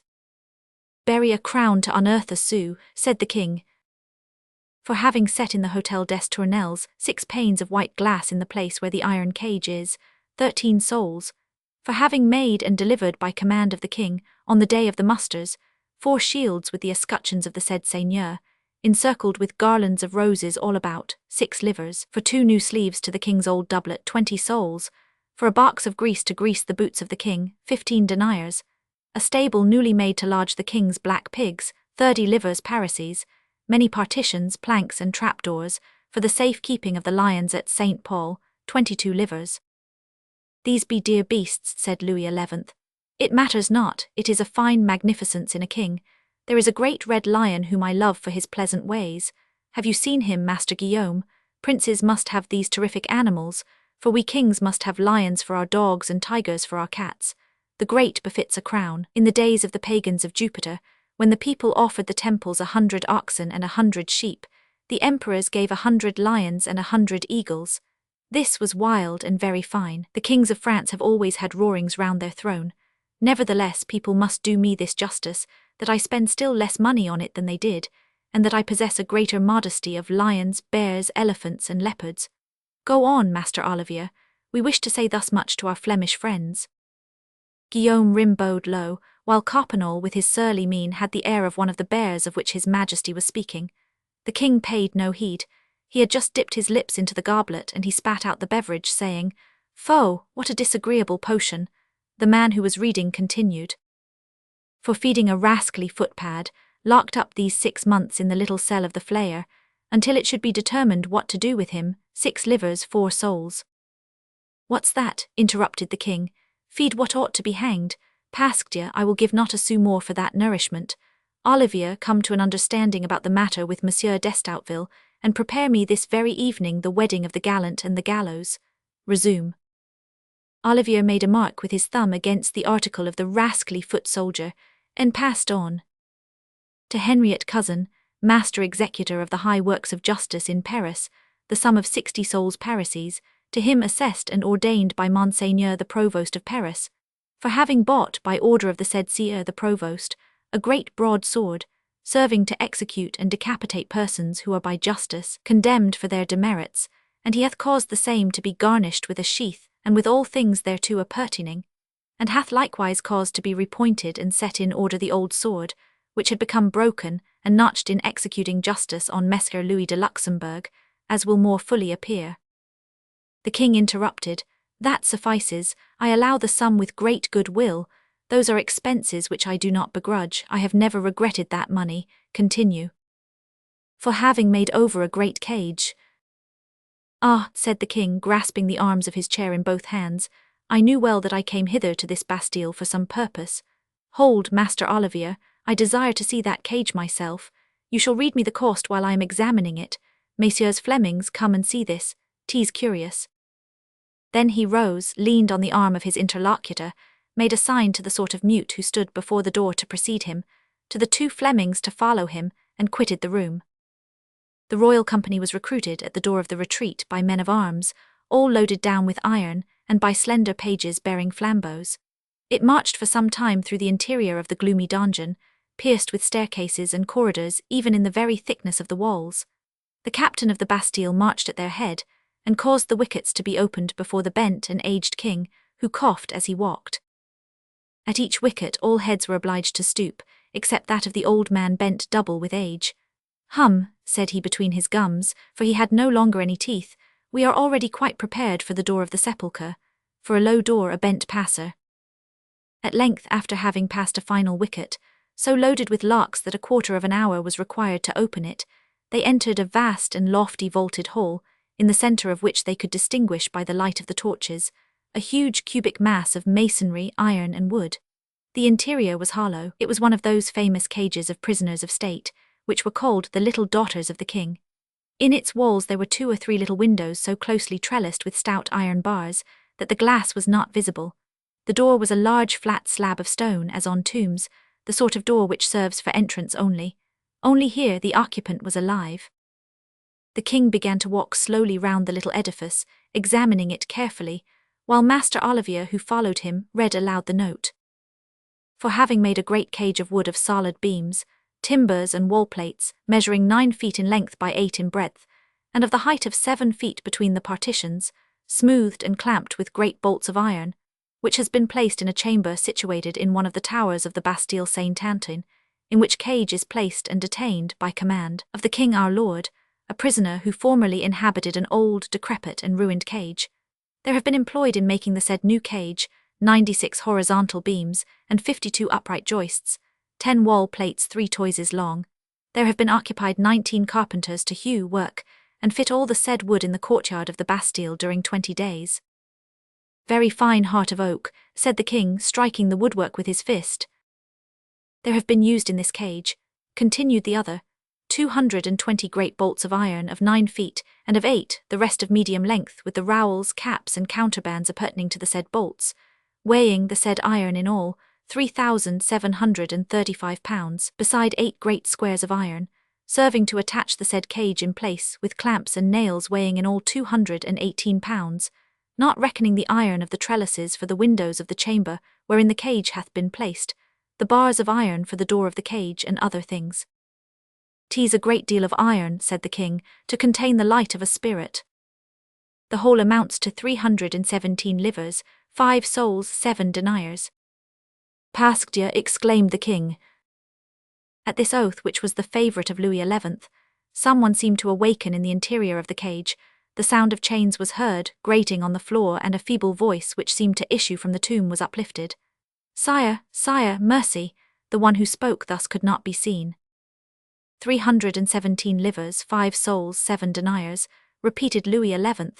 The lamentable voice which had proceeded from the cage had frozen all present, even Master Olivier himself. The king alone wore the air of not having heard. At his order, Master Olivier resumed his reading, and his majesty coldly continued his inspection of the cage. "In addition to this, there hath been paid to a mason who hath made the holes wherein to place the gratings of the windows, and the floor of the chamber where the cage is, because that floor could not support this cage by reason of its weight, 27 livres 14 sols parisis." The voice began to moan again. "Mercy, sire, I swear to you that 'twas Monsieur the Cardinal d'Angers, and not I, who was guilty of treason."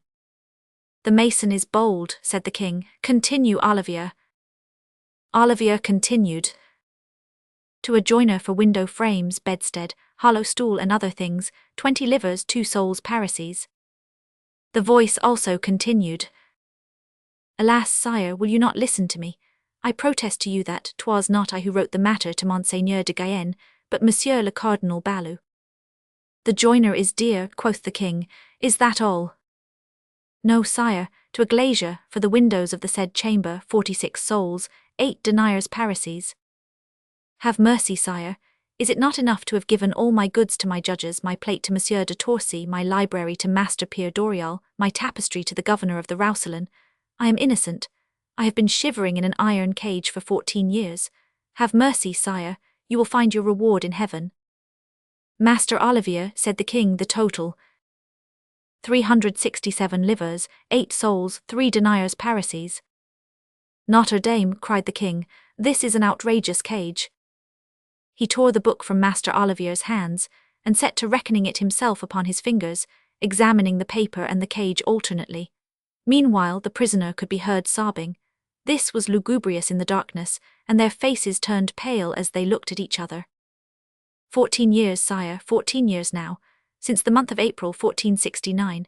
In the name of the Holy Mother of God, sire, listen to me. During all this time you have enjoyed the heat of the sun. Shall I, frail creature, never more behold the day? Mercy, sire, be pitiful. Clemency is a fine royal virtue which turns aside the currents of wrath. Does your majesty believe that in the hour of death it will be a great cause of content for a king never to have left any offence unpunished? Besides, sire, I did not betray your majesty, 'twas Monsieur Danger's, and I have on my foot a very heavy chain and a great ball of iron at the end, much heavier than it should be in reason. Sire, have pity on me. Olivier, cried the king, throwing back his head, I observe that they charge me 20 souls a hogshead for plaster, while it is worth but 12. You will refer back this account. He turned his back on the cage, and set out to leave the room. The miserable prisoner divined from the removal of the torches and the noise, that the king was taking his departure. Sire, sire, he cried in despair. The door closed again. He no longer saw anything, and heard only the hoarse voice of the turnkey, singing in his ears this ditty. Maître Jean Ballot. A peu de la vue. De ces everchets. Monsieur de Verdun. En plus parund. Tous sont des perchés. The king reascended in silence to his retreat, and his suite followed him, terrified by the last groans of the condemned man. All at once his majesty turned to the governor of the Bastille. By the way, said he, was there not someone in that cage? Pardieu, yes, sire, replied the governor, astounded by the question. And who was it? Monsieur the Bishop of Verdun. The king knew this better than anyone else, but it was a mania of his.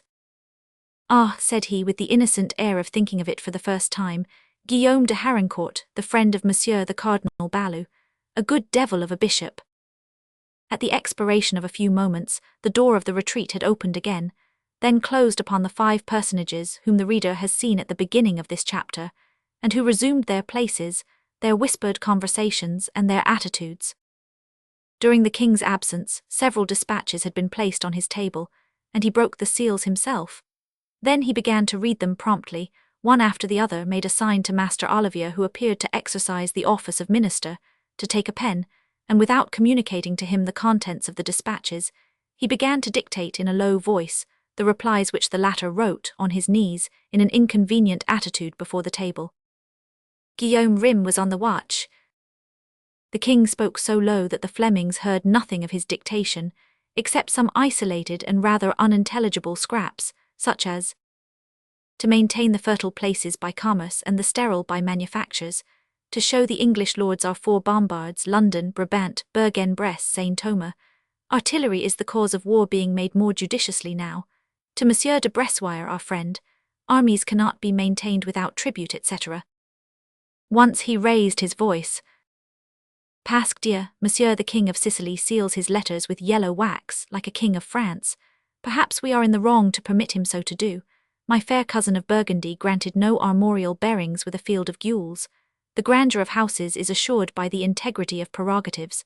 Note this, friend Olivier. Again. Oh, said he, what a long message, what doth our brother the emperor claim? And running his eye over the missive and breaking his reading with interjection. Surely, the Germans are so great and powerful that it is hardly credible, but let us not forget the old proverb. The finest county is Flanders, the finest duchy Milan, the finest kingdom France. Is it not so, Messieurs Flemings? This time Coppenole bowed in company with Guillaume Rym. The hosier's patriotism was tickled. The last dispatch made Louis XI frown.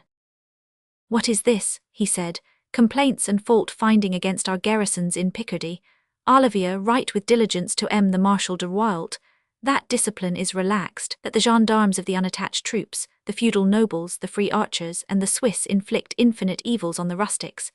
That the military, not content with what they find in the houses of the rustics, constrain them with violent blows of cudgel, or of lash to go and get wine, spices, and other unreasonable things in the town. That Monsieur the King knows this, that we undertake to guard our people against inconveniences, larcenies, and pillage. That such is our will by Our Lady. That in addition, it suits us not that any fiddler, barber, or any soldier varlet should be clad like a prince in velvet, cloth of silk, and rings of gold, that these vanities are hateful to God. That we who are gentlemen content ourselves with a doublet of cloth at 16 sols the ell of Paris. That messieurs the camp followers can very well come down to that also. Command and ordain, to Monsieur de Walt our friend, good. He dictated this letter aloud in a firm tone and in jerks. At the moment when he finished it, the door opened and gave passage to a new personage, who precipitated himself into the chamber, crying in affright, "Sire, sire, there is a sedition of the populace in Paris." Louis XI's grave face contracted, but all that was visible of his emotion passed away like a flash of lightning. He controlled himself and said with tranquil severity, "Gossip Jacques, you enter very abruptly." "Sire, sire, there is a revolt," repeated Gossip Jacques breathlessly. The king, who had risen, grasped him roughly by the arm, and said in his ear, in such a manner as to be heard by him alone, with concentrated rage and a sidelong glance at the Flemings, "Hold your tongue or speak low." The newcomer understood, and began in a low tone to give a very terrified account, to which the king listened calmly, while Guillaume Rym called Coppenol's attention to the face and dress of the new arrival, to his furred cowl, capucha ferrata, his short cape epitoja curta, his robe of black velvet which bespoke a president of the Court of Accounts. Hardly had this personage given the king some explanations when Louis XI exclaimed, bursting into a laugh, "In truth, speak aloud, gossip coictier. What call is there for you to talk so low? Our Lady knoweth that we conceal nothing from our good friends the Flemings." "But sire—" "Speak loud." Gossip coictier was struck dumb with surprise. "So," resumed the king, "speak, sir, there is a commotion among the louts in our good city of Paris." "Yes, sire." "And which is moving, you say, against Monsieur the bailiff of the Palais de Justice?" "So it appears," said the gossip, who still stammered, utterly astounded by the abrupt and inexplicable change which had just taken place in the king's thoughts. "Louis," I continued, "where did the watch meet the rabble?" "Marching from the Grand Truandery towards the Pontoc Exchangers. I met it myself as I was on my way hither to obey your Majesty's commands. I heard some of them shouting, 'Down with the bailiff of the palace.'" "And what complaints have they against the bailiff?" "Ah," said Gossip Jacques, "because he is their lord." "Really?" "Yes, sire, they are knaves from the Coeur d'Esmiracles. They have been complaining this long while of the bailiff whose vassals they are. They do not wish to recognize him either as judge or as voyeur." "Yes, certainly," retorted the king with a smile of satisfaction which he strove in vain to disguise. "In all their petitions to the Parliament, they claim to have but two masters, your Majesty and their God, who is the devil, I believe." "Eh," said the king. He rubbed his hands, he laughed with that inward mirth which makes the countenance beam. He was unable to dissimulate his joy, although he endeavoured at moments to compose himself. No one understood it in the least, not even Master Olivier. He remained silent for a moment, with a thoughtful but contented air. "Are they in force?" he suddenly inquired. "Yes, assuredly, sire," replied Gossip Jacques. "How many?" 6,000 at the least." The king could not refrain from saying, "Good," he went on. "Are they armed?" "With scythes, pikes, hackbutts, pickaxes, all sorts of very violent weapons." The king did not appear in the least disturbed by this list. Jacques considered it his duty to add, "If your Majesty does not send prompt succour to the bailiff, he is lost." "We will send," said the king with an air of false seriousness. "It is well, assuredly we will send, Monsieur the bailiff is our friend. 6,000, they are desperate scamps, their audacity is marvellous and we are greatly enraged at it. But we have only a few people about us tonight. Tomorrow morning will be time enough." Gossip Jacques exclaimed, "Instantly, sire. There will be time to sack the bailiwick a score of times, to violate the seigneury, to hang the bailiff. For God's sake, sire, send before tomorrow morning." The king looked him full in the face. I have told you tomorrow morning. It was one of those looks to which one does not reply. After a silence, Louis raised his voice once more. You should know that, gossip Jacques. What was? He corrected himself. What is the bailiff's feudal jurisdiction? Sire, the bailiff of the palace has the Rue Calendar as far as the Rue de El Herbery, the place Saint Michel, and the localities vulgarly known as the Muro, situated near the church of Notre-Dame des Champs. Here Louis XI raised the brim of his hat, which hotels number 13, plus the Coeur des Miracles, plus the Maladerie called the Banlieue, plus the whole highway which begins at that Maladerie and ends at the Port Saint-Jacques.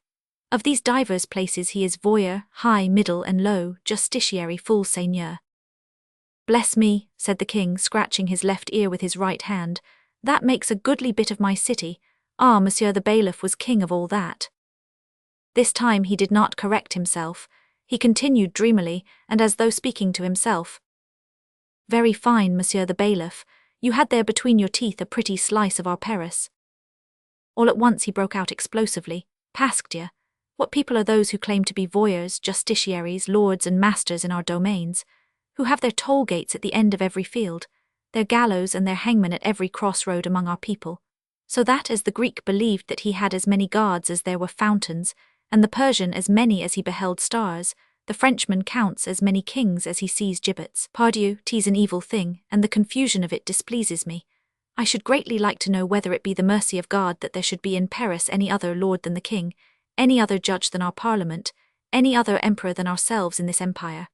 By the faith of my soul, the day must certainly come when there shall exist in France but one king, one lord, one judge, one headsman, as there is in paradise but one God. He lifted his cap again and continued, still dreamily, with the air and accent of a hunter who is cheering on his pack of hounds. Good, my people, bravely done. Break these false lords, do your duty, at them, have at them, pillage them, take them, sack them. Ah, you want to be kings, messeigneurs. On, my people, on. Here he interrupted himself abruptly, bit his lips as though to take back his thought which had already half escaped, bent his piercing eyes in turn on each of the 5 persons who surrounded him, and suddenly grasping his hat with both hands and staring full at it, he said to it, "Oh, I would burn you if you knew what there was in my head." Then casting about him once more the cautious and uneasy glance of the fox re-entering his hole, "No matter, we will succour monsieur the bailiff. Unfortunately we have but few troops here at the present moment, against so great a populace. We must wait until tomorrow. The order will be transmitted to the city, and everyone who is caught will be immediately hung." "By the way, sire," said gossip Coictier, "I had forgotten that in the first agitation the watch have seized 2 laggards of the band. If your majesty desires to see these men, they are here." "If I desire to see them," cried the king, "what, Pasque, you forget a thing like that. Run quick, you Olivier, go seek them." Master Olivier quitted the room and returned a moment later with the 2 prisoners, surrounded by archers of the guard. The first had a coarse, idiotic, drunken and astonished face. He was clothed in rags and walked with one knee bent and dragging his leg. The second had a pallid and smiling countenance, with which the reader is already acquainted. The king surveyed them for a moment without uttering a word, then addressing the first one abruptly, "What's your name?" "Geoffroy Pincebird." "Your trade?" "Outcast."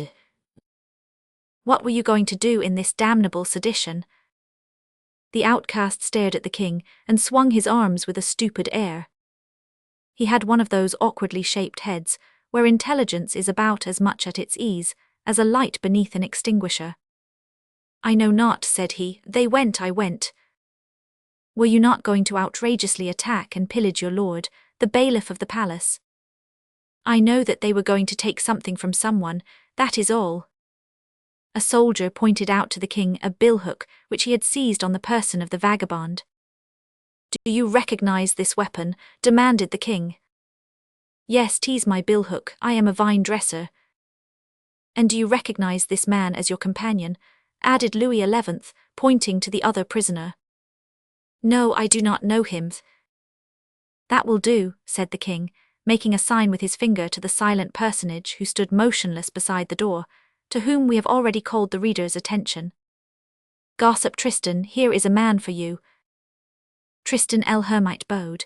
He gave an order in a low voice to 2 archers who led away the poor vagabond. In the meantime, the king had approached the second prisoner, who was perspiring in great drops. Your name? Sire Pierre Gringoire. Your trade? Philosopher, sire. How do you permit yourself, knave, to go and besiege our friend, Monsieur the bailiff of the palace, and what have you to say concerning this popular agitation? Sire, I had nothing to do with it. Come now, you wanton wretch, were not you apprehended by the watch in that bad company? No, sire, there is a mistake. 'Tis a fatality, I make tragedies. Sire, I entreat your majesty to listen to me, I am a poet. 'Tis the melancholy way of men of my profession to roam the streets by night. I was passing there. It was mere chance. I was unjustly arrested. I am innocent of this civil tempest. Your majesty sees that the vagabond did not recognize me. I conjure your majesty. Hold your tongue, said the king between two swallows of his tisson. You split our head. Tristan el Hermite advanced and pointing to Gringoire. Sire, can this one be hanged also? This was the first word that he had uttered. Few, replied the king, I see no objection. I see a great many, said Gringoire. At that moment our philosopher was greener than an olive. He perceived from the king's cold and indifferent mien that there was no other resource than something very pathetic, and he flung himself at the feet of Louis XI, exclaiming with gestures of despair, Sire, will your majesty deign to hear me? Sire, break not in thunder over so small a thing as myself. God's great lightning doth not bombard a lettuce. Sire, you are an august and very puissant monarch. Have pity on a poor man who is honest, and who would find it more difficult to stir up a revolt than a cake of ice would to give out a spark. Very gracious sire, kindness is the virtue of a lion and a king. Alas, rigor only frightens minds. The impetuous gusts of the north wind do not make the traveller lay aside his cloak. The sun, bestowing his rays little by little, warms him in such ways that it will make him strip to his shirt. Sire, you are the sun. I protest to you, my sovereign lord and master, that I am not an outcast, thief and disorderly fellow.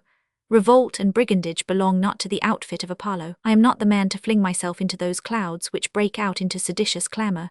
I am your majesty's faithful vassal. That same jealousy which a husband cherisheth for the honour of his wife, the resentment which the son hath for the love of his father, a good vassal should feel for the glory of his king. He should pine away for the zeal of this house, for the aggrandizement of his service. Every other passion which should transport him would be but madness. These, sire, are my maxims of state.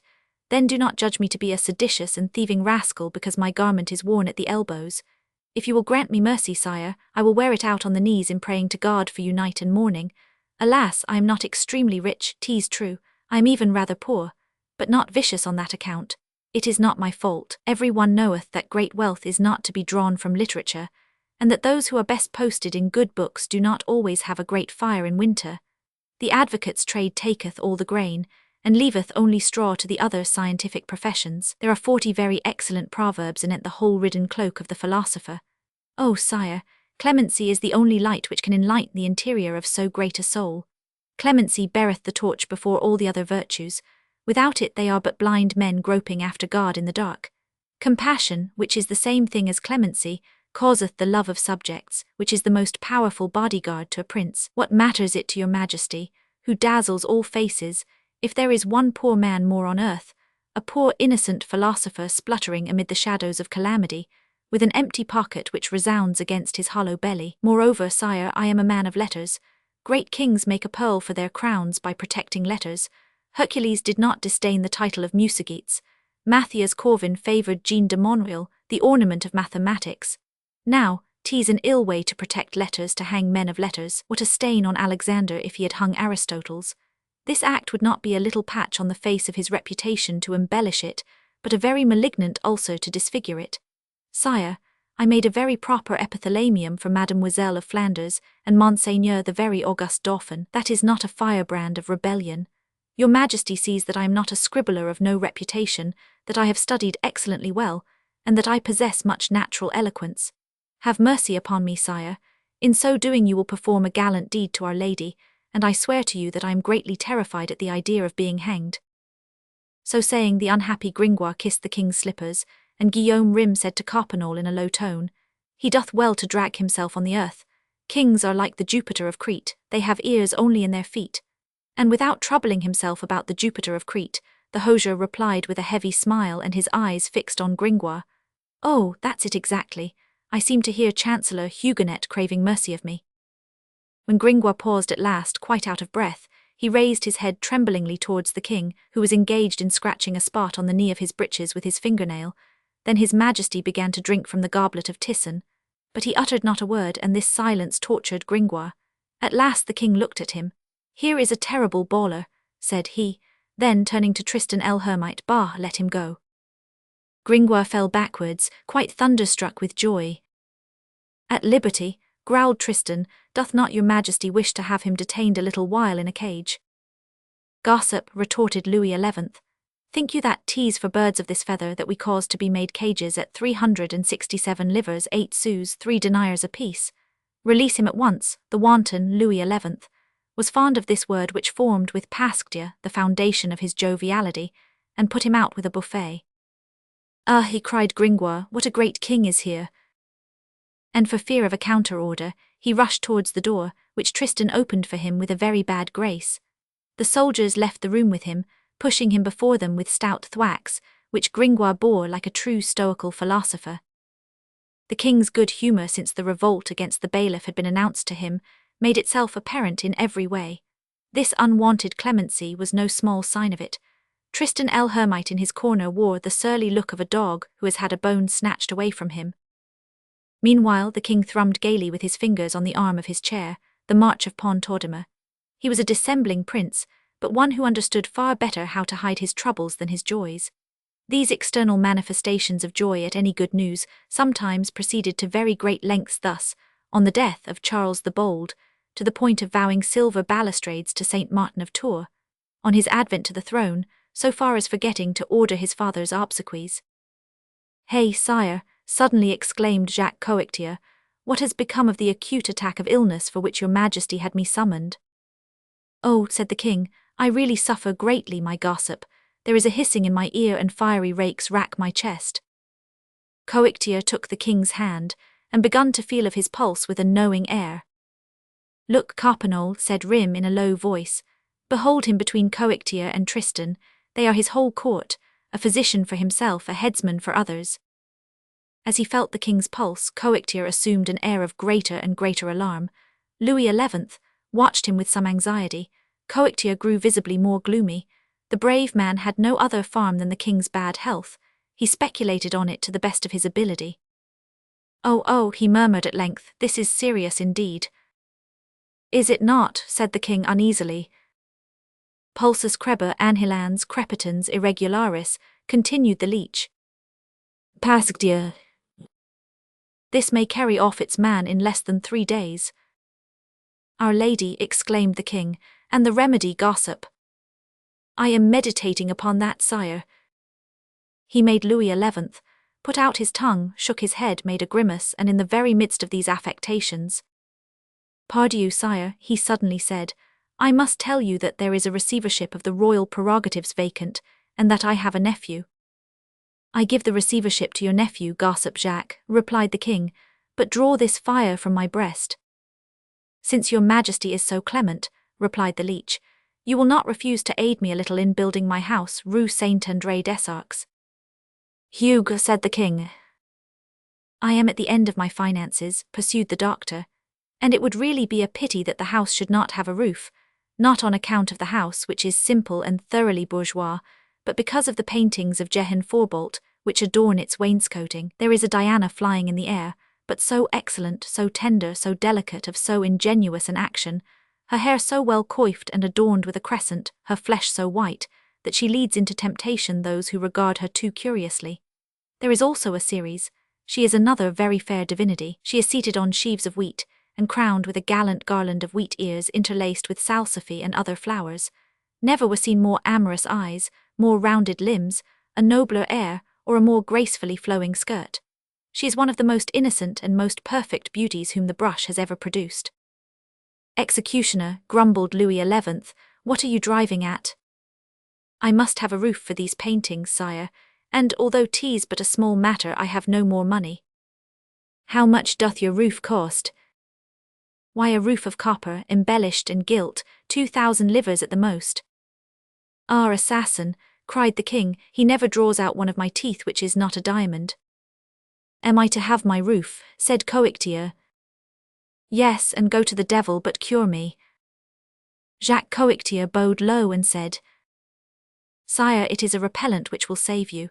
We will apply to your loins the great defensive composed of cerate, Armenian bole, white of egg, oil and vinegar. You will continue your tisson, and we will answer for your majesty. A burning candle does not attract one gnat alone. Master Olivier, perceiving the king to be in a liberal mood, and judging the moment to be propitious, approached in his turn. Sire, What is it now? Said Louis XI. Sire, your majesty knoweth that Simon Radin is dead. Well, he was counsellor to the king in the matter of the courts of the treasury. Well, sire, his place is vacant. As he spoke thus, Master Olivier's haughty face quitted its arrogant expression for a lowly one. It is the only change which ever takes place in a courtier's visage. The king looked him well in the face and said in a dry tone, I understand. He resumed. Master Olivier, the Marshal de Boucicaut was wont to say, There's no master save the king, there are no fishes save in the sea. I see that you agree with Monsieur de Boucicaut. Now listen to this, we have a good memory. In 68 we made you valet of our chamber. In 69, guardian of the fortress of the bridge of St. Cloud. At 100 livres of tournay in wages, you wanted them of Paris. In November 73, by letters given to Gergial, we instituted you keeper of the wood of Vincennes in the place of Gilbert at Cly, Equerry. In 75, grier of the forest of Rouvray-les St. Cloud in the place of Jacques Lemaire. In 78 we graciously settled on you, by letters patent sealed doubly with green wax, an income of 10 livres parisis for you and your wife on the place of the merchants, situated at the school Saint-Germain. In 79 we made you grier of the forest of Senart, in place of that poor Jehan Days, then captain of the Château of Larx, then governor of Saint-Quentin, then captain of the bridge of Moulin, of which you cause yourself to be called Comte. Out of the 5 sols fine paid by every barber who shaves on a festival day, there are 3 sols for you and we have the rest. We have been good enough to change your name of Lemovize, the evil, which resembled your face too closely. In 76 we granted you to the great displeasure of our nobility armorial bearings of 1,000 colours, which give you the breast of a peacock. Pasques are not you surfeited? Is not the draught of fishes sufficiently fine and miraculous? Are you not afraid that one salmon more will make your boat sink? Pride will be your ruin, gossip. Ruin and disgrace always press hard on the heels of pride. Consider this and hold your tongue. These words, uttered with severity, made Master Olivier's face revert to its insolence. Good, he muttered almost aloud. 'Tis easy to see that the king is ill today, he giveth all to the leech. Louis, far from being irritated by this petulant insult, resumed with some gentleness, Stay, I was forgetting that I made you my ambassador to Madame Marie at Ghent. Yes, gentlemen, added the king turning to the Flemings, this man hath been an ambassador. There, my gossip, he pursued, addressing Master Olivier, let us not get angry, we are old friends. 'Tis very late, we have terminated our labours, shave me. Our readers have not, without doubt, waited until the present moment to recognize in Master Olivier that terrible Figaro whom Providence, the great maker of dramas, mingled so artistically in the long and bloody comedy of the reign of Louis XI. We will not here undertake to develop that singular figure. This barber of the king had 3 names. At court he was politely called Olivier le Dame, the deer, among the people Olivier the devil. His real name was Olivier Lemovize. Accordingly, Olivier Lemovize remained motionless, sulking at the king, and glancing askance at Jacques Coictier. Yes, the physician, he said between his teeth. Ah yes, the physician, retorted Louis XI with singular good humour, the physician has more credit than you. 'Tis very simple, he has taken hold upon us by the whole body and you hold us only by the chin. Come, my poor barber, all will come right. What would you say and what would become of your office if I were a king like Chilperic, whose gesture consisted in holding his beard in one hand? Come, gossip mine, fulfil your office, shave me. Go get what you need therefore. Olivier, perceiving that the king had made up his mind to laugh, and that there was no way of even annoying him, went off grumbling to execute his orders. The king rose, approached the window, and suddenly opening it with extraordinary agitation. Oh yes, he exclaimed, clapping his hands, yonder is a redness in the sky over the city. 'Tis the bailiff burning, it can be nothing else but that. Ah, my good people, here you are aiding me at last in tearing down the rights of lordship. Then turning towards the Flemings, "Come, look at this, gentlemen, is it not a fire which gloweth yonder?" The two men of Ghent drew near. "A great fire," said Guillaume Rym. "Oh," exclaimed Coppenole, whose eyes suddenly flashed, "that reminds me of the burning of the house of the Seigneur de Himbercourt. There must be a goodly revolt yonder." "You think so, Master Coppenole?" and Louis XI's glance was almost as joyous as that of the hosier. "Will it not be difficult to resist?" "Cross of God, sire, your majesty will damage many companies of men of war thereon." "Ah, aye, 'tis different," returned the king, "if I willed." The hosier replied hardily, "If this revolt be what I suppose, sire, you might will in vain." "Gossip," said Louis XI, "with the 2 companies of my unattached troops and 1 discharge of a serpentine, short work is made of a populace of louts." The hosier, in spite of the signs made to him by Guillaume Rym, appeared determined to hold his own against the king. "Sire, the Swiss were also louts. Monsieur the Duke of Burgundy was a great gentleman, and he turned up his nose at that rabble rout. At the Battle of Grandson, sire, he cried, 'Men of the cannon, fire on the villains,' and he swore by St. George. But Advere Charnachtal hurled himself on the handsome duke with his battle club and his people, and when the glittering Burgundian army came in contact with these peasants in bull hides, it flew in pieces like a pane of glass at the blow of a pebble. Many lords were then slain by low-born knaves, and Monsieur de Chateauguyon, the greatest seigneur in Burgundy, was found dead, with his grey horse, in a little marsh meadow." "Friend," returned the king, "you are speaking of a battle. The question here is of a mutiny, and I will gain the upper hand of it as soon as it shall please me to frown." The other replied indifferently, "That may be, sire. In that case, 'tis because the people's hour hath not yet come." Guillaume Rym considered it incumbent on him to intervene. "Master Coppenole, you are speaking to a puissant king." "I know it," replied the hosier gravely. "Let him speak, Monsieur Rym, my friend," said the king. "I love this frankness of speech. My father, Charles VII, was accustomed to say that the truth was ailing. I thought her dead, and that she had found no confessor. Master Coppenole undeceiveth me." Then, laying his hand familiarly on Coppenole's shoulder, "You were saying, Master Jacques." "I say, sire, that you may possibly be in the right, that the hour of the people may not yet have come with you." Louis I gazed at him with his penetrating eye. "And when will that hour come, master?"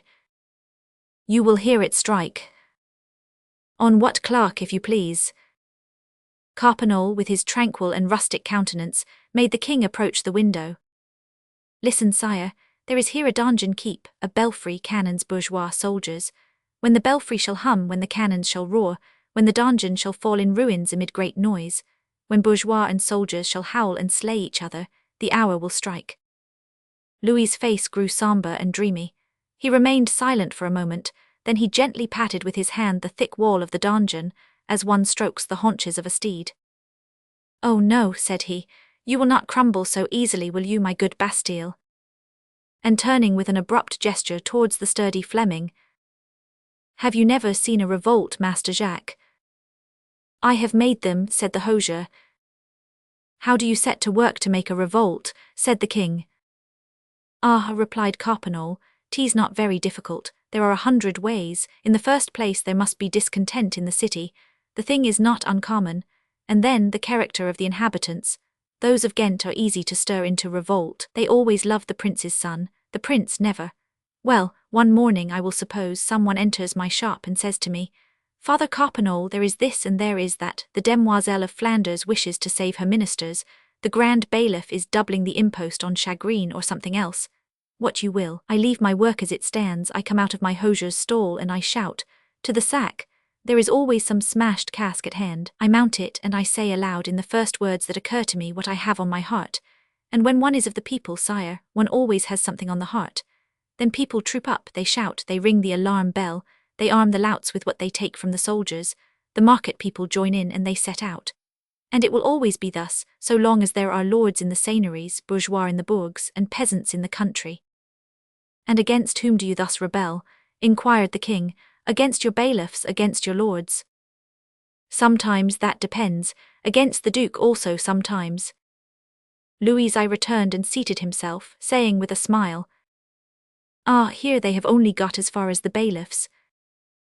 At that instant Olivier le Dame returned.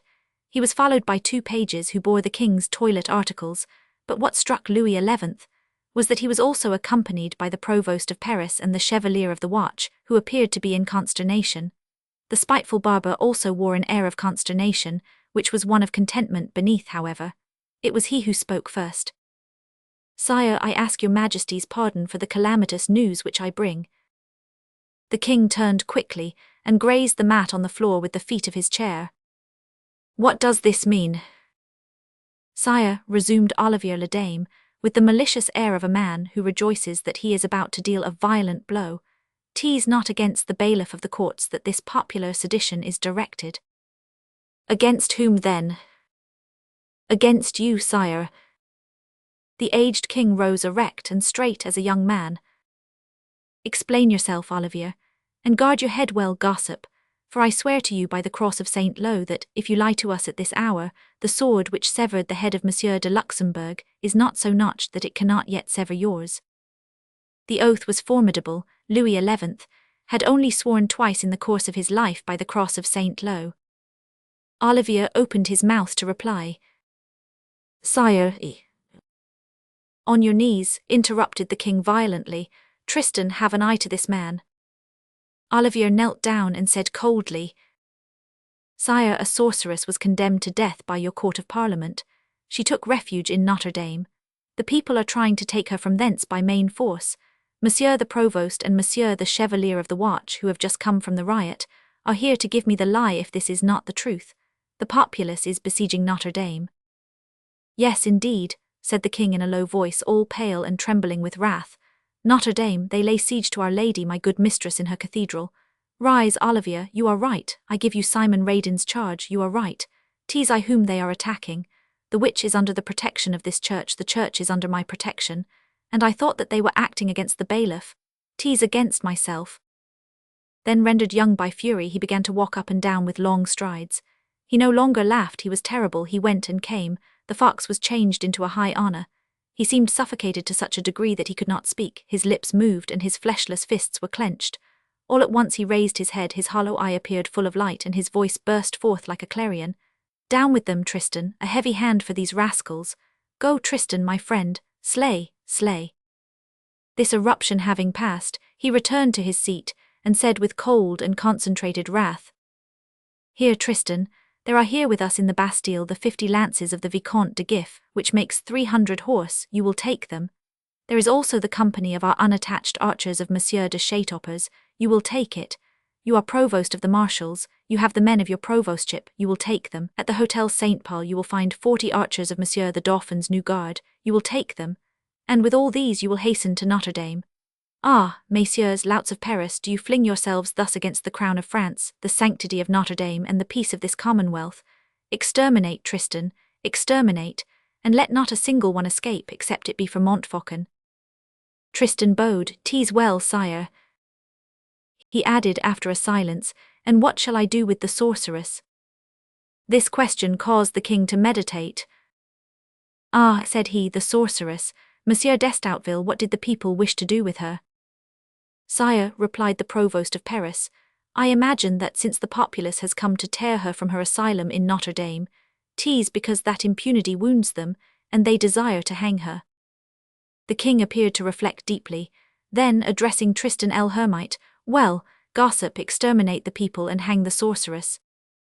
"That's it," said Rim in a low tone to Coppenole, "punish the people for willing a thing, and then do what they wish." "Enough, sire," replied Tristan. "If the sorceress is still in Notre-Dame, must she be seized in spite of the sanctuary?" "Pasque Dieu, the sanctuary," said the king, scratching his ear, "but the woman must be hung nevertheless."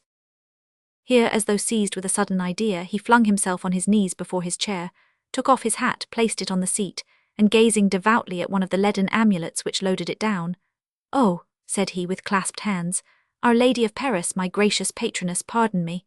I will only do it this once. This criminal must be punished. I assure you, Madame the Virgin, my good mistress, that she is a sorceress who is not worthy of your amiable protection. You know, Madame, that many very pious princes have overstepped the privileges of the churches for the glory of God and the necessities of the state. Saint Hugues, Bishop of England, permitted King Edward to hang a witch in his church. Saint Louis of France, my master, transgressed with the same object the church of Monsieur Saint Paul, and Monsieur Alphonse, son of the King of Jerusalem, the very church of the Holy Sepulchre. Pardon me then for this once. Our Lady of Paris, I will never do so again, and I will give you a fine statue of silver, like the one which I gave last year to Our Lady of Ecowes. So be it. He made the sign of the cross, rose, donned his hat once more, and said to Tristan, Be diligent, gossip, take Monsieur Chatopers with you. You will cause the tocsin to be sounded, you will crush the populace, you will seize the witch. Tease said, And I mean the business of the execution to be done by you. You will render me an account of it. Come, Olivier, I shall not go to bed this night. Shave me. Tristan el Hermite bowed and departed. Then the king, dismissing Rim and Coppenole with a gesture. God guard you, messieurs, my good friends the Flemings. Go, take a little repose. The night advances, and we are nearer the morning than the evening. Both retired and gained their apartments under the guidance of the captain of the Bastille.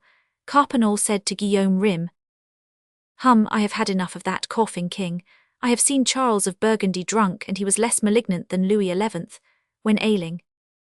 Master Jacques, replied Rim, tease because wine renders kings less cruel than does barley water. Chapter 6.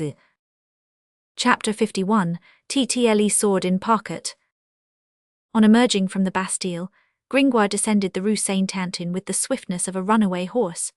On arriving at the Borgia gate, he walked straight to the stone cross which rose in the middle of that place, as though he were able to distinguish in the darkness the figure of a man clad and cloaked in black, who was seated on the steps of the cross.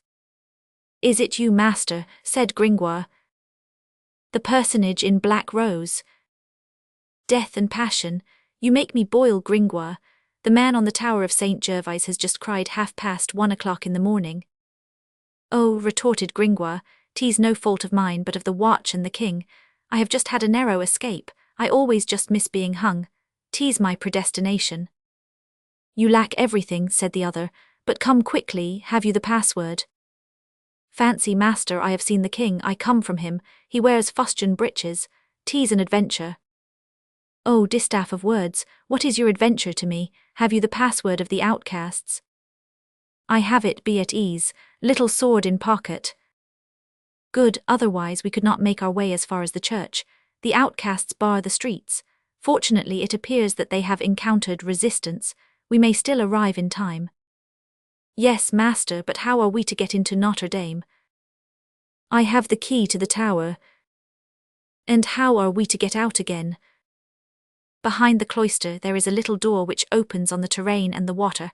I have taken the key to it, and I moored a boat there this morning. I have had a beautiful escape from being hung, Gringoire repeated. Quick, come, said the other. Both descended towards the city with long strides. Chapter 7. Chatopers to the rescue. The reader will, perhaps, recall the critical situation in which we left Quasimodo. The brave deaf man, assailed on all sides, had lost, if not all courage, at least all hope of saving, not himself. He was not thinking of himself, but the gypsy.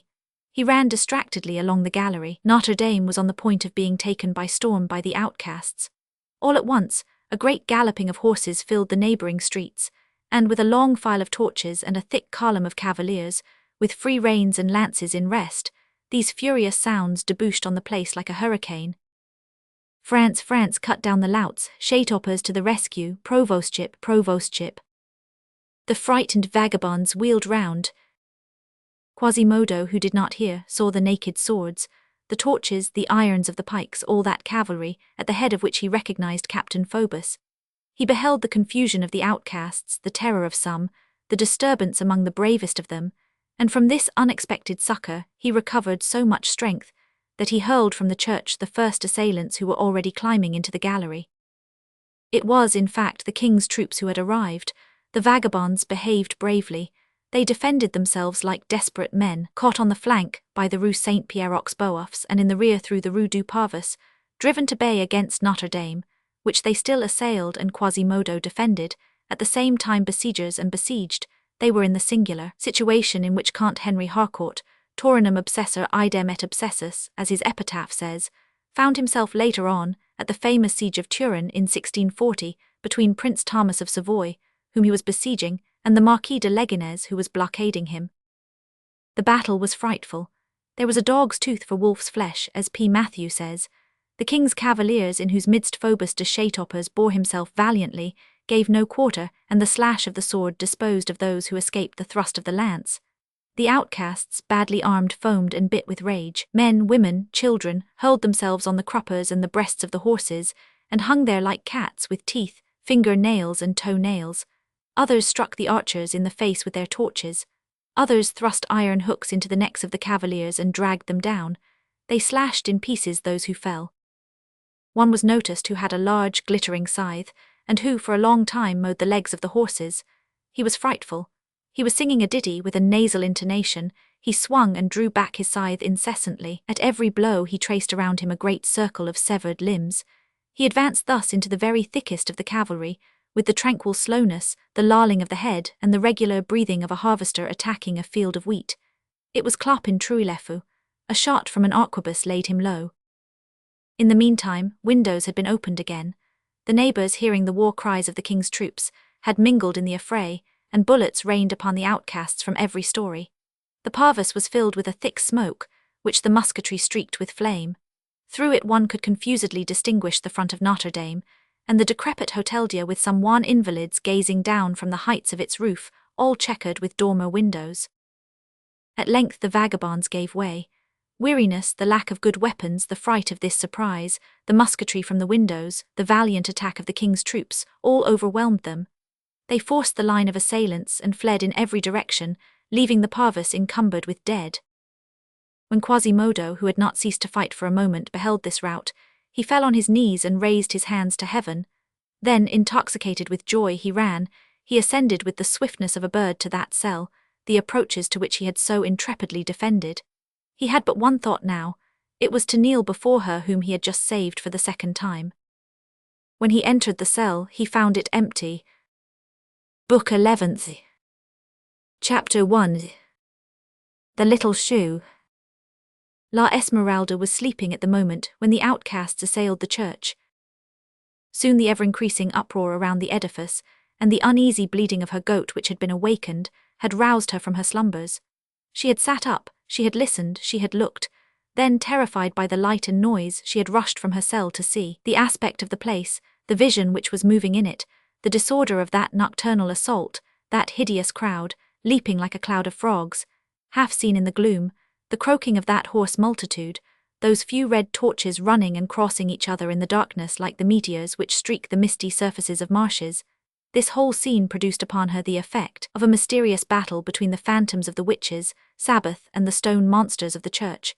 Imbued from her very infancy with the superstitions of the Bohemian tribe, her first thought was that she had caught the strange beings peculiar to the night, in their deeds of witchcraft. Then she ran in terror to cower in her cell, asking of her palate some less terrible nightmare. But little by little the first vapours of terror had been dissipated. From the constantly increasing noise, and from many other signs of reality, she felt herself besieged not by spectres, but by human beings. Then her fear, though it did not increase, changed its character.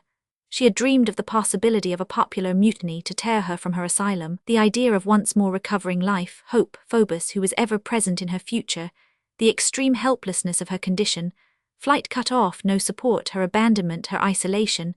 These thoughts and 1,000 others overwhelmed her. She fell upon her knees with her head on her bed, her hands clasped over her head, full of anxiety and tremors, and although a gypsy, an idolater, and a pagan, she began to entreat with sobs mercy from the good Christian God, and to pray to Our Lady, her hostess. For even if one believes in nothing, there are moments in life when one is always of the religion of the temple which is nearest at hand. She remained thus prostrate for a very long time, trembling in truth more than praying, chilled by the ever-closer breath of that furious multitude, understanding nothing of this outburst, ignorant of what was being plotted, what was being done, what they wanted, but foreseeing a terrible issue. In the midst of this anguish she heard someone walking near her. She turned round. 2 men, one of whom carried a lantern, had just entered her cell. She uttered a feeble cry. "Fear nothing," said a voice which was not unknown to her. "It is I." "Who are you?" she asked. "Pierre Gringoire." This name reassured her. She raised her eyes once more and recognized the poet in very fact, but there stood beside him a black figure veiled from head to foot, which struck her by its silence. "Oh," continued Gringoire in a tone of reproach, "Jali recognized me before you." The little goat had not, in fact, waited for Gringoire to announce his name. No sooner had he entered than it rubbed itself gently against his knees, covering the poet with caresses and with white hairs, for it was shedding its hair. Gringoire returned the caresses. "Who is this with you?" said the gypsy in a low voice. He was, in truth, deaf. Nevertheless, he began to grow impatient with Coppenol's behaviour, and suddenly turned towards him with so formidable a gnashing of teeth that the Flemish giant recoiled, like a bulldog before a cat. Then there was created around that strange personage a circle of terror and respect, whose radius was at least 15 geometrical feet. An old woman explained to Coppenol that Quasimodo was deaf. "Deaf," said the hosier with his great Flemish laugh. "Cross of God, he's a perfect pope."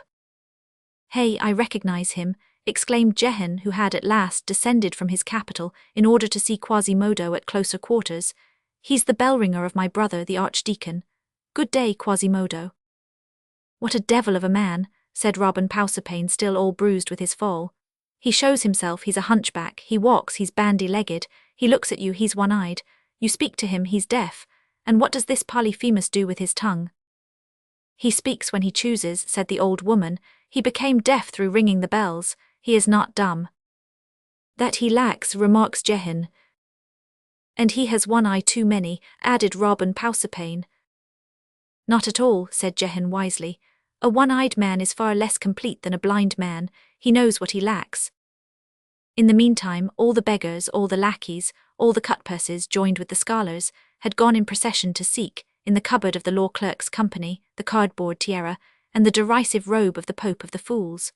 Quasimodo allowed them to array him in them without wincing, and with a sort of proud docility. Then they made him seat himself on a motley litter. 12 officers of the fraternity of fools raised him on their shoulders, and a sort of bitter and disdainful joy lighted up the morose face of the Cyclops, when he beheld beneath his deformed feet all those heads of handsome, straight, well-made men. Then the ragged and howling procession set out on its march, according to custom, around the inner galleries of the courts, before making the circuit of the streets and squares. Chapter 6. Esmeralda. We are delighted to be able to inform the reader that during the whole of this scene, Gringoire and his piece had stood firm. His actors, spurred on by him, had not ceased to spout his comedy, and he had not ceased to listen to it. He had made up his mind about the tumult, and was determined to proceed to the end, not giving up the hope of a return of attention on the part of the public. This gleam of hope acquired fresh life when he saw Quasimodo, Coppenol, and the deafening escort of the Pope of the procession of fools quit the hall amid great uproar. The throng rushed eagerly after them.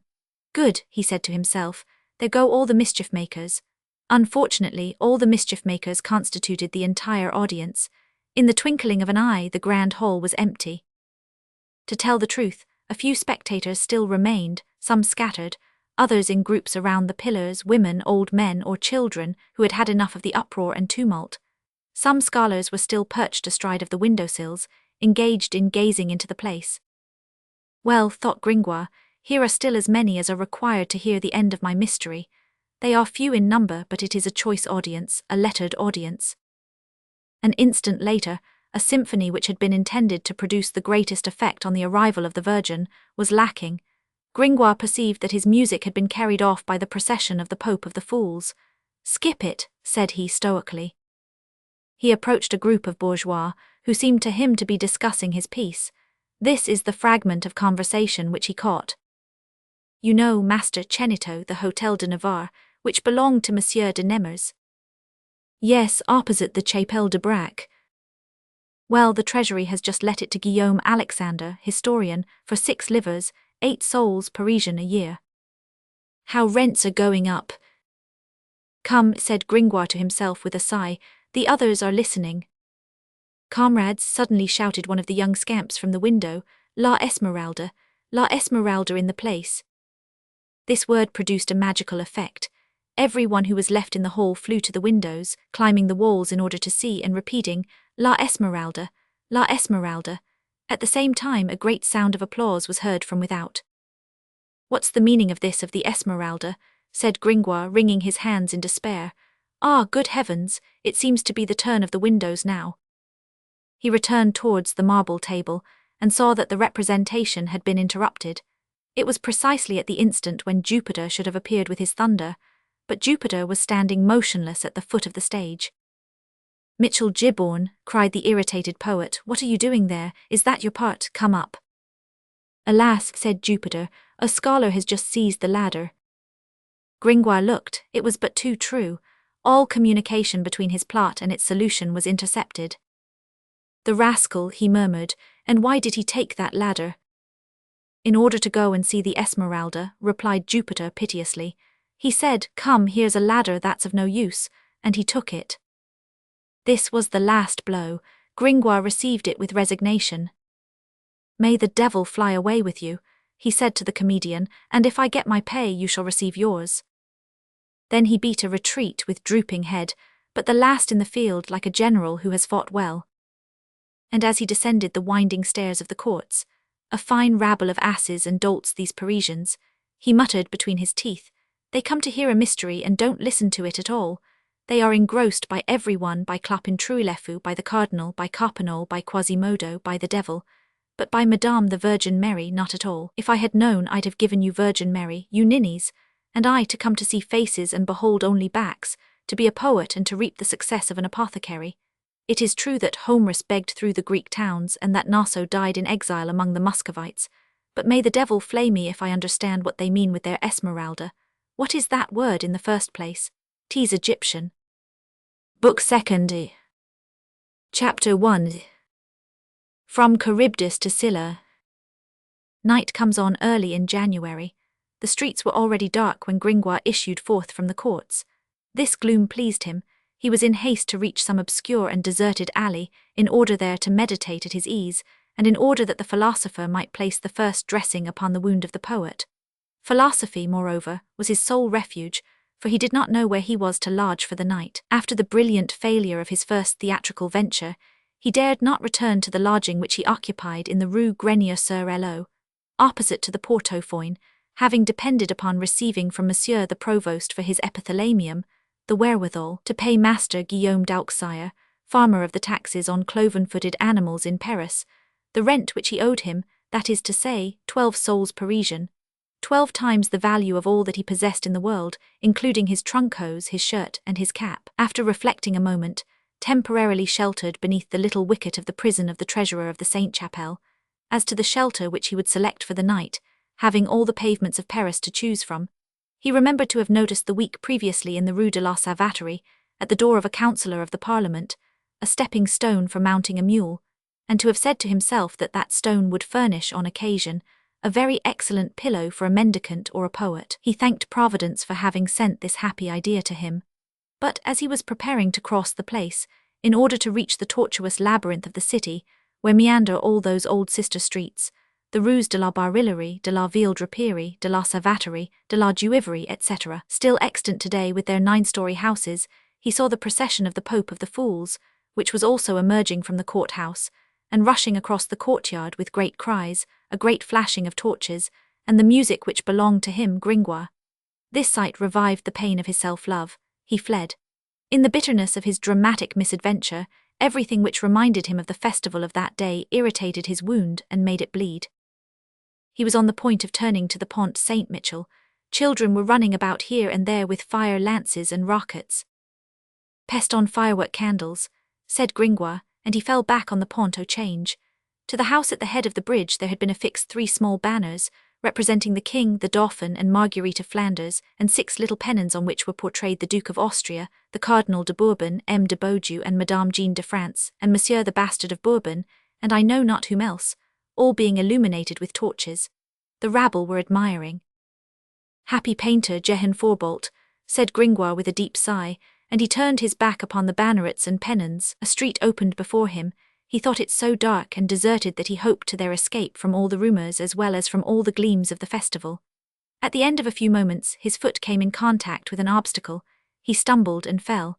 It was the May truss which the clerks of the clerks, Law Court had deposited that morning at the door of a president of the Parliament, in honor of the solemnity of the day. Gringoire bore this new disaster heroically. He picked himself up and reached the water's edge, after leaving behind him the civic tournelle and the criminal tower, and skirted the great walls of the king's garden. On that unpaved strand where the mud reached to his ankles, he reached the western point of the city, and considered for some time the islet of the Passerox Vaches, which has disappeared beneath the bronze horse of the Pont Neuf. The islet appeared to him in the shadow like a black mass, beyond the narrow strip of whitish water which separated him from it. One could divine by the ray of a tiny light the sort of hut in the form of a beehive where the ferrymen of cows took refuge at night. Happy ferryman, thought Gringoire, you do not dream of glory and you do not make marriage songs. What matters it to you if kings and duchesses of Burgundy marry? You know no other daisies, marguerites, than those which your April greensward gives your cows to browse upon, while I a poet am hooted and shiver and owe 12 sous, and the soles of my shoes are so transparent that they might serve as glasses for your lantern. Thanks, ferryman, your cabin rests my eyes and makes me forget Paris. He was roused from his almost lyric ecstasy by a big double St. Jean cracker, which suddenly went off from the happy cabin. It was the cow ferryman, who was taking his part in the rejoicings of the day and letting off fireworks. This cracker made Gringoire's skin bristle up all over. Accursed festival, he exclaimed, wilt thou pursue me everywhere? Oh, good God, even to the ferryman S. Then he looked at the Seine at his feet, and a horrible temptation took possession of him. Oh, said he, I would gladly drown myself with a water not so cold. Then a desperate resolution occurred to him. It was, since he could not escape from the Pope of the Fools, from Jehan Forbolt's bannerets, from May trusses, from squibs and crackers, to go to the Place de Grève. At least, he said to himself, I shall there have a firebrand of joy wherewith to warm myself, and I can sup on some crumbs of the 3 great armorial bearings of royal sugar which have been erected on the public refreshment stall of the city. Chapter 2. The Place de Grève. There remains today but a very imperceptible vestige of the Place de Grève, such as it existed then. It consists in the charming little turret, which occupies the angle north of the place, and which, already enshrouded in the ignoble plaster which fills with paste the delicate lines of its sculpture, would soon have disappeared, perhaps submerged by that flood of new houses which so rapidly devours all the ancient facades of Paris. The persons who, like ourselves, never cross the Place de Grève without casting a glance of pity and sympathy on that poor turret, strangled between 2 hovels of the time of Louis XV, can easily reconstruct in their minds the aggregate of edifices to which it belonged, and find again entire in it the ancient Gothic place of the 15th century. It was then, as it is today, an irregular trapezoid, bordered on one side by the quay, and on the other 3 by a series of lofty, narrow and gloomy houses. By day one could admire the variety of its edifices, all sculptured in stone or wood, and already presenting complete specimens of the different domestic architectures of the Middle Ages, running back from the 15th to the 11th century, from the casement which had begun to dethrone the arch, to the Roman semicircle, which had been supplanted by the ogive, and which still occupies below it the first story of that ancient house de la Tour Roland, at the corner of the Place upon the Seine on the side of the street with the tannery.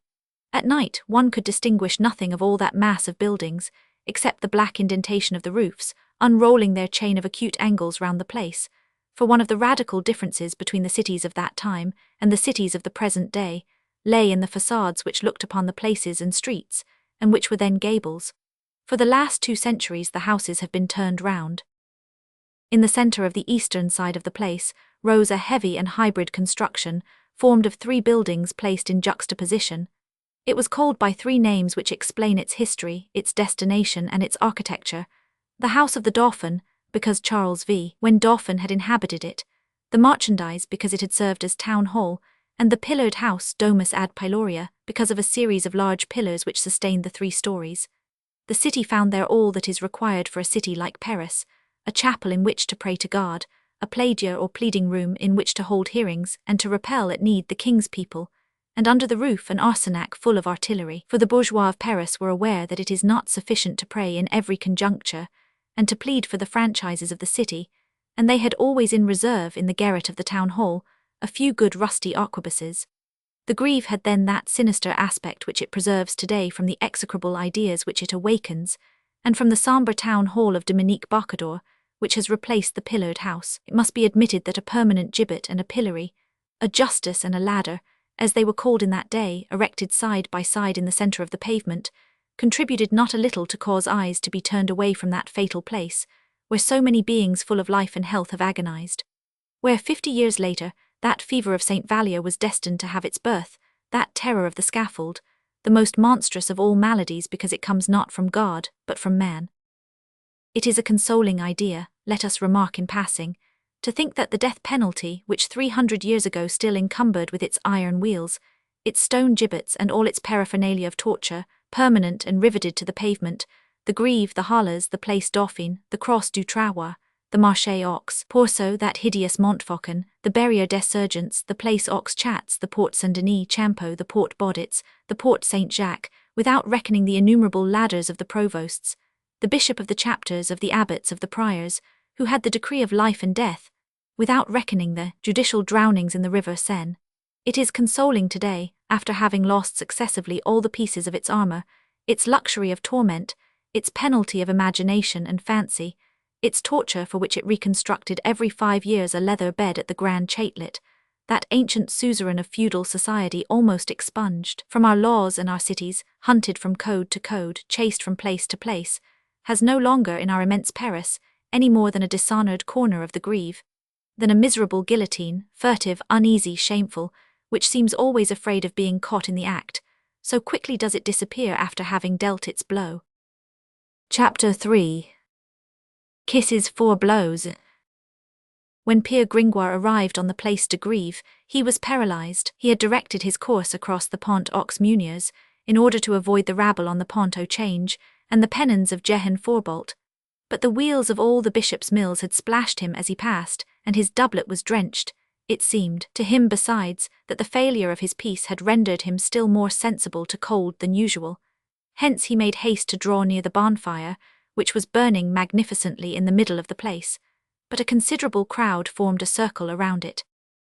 Accursed Parisians, he said to himself, for Gringoire, like a true dramatic poet, was subject to monologues, there they are obstructing my fire. Nevertheless, I am greatly in need of a chimney corner, my shoes drink in the water, and all those cursed mills wept upon me. That devil of a bishop of Paris with his mills. I'd just like to know what use a bishop can make of a mill. Does he expect to become a miller instead of a bishop? If only my malediction is needed for that, I bestow it upon him, and his cathedral and his mills. Just see if those boobies will put themselves out. Move aside, I'd like to know what they are doing there. They are warming themselves, much pleasure may it give them. They are watching 100 faggots burn, a fine spectacle. On looking more closely, he perceived that the circle was much larger than was required simply for the purpose of getting warm at the king's fire, and that this concourse of people had not been attracted solely by the beauty of the 100 faggots which were burning. In a vast space left free between the crowd and the fire, a young girl was dancing. Whether this young girl was a human being, a fairy, or an angel, is what Gringoire, sceptical philosopher and ironical poet that he was, could not decide at the first moment, so fascinated was he by this dazzling vision. She was not tall, though she seemed so boldly did her slender form dart about. She was swarthy of complexion, but one divined that, by day, her skin must possess that beautiful golden tone of the Andalusians and the Roman women. Her little foot, too, was Andalusian, for it was both pinched and at ease in its graceful shoe. She danced, she turned, she whirled rapidly about on an old Persian rug, spread negligently under her feet, and each time that her radiant face passed before you as she whirled, her great black eyes darted a flash of lightning at you. All around her, all glances were riveted, all mouths open, and in fact when she danced thus to the humming of the Basque tambourine, which her 2 pure rounded arms raised above her head, slender, frail and vivacious as a wasp, with her corsage of gold without a fold, her variegated gown puffing out, her bare shoulders, her delicate limbs which her petticoat revealed at times, her black hair, her eyes of flame, she was a supernatural creature. In truth, said Gringoire to himself, she is a salamander, she is a nymph, she is a goddess, she is a bacchante of the Menelaean mount. At that moment, one of the salamander's braids of hair became unfastened, and a piece of yellow copper which was attached to it rolled to the ground. Hey no, said he, she is a gypsy. All illusions had disappeared. She began her dance once more. She took from the ground 2 swords, whose points she rested against her brow, and which she made to turn in one direction while she turned in the other. It was a purely gypsy effect, but disenchanted though Gringoire was, the whole effect of this picture was not without its charm and its magic. The bonfire illuminated with a red flaring light, which trembled all alive over the circle of faces in the crowd, on the brow of the young girl, and at the background of the place cast a pallid reflection, on one side upon the ancient, black and wrinkled facade of the House of Pillars, on the other upon the old stone gibbet. Among the thousands of visages which that light tinged with scarlet, there was one which seemed, even more than all the others, absorbed in contemplation of the dancer. It was the face of a man, austere, calm and sombre. This man, whose costume was concealed by the crowd which surrounded him, did not appear to be more than 35 years of age. Nevertheless, he was bald. He had merely a few tufts of thin, grey hair on his temples. His broad, high forehead had begun to be furrowed with wrinkles, but his deep-set eyes sparkled with extraordinary youthfulness and ardent life, a profound passion. He kept them fixed incessantly on the gypsy, and while the giddy young girl of 16 danced and whirled, for the pleasure of all, his reverie seemed to become more and more sombre. From time to time, a smile and a sigh met upon his lips, but the smile was more melancholy than the sigh. The young girl stopped at length breathless, and the people applauded her lovingly. "Jolly," said the gypsy. Then Gringoire saw come up to her a pretty little white goat, alert, wide-awake, glossy, with gilded horns, gilded hoofs and gilded collar, which he had not hitherto perceived, and which had remained lying curled up on one corner of the carpet watching his mistress dance. "Jolly," said the dancer, "it is your turn." And seating herself, she gracefully presented her tambourine to the goat. "Jolly," she continued, "what month is this?" The goat lifted its forefoot and struck one blow upon the tambourine. It was the first month in the year, in fact. "Jolly," pursued the young girl, turning her tambourine round, "what day of the month is this?" Jolly raised his little gilt hoof and struck 6 blows on the tambourine. "Jolly," pursued the Egyptian with still another movement of the tambourine, "what hour of the day is it?" Jolly struck 7 blows. At that moment the clock of the pillar house rang out 7. The people were amazed. "There's sorcery at the bottom of it," said a sinister voice in the crowd. It was that of the bold man, who never removed his eyes from the gypsy. She shuddered and turned round, but applause broke forth and drowned the morose exclamation. It even effaced it so completely from her mind that she continued to question her goat. "Jolly, what does Master Gichard Grandeur, captain of the pistoliers of the town, do at the procession of Candlemas?"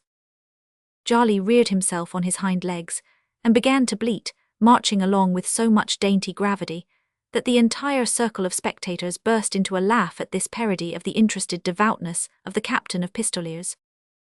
"Jolly," resumed the young girl, emboldened by her growing success, "how preaches Master Jacques Charmolue, procurator to the king in the ecclesiastical court?" The goat seated himself on his hind quarters and began to bleat, waving his 4 feet in so strange a manner that, with the exception of the bad French and worse Latin, Jacques Charmolue was there complete, gesture, accent and attitude. And the crowd applauded louder than ever.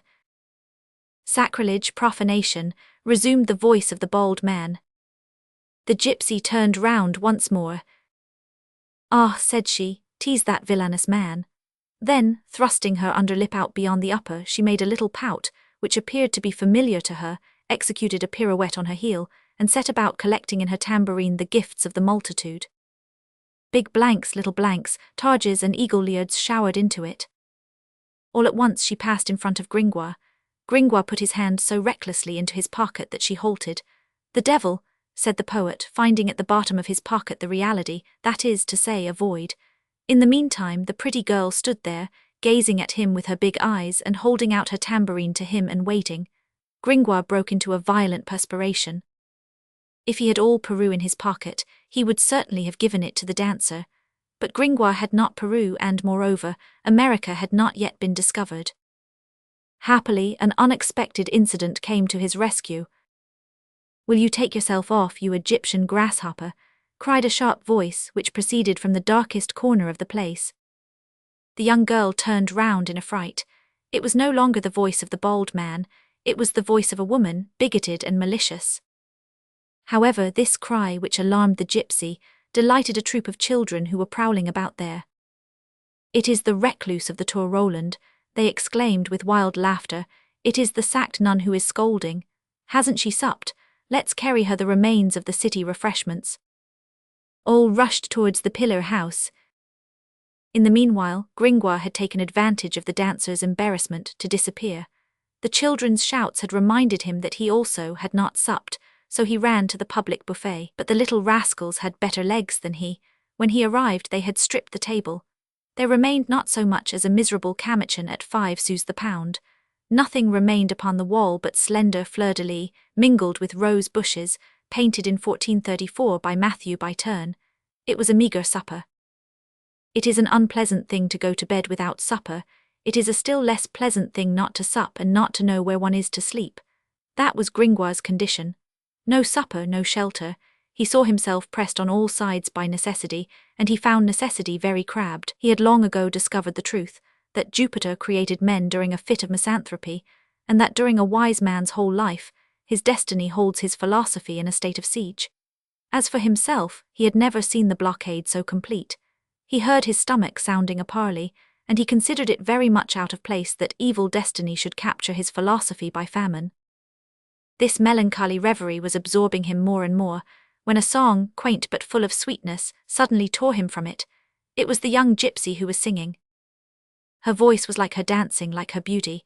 It was indefinable and charming, something pure and sonorous, aerial winged, so to speak. There were continual outbursts, melodies, unexpected cadences, then simple phrases strewn with aerial and hissing notes, then floods of scales which would have put a nightingale to rout, but in which harmony was always present, then soft modulations of octaves which rose and fell, like the bosom of the young singer. Her beautiful face followed with singular mobility all the caprices of her song, from the wildest inspiration to the chastest dignity. One would have pronounced her now a mad creature, now a queen. The words which she sang were in a tongue unknown to Gringoire, and which seemed to him to be unknown to herself, so little relation did the expression which she imparted to her song bear to the sense of the words. Thus, these 4 lines in her mouth were madly gay. Un coffer de gran riqueza, halerin dentro un pillar, dentro del nuvas banderas, con figuras de espanto. And an instant afterwards, at the accents which she imparted to this stanza, Ilaribs de cavallo, sin poders menia, con espadas y los culos, ballistas de buen echar. Gringoire felt the tears start to his eyes. Nevertheless, her song breathed joy most of all, and she seemed to sing like a bird from serenity and heedlessness. The gypsy's song had disturbed Gringoire's reverie as the swan disturbs the water. He listened in a sort of rapture and forgetfulness of everything. It was the first moment in the course of many hours when he did not feel that he suffered. The moment was brief. The same woman's voice, which had interrupted the gypsy's dance, interrupted her song. "Will you hold your tongue, you cricket of hell?" it cried, still from the same obscure corner of the place. The poor cricket stopped short. Gringoire covered up his ears. "Oh," he exclaimed, "a cursed saw with missing teeth which comes to break the lyre." Meanwhile the other spectators murmured like himself. "To the devil with the sacked nun," said some of them. And the old invisible killjoy might have had occasion to repent of her aggressions against the gypsy, had their attention not been diverted at this moment by the procession of the Pope of the Fools, which, after having traversed many streets and squares, debouched on the Place de Grève, with all its torches and all its uproar.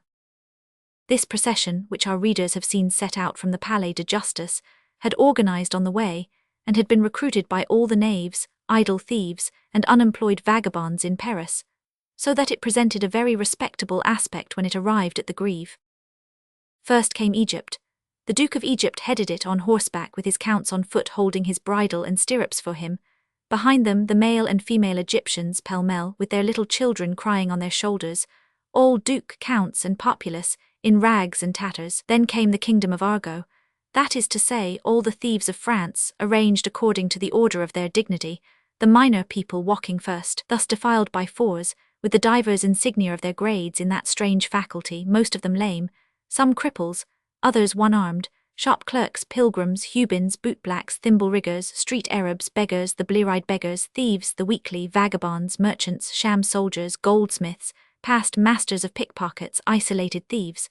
A catalogue that would weary Homer. In the centre of the conclave of the past masters of pickpockets, one had some difficulty in distinguishing the king of Argo, the grand Caesar, so called, crouching in a little cart drawn by two big dogs.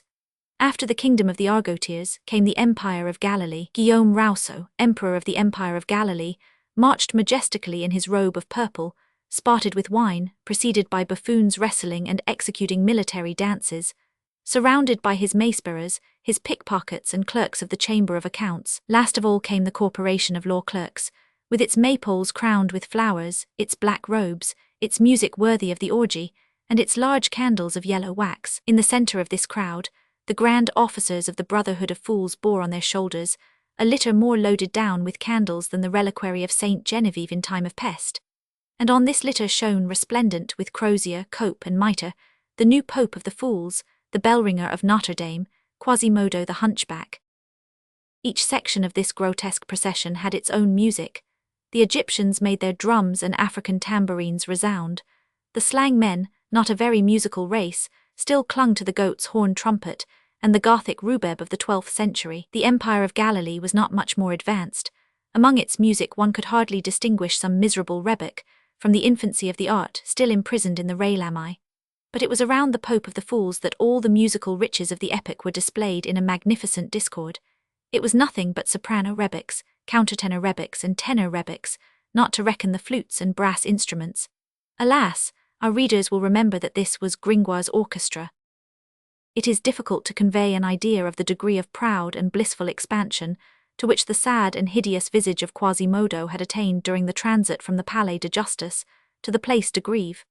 It was the first enjoyment of self-love that he had ever experienced. Down to that day, he had known only humiliation, disdain for his condition, disgust for his person. Hence, deaf though he was, he enjoyed, like a veritable pope, the acclamations of that throng, which he hated because he felt that he was hated by it. What mattered it that his people consisted of a pack of fools, cripples, thieves and beggars? It was still a people, and he was its sovereign, and he accepted seriously all this ironical applause, all this derisive respect with which the crowd mingled, it must be admitted, a good deal of very real fear. For the hunchback was robust, for the bandy-legged fellow was agile, for the deaf man was malicious, three qualities which temper ridicule. We are far from believing, however, that the new Pope of the Fools understood both the sentiments which he felt and the sentiments which he inspired. The spirit which was lodged in this failure of a body had, necessarily, something incomplete and deaf about it. Thus what he felt at the moment was to him absolutely vague, indistinct and confused. Only joy made itself felt, only pride dominated. Around that sombre and unhappy face there hung a radiance. It was then not without surprise and alarm that at the very moment when Quasimodo was passing the pillar house, in that semi-intoxicated state, a man was seen to dart from the crowd, and to tear from his hands with a gesture of anger his crozier of gilded wood, the emblem of his mock popeship. This man, this rash individual, was the man with the bold brow, who, a moment earlier, standing with the gypsies group had chilled the poor girl with his words of menace and of hatred. He was dressed in an ecclesiastical costume. At the moment when he stood forth from the crowd, Gringoire, who had not noticed him up to that time, recognized him. "Hold," he said with an exclamation of astonishment. "Eh, 'tis my master in Hermes, Dame Claude Frollo, the archdeacon. What the devil does he want of that old one-eyed fellow? He'll get himself devoured." A cry of terror arose, in fact.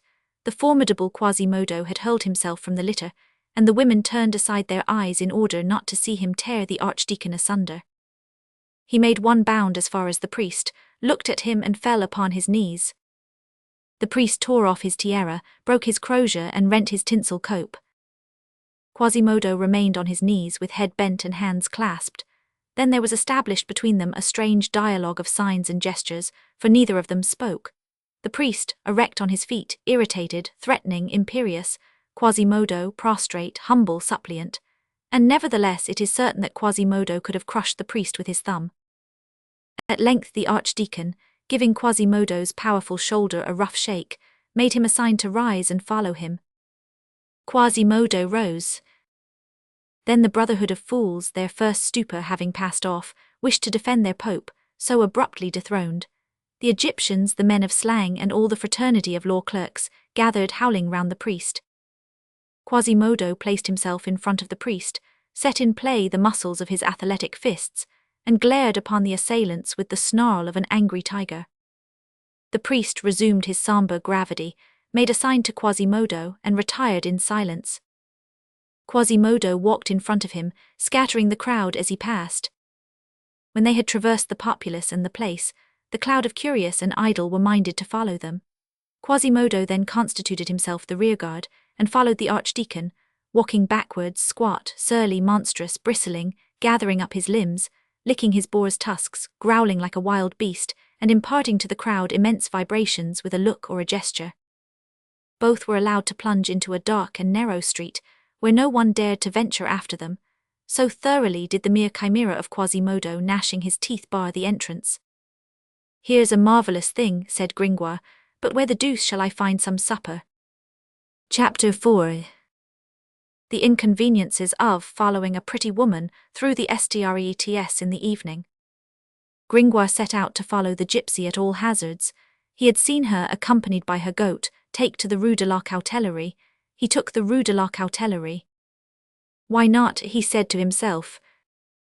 Gringoire, a practical philosopher of the streets of Paris, had noticed that nothing is more propitious to reverie than following a pretty woman without knowing whither she is going. There was in this voluntary abdication of his free will, in this fancy submitting itself to another fancy, which suspects it not, a mixture of fantastic independence and blind obedience, something indescribable, intermediate between slavery and liberty, which pleased Gringoire, a spirit essentially compound, undecided and complex, holding the extremities of all extremes, incessantly suspended between all human propensities, and neutralizing one by the other. He was fond of comparing himself to Mahomet's coffin, attracted in two different directions by two lodestones, and hesitating eternally between the heights and the depths, between the vault and the pavement, between fall and ascent, between zenith and nadir. If Gringoire had lived in our day, what a fine middle course he would hold between classicism and romanticism. But he was not sufficiently primitive to live 300 years, and 'tis a pity. His absence is a void which is but too sensibly felt today.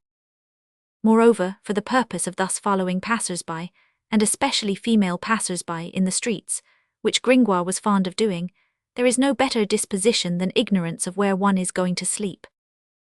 So he walked along very thoughtfully, behind the young girl, who hastened her pace and made her goat trot as she saw the bourgeois returning home and the taverns, the only shops which had been open that day, closing.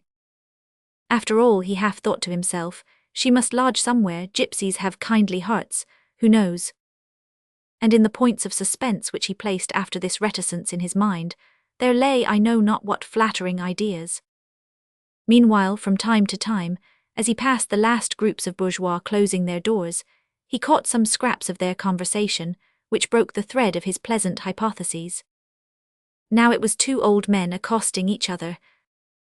"Do you know that it is cold, Master Thibaut Furnicle?" Gringoire had been aware of this since the beginning of the winter. "Yes, indeed, Master Boniface de Somme. Are we going to have a winter such as we had 3 years ago in AD, when wood cost 8 sous the measure?" "Bah, that's nothing, Master Thibaut, compared with the winter of 1407, when it froze from St. Martin's Day until Candlemas, and so cold that the pen of the registrar of the Parliament froze every 3 words in the Grand Chamber, which interrupted the registration of justice. Further on there were 2 female neighbours at their windows, holding candles, which the fog caused to sputter. Has your husband told you about the mishap, Mademoiselle Laboudrec?" "No, what is it, Mademoiselle Turquint?" "The horse of M. Gill's garden, the notary at the Chatelet, took fright at the Flemings and their procession, and overturned Master Philippe Avrilot, lay monk of the Celestins." "Really? Actually?"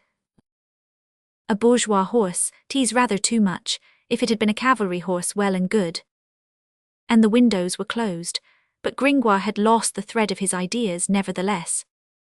Fortunately, he speedily found it again, and he knotted it together without difficulty, thanks to the gypsy, thanks to Jolly, who still walked in front of him, 2 fine, delicate and charming creatures, whose tiny feet, beautiful forms and graceful manners he was engaged in admiring, almost confusing them in his contemplation, believing them to be both young girls from their intelligence and good friendship, regarding them both as goats, so far as the lightness, agility, and dexterity of their walk were concerned.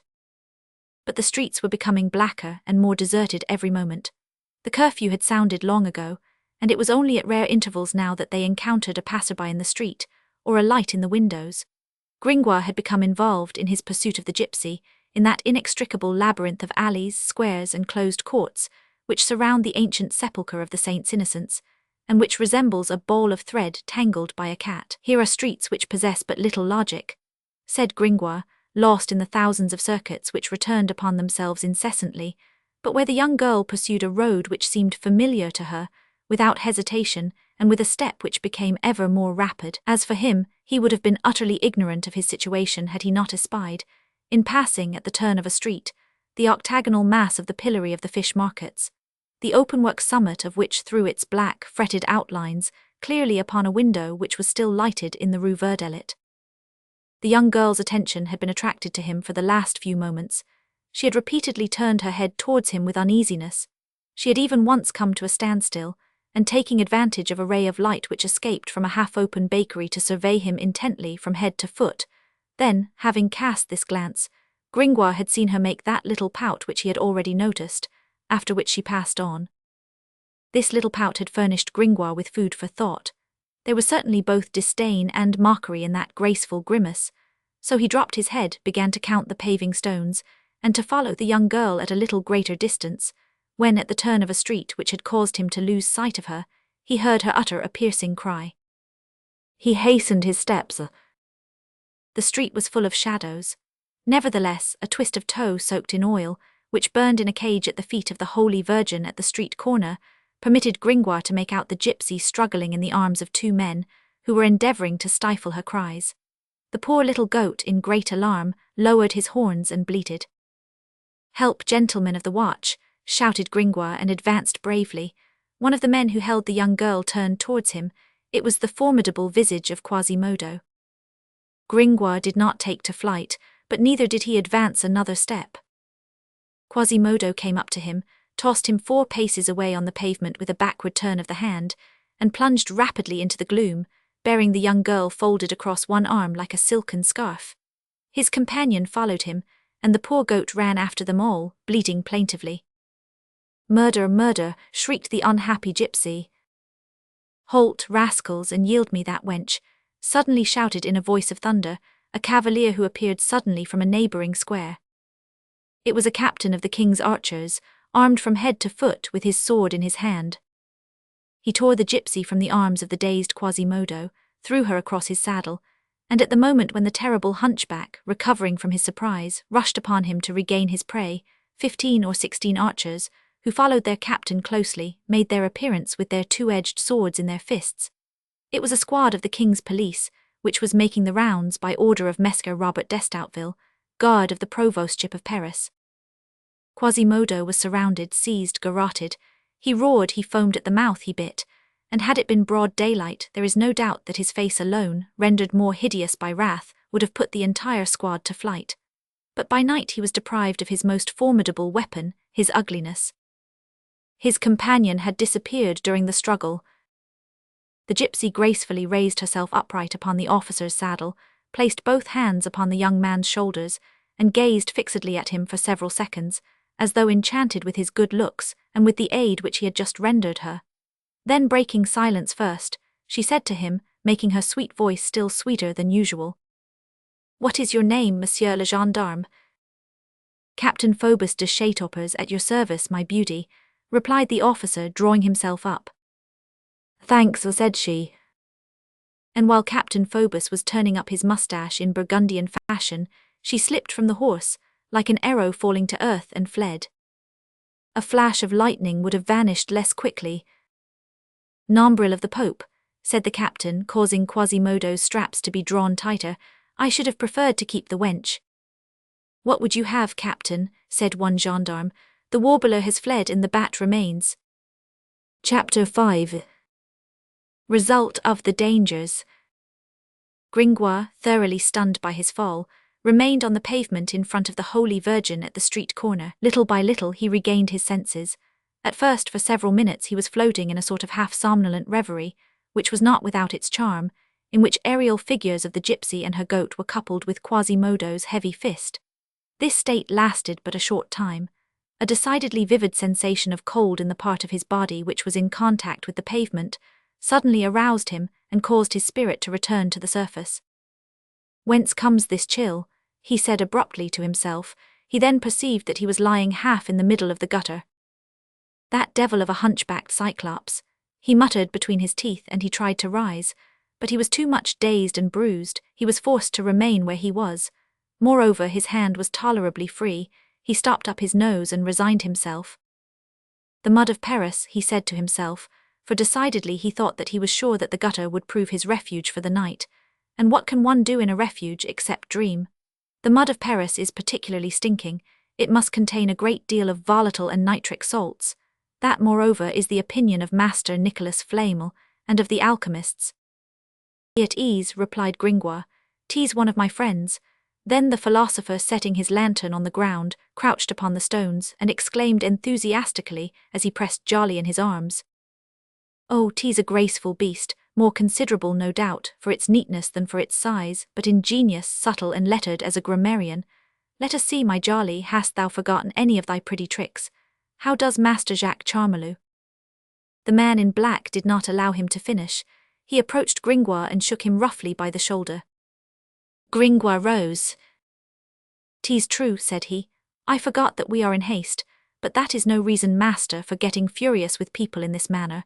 My dear and lovely child, your life is in danger, and Jolly's also. They want to hang you again. We are your friends, and we have come to save you. Follow us." "Is it true?" she exclaimed in dismay. "Yes, perfectly true. Come quickly." "I am willing," she stammered, "but why does not your friend speak?" "Ah," said Gringoire, "'tis because his father and mother were fantastic people who made him of a taciturn temperament." She was obliged to content herself with this explanation. Gringoire took her by the hand. His companion picked up the lantern and walked on in front. Fear stunned the young girl. She allowed herself to be led away. The goat followed them, frisking, so joyous at seeing Gringoire again that it made him stumble every moment by thrusting its horns between his legs. "Such is life," said the philosopher, every time that he came near falling down. "'Tis often our best friends who cause us to be overthrown." They rapidly descended the staircase of the towers, crossed the church, full of shadows and solitude, and all reverberating with uproar, which formed a frightful contrast, and emerged into the courtyard of the cloister by the red door. The cloister was deserted. The canons had fled to the bishop's palace in order to pray together. The courtyard was empty. A few frightened lackeys were crouching in dark corners. They directed their steps towards the door which opened from this court upon the terrain. The man in black opened it with a key which he had about him. Our readers are aware that the terrain was a tongue of land enclosed by walls on the side of the city, and belonging to the chapter of Notre-Dame, which terminated the island on the east, behind the church. They found this enclosure perfectly deserted. There was here less tumult in the air. The roar of the outcasts' assault reached them more confusedly and less clamorously. The fresh breeze which follows the current of a stream rustled the leaves of the only tree planted on the point of the terrain, with a noise that was already perceptible. But they were still very close to danger. The nearest edifices to them were the bishop's palace and the church. It was plainly evident that there was great internal commotion in the bishop's palace. Its shadowy mass was all furrowed with lights which flitted from window to window. As when one has just burned paper, there remains a sombre edifice of ashes in which bright sparks run 1,000 eccentric courses. Beside them, the enormous towers of Notre-Dame, thus viewed from behind, with the long nave above which they rise cut out in black against the red, and vast light, which filled the parvis, resembled two gigantic andirons of some cyclopean fire grate. What was to be seen of Paris on all sides wavered before the eye in a gloom mingled with light. Rembrandt has such backgrounds to his pictures. The man with the lantern walked straight to the point of the terrain. There, at the very brink of the water, stood the worm-eaten remains of a fence of posts latticed with laths, whereon a low vine spread out a few thin branches like the fingers of an outspread hand. Behind, in the shadow cast by this trellis, a little boat lay concealed. The man made a sign to Gringoire and his companion to enter. The goat followed them. The man was the last to step in. Then he cut the boat's moorings, pushed it from the shore with a long boat hook, and seizing 2 oars, seated himself in the bow, rowing with all his might towards midstream. The Seine is very rapid at this point, and he had a good deal of trouble in leaving the point of the island. Gringoire's first care on entering the boat was to place the goat on his knees. He took a position in the stern, and the young girl, whom the stranger inspired with an indefinable uneasiness, seated herself close to the poet.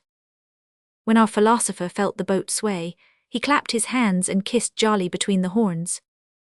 "Oh," said he, "now we are safe, all four of us." He added with the air of a profound thinker, "One is indebted sometimes to fortune, sometimes to ruse, for the happy issue of great enterprises." The boat made its way slowly towards the right shore. The young girl watched the unknown man with secret terror. He had carefully turned off the light of his dark lantern.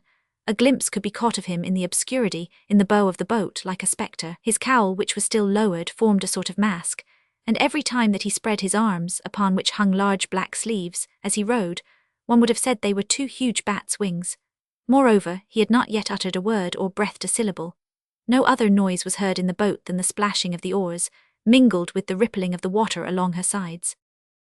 "On my soul," exclaimed Gringoire suddenly, "we are as cheerful and joyous as young owls. We preserve the silence of Pythagoreans or fishes. Pastia, my friends, I should greatly like to have someone speak to me.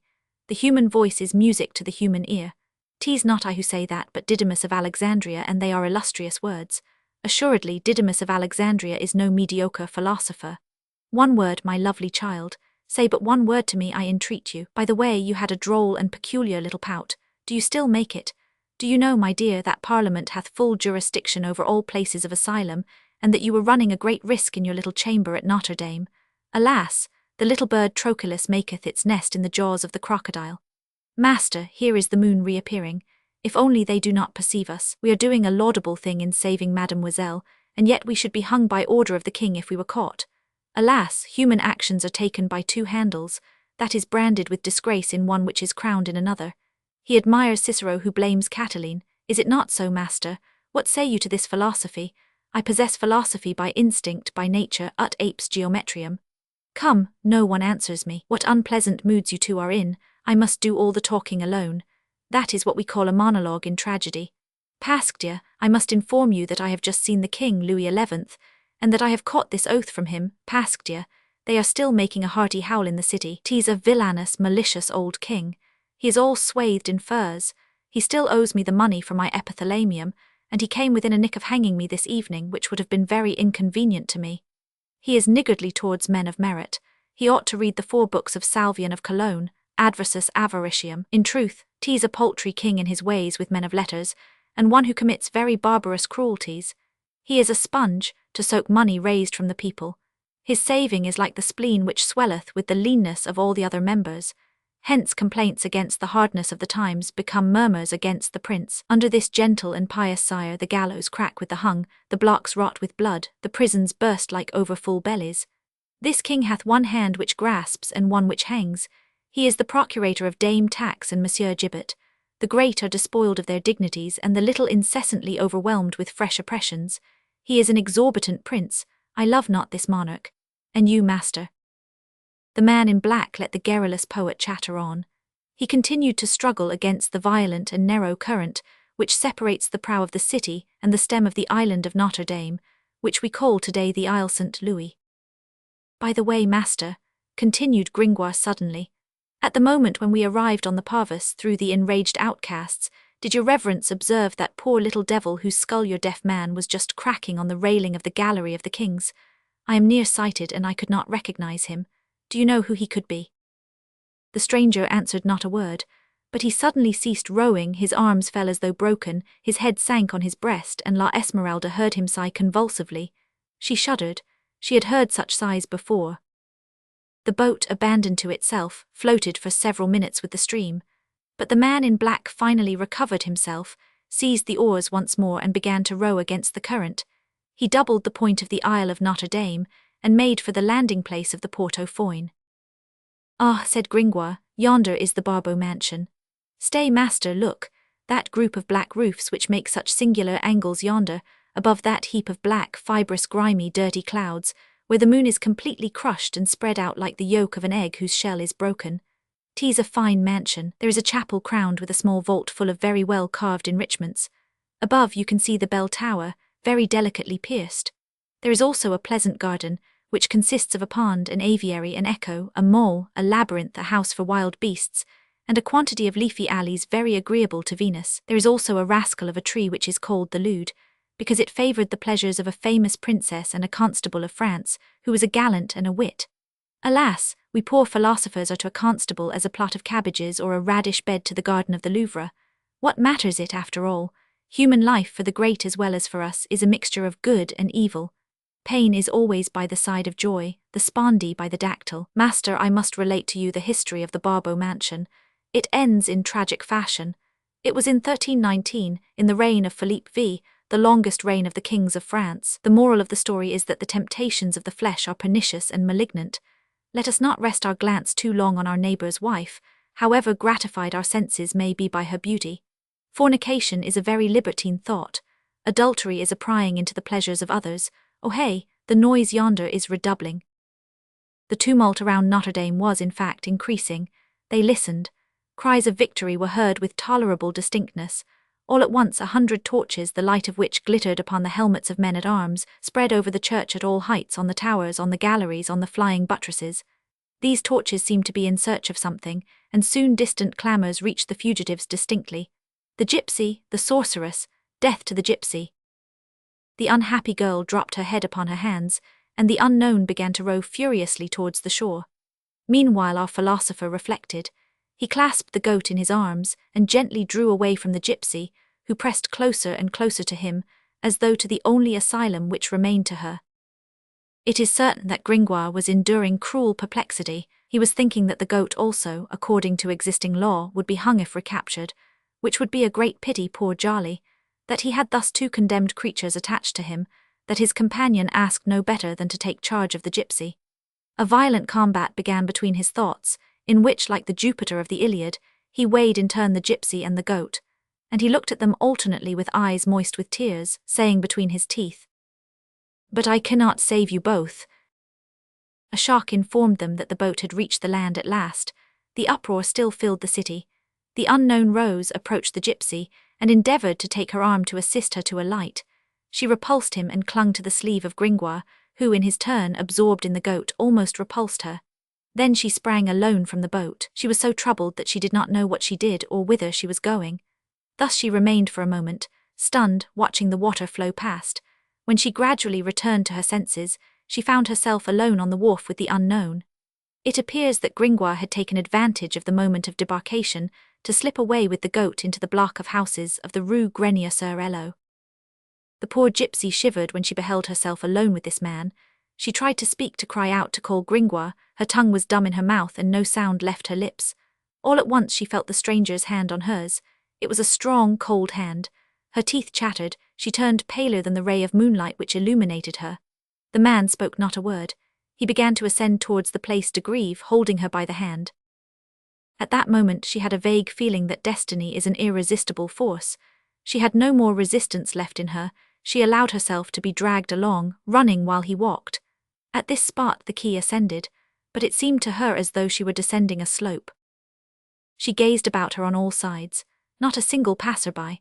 The quay was absolutely deserted. She heard no sound, she felt no people moving save in the tumultuous and glowing city, from which she was separated only by an arm of the Seine, and whence her name reached her, mingled with cries of death. The rest of Paris was spread around her in great blocks of shadows. Meanwhile the stranger continued to drag her along with the same silence and the same rapidity. She had no recollection of any of the places where she was walking. As she passed before a lighted window, she made an effort, drew up suddenly, and cried out, "Help!" The bourgeois who was standing at the window opened it, appeared there in his shirt with his lamp, stared at the quay with a stupid air, uttered some words which she did not understand, and closed his shutter again. It was her last gleam of hope extinguished. The man in black did not utter a syllable. He held her firmly and set out again at a quicker pace. She no longer resisted but followed him, completely broken. From time to time she called together a little strength, and said, in a voice broken by the unevenness of the pavement and the breathlessness of their flight, "Who are you? Who are you?" He made no reply. They arrived thus, still keeping along the quay, at a tolerably spacious square. It was the Grève. In the middle a sort of black, erect cross was visible. It was the gallows. She recognized all this and saw where she was. The man halted, turned towards her and raised his cowl. "Oh," she stammered, almost petrified. "I knew well that it was he again." It was the priest. He looked like the ghost of himself. That is an effect of the moonlight. It seems as though one beheld only the spectres of things in that light. "Listen," he said to her, and she shuddered at the sound of that fatal voice which she had not heard for a long time. He continued speaking with those brief and panting jerks which betokened deep internal convulsions. "Listen, we are here. I am going to speak to you. This is the grieve. This is an extreme point. Destiny gives us to one another. I am going to decide as to your life. You will decide as to my soul. Here is a place, here is a night beyond which one sees nothing. Then listen to me. I am going to tell you. In the first place, speak not to me of your Phoebus." As he spoke thus, he paced to and fro, like a man who cannot remain in one place, and dragged her after him. "Do not speak to me of him. Do you see? If you utter that name, I know not what I shall do, but it will be terrible." Then, like a body which recovers its centre of gravity, he became motionless once more, but his words betrayed no less agitation. His voice grew lower and lower. "Do not turn your head aside thus. Listen to me. It is a serious matter. In the first place, here is what has happened. All this will not be laughed at, I swear it to you. What was I saying? Remind me. Oh, there is a decree of Parliament which gives you back to the scaffold. I have just rescued you from their hands, but they are pursuing you. Look." He extended his arm toward the city. The search seemed in fact to be still in progress there. The uproar drew nearer. The tower of the lieutenant's house, situated opposite the Greve, was full of clamours and light, and soldiers could be seen running on the opposite quay with torches and these cries, "The gypsy! Where is the gypsy? Death, death!" "You see that they are in pursuit of you, and that I am not lying to you. I love you. Do not open your mouth. Refrain from speaking to me rather, if it be only to tell me that you hate me. I have made up my mind not to hear that again. I have just saved you. Let me finish first. I can save you wholly. I have prepared everything. It is yours at will. If you wish, I can do it." He broke off violently. "No, that is not what I should say." As he went with hurried step and made her hurry also, for he did not release her, he walked straight to the gallows and pointed to it with his finger. "Choose between us two," he said coldly. She tore herself from his hands and fell at the foot of the gibbet, embracing that funereal support. Then she half turned her beautiful head and looked at the priest over her shoulder. One would have said that she was a holy virgin at the foot of the cross. The priest remained motionless, his finger still raised toward the gibbet, preserving his attitude like a statue. At length the gypsy said to him, "It causes me less horror than you do." Then he allowed his arm to sink slowly, and gazed at the pavement in profound dejection. "If these stones could speak," he murmured, "yes, they would say that a very unhappy man stands here." He went on. The young girl, kneeling before the gallows, enveloped in her long flowing hair, let him speak on without interruption. He now had a gentle and plaintive accent which contrasted sadly with the haughty harshness of his features. "I love you, oh how true that is, so nothing comes of that fire which burns my heart. Alas, young girl, night and day, yes, night and day I tell you, it is torture. Oh, I suffer too much, my poor child. 'Tis a thing deserving of compassion, I assure you. You see that I speak gently to you. I really wish that you should no longer cherish this horror of me. After all, if a man loves a woman, 'tis not his fault. Oh my God, what, so you will never pardon me, you will always hate me, all is over then. It is that which renders me evil, do you see, and horrible to myself. You will not even look at me. You are thinking of something else, perchance, while I stand here and talk to you, shuddering on the brink of eternity for both of us. Above all things, do not speak to me of the officer. I would cast myself at your knees, I would kiss not your feet, but the earth which is under your feet. I would sob like a child, I would tear from my breast not words, but my very heart and vitals to tell you that I love you. All would be useless, all. And yet you have nothing in your heart but what is tender and merciful. You are radiant with the most beautiful mildness, you are wholly sweet, good, pitiful, and charming. Alas, you cherish no ill will for anyone but me alone. Oh, what a fatality." He hid his face in his hands. The young girl heard him weeping. It was for the first time. Thus erect and shaken by sobs, he was more miserable and more suppliant than when on his knees. He wept thus for a considerable time. "Come," he said, these first tears past, "I have no more words. I had, however, thought well as to what you would say.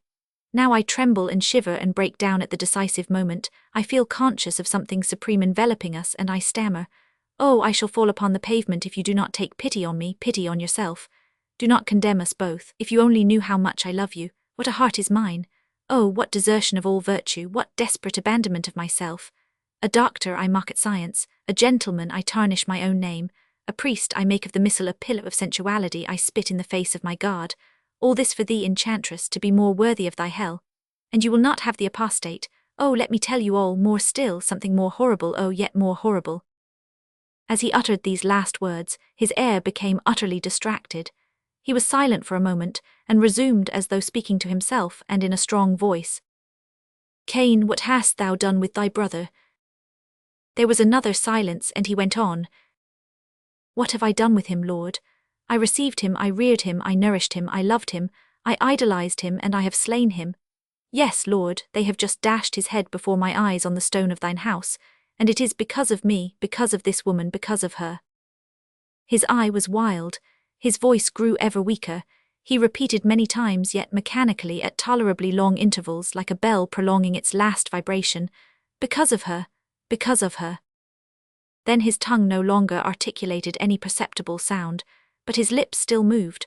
All at once he sank together, like something crumbling, and lay motionless on the earth with his head on his knees. A touch from the young girl, as she drew her foot from under him, brought him to himself. He passed his hand slowly over his hollow cheeks, and gazed for several moments at his fingers, which were wet. What? He murmured, I have wept. And turning suddenly to the gypsy with unspeakable anguish, Alas, you have looked coldly on at my tears. Child, do you know that those tears are of lava? Is it indeed true? Nothing touches when it comes from the man whom one does not love. If you were to see me die, you would laugh. Oh, I do not wish to see you die. One word, a single word of pardon. Say not that you love me, say only that you will do it. That will suffice, I will save you. If not, oh, the hour is passing. I entreat you by all that is sacred, do not wait until I shall have turned to stone again, like that gibbet which also claims you. Reflect that I hold the destinies of both of us in my hand, that I am mad. It is terrible, that I may let all go to destruction, and that there is beneath us a bottomless abyss, unhappy girl, whither my fall will follow yours to all eternity. One word of kindness, say one word, only one word. She opened her mouth to answer him. He flung himself on his knees to receive with adoration the word, possibly a tender one, which was on the point of issuing from her lips. She said to him, You are an assassin. The priest clasped her in his arms with fury, and began to laugh with an abominable laugh. Well, yes, an assassin, he said, and I will have you. You will not have me for your slave, you shall have me for your master, I will have you, I have a den whither I will drag you. You will follow me, you will be obliged to follow me, or I will deliver you up.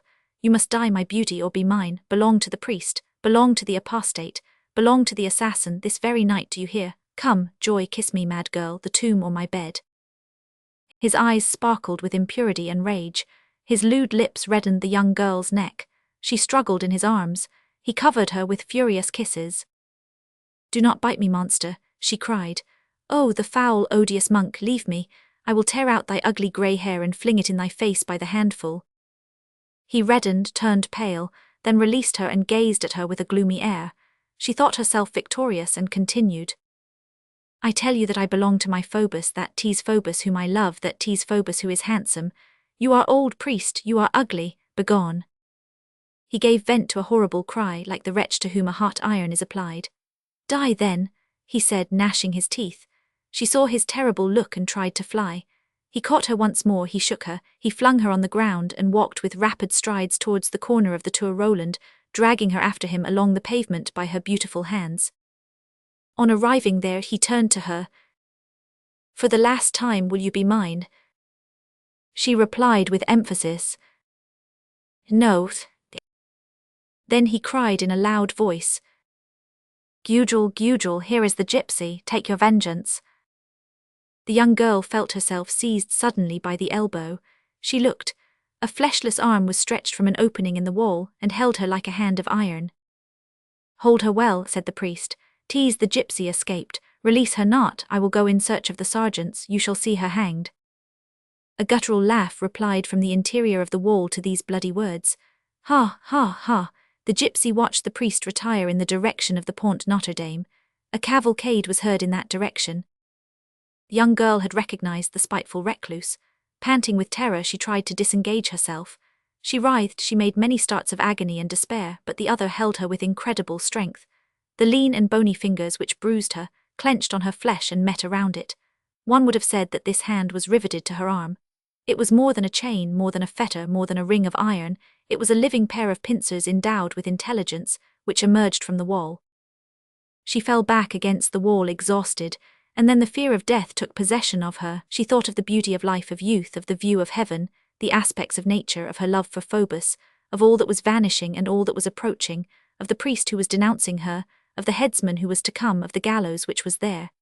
Then she felt terror mount to the very roots of her hair, and she heard the mocking laugh of the recluse, saying to her in a very low tone, "Ha, ha, ha, you are going to be hanged." She turned a dying look towards the window, and she beheld the fierce face of the sacked nun through the bars. "What have I done to you?" she said, almost lifeless. The recluse did not reply, but began to mumble with a sing-song irritated, mocking intonation, "Daughter of Egypt, daughter of Egypt, daughter of Egypt." The unhappy Esmeralda dropped her head beneath her flowing hair, comprehending that it was no human being she had to deal with. All at once the recluse exclaimed, as though the gypsy's question had taken all this time to reach her brain, "What have you done to me? You say, what have you done to me, gypsy? Well, listen. I had a child, you see, I had a child, I tell you, a pretty little girl, my Agnes," she went on wildly, kissing something in the dark. "Well, do you see, daughter of Egypt, they took my child from me, they stole my child, they ate my child, that is what you have done to me." The young girl replied like a lamb, "Alas, perchance I was not born then." "Oh yes," returned the recluse, "you must have been born, you were among them. She would be the same age as you, so. I have been here 15 years, 15 years have I suffered, 15 years have I prayed, 15 years have I beat my head against these four walls. I tell you that 'twas the gypsies who stole her from me, do you hear that? And who ate her with their teeth. Have you a heart? Imagine a child playing, a child sucking, a child sleeping. It is so innocent a thing. Well, that is what they took from me, what they killed. The good God knows it well. Today it is my turn, I am going to eat the gypsy. Oh, I would bite you well if the bars did not prevent me. My head is too large, poor little one, while she was asleep. And if they woke her up when they took her, in vain she might cry, I was not there. Ah, gypsy mothers, you devoured my child, come see your own." Then she began to laugh or to gnash her teeth, for the two things resembled each other in that furious face. The day was beginning to dawn. An ashy gleam dimly lighted this scene, and the gallows grew more and more distinct in the square. On the other side, in the direction of the bridge of Notre-Dame, the poor condemned girl fancied that she heard the sound of cavalry approaching. "Madam," she cried, clasping her hands and falling on her knees, dishevelled, distracted, mad with fright. "Madam, have pity, they are coming, I have done nothing to you. Would you wish to see me die in this horrible fashion before your very eyes? You are pitiful, I am sure, it is too frightful. Let me make my escape. Release me, mercy, I do not wish to die like that." "Give me back my child," said the recluse. "Mercy, mercy. Give me back my child. Release me in the name of heaven. Give me back my child." Again the young girl fell, exhausted, broken, and having already the glassy eye of a person in the grave. "Alas," she faltered, "you seek your child, I seek my parents." "Give me back my little Agnes," pursued Gudule. "You do not know where she is, then die. I will tell you. I was a woman of the town, I had a child, they took my child. It was the gypsies. You see plainly that you must die. When your mother, the gypsy, comes to reclaim you, I shall say to her, 'Mother, look at that gibbet.' Or, 'Give me back my child.' Do you know where she is, my little daughter? Stay, I will show you. Here is her shoe, all that is left me of her. Do you know where its mate is? If you know, tell me, and if it is only at the other end of the world, I will crawl to it on my knees." As she spoke thus, with her other arm extended through the window, she showed the gypsy the little embroidered shoe. It was already light enough to distinguish its shape and its colours. "Let me see that shoe," said the gypsy, quivering. "God, God." And at the same time, with her hand which was at liberty, she quickly opened the little bag ornamented with green glass, which she wore about her neck. Go on, grumbled Gudule, "search your demon's amulet." All at once she stopped short, trembled in every limb, and cried in a voice which proceeded from the very depths of her being, "My daughter." The gypsy had just drawn from the bag a little shoe absolutely similar to the other. To this little shoe was attached a parchment on which was inscribed this charm: "Quand le peril retrojuveras, ta mir ti tendras les bras." Quicker than a flash of lightning, the recluse had laid the two shoes together. had read the parchment, and had put close to the bars of the window, her face beaming with celestial joy as she cried, "My daughter, my daughter!" "My mother," said the gypsy. Here we are unequal to the task of depicting the scene. The wall and the iron bars were between them. "Oh, the wall!" cried the recluse. "Oh, to see her and not to embrace her! Your hand, your hand!" The young girl passed her arm through the opening. The recluse threw herself on that hand, pressed her lips to it, and there remained, buried in that kiss, giving no other sign of life than a sob which heaved her breast from time to time. In the meanwhile she wept in torrents, in silence, in the dark, like a rain at night. The poor mother poured out in floods upon that adored hand the dark and deep well of tears, which lay within her, and into which her grief had filtered, drop by drop, for 15 years. All at once she rose, flung aside her long grey hair from her brow, and without uttering a word, began to shake the bars of her cage cell with both hands, more furiously than a lioness. The bars held firm. Then she went to seek in the corner of her cell a huge paving stone, which served her as a pillow, and launched it against them with such violence that one of the bars broke, emitting thousands of sparks. A second blow completely shattered the old iron cross which barricaded the window. Then with her 2 hands, she finished breaking and removing the rusted stumps of the bars. There are moments when woman's hands possess superhuman strength. A passage broken, less than a minute was required for her to seize her daughter by the middle of her body and draw her into her cell. "Come, let me draw you out of the abyss," she murmured. When her daughter was inside the cell, she laid her gently on the ground, then raised her up again, and bearing her in her arms as though she were still only her little Agnes, she walked to and fro in her little room, intoxicated, frantic, joyous, crying out, singing, kissing her daughter, talking to her, bursting into laughter, melting into tears, all at once and with vehemence. my daughter," she said. "Have my daughter, here she is, the good God has given her back to me. Ha, you, come all of you, is there anyone there to see that I have my daughter? Lord Jesus, how beautiful she is. You have made me wait 15 years, my good God, but it was in order to give her back to me beautiful." Then the gypsies did not eat her. "Who said so? My little daughter, kiss me. Those good gypsies, I love the gypsies. It is really you, that was what made my heart leap every time that you passed by. And I took that for hatred. Forgive me, my Agnes, forgive me. You thought me very malicious, did you not? I love you. Have you still the little mark on your neck? Let us see, she still has it. Oh, you are beautiful. It was I who gave you those big eyes, mademoiselle. Kiss me, I love you. It is nothing to me that other mothers have children. I scorn them now. They have only to come and see. Here is mine. See her neck, her eyes, her hair, her hands. Find me anything as beautiful as that. Oh, I promise you she will have lovers, that she will. I have wept for 15 years. All my beauty has departed and has fallen to her. Kiss me." She addressed to her 1,000 other extravagant remarks, whose accent constituted their sole beauty, disarranged the poor girl's garments even to the point of making her blush, smoothed her silky hair with her hand, kissed her foot, her knee, her brow, her eyes, was in raptures over everything. The young girl let her have her way, repeating at intervals and very low and with infinite tenderness, "My mother." "Do you see, my little girl," resumed the recluse, interspersing her words with kisses, "I shall love you dearly. We will go away from here. We are going to be very happy. I have inherited something in Reims in our country. You know Reims? Ah, no, you do not know it, you were too small. If you only knew how pretty you were at the age of 4 months. Tiny feet that people came even from Epernay, which is 7 leagues away, to see. We shall have a field, a house. I will put you to sleep in my bed. My God, who would believe this? I have my daughter." "Oh, my mother," said the young girl, at length finding strength to speak in her emotion, "the gypsy woman told me so. There was a good gypsy of our band who died last year and who always cared for me like a nurse. It was she who placed this little bag about my neck. She always said to me, 'Little one, guard this jewel well. 'Tis a treasure. It will cause thee to find thy mother once again. Thou wearest thy mother about thy neck.' The gypsy predicted it." The sacked nun again pressed her daughter in her arms. "Come, let me kiss you, you say that prettily. When we are in the country we will place these little shoes on an infant Jesus in the church. We certainly owe that to the good, holy Virgin. What a pretty voice you have. When you spoke to me just now it was music. Ah, my Lord God, I have found my child again.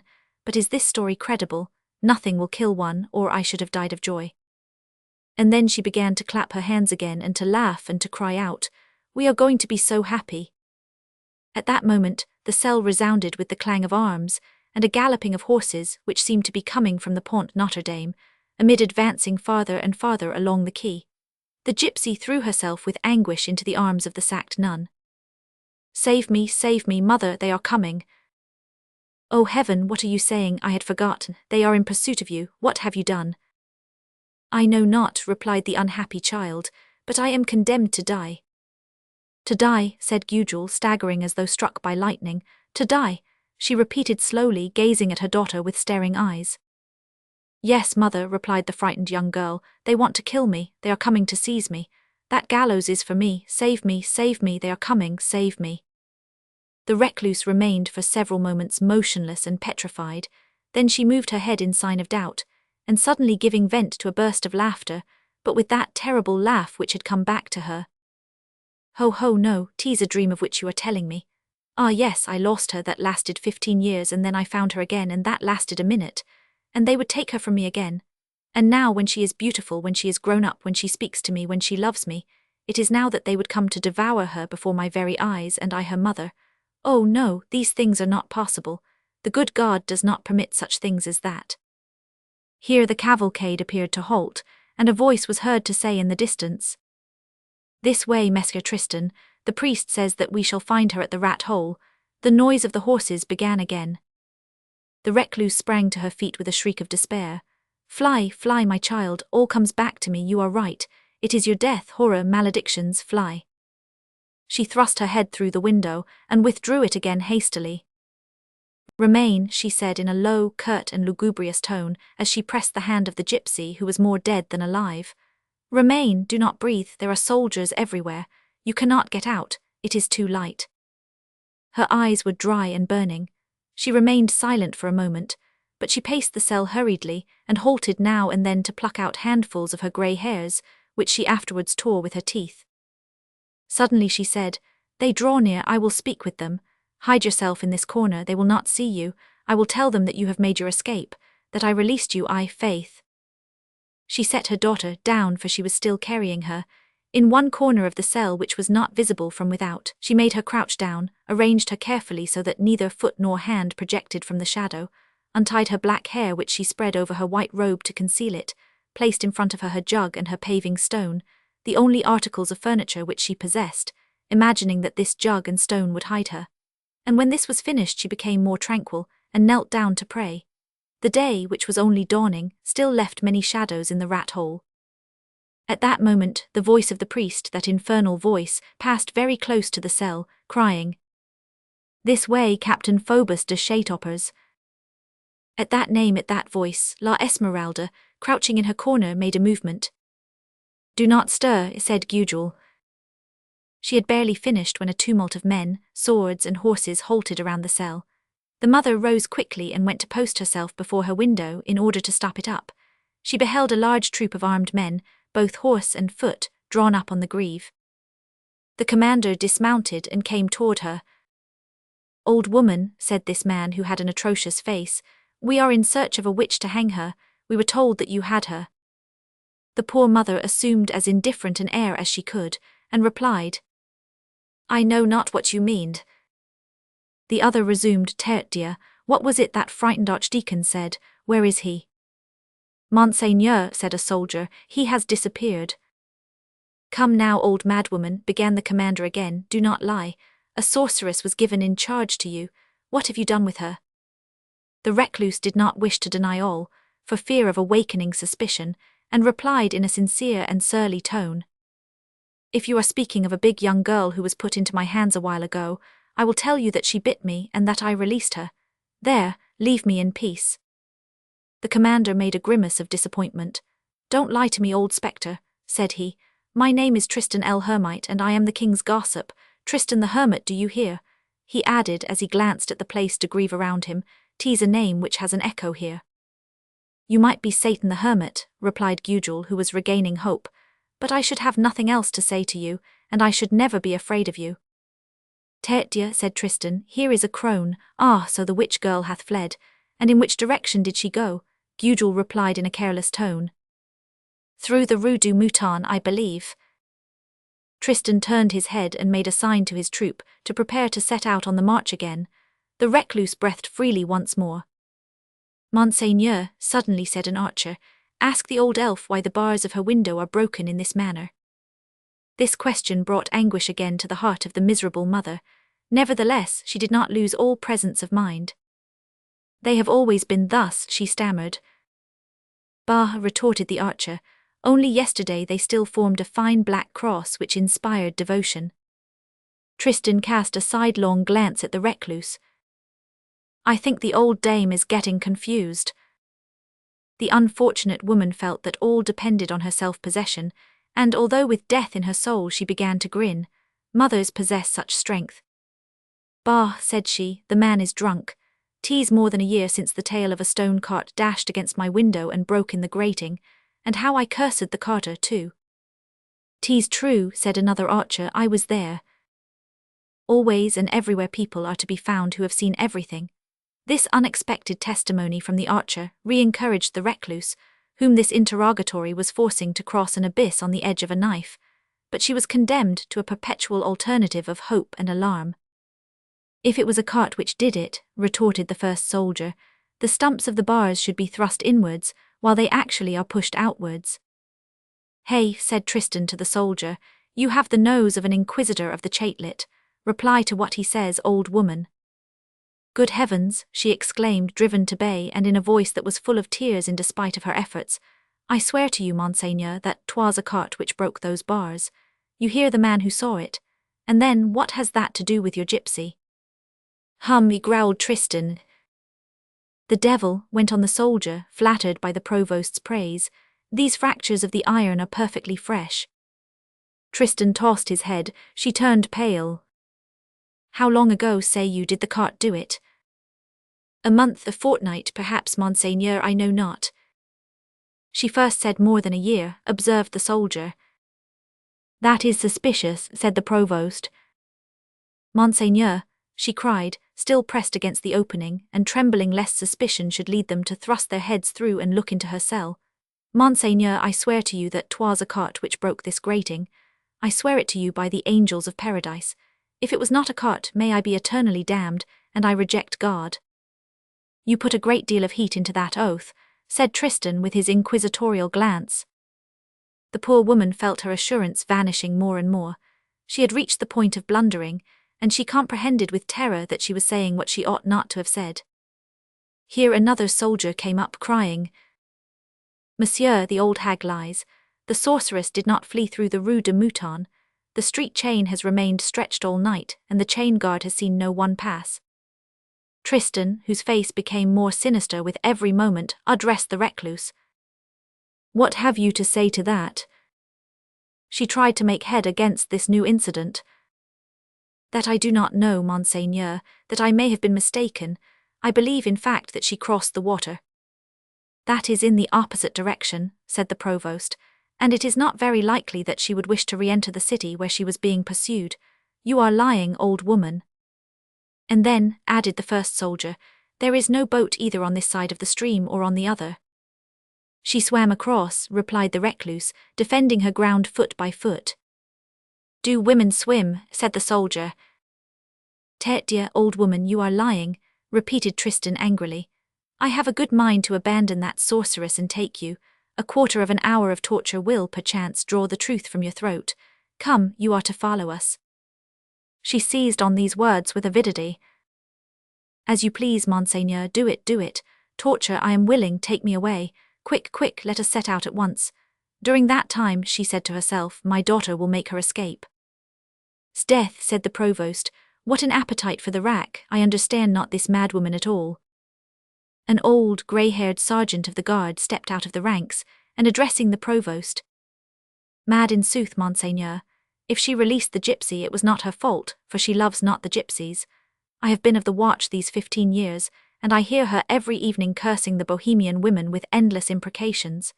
If the one of whom we are in pursuit is, as I suppose, the little dancer with the goat, she detests that one above all the rest. Hugo made an effort and said, That one above all. The unanimous testimony of the men of the watch confirmed the old sergeant's words to the provost. Tristan L. Hermite, in despair at extracting anything from the recluse, turned his back on her, and with unspeakable anxiety she beheld him direct his course slowly towards his horse. Come, he said between his teeth, march on, let us set out again on the quest. I shall not sleep until that gypsy is hanged. But he still hesitated for some time before mounting his horse. Gudule palpitated between life and death, as she beheld him cast about the place that uneasy look of a hunting dog which instinctively feels that the lair of the beast is close to him, and is loath to go away. At length he shook his head and leaped into his saddle.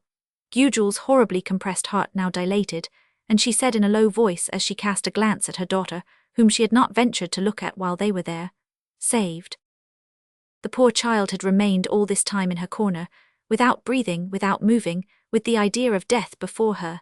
She had lost nothing of the scene between Gudule and Tristan, and the anguish of her mother had found its echo in her heart. She had heard all the successive snappings of the thread by which she hung suspended over the gulf. 20 times she had fancied that she saw it break, and at last she began to breathe again and to feel her foot on firm ground. At that moment she heard a voice saying to the provost, "Corboeuf, Monsieur le Prévôt, 'tis no affair of mine, a man of arms to hang witches. The rabble of the populace is suppressed. I leave you to attend to the matter alone. You will allow me to rejoin my company who are waiting for their captain." The voice was that of Phoebus de Chatopers. That which took place within her was ineffable. He was there, her friend, her protector, her support, her refuge, her Phoebus. She rose, and before her mother could prevent her, she had rushed to the window, crying, "Phoebus, aid me, my Phoebus." Phoebus was no longer there. He had just turned the corner of the Rue de la Cautellerie at a gallop, but Tristan had not yet taken his departure. The recluse rushed upon her daughter with a roar of agony.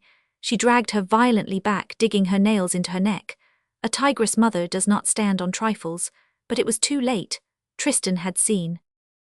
"Hey," he exclaimed with a laugh which laid bare all his teeth, and made his face resemble the muzzle of a wolf. "2 mice in the trap." "I suspected as much," said the soldier. Tristan clapped him on the shoulder. "You are a good cat, come," he added. "Where is Henriette, cousin?" A man who had neither the garments nor the air of a soldier stepped from the ranks. He wore a costume half grey, half brown, flat hair, leather sleeves, and carried a bundle of ropes in his huge hand. This man always attended Tristan, who always attended Louis XI. "Friend," said Tristan el Hermite, "I presume that this is the sorceress of whom we are in search. You will hang me this one. Have you your ladder?" "There is one yonder under the shed of the pillar house," replied the man. "Is it on this justice that the thing is to be done?" he added, pointing to the stone gibbet. "Yes." "Ho hey," continued the man with a huge laugh, which was still more brutal than that of the provost. "We shall not have far to go." "Make haste," said Tristan, "you shall laugh afterwards."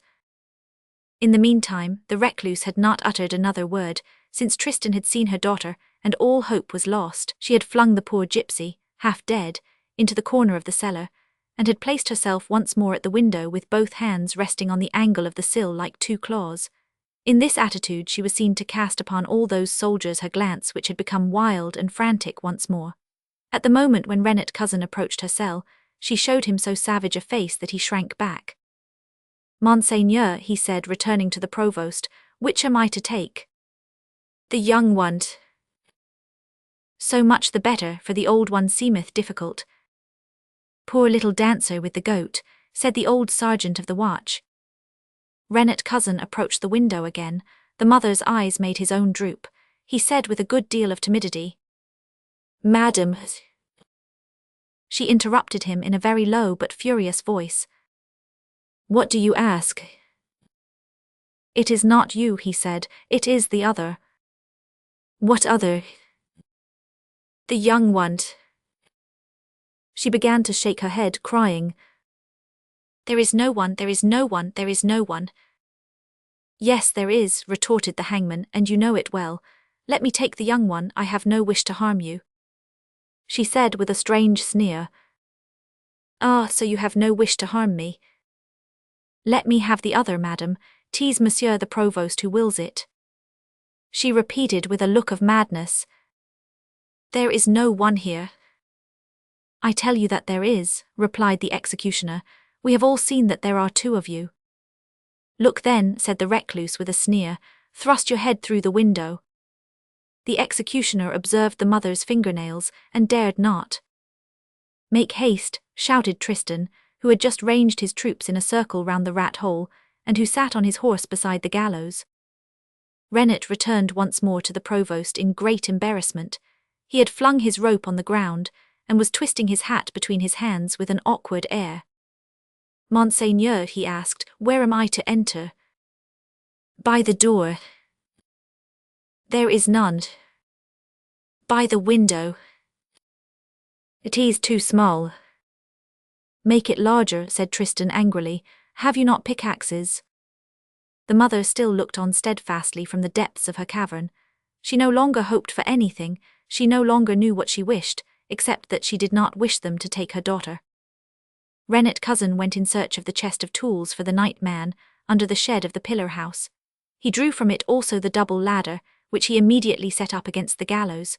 5 or 6 of the provost's men armed themselves with picks and crowbars, and Tristan betook himself in company with them towards the window. Old woman, said the provost in a severe tone, deliver up to us that girl quietly. She looked at him like one who does not understand. Tert dear, continued Tristan, why do you try to prevent this sorceress being hung as it pleases the king? The wretched woman began to laugh in her wild way. Why, she is my daughter.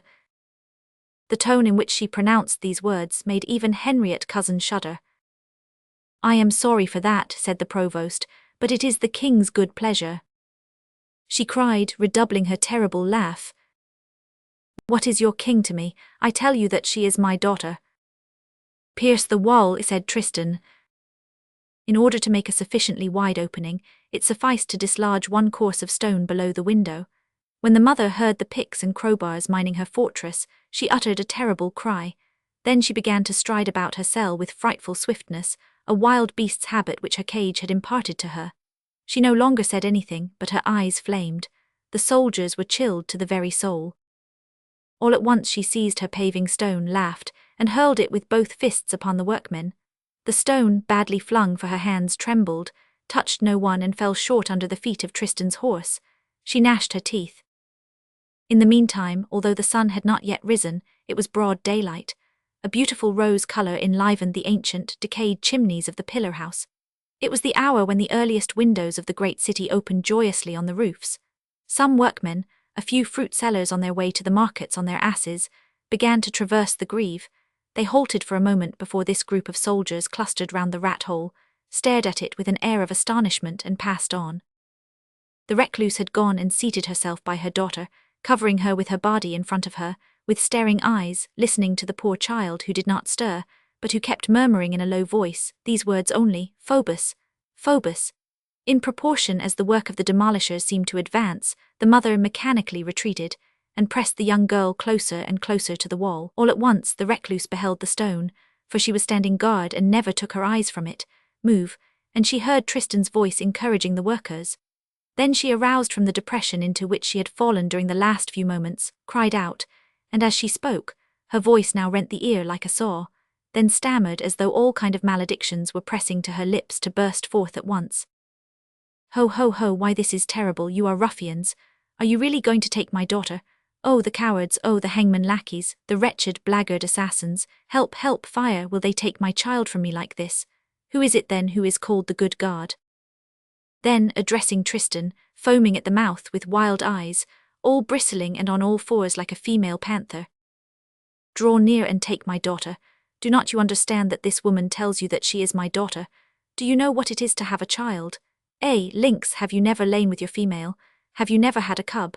And if you have little ones, when they howl, have you nothing in your vitals that moves? Throw down the stone, said Tristan, it no longer holds. The crowbars raised the heavy course. It was, as we have said, the mother's last bulwark. She threw herself upon it, she tried to hold it back. She scratched the stone with her nails, but the massive block, set in movement by 6 men, escaped her and glided gently to the ground along the iron levers. The mother, perceiving an entrance effected, fell down in front of the opening, barricading the breach with her body, beating the pavement with her head, and shrieking with a voice rendered so hoarse by fatigue that it was hardly audible.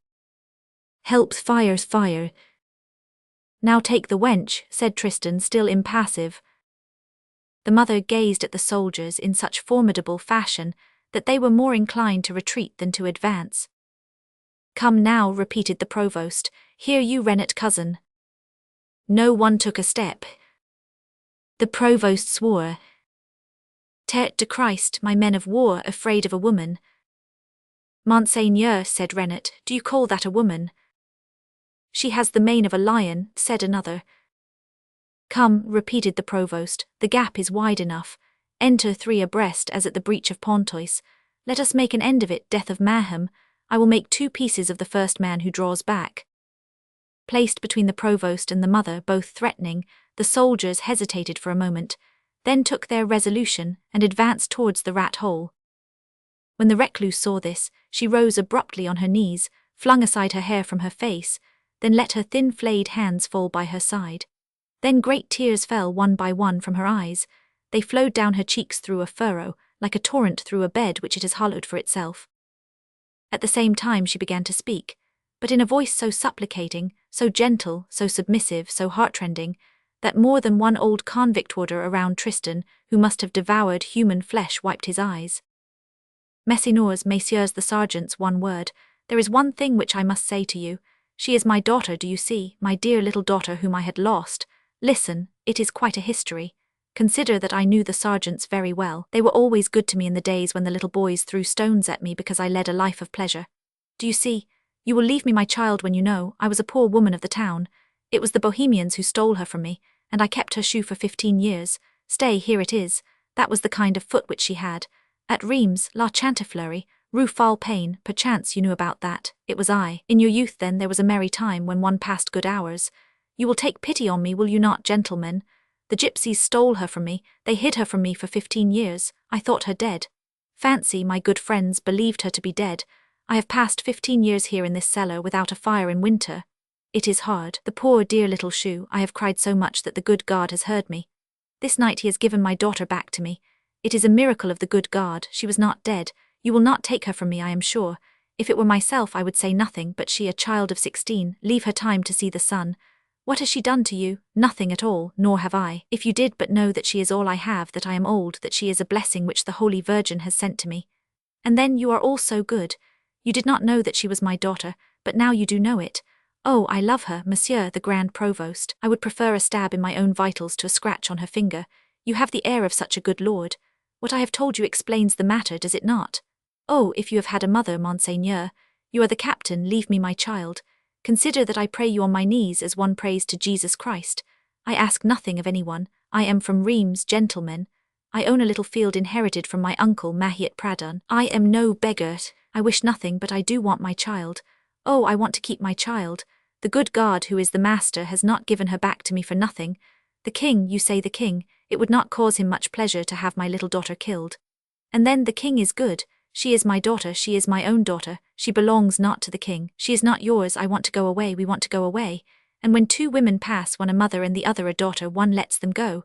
Let us pass, we belong in Reims. Oh, you are very good, messieurs the sergeants, I love you all. You will not take my dear little one, it is impossible. It is utterly impossible, is it not? My child, my child. We will not try to give an idea of her gestures, her tone, of the tears which she swallowed as she spoke, of the hands which she clasped and then wrung, of the heart-breaking smiles, of the swimming glances, of the groans, the sighs, the miserable and affecting cries which she mingled with her disordered, wild, and incoherent words. When she became silent, Tristan el Hermite frowned, but it was to conceal a tear which welled up in his tiger's eye. He conquered this weakness, however, and said in a curt tone, "The king wills it." Then he bent down to the ear of Rennet cousin, and said to him in a very low tone, "Make an end of it quickly." Possibly the redoubtable provost felt his heart also failing him. The executioner and the sergeants entered the cell. The mother offered no resistance, only she dragged herself towards her daughter and threw herself bodily upon her. The gypsy beheld the soldiers approach. The horror of death reanimated her. "Mother," she shrieked in a tone of indescribable distress, "Mother, they are coming, defend me." "Yes, my love, I am defending you," replied the mother in a dying voice, and clasping her closely in her arms, she covered her with kisses. The 2 lying thus on the earth, the mother upon the daughter, presented a spectacle worthy of pity. Rennet cousin grasped the young girl by the middle of her body, beneath her beautiful shoulders. When she felt that hand, she cried, "Hugh," and fainted.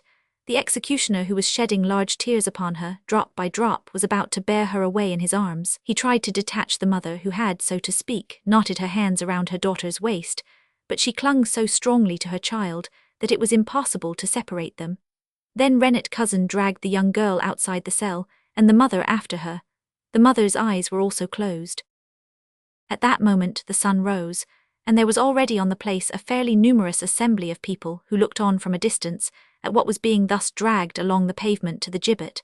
For that was Provost Tristan's way at executions. He had a passion for preventing the approach of the curious. There was no one at the windows.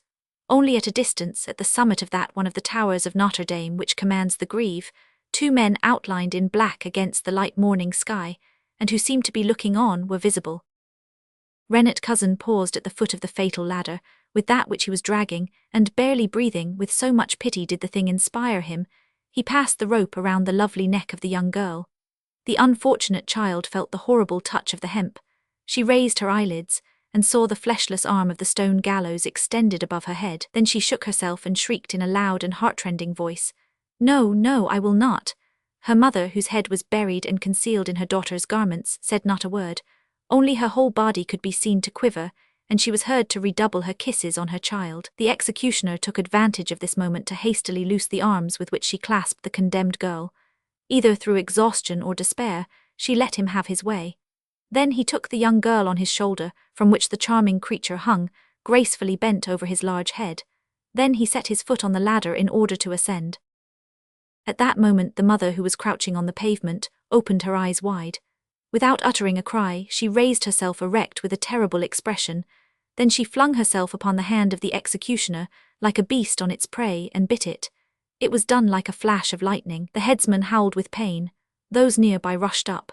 With difficulty they withdrew his bleeding hand from the mother's teeth. She preserved a profound silence. They thrust her back with much brutality and noticed that her head fell heavily on the pavement. They raised her, she fell back again. She was dead. The executioner, who had not loosed his hold on the young girl, began to ascend the ladder once more. Chapter 2. The beautiful creature clad in white, Dante. When Quasimodo saw that the cell was empty, that the gypsy was no longer there, that while he had been defending her she had been abducted, he grasped his hair with both hands and stamped with surprise and pain.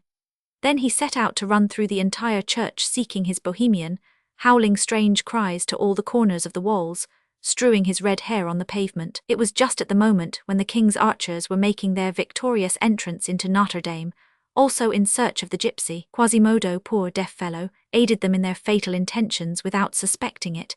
He thought that the outcasts were the gypsy's enemies.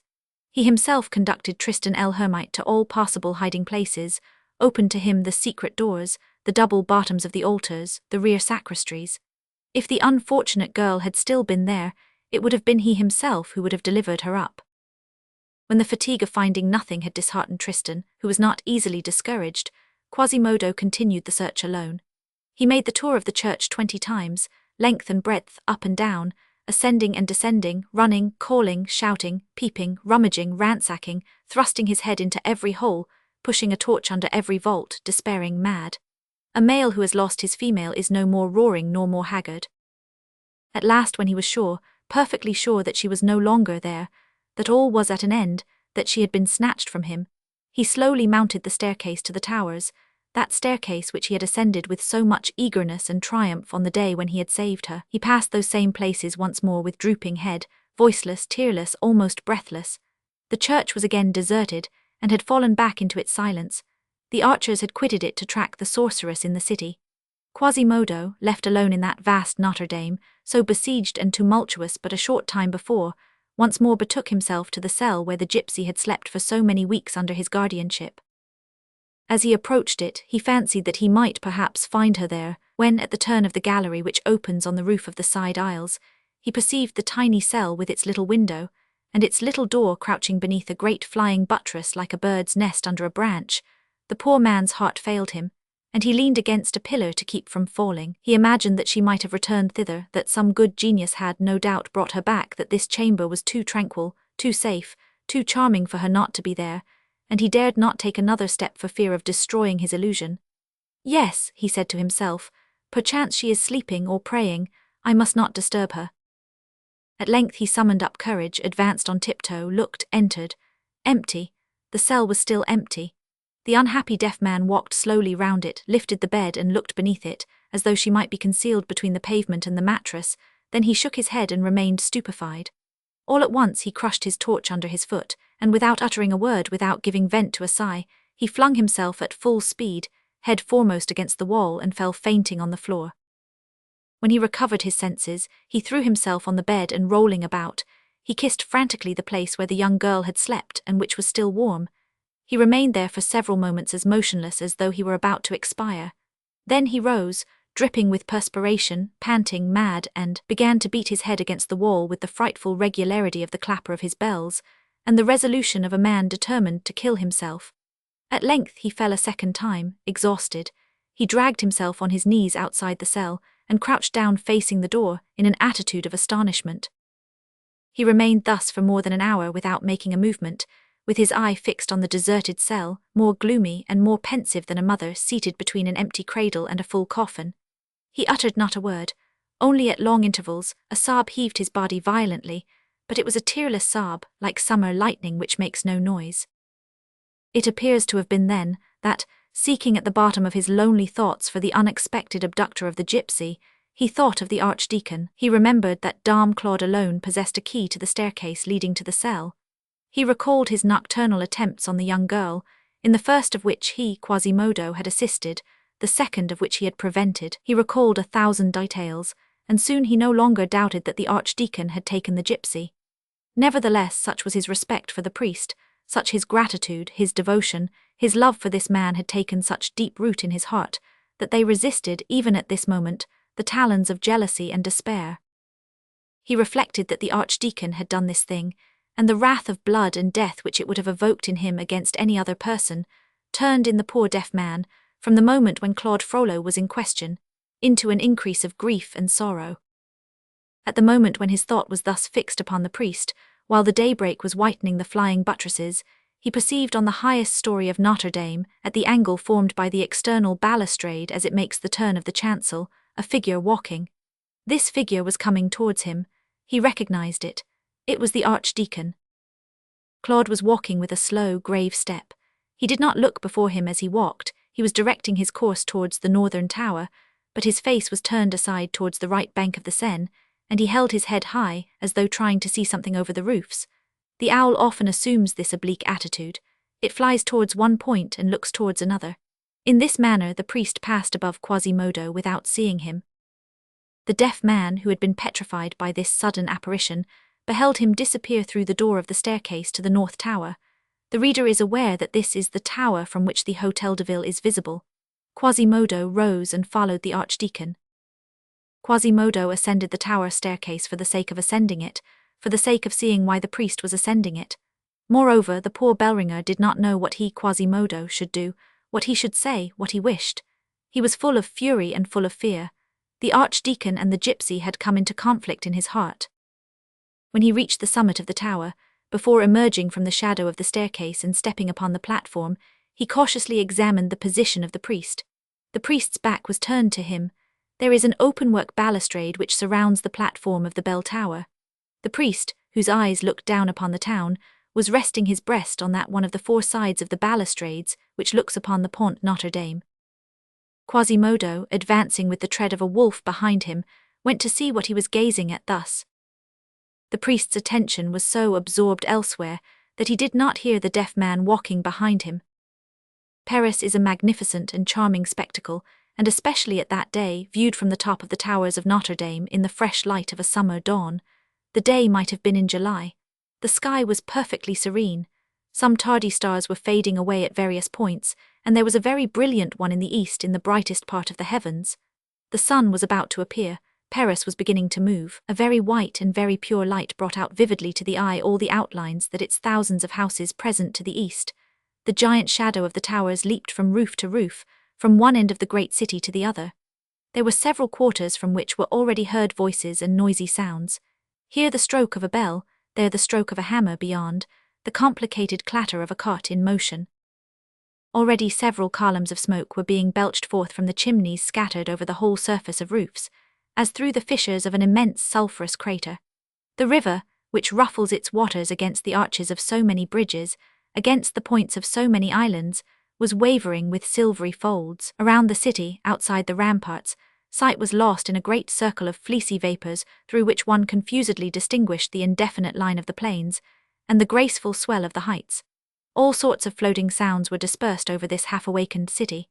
Towards the east, the morning breeze chased a few soft white bits of wool torn from the misty fleece of the hills.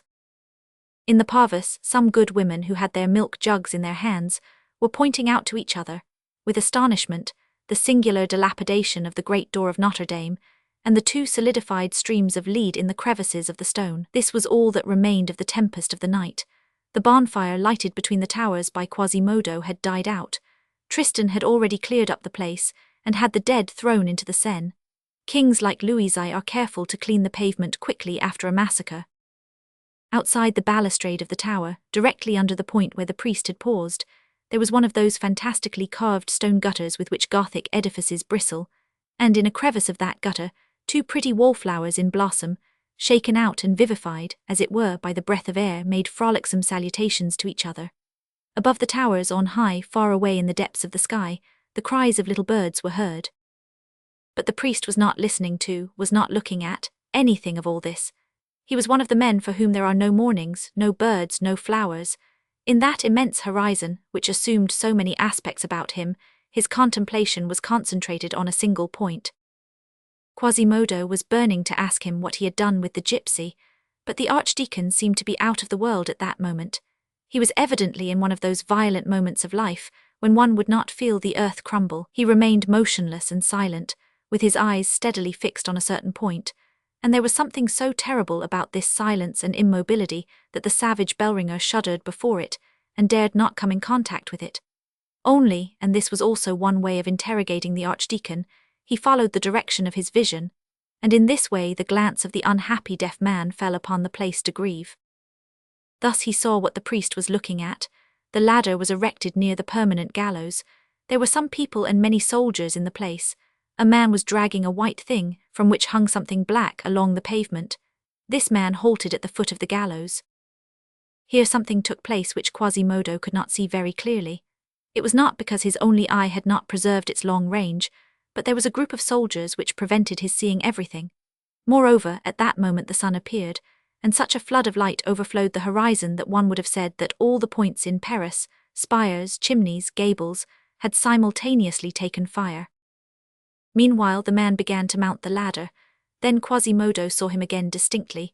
He was carrying a woman on his shoulder, a young girl dressed in white. That young girl had a noose about her neck. Quasimodo recognized her. It was she. The man reached the top of the ladder. There he arranged the noose. Here the priest, in order to see the better, knelt upon the balustrade.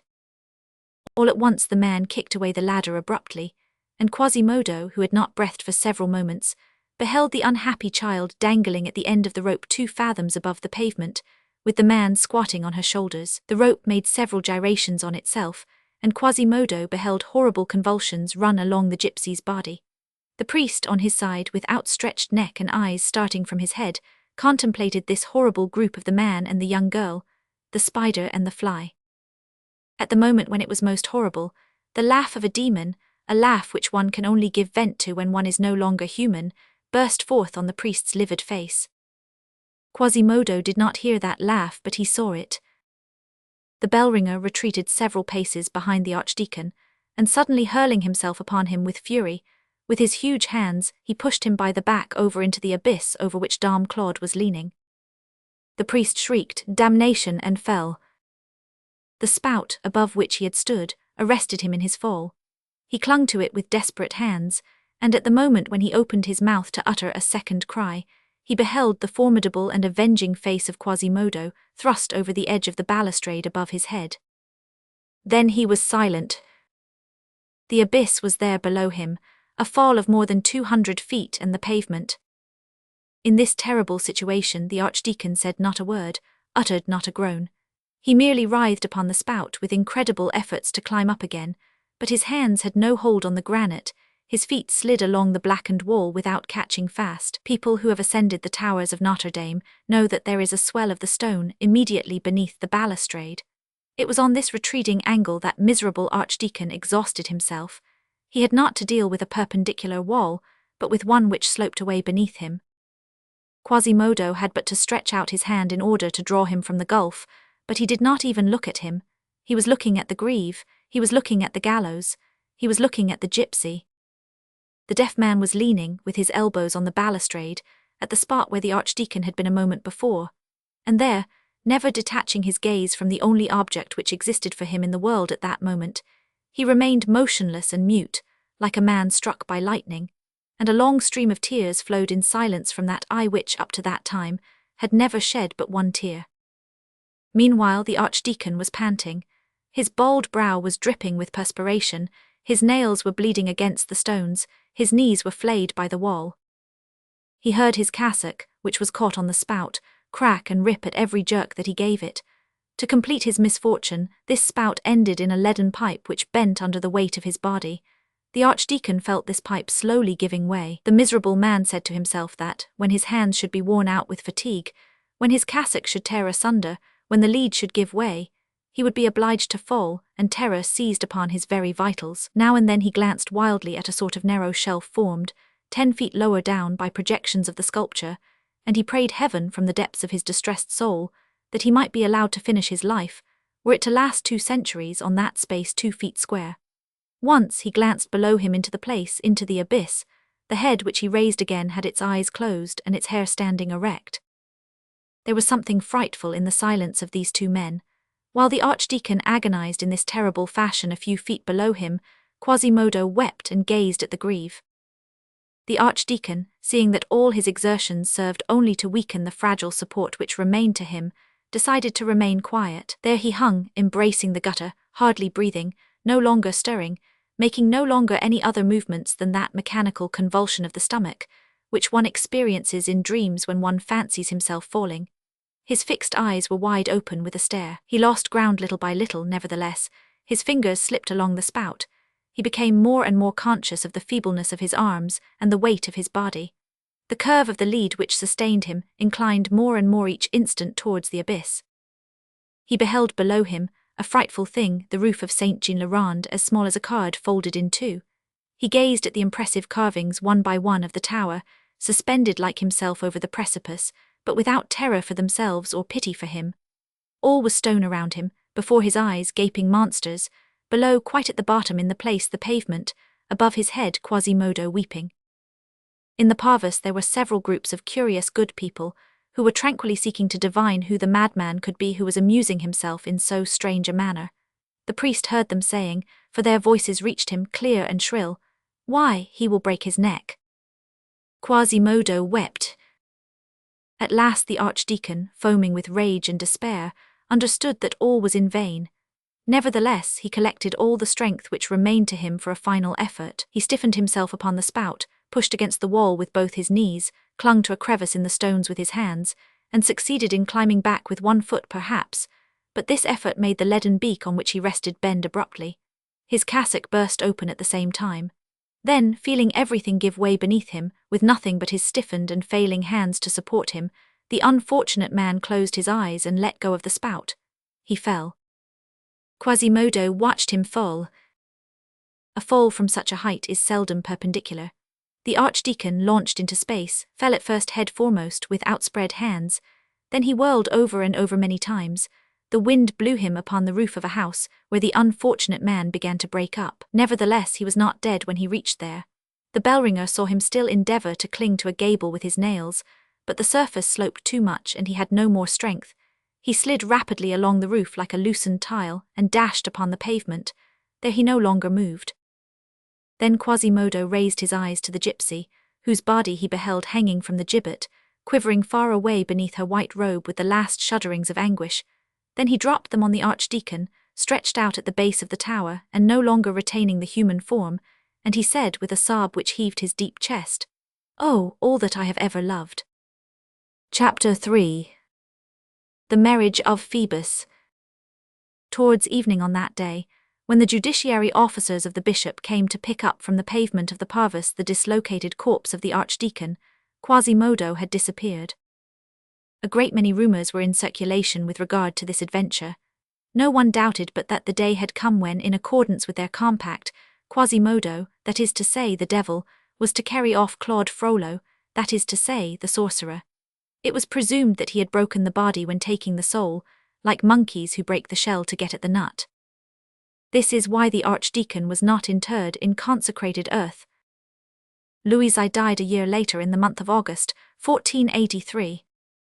As for Pierre Gringoire, he succeeded in saving the goat, and he won success in tragedy. It appears that, after having tasted astrology, philosophy, architecture, hermetics, all vanities, he returned to tragedy, vainest pursuit of all. This is what he called coming to a tragic end. This is what is to be read on the subject of his dramatic triumphs in 1483 in the accounts of the Ordinary. To Jehan Marchand and Pierre Gringoire, carpenter and composer, who have made and composed the mystery made at the Chatelet of Paris, at the entry of Monsieur the Legate, and have ordered the personages, clothed and dressed the same, as in the said mystery was required, and likewise for having made the scaffoldings thereto necessary, and for this deed, 100 livres. Phoebus de Chatopers also came to a tragic end. He married. Chapter 4. The marriage of Quasimodo. We have just said that Quasimodo disappeared from Notre-Dame on the day of the gypsies and of the archdeacon's death. He was not seen again, in fact, no one knew what had become of him. During the night which followed the execution of La Esmeralda, the night men had detached her body from the gibbet, and had carried it, according to custom, to the cellar of Montfaucon. Montfaucon was, as Sauval says, the most ancient and the most superb gibbet in the kingdom, between the faubourgs of the Temple and Saint Martin, about 160 toises from the walls of Paris, a few bow shots from La Courtille. There was to be seen on the crest of a gentle, almost imperceptible eminence, but sufficiently elevated to be seen for several leagues round about, an edifice of strange form, bearing considerable resemblance to a Celtic cromlech, and where also human sacrifices were offered. Let the reader picture to himself, crowning a limestone hillock, an oblong mass of masonry 15 feet in height, 30 wide, 40 long, with a gate, an external railing and a platform. On this platform 16 enormous pillars of rough-hewn stone, 30 feet in height, arranged in a colonnade round 3 of the 4 sides of the mass, which support them, bound together at their summits by heavy beams, whence hung chains at intervals. On all these chains, skeletons in the vicinity on the plain, a stone cross and 2 gibbets of secondary importance, which seem to have sprung up as shoots around the central gallows. Above all this, in the sky, a perpetual flock of crows. That was Montfaucon. At the end of the 15th century, the formidable gibbet which dated Fro was already very much dilapidated. The beams were worm-eaten, the chains rusted, the pillars green with mould. The layers of hewn stone were all cracked at their joints, and grass was growing on that platform which no feet touched. The monument made a horrible profile against the sky, especially at night when there was a little moonlight on those white skulls, or when the breeze of evening brushed the chains and the skeletons, and swayed all these in the darkness. The presence of this gibbet sufficed to render gloomy all the surrounding places. The mass of masonry, which served as foundation to the odious edifice, was hollow. A huge cellar had been constructed there, closed by an old iron grating, which was out of order, into which were cast not only the human remains, which were taken from the chains of Montfaucon, but also the bodies of all the unfortunates executed on the other permanent gibbets of Paris. To that deep charnel house, where so many human remains and so many crimes have rotted in company, many great ones of this world, many innocent people, have contributed their bones, from Enguerrand de Marigny, the first victim and a just man, to Admiral de Coligny, who was its last, and who was also a just man. As for the mysterious disappearance of Quasimodo, this is all that we have been able to discover. About 18 months or 2 years after the events which terminate this story, when search was made in that cavern for the body of Olivier le Dame, who had been hanged 2 days previously, and to whom Charles VIII had granted the favour of being buried in St. Laurent in better company, they found among all those hideous carcasses 2 skeletons, one of which held the other in its embrace. One of these skeletons, which was that of a woman, still had a few strips of a garment which had once been white, and around her neck was to be seen a string of Adrazarach beads, with a little silk bag ornamented with green glass, which was open and empty. These objects were of so little value that the executioner had probably not cared for them. The other, which held this one in a close embrace, was the skeleton of a man. It was noticed that his spinal column was crooked, his head seated on his shoulder blades, and that one leg was shorter than the other. Moreover, there was no fracture of the vertebrae at the nape of the neck, and it was evident that he had not been hanged. Hence, the man to whom it had belonged had come thither and had died there. When they tried to detach the skeleton which he held in his embrace, he fell to dust. Note: added to the definitive edition. It is by mistake that this edition was announced as augmented by many new chapters. The word should have been unpublished. In fact, if by newly made is to be understood, the chapters added to this edition are not new. They were written at the same time as the rest of the work. They date from the same epoch and sprang from the same thought. They have always formed a part of the manuscript of Notre-Dame de Paris. Moreover, the author cannot comprehend how fresh developments could be added to a work of this character after its completion. This is not to be done at will. According to his idea, a romance is born in a manner that is, in some sort, necessary with all its chapters. A drama is born with all its scenes. Think not that there is anything arbitrary in the numbers of parts of which that whole, that mysterious microcosm which you call a drama or a romance, is composed. Grafting and soldering take badly on works of this nature, which should gush forth in a single stream and so remain. The thing once done, do not change your mind, do not touch it up. The book once published, the sex of the work, whether virile or not, has been recognized and proclaimed. When the child has once uttered his first cry, he is born. There he is made so, neither father nor mother can do anything, he belongs to the air and to the sun, let him live or die such as he is. Has your book been a failure? So much the worse. Add no chapters to an unsuccessful book. Is it incomplete? You should have completed it when you conceived it. Is your tree crooked? You cannot straighten it up. Is your romance consumptive? Is your romance not capable of living? You cannot supply it with the breath which it lacks. Has your drama been born lame? Take my advice and do not provide it with a wooden leg. Hence the author attaches particular importance to the public knowing for a certainty that the chapters here added have not been made expressly for this reprint. They were not published in the preceding editions of the book for a very simple reason. At the time when Notre-Dame de Paris was printed the first time, the manuscript of these 3 chapters had been mislaid. It was necessary to rewrite them or to dispense with them. The author considered that the only 2 of these chapters which were in the least important, owing to their extent, were chapters on art and history, which in no way interfered with the groundwork of the drama and the romance, that the public would not notice their loss, and that he, the author, would alone be in possession of the secret. He decided to omit them, and then, if the whole truth must be confessed, his indolence shrunk from the task of rewriting the 3 lost chapters. He would have found it a shorter matter to make a new romance. Now the chapters have been found, and he avails himself of the first opportunity to restore them to their place. This now is his entire work, such as he dreamed it, such as he made it, good or bad, durable or fragile, but such as he wishes it. These recovered chapters will possess no doubt, but little value in the eyes of persons, otherwise very judicious, who have sought in Notre-Dame de Paris only the drama, the romance, but there are perchance other readers, who have not found it useless to study the aesthetic and philosophically thought concealed in this book, and who have taken pleasure, while reading Notre-Dame de Paris, in unravelling beneath the romance something else than the romance, and in following, may we be pardoned these rather ambitious expressions, the system of the historian and the aim of the artist through the creation of the poet. For such people especially, the chapters added to this edition will complete Notre-Dame de Paris, if we admit that Notre-Dame de Paris was worth the trouble of completing. In one of these chapters on the present decadence of architecture, and on the death, in his mind almost inevitable, of that king of arts, the author expresses and develops an opinion unfortunately well rooted in him, and well thought out.